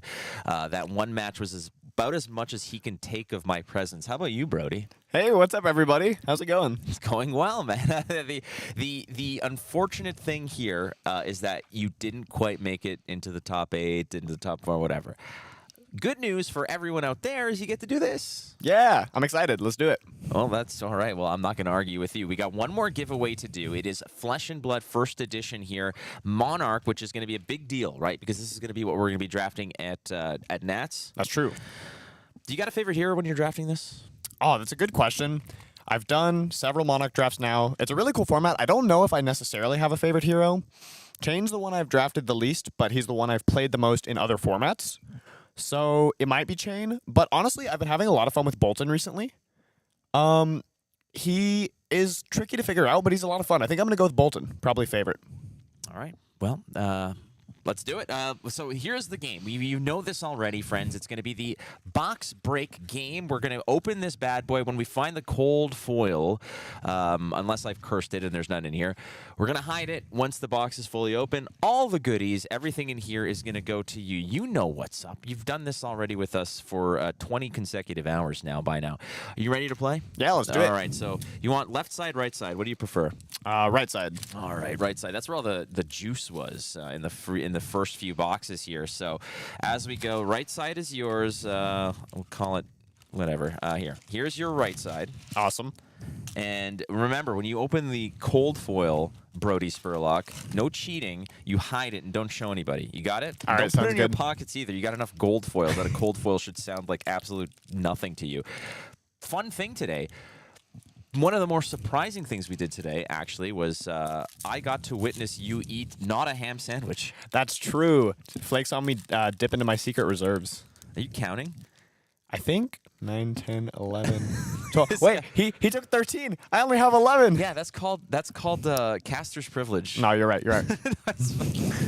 All right, so the tokens, they just go to the camera. That's where they go. We don't Oh, care great. about those. Yeah, so Awesome. Have some fun. Throw them away. Hopefully we don't accidentally see a cracked bottle and realize it's the cold foil. Oh. Just throw it right in No the... serialized in this, but some of these, I actually found myself enjoying Monarch drafts so much more, Brody. Oh, you can do better than that. Come on, dude. All right. You're not ready for the next one then. I was going to say, is this where we discover the weakness of Brody Spurlock? Throwing cards? I actually used to practice this in elementary school.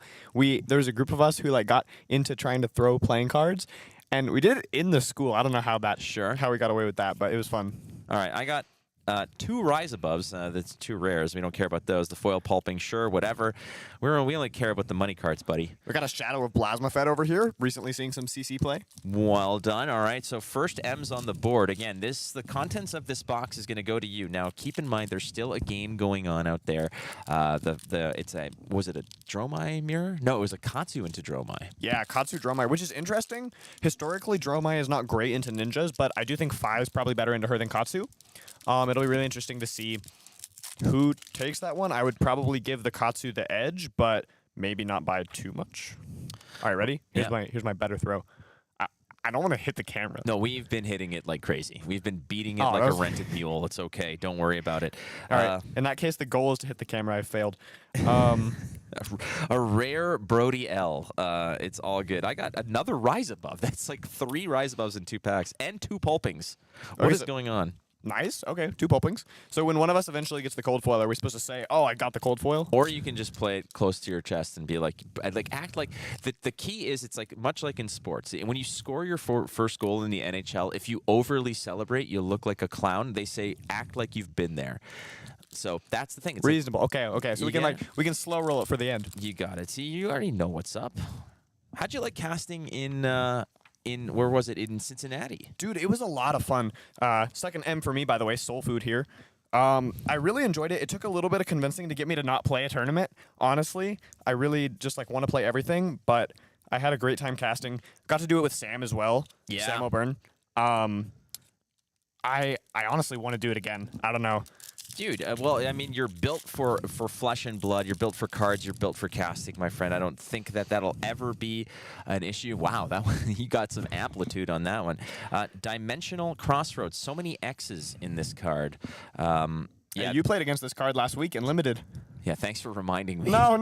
This is what that day is a good memory overall. Oh, it was a brilliant memory, absolutely. And I have to say, again, that was like probably my biggest achievement. Again, I went 6-0 in a PTI Swiss in Limited. Beat up some pretty notables along the way. I beat Rhea, I beat Michael Hamilton, I beat Mara Faris twice. And this is the card that ultimately did me in, as Ashley Briggs, who won the whole darn thing, beat me on chain because Dimensional Crossroads does a metric buttload of arcane damage. I've just opened a pack that has 15 cards in it, and none of them are double-sided. What do you mean double-sided? Oh. None of them are double-sided. It's a crack bubble. Oh. Sorry for, I think some of you saw it in my eyes. This is not the cold foil, folks. How dare you? But dare you? Crack bubble does make for a fun fake pack in this game. I got a Blasphemet, the Soul Harvester. Not quite the big Blasphemet. You know what? I was having this discussion with Rhea because she opened the gold foil, which was a legendary, and we're talking about it, and we're saying, you know what if Destil Dawn legendaries become gold foils? You open one of those. We were kind of thrown around what do you think the value would be of a gold foil Levia redeemed. Ooh, does that exist? I don't know. I honestly don't know. I couldn't tell you. But, I mean, you got to think that must be the most coveted of all the cards, right? Like that you can pull potentially. That would be crazy. I don't want to say... I don't want to call it because if it does exist, it'd be sick. I kind of feel like it probably doesn't, but I'm going to look silly if I'm wrong. I don't know. All right, so we're getting some questions here because it is a rare opportunity to speak to Brody Spurlock. I will tell you this. One of them, and I kind of asked this too, and now I am guilty of this as well. When I find something that works, that's comfortable, I just stick to it. I don't care how many times. You kind of have this signature look now, which is the Adidas hoodie. Yeah. So the question here is, people are asking, are you sponsored by Adidas? Do they just send them to you, and then when you're done with it, you throw it in the trash? Or are you just, this is your lucky hoodie, you wear it to tournaments, you wash it, and then next weekend it's ready to rock and roll again? I would love to be sponsored by Adidas if you're out there watching. Well, sure, but they just dropped Kanye, so let's just go. But no, it's more of the latter. I don't really remember how this started. I think I went to something along the lines of I went to a ProQuest and it was pretty cold, so the next day I wore a sweatshirt, and then it just like became my lucky tournament hoodie. I just always wear it now.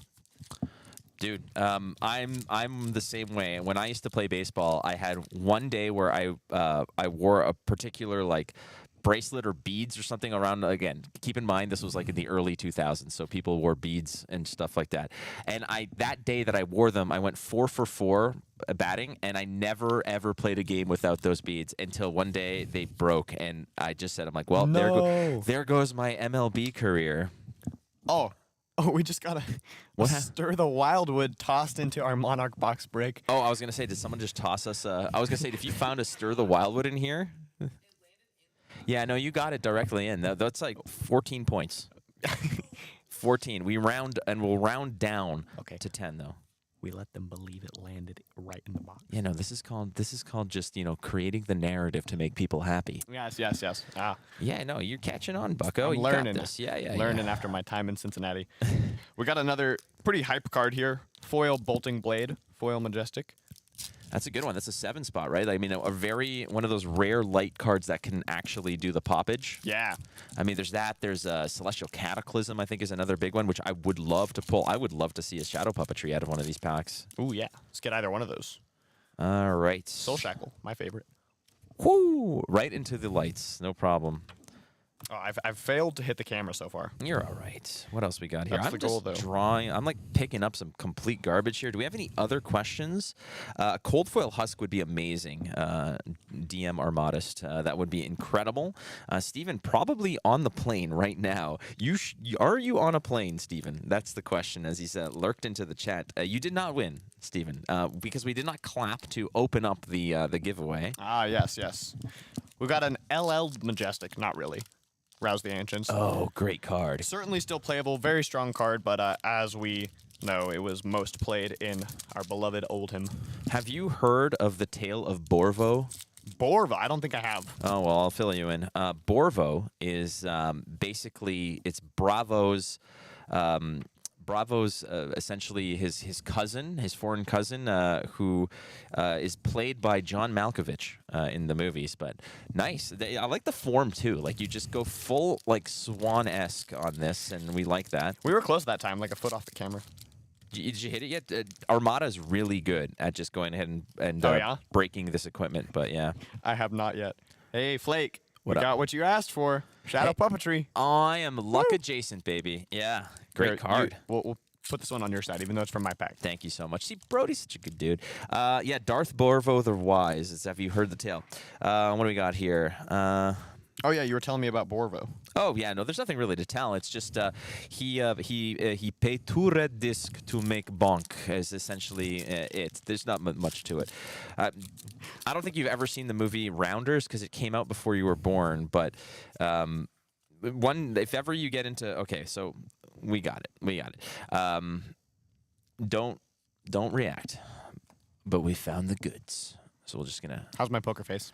Oh, dude, Rounders is a poker movie. That's perfect. Wow. You could play Couldn't be more Borvo. spot on. Oh, and what a pack too. We got a Soul Shield Hey. in that too. Soul Shield is a incredible card right now. Soul Shield playable in this other LL card. Prism, Sculptor of Arclight. You can kind of see it. Here, Man, I missed. Well, you can see it better if I put it right up in your face. Oh, dang it, I missed. So is Monarch the only? Monarch's a set where 2 heroes have LL'd. Like That is true, yeah. that's a little tidbit for you. That's a first, right? For a single set to Yeah. have 2. And I don't think Levia way far from LLing. Same thing with Bolton, but those two just surged into the LL ranks. What do we got going on here? Taking a peek. 2 CF box, says Daniel Rothar. I mean, that's completely possible. We've seen it. It's happened. It's within the realm of possibility, except it's me opening the packs. So temper your expectations, ladies and gentlemen. Your expectations are not battle-worn, nor are they blade break. They are tempered. What do we got? Not good. That one went like 8 ways. That one just Well, it died. went up and down. It went down. Yeah, you had some like if this was a half pipe and then we're doing the Winter Olympics, you would definitely win the gold on that one. I liked that one. What do we got? Tear limb from limb. Alrighty, another Majestic. This is quite a few Majestics, to be honest. So it's funny to me because you open a WTR box, you get maybe 2, 3 Majestics, plus there's the super rares in there, which I guess you can consider Majestics. But you get spoiled when you open like a history box where there's like 10 to 12 in there. It just feels like you never miss. Yeah, All right. certainly more exciting to open. All right, this is my final pack from my right side. And once again, 15 non-double-sided cards, but we know Flake already got a cold foil. So, That was a good one. could this be another cold foil? You all know the answer. It's a cracked bubble. But this is my final chance. This is still a token card. It says, okay, it doesn't say token on it, but it's a token card. Yep. This is my final chance to hit the camera. I'm going back to the form from elementary school. You put it in between the 2 fingers like this. You like make a hand like this. You like stick it in there like this. Yeah. Like this, and then you like curl back, release. Do it. We got it. Gotta. Do you need some space? Yeah. All I right. gotta line it up. Line up, man. Oh, Okay, that was wide left. Laces out on that one. we could have let the crowd believe it was close. All right, It Brody. was not close. Recap the goods without giving away the special prize. All right, let's look at it. We have got, first of all, Tear Limb from Limb, one of our most recent Majestics. I think the last one you pulled here. Oh, we got a zoom in cam. Oh, we have a zoom in cam? Nice. Oh, look at. Oh, wait, hold on. Let's hide this card right here. Oh yeah, get that out of there. Get that out of there. I don't think it was visible. We're good. Perfect. Tear Limb from Limb. Following up with another Brute card, Shadow of Plasma Fet. Playable in Levia right now. Another card that has gone up in playability in the last couple weeks is Shadow Puppetry. Could be played in Levia or Vinset.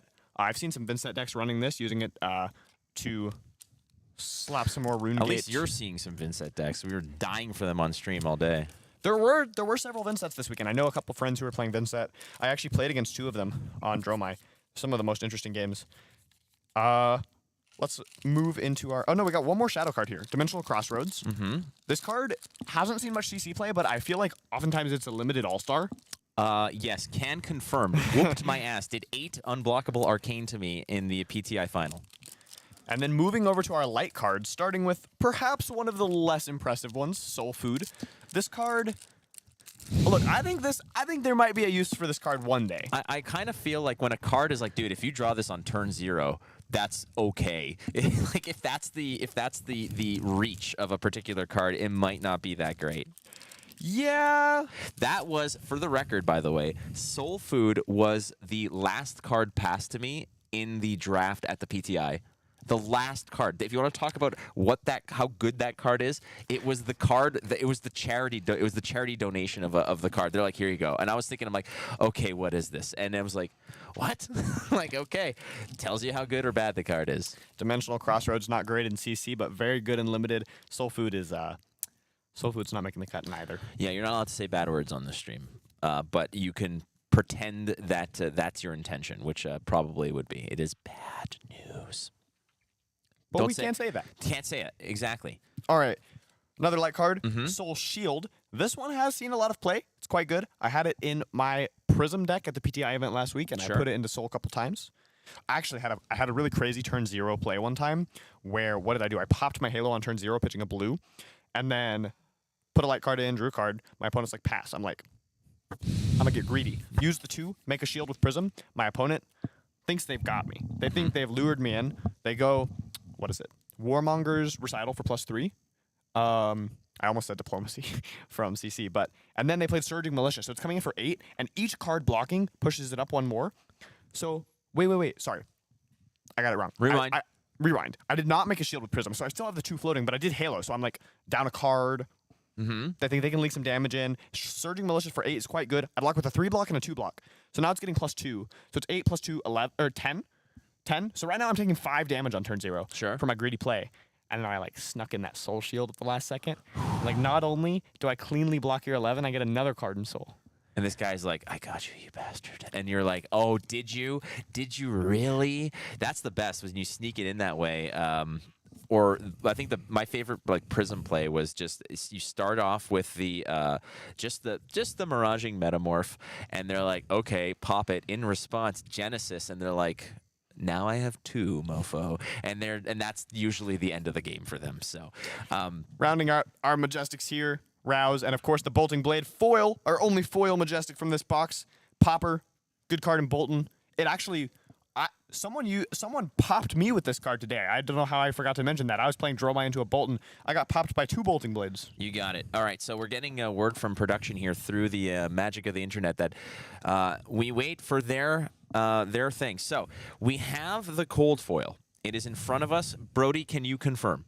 I can confirm that this is a cold foil Quiver of Abyssal Depths. That's the wrong set. It's not possible. You are completely incorrect. Are we ready in production to fire this off? High fives all around. Start guessing, ladies and gentlemen. Whoa. And first person to guess makes it happen. Go, go, go.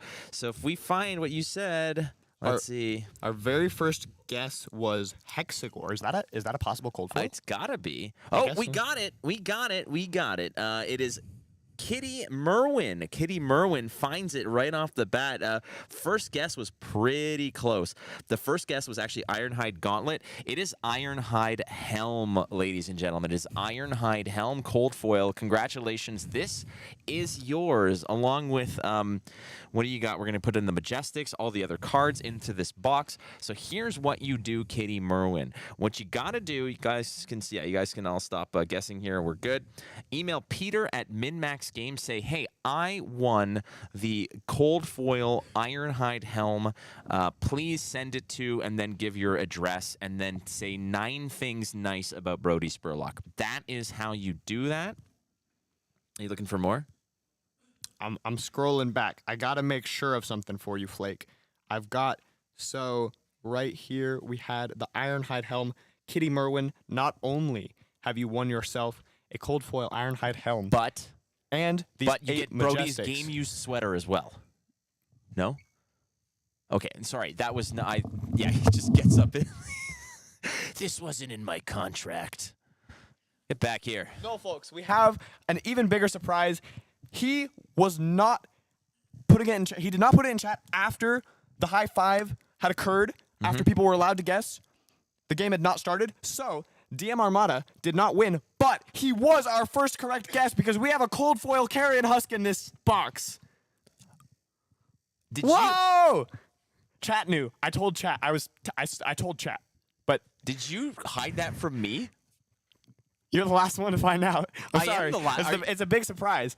You're supposed you- to be excited. Dude, are you? So when someone in chat said 2 cold foil box, like, you punk.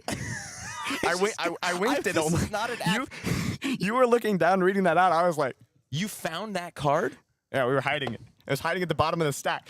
Dude, think about Absolute Kitty Merwin's. goonage. Think about Kitty Merwin's excitement right now. Not only is there an Ironhide helm, there is a cold foil legendary. 2 cold foil box. Brody, you Think slide. about how epic this is. The last box of the day, right? Is it? So hold on a second, because did you show the chat? No, they only knew it was a cold foil. I was pointing at it, but I never showed them it was a husk. So what the hell was I looking at? Was I just so like into the cards I was doing here? Wow. Brody, 2 cold foils, folks. That's right. Brody. So Kitty Merwin right now is like, okay, yeah, now we're talking. What a box, dude. What a box. Wow. Okay, Brody Spurlock, first time alongside, riding shotgun with the flanker here on a cast. First thing he does, just eviscerates all that trust. It's okay. Just a little bamboozlement for the I entertainment. know, but the entertainment value was through the roof. So congratulations to Kitty Merwin. Email Peter at MinMaxGames. Say, I won the first edition box of Monarch with the cold foil carrion husk, with the cold foil Ironhide helm. We're altering the deal a little bit a la Darth Vader. And now what we're doing, instead of writing 5 nice things about Brody Spurlock, you write 5 nice things about me because I feel duped. Tell Flake why he's great. He deserves it. Yeah. Okay. Don't do that. We're fine. I appreciate the gesture. I don't need more opinions of me on the internet. We know how those go. Yeah. All right. Well, dude. All right. You had the magic touch there. I thought I got lucky here, but nicely But I mean, done. could we ask for a better box? This is amazing. I wasn't even sure this was possible. No. I've had double cold foil boxes, but I mean they were usually double commons or something along the lines. But here is a cold foil carrion husk, and what a time to score yourself a cold foil carrion husk as Levia has sort of wheeled back into relevance and a nice pack of a lot of playable Majestics here. And can I just say, You may. DM Armada's luck doesn't stop. I'm sitting in his chair. I'm opening the packs on his side of the stream. No. And he called it. To be fair, though, that's where I normally sit. Oh. Yeah, that's where I normally sit. It's And your luck after all. It is. And I have been opening all the gas. The right side of the box, friends, when the box is facing you, okay, like this. When the box is looking at you saying, hey, how's it going? Thanks for the money. Always take the right side if you're going to split. That has been where all the magical little goodies have been. You heard it here. If you take the right side and you lose the box battle, you can call up Flake. Yeah. He'll take responsibility. I will gladly take responsibility, but what a box. If we can get a sleeve for this, we'll find one. But congratulations to you, Kitty Merwin. Again, email Peter at minmax.com, minmaxgames.com, is minmaxgames.com, and say, I won the cold foil carrion husk and the box of first edition Monarch. Final bonus. You get this Stir the Wildwood yellow that was tossed to us through the curtain. This, the carrion husk may have value. Here, But this Stir the Wildwood, I got an idea. Flake's got an idea. I'm going to do something here. All right, while we're waiting for Flake's idea, Oh, that's going to be a let's while. talk about how good Stir the Wildwood is. I actually have a funny story about this card. Yellow Stir the Wildwood in particular. I played this at the CC calling Indianapolis earlier this year when everyone was saying Briar was the best deck and everyone brought their Channel Mount Heroic decks. I, as someone who has played a lot of Channel Mount lot of CMH Briar in the past and probably could have just played it at that tournament and taken advantage of all that experience. No, toss that out the window. I played a Briar deck without Channel Mount Heroic with Bramble Sparks, Stir, a ton of Earth Fuse, like red Burgeonings, yellow Burgeonings. It was okay. I thought it was better than it was. I made a cracked Brody. Oh my goodness. So we're gonna put the cracked Brody in the box as well, and you're gonna sign it right there. We made a cracked Brody. It's crossed off. It's Bobble, but everything after the B is gone. And it's just a little roadie. All right, I will sign this as well. There you go. Beautiful. See, now this is where the true value is. Okay, it's the cracked Brody that we got. Look at this. It's got the glasses. It's got the dual signature. Game use, like, gonna rub it on his sweater, get some sweater fibers on there as well. So in the future, you can clone Brody and make your own tournament juggernaut. So we're gonna slam that in the box as well. Bingo. And The stir. I gotta tell you guys, it maybe wasn't as good as the CMH deck. It admittedly was not, but that deck was a lot of fun to play. we got it. We got it.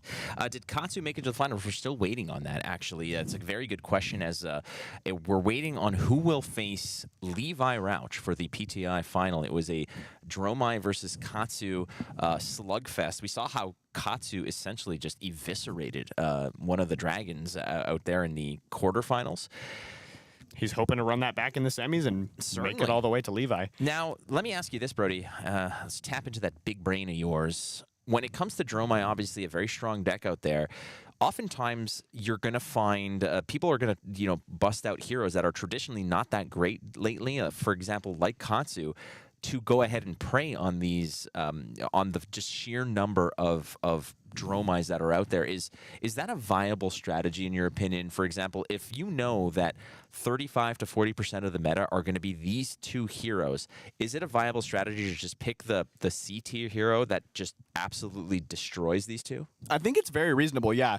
Going into a tournament, you know what the deck to beat is going to be, which isn't necessarily the best deck. It's just the deck that likely did well at last weekend's tournament that you think the most people are going to be on.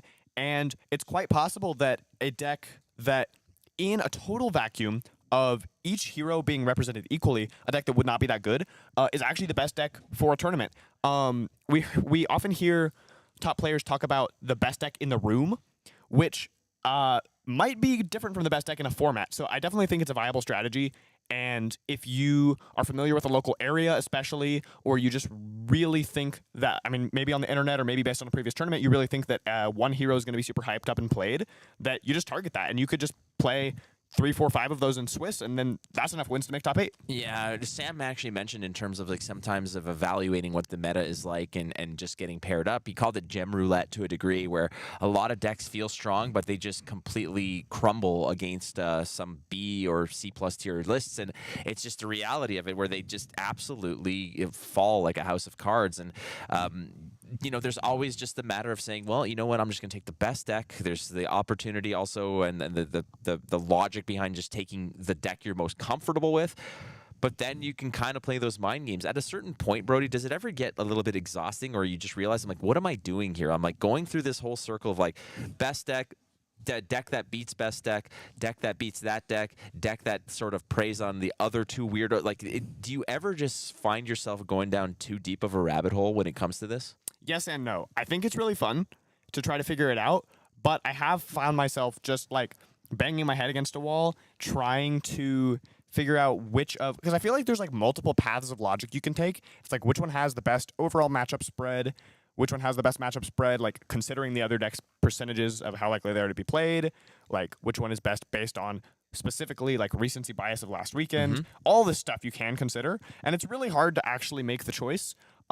So I've definitely been overwhelmed by it before, but it's something I'm still getting better at, and I think it is pretty fun to try to figure it out. Gotcha. So getting some questions here again. There is the finals have not happened yet.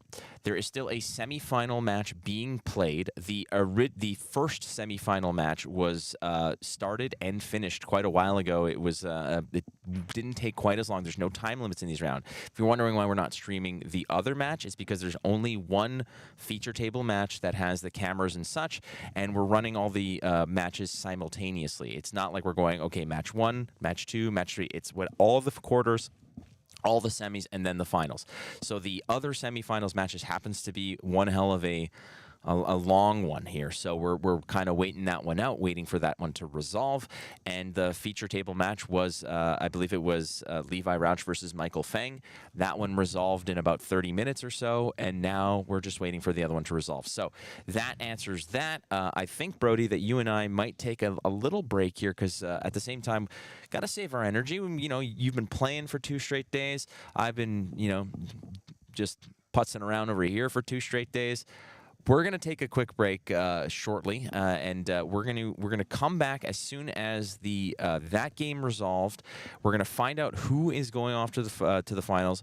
Brody's going to join me. We're going to break down some of the decks. We're going to break down some of the strategies, and then we're going to bring you the finals of the PTI. How does that sound? Absolutely. Put your predictions in chat. Who is taking this tournament down? We still have 3 heroes live. Lexi.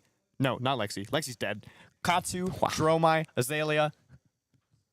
Who's going to win it? It's going to be Azalea, but who is going to meet it is the question. Is it going to be Katsu or is it going to be Dromai? Don't go too far. We will be right back. It's the PTI, the finals around the corner here in Chicago.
All right, welcome back, ladies and gentlemen. There's the bracket for you. We're going to get one more mysterious name appearing on it to meet Levi Rauch here in the finals. It is Austin Reddington on Dromai. On Dromai, I played against this guy twice this weekend, actually. Both days in Swiss, we played a Dromai mirror.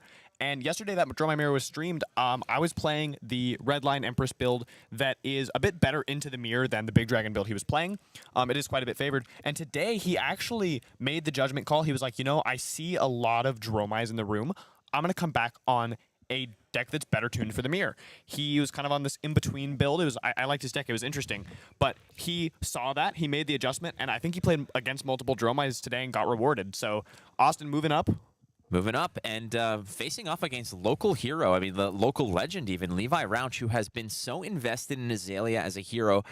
It's kind of like being the hipster where it's like, I was into Azalea before it was cool. Well, I hate to break it to you, Levi. It's still not that cool, but it is viable as you have been honestly rewarded for all those efforts here in the final of the PTI in Chicago. Austin Reddington on Dromai looking to put a stop to this meteoric rise and this resurgence of Levi Rauch piloting his flagship hero, Azalea. So, it's me, it's Flake, in the booth here with Brody Spurlock, who no introduction needed. Usually when I go somewhere, people are like, who the hell is this blowhard that won't stop talking? And then they're like, oh, it's Brody's here too?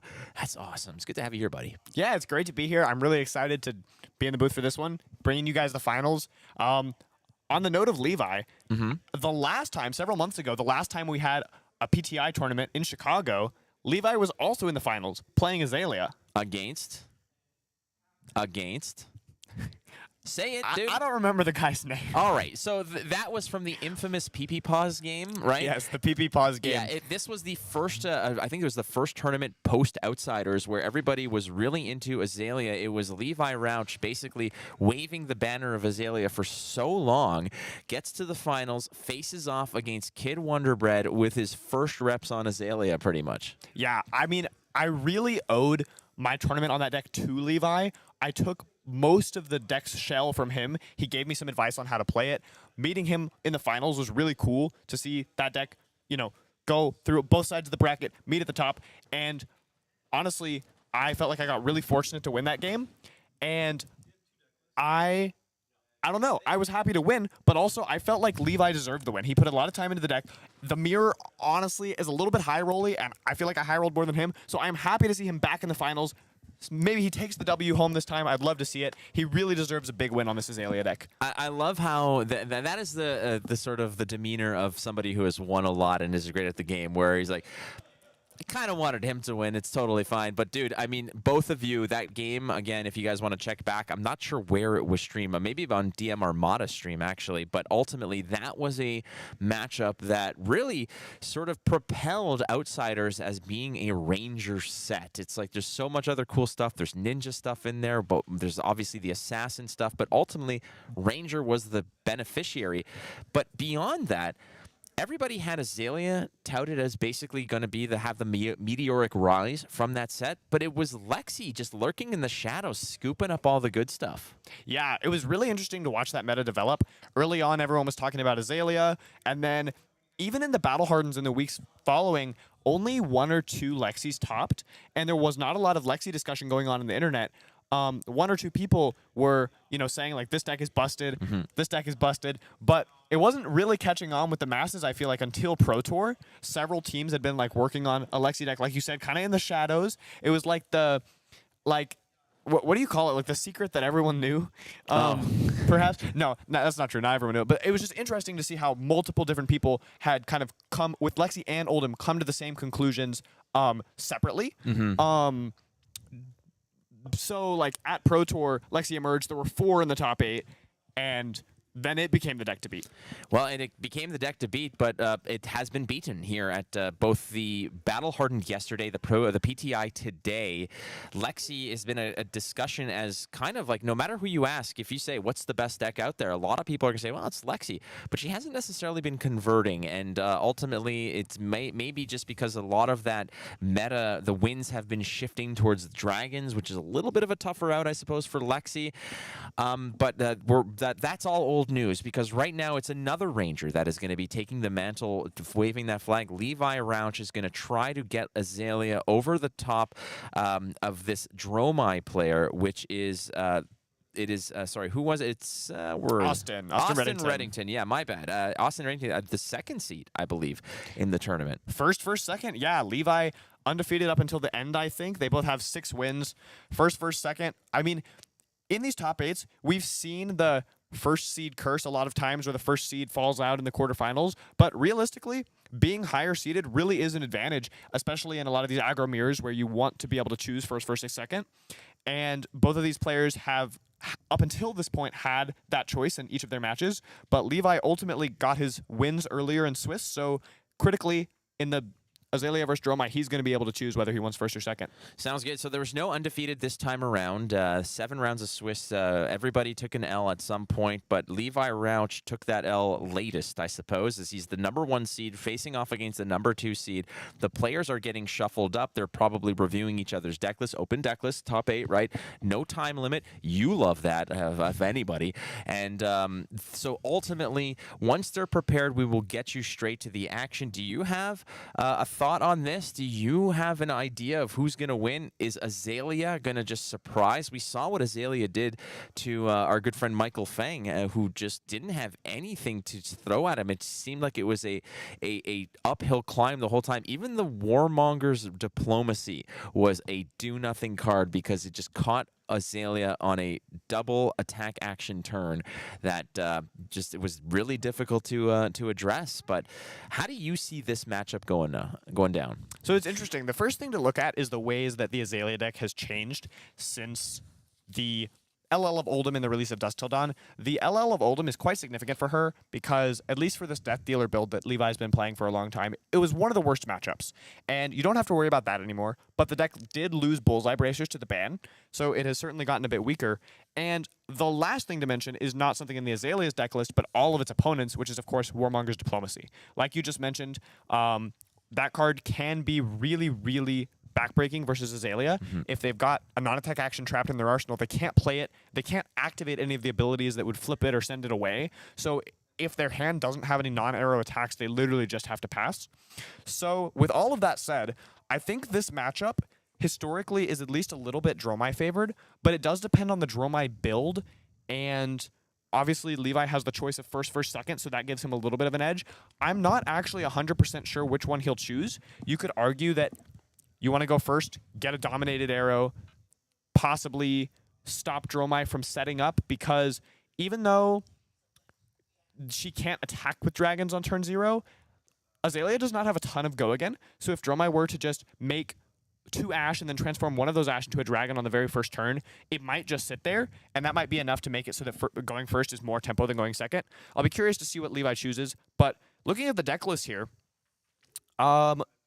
the Dromai player is on what is mostly a redline build. There's Flamecall Awakenings, Blaze Headlongs, all of these 2-block attacks. And I think it is going to cause the matchup to be played a bit differently than perhaps the build of Dromai that Levi's more used to, which is the big dragon, slower deck, plays more blues, plays more 3-blocks as well, and perhaps has more ways to interact with the dominate. I think that's one of the key things we should look at here. The Dromai has 1 Oasis Respite, 1 Sand Cover, 3 Sink Belows, and are there Fate Foreseens in here? I don't see any. Oh, there are. There are 3 Fate Foreseens. So 8 defensive tools 2 of which can prevent 4 damage no matter whether they're from hand or arsenal.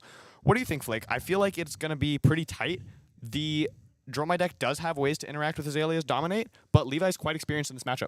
What you said was precisely exactly how I wanted to articulate my thoughts on the match. I don't have to necessarily go, but I think that you and I had the precise, exact same analysis. We're both pros. I mean, let's be real. Hey, this is top 8 finalist of the PTI tourney last weekend. We're about to watch the finals of a PTI tournament. That is exactly where this man was playing.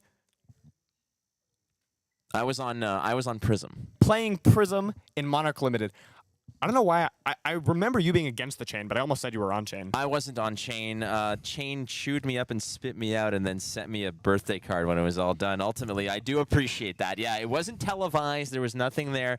But that is the feather in my cap that I will wave in the wind. Ultimately, what we need to know also is that this place has basically cleared out. It was buzzing with 146 people playing in the Battle Hardened yesterday. There were 67 in the PTI today, plus everyone else having a good time playing at the tables, etc.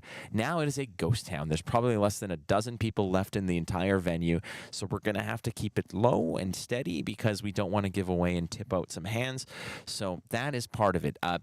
True fact here. You want to hear a little factoid about Flake? All right, fun fact. I have to my name 1 judge warning. 1 warning from a judge. Oh? Do you want to know what it's about? I want to know what tournament it's from and what it's about. It was, if I'm not mistaken, it was U.S. Nationals 2021, which was the first ever event that I ever cast for Flesh and Blood.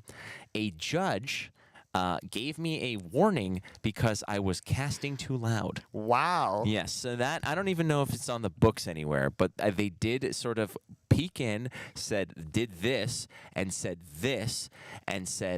and I heard that or else was sort of mouthed to me, and I was like, okay, all right, well, there goes my whole career. So yeah, I believe I don't think it's actually official, but I makes mean, for a good story. Maybe within the same tournament, like that's how warnings work, right? They can stack. So if you would continue to be loud, it's warning 1, warning 2, warning 3, you're DQ'd. Yeah, not it's a like caster. Two yellow cards and you get the red and you're gone, right? Like that's possible. It's absolutely possible. But yeah, so thanks everybody for joining us again and staying up late with us. It's been one hell of a weekend. This is my 20th CC round of casting this weekend. I'm a little bit drained, but we're gonna get through it because yesterday I was it's a long day. I did the 11th round was one of the most spectacular finals that I've ever cast, and that's enough to rejuvenate me as we dive in to the finals. It is Levi Rauch on Azalea versus Austin Reddington on Dromai. Your PTI final begins right now. All right, here we go. The players are shuffling up. Pretty soon we will get their equipment revealed, and it'll be interesting to see. Let's take a look at the deck list here. Austin is rocking Crown of Providence and nothing else in his head slot. So likely from him, we'll just see Providence, Flamescale Furnace, a Seeker's Equipment to make some Ash, and I believe Snapdragon Scalers. He's switched to a more redline list, so he just wants to be able to give one of those 0-for-4 attacks go again on demand. And here we go, Levi revealing kind of the classic Snapdragon, Skullbone, Tunic, Death Dealer with Crow's Nest. Crow's Nest, a great addition from Outsiders as well. Definitely. But critically, we can look at the Bracers of Belief on Levi's side. Bullseye Bracers was, of course, the go-to arms piece before. It has been banned. So Bracers of Belief is one of the many options you have as Azalea. And because the deck plays so many red cards, it is, I think, probably the only hero that can really use this card to great effect to pop it, look at the top. If it's a red, then you get your next attack +2 instead of playing something like Cracker Jacks for just +1. Sure. Most of the time, you're going to be able to get +2, stick that on a Dominate with a big on-hit, and that's pretty impactful. All right, well, we're beginning nice and tight here. It looks like Levi Rauch has opted to go second. We're going to begin with the Ash generation, which is very important here, pitching a white border, classy and cultured white border card. It's a Ravenous Rabble. So, yeah, we're already getting the judge warnings and saying, hey, you guys, don't be as excited. So if you hear us with a little bit of muffled voices, it's purely because the finals are happening probably about 30 yards away. Nonetheless, Ash generation into a Yenderai. How important is this early Ash generation? Yeah, so Seekers was a really, really key piece for Outsiders from Outsiders for Dromai. One of the only things she got from the set, but being able to make this Ash on demand using the arms or legs slot, which is kind of her weaker equipment, is really critical. Especially, Austin's playing this more red line list, but especially for Big Dragon Dromai, you need to have that first Ash in play to be able to generate dragons. And even in Austin's list, he could draw a hand that's all dragons, 4 or 5. And if Levi smells that and starts passing it, can get into this awful situation where Austin literally can't take game actions. So having that onboard way to immediately pop, get an Ash is really critical. Like we talked about, he's been able to now develop a dragon on turn 0 that Levi's hand likely can't efficiently deal with. He might spend his whole turn to clear that Yendrai, or he might just ignore it. But unless he has something like a Bolton shot for 6, there's no way for him to take care of it and present more damage. Well, that was the next question, because a lot of the times, you know, with Lexi, you might use a tool like Endless Arrow to go through and just clip down some of the major dragons. Unfortunately for Azalea, Go Again isn't something that she has massive access to. As we look at read the glide path to take a look at the card on top and go ahead and pump up the next arrow. But hey, why not? Look at this. It's already, Levi's just doesn't want to see some of these dragons that are going to be littering the field it's going to populate the skies very quickly. Yeah, so just clearing the board, setting up the arsenal to perhaps get a big turn next time. And Austin is popping his 1 Ash to put this Dromai into play. He likely has a way in his hand to generate more Ash. Going to 0 Ash in Dromai is quite an interesting risk. Sure. In the Big Dragon deck, you are more likely to get one of those hands we just talked about where you have all dragons and you literally can't play. But in the red line deck, it's a little bit more reasonable. You have a lot of these 1-cost cards with Go Again that don't require any Ash to play them. So you have a lot of outs, even if you go down to 0, that next turn you might draw into something that can immediately create Ash. But if you don't, it can be really dangerous. So likely we'll see Austin create more Ash this turn and end his turn with 1 or more Ash. But that's something to look out for throughout the game, is how risky does he want to be with his Ash? Does he want to convert it all into dragons immediately for fast value, or does he want to be more careful? Now, we like this play. Again, Dromai is going to go ahead and donate 1 extra action point, and one way that is very, very awesome to go ahead and take advantage of that is just send out a Snatch, which is a 4 attack. It costs you nothing, but on hit it will draw you a card to kind of extend that turn potentially. Ultimately here, Austin Reddington is on the warpath, starting out, establishing a very devious dragon. Doesn't attack for much, but it does get the job done. Following up here with a Snatch. Levi Rauch says, yeah, no problem. Take it, and we'll see what's what. But are there any dragons that Levi has to just insta-answer that, like, what are the prime targets? If Levi sees this dragon and he has to attack it, what dragon is that? So it's tough. I think Kyloria is the most straight up threatening for every turn, and if it hits, Austin will be able to draw a card. That's really difficult to deal with as Azalea. Let's look at how many poppers Levi is playing in his deck. It looks like 3 Command and Conquers. We just saw 1 of them spent, and only 1 Battering Bolt. So he's only got 3 poppers remaining. So it is possible that Levi will take the approach of, you know what, we're not going to spend my damage to kill your dragons. We're going to hope we get the poppers at the right time. Maybe we kill the most critical ones, or he could play a more cleanup game. Cards like Ravenous Rabble and Bolton Shot can be really nice for being able to take care of a dragon and still have a turn.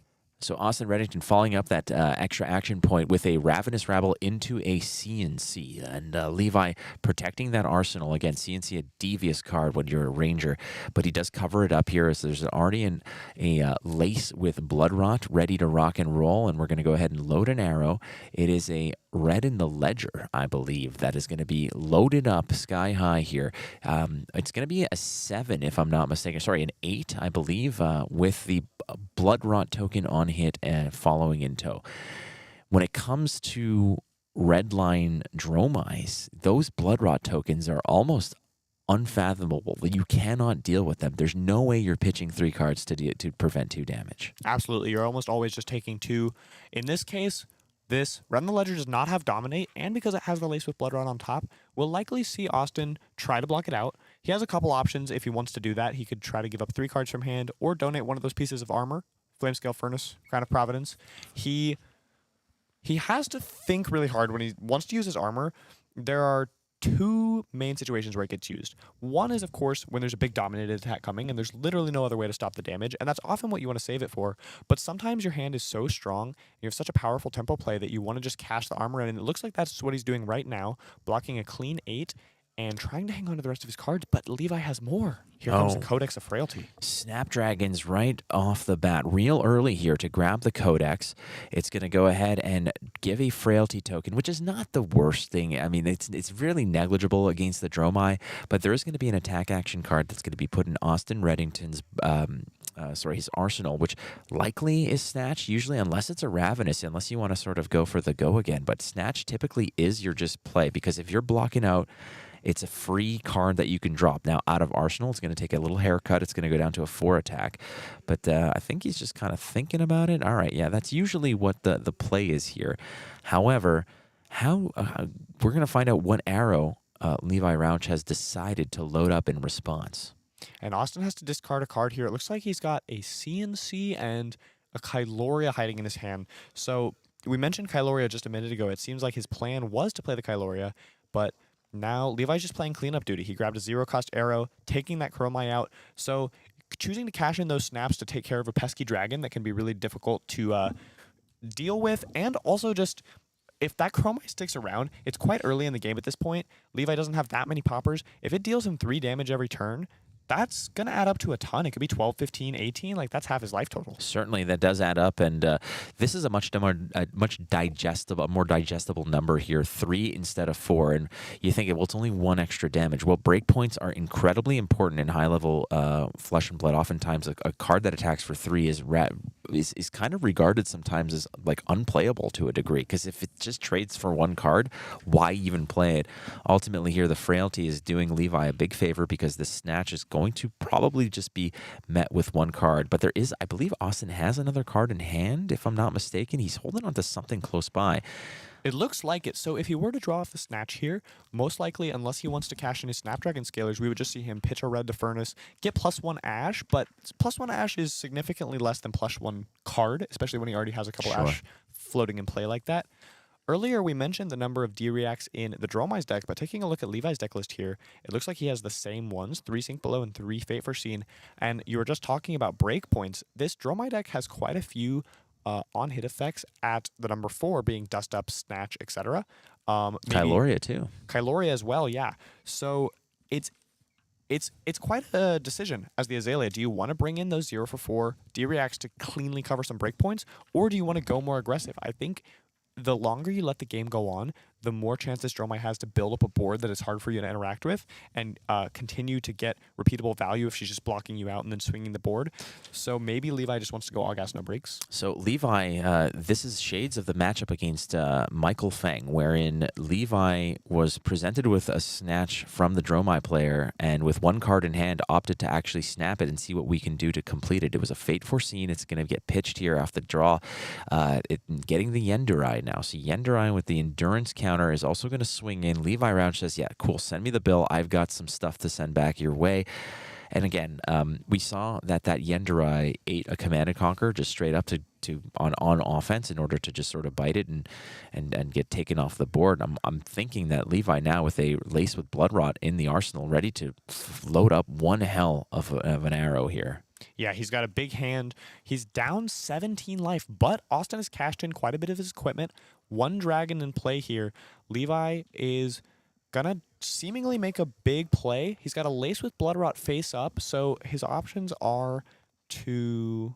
He's going to take a peek at the top. So coming in with Ravenous Rabble, just swinging at Dromai. It reveals a yellow... Rain Razors. You're probably going to want to send that somewhere. I mean, it's tough to see that on the back of a Ravenous Rabble, which, again, we're talking about 3 being relatively negligible. I mean, a lot of Austin's cards are dragons that are going to block for 3, but he's going to take it. I mean, he's got one hell of a cushion here, so he can hold on to a lot of cards if none of these attacks are really all that devastating. But this is the first chapter of what might be a really nasty story. It's a Lace with Bloodrot, pitching a Rain Razors again, and loading up.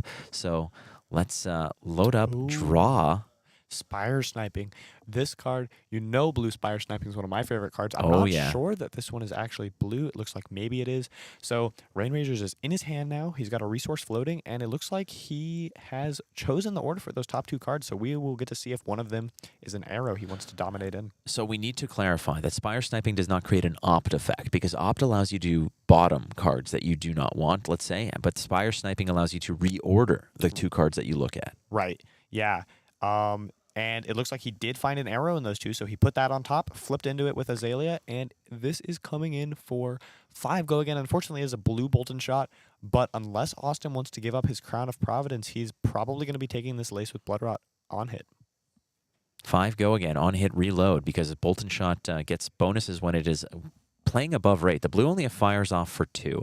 A lot of people talking about the strength of Lexi as the ranger here, saying that maybe Bolton shot is what kind of bites the dust if that hero gets over the top. What are your thoughts on that? It's interesting. Bullseye Bracers and Bolton shot are both played in all of the ranger decks. So we saw Lexi take the hit with Bullseye Bracers, which I think it took her down a peg pretty appropriately. But of course, Riptide and Azalea also suffered from that. And I think it would be similar with Bolton shot. So that's the reason that maybe they don't want to go in that direction. And Austin is choosing to let the reload hit here. He knows that he would have to block 7 because he saw the Rain Razors on top. So he doesn't want to give up that much. He's going to let it hit. But critically, Levi doesn't have any other ways to load arrows this turn. So he's going to be... Oh, Codex. And he didn't even need it. He has a Codex again. One resource floating as well, so you can jam in like an infecting shot or something. You could put in a really nasty arrow to go ahead and clean this up. Not to mention that it still gets the benefit of that Rain Raisins for 2 extra damage, and looks like Austin's going to say, all right, Snatchy boy, another one for me, as basically that snatch, that specific snatch is coming back for 3rds now. Snatchy boy indeed. It looks like he's laying out his attacks, considering all his options. Levi has the option to grab Red in the Ledger again if he wants to. It seems like maybe Austin's trying to hang on to cards. He only blocked 1 3-block on the Bolton shot. So yeah, just going to send the red for 7 and tell Austin, you have to give me more cards or else you don't get a turn. So Austin still has to decide what is going in the arsenal, correct? And then also discard a card. Who has first action here? Is it the Codex player or is it the defending player? It's the Codex player first. In this case, Levi has no cards to discard, but if he did, it would go Levi chooses his arsenal, Austin chooses his arsenal, then Levi discards, Austin discards. And that is pretty important in a lot of these matchups to have the information of what your opponent's play is going to be before you decide how you want to navigate your turn. Definitely. Absolutely. So there's that same snatch coming back for 3rds here. We're going to fire off with the one remaining resource, a pumped up red in the ledger for 7. It's getting the benefit of the Rain Razors that was played just prior, pumping up the previous attack, which was the Bolton shot. Suddenly, a red in the ledger for 7 is a tall order here for Austin Reddington, who, like you mentioned, has used a lot of equipment already. There's still the Crown of Providence, but 7 is an awkward number.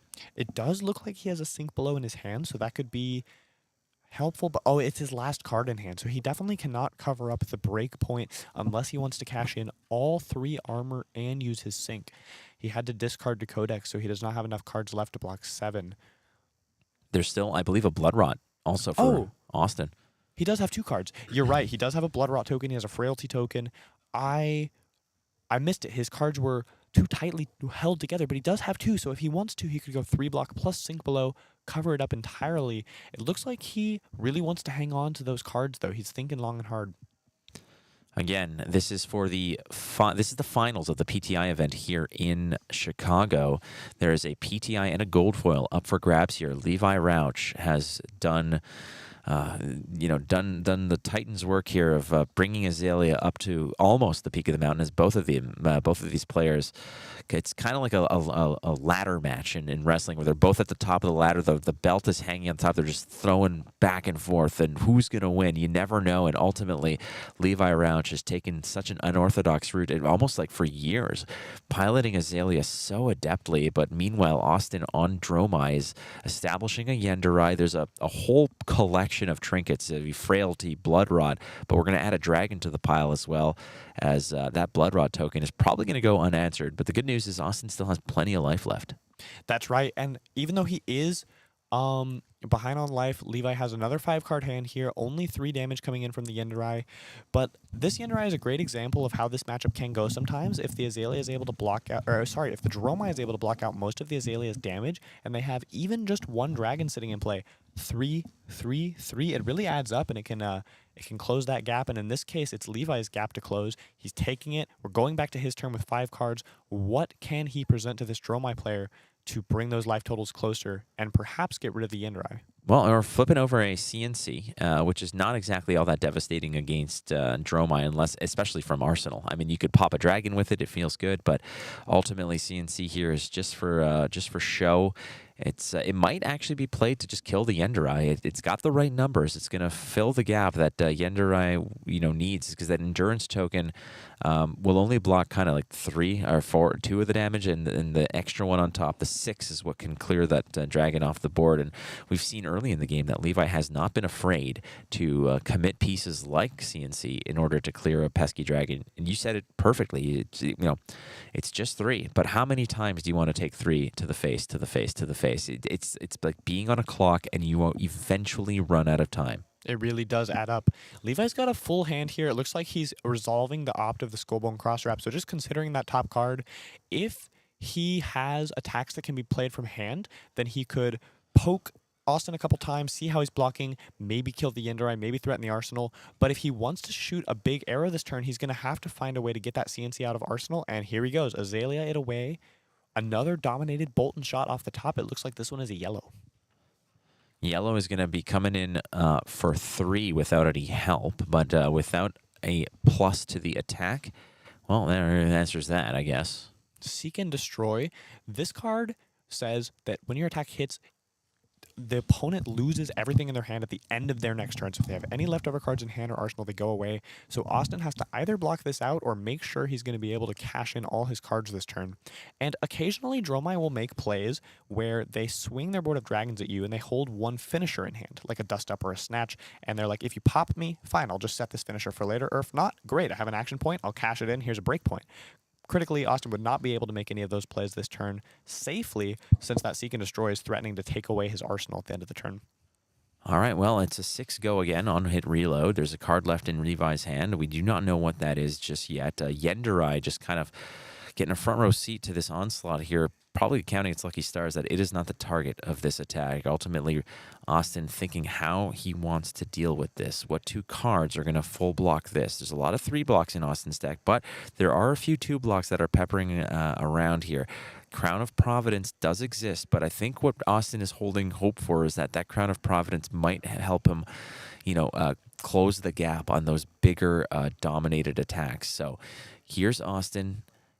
He's got a card that he's ready to commit. Maybe there's a D-React to follow this up potentially, but it's just a Dust Up that he's putting in front of it. Is it committed to the block? Looks like that's the block here. And he's taking 3 down to 28. Seek and Destroy is now active, so Austin's got to make sure he can use all these cards this turn cycle. Oh, wait, hold on. So, again, just in, fill people in, Brody. Like, when you're playing these types of games and such, and I don't play in big tournaments as much as you do, obviously, but I know that when I want to present a card for block and I am not sure about it, I make sure that I vocalize. I say that I am not committing this to block. I just want to put it in front of me. What is this a common occurrence here? Like, at what point do players just kind of, when is it sort of like locked in? Absolutely. It can be really difficult. There are so many lines. In Flesh and Blood in particular, each card can be used for multiple purposes. So it helps people to put it on the table, kind of visualize what their hand will look like without it. And a lot of times, even at the highest level, players understand that this is a process people go through, and they're like, yeah, just let me know whenever it's final. And people consider their blocks, say, yep, I'm good, it's final. That happens all the time.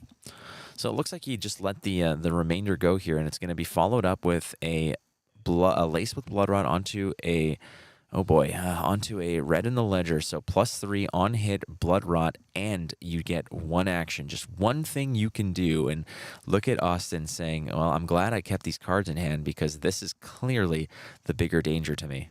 Absolutely. This is the 3rd Red in the Ledger that has attacked this game. The 2nd one to be laced with Blood Rot. I think this is the 3rd lace with Blood Rot we've seen total. Lots of powerful on-hits in this Azalea deck. It is one of my favorite linear decks to play for that reason. These lace effects give not only +3 for a card, which is on rate, 3 with go again, they give these absolute must-block on-hits. Blood Rot is an additional 2 on hit, almost a whole extra card. In this case, Austin just cashing in his hand. And there's another Snatch. Yeah, well, Snatch is one thing, but we need to remind people that Seek and Destroy was active, correct? So there should be any cards that are drawn here get basically poof ninja dusted. That is absolutely right. Looks like the life totals have been updated, so 28, and he has taken it down to 16. It is possible that Austin will be able to just cash in this red card for an Ash using his Furnace. It looks like that's what he's considering right now. Since he's not able to Arsenal it, may as well make use of it. And there you go, making a third Ash. So 3 Ash is quite comfortable. You have a lot of Ash negative plays in this Dromai deck, like the 0-cost Dragons or Rake the Embers. When you play it, it usually only creates 2 Ash, but consumes 3. So he's got a lot of room to make these more expensive plays now that he's built up this Ash collection. Austin Reddington has been on the receiving end for the most part, but Levi Rauch is reflecting more of a violent past here as he's had 16, or he's leaning on 16 health left here. Austin Reddington at 28 feels quite comfortable, and I think that you have to protect your life total when you can, and against a hero where that can dominate you to the sky. Playing kind of loose with your health total, Brody, must feel bad when you get to a point where when you have to block and it comes in dominated, you're like, I wish I blocked out earlier. Absolutely. That's one of the ways this Azalea deck can, you could say, steal games, is when the life totals are close and maybe she's even behind on tempo, but the opponent just cannot block enough of the dominate. If Levi can manage to chip Austin down a bit more, we could get to that point, but we are certainly not there yet. Levi has some distance to close. And these Bracers of Belief right now critically being cashed in not only for the +2, but more importantly for a second peek at the deck. Levi opted to the bottom, and he's like, I really would like to dominate an arrow right now. Maybe he doesn't even have access to one. He doesn't want to go in blind, so he's like, pop this Bracers, give me a peek. Let me know for sure what I'm working with. Yeah, I have some PTSD when it comes to Azaleas just rolling it blind in the Outsiders pre-release event. Oh man, I was 4-0 and I went up against the it was like a 5-round thing, and the 5th game, the dude blind Azalea'd into red arrows 3 times in a row, and it just tilted me a little too much because there's nothing I can do. And the worst part was he just looks at me and goes, screw it, YOLO. And I was like, no YOLO, no YOLO. Like, I don't want this. And it's not much you can do. So, yeah, protect your life total when you can, because eventually you won't be able to. So, Levi Rauch here at 16, looking to do precisely what you said, Brody, which is just try to find ways to actually punch through on damage. And it starts with what do we got there? Lace with Inertia? I think it might be another Seek and Destroy. Oh, Seek and Destroy, right, into a Premeditate. So a lot of help for the next arrow that's going to show up. This is a massive Bolton shot. This one is dominated, so it should be coming in for 12. Yep, there we go. 12 dominate. Austin's got 4 cards in hand, and he has to find a way to use them all. He can block with 1. I'll be curious to see whether Levi can take advantage of this reload, since he's definitely getting the on-hit Ponder from the Premeditate. If he is able to reload something like a Drill Shot or any 0-cost arrow, it looks like in his deck he has Drill Shots as well as 1 Searing Shot.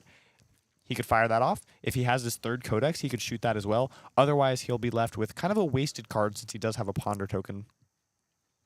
And I don't know if Austin has a 3-block even. Oh, we getting a little peek at the hand over there. It looks like a Flame Call Awakening. What else? Is that a Sand Cover? I think I see a Sand Cover, a Rake the Embers. So Sand Cover, like we talked about, he does have this Ash stash built up. Ash stash, I'm coining that. And he can he can cash in the Sand Cover and an Ash for 4 block. That's a nice way to deal with Dominate. But since he's not able to block this whole Bolton shot out, he maybe would want to leave the Sand Cover for later, except double butt, there's a Seek and Destroy. So he's got to either pitch it or play it. He cannot set it in Arsenal as much as he maybe would like to. And I just noticed Levi has 2 cards left in hand. So I would bet you, Flake, that he does have an arrow follow-up to this Bolton shot. I'm surprised you didn't want to coin the term double butt. I think that's pretty hilarious, frankly. Double butt indeed. But 12 dominate, go again, on hit reload is a pretty nasty order to fill here, as Austin, even with some tools like Sand Cover, is not quite going to get there. So the question is, does Austin want to commit a Sand Cover merely to preserve life here? But the on hit is real, dude. The on hit is nasty, and there's a situation where perhaps just take it, I guess. Is that what's going on here? It looks like the Ponder token has been committed. Maybe maybe Austin is just thinking, you know what, a Bolton shot, Seek and Destroy, fine, but there might be something nastier around the bend, and I need to be able to stop that rather than this. That's right. He knows he cannot block out the full 12, so he's like, you know what? Show me what you got. I'm not going to waste my block here. Maybe his hand is usable on offense, or maybe he even wants to try to keep it. If there's no red in the ledger or super demanding other follow-up, maybe he just wants to keep everything. He's like, right now I'm kind of ahead in this game. I want to push you down so that you aren't able to create these huge turns anymore that I can't block out, because the more the Azalea can spiral with huge 5-card hands, the more they can cause you to not be able to interact and force the on-hits through and really get value that way. Austin evaluating what has been the past, as it were, checking his memories out there in the graveyard and times when he wasn't facing a 12-dominated arrow and things were a lot more jolly, as it were, as Austin Reddington here at 28 feels quite happy. I think, did he take the whole pile? Okay, so the Ponder token is just basically put there as threatened. It looks like he's saying, screw it. Oh, but now we are taking 12. That's big. Okay, so now we're back at parity, 16-16. This is exactly what you're talking about. At a certain point, Brody, you can't block, and then you have to make decisions. And the decisions in this case, Brody, I think are, this is bad, but something might be worse, and Sandcover and all these cards are probably better suited for the follow-up. Absolutely. There's a drill shot, which is not the most threatening odd hit in the world, but armor is critical in this matchup. You want to save it for the big dominated effects like red in the ledger that you really need to be able to stop. And so we'll have to see Austin make a choice here. He could cash in all 3 of his armor to deny the drill shot, but that would perhaps lead to him having a lot less agency later on. Well, this is an arrow, Brody, I believe, where, you know what, it's like, you kind of look at it, you're like, well, I'll give you my armor, but I don't want to give my armor, so I'll just let it hit. But then if I let it hit, then it attacks my armor, so I have to give you my armor. You keep going back in circles here. I mean, does Austin just not have any 3 blocks in hand? It doesn't look like it. The sand cover seems to be the only thing that can prevent more than 2 damage by itself. That sucks. I mean, I don't know how else to properly articulate this, Brody. It sucks because in reality here, what's going on is 1 3 block and a sand cover really makes this a lot less painful. So Flame Call Awakening, the sand cover, and the rest of the furnace is what's going to be committed here. That's got to be big. Covering it all up, stopping the inertia effect, but the Seek and Destroy is already active, so Austin's really just saying, I can't let you get that extra value from Drill Shot. That is the only on-hit on this arrow, and it is not going to hit. He had to make a difficult choice there. Whether to block with that final tick on Furnace is one of the hardest decisions in any game of Dromai, because not only is it an armor block, it allows you to always have a safety net to make more Ash, and can give you resource generation in ways that it allows you to play big hands with cards like CNC that you really just cannot manage to do once it's gone. Well, and if we're going to talk about some of the farther reaching repercussions of this, is you look at something like the Flame Call Awakenings that would go ahead, fetch your Phoenix Flames, and then you basically toss that into the furnace for more resources, right? Like that is a play that is kind of like a draconic belittle minnowism to a degree to generate resources. And in this case, if you don't have the furnace to toss that Phoenix Flame into, you ain't getting any gas out of it. You're not getting any more chug-a-lug from it. So unfortunately, that is going to have some far-reaching repercussions here, as right now Austin Reddington has gone ahead and created 3 Ashwings off of a red Rake the Embers, creating 2 Ash to go up to 4, and then converting all 3. You got to think that these Ashwings are going to be his bastion of hope to convert this game. I think so. He's got a bit of an army here. Levi has already seen at least 2 poppers. There's the 3rd, so only 1 remaining unseen in his deck. For Austin, the Ash stash has been cashed, and his Dragons are on a dash to close this game out. Okay, Brody, calm down, buddy. The Ash stash has been cashed. And the Dragons are on a dash. You sly fox. All right, well, there you have it. Put that on a t-shirt. But it is important to note that since he's down to 1 Ash, like we mentioned, the Furnace is gone. So at the start of this game, we were talking about how he can make these risky plays, go down to 0 Ash, and probably still be okay. But the Furnace takes away a significant number of hands that can save him on the following turn. Being able to play a 0 cost with Go Again and then still pitch to your Furnace, get your Ash back, gives you a lot of draws that save you. But now it's only the Flame Calls and the Billowings, etc. that cost 1 with Go Again. So he really doesn't want to ever go to 0 Ash again. That's true. Ash generation has always been a very important element and an extra sort of resource pool that you have to pay attention to ultimately. I mean, you can't invoke dragons out of nothing, Brody. Okay, they don't just fall out of the sky unless it's like the last season of Game of Thrones, in which case they do fall out of the sky. But no spoilers on this show. What a Yenderai again, just riding shotgun here as the other two, the Batman and Robin there, just waiting to connect. But we're starting off Lace with, what is that, Frailty? Laced with Frailty, yeah. Death Dealing in a Sleep Dart. This arrow is so good versus Dromai. I must tell you, I played against it on stream yesterday against Lexi, and it really is a must block for most of her turns. For anyone who isn't familiar, Storm of Sandakai, the weapon, is what allows the dragons to attack, but Dromai's hero ability both creates the Ash tokens and is what gives them go again. So it's very difficult to have any sort of meaningful turn if you're hit with a Sleep Dart. The best you can do usually is just attack with one dragon and pass. 2 dragons waiting. Yenderai, the Elder Dragon, also watching as this arrow is being dipped in some Frailty juice. And Frailty, not necessarily the token that Dromai fears the most, but it's what is connected to it, that Sleep Dart. The Sleep Dart rolled in that nastiness. But tossing it away, looking for, okay, premeditate, sure, no problem. There's another arrow coming, and it's going to be pretty big. This is actually potentially a really dangerous spot for Levi because his Death Dealer's spent. Of course, Bullseye Bracers is banned, so that's not there. So I wouldn't be surprised to see the third coat. Oh, you called it, Brody. He didn't let me get it out. He was a second too fast, but there it is. Codex of Frailty is the only way remaining on this turn to load an arrow. That is his third one, and he has several options, but it would not be surprising to see him just grab another big red in the ledger and say, you have to give me all your cards if you want to be able to swing these dragons. So this is going to, once again, we're going to do a little do-si-do back and forth over here, as Levi has already said, red in the ledger. He already knows exactly what he wants, and is Austin going to go ahead and find that all-star snatch that he has played 3 times already? Is he going to go ahead for the 4-peat here? We're going to find out. Is it there? What are you looking for there? But once again, it is Levi who's going to present the card that he chooses. Then it'll go to Austin Reddington to then choose a card to peel out of the graveyard.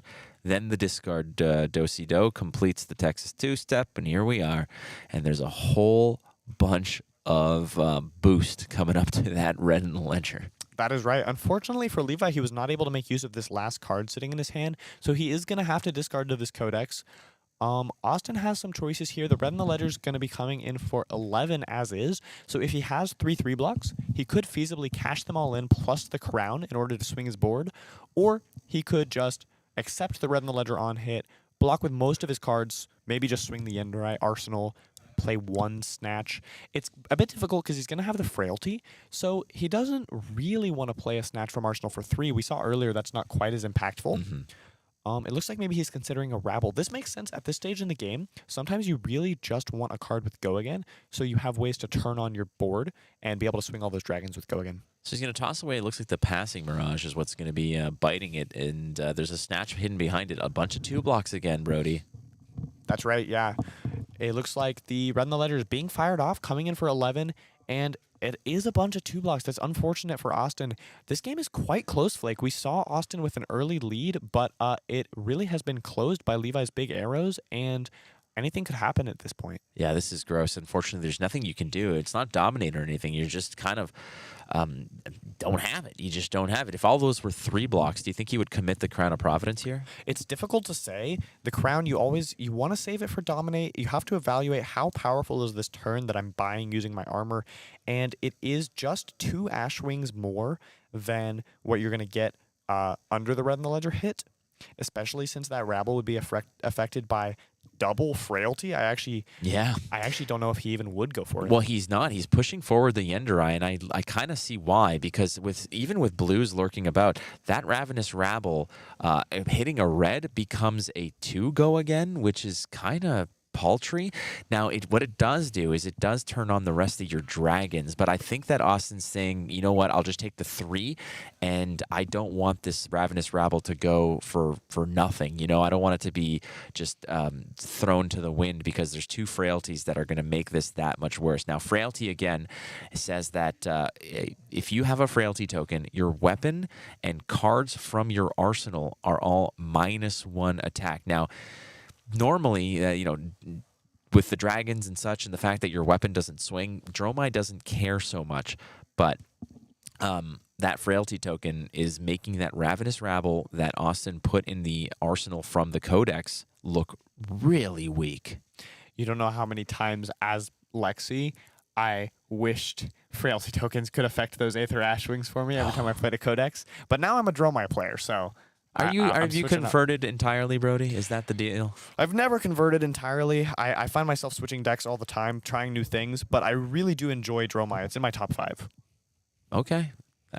See, what's funny is I have a friend who every time there's a movie that he sees where he's like, oh yeah, this is one of my top 10 movies ever. I said, okay, so I'm like, let's count down your top 10 movies. So we'll start at number 30, and because all of the movies are top 10, so I'm wondering your top 5 decks as we see this Ravenous Rabble from Levi's side here.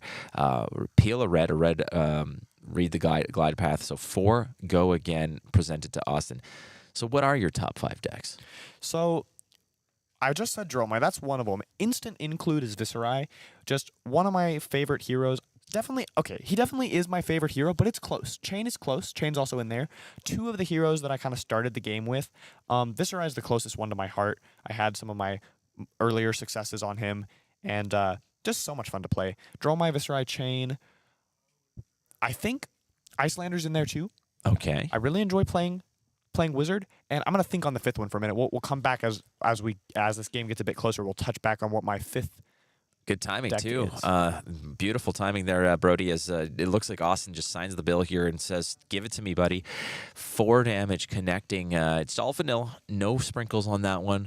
As 2 Ashwings, Batman and Robin, riding shotgun with Big Papa Yenderai, the king of the trees, I suppose. But ultimately, it's not looking good here for Austin, as Levi Rauch has been able to actually close the gap and just blow past here, as it wasn't long ago, Brody, that Levi was at like 16 and Austin was in the high 20s. So we're clawing back. Levi Rauch has been in these positions before, and why not? Is this a dominated arrow here? Don't know. I think this one is dominated. I think it was flipped in off of the Azalea, coming in for 10 on hit, an additional 1. And Flake, you mentioned it was 16 to 28, and Levi hasn't taken a point of damage, and Austin is all the way down to 8. Levi has taken that 20-point swing, and he is now the one coming in for 10. Dominate, threatening lethal. Austin can survive this, but it's looking really tight for him. He's got a board of dragons, but how many more turns is he going to have to swing them? That's a very good point here. And again, if you do not have a red to open up your attacks, those dragons just kind of stutter out and just say, well, one and done. And the work put in by the dragons doesn't look all that great. I mean, we are well removed from the turns of the Dromai and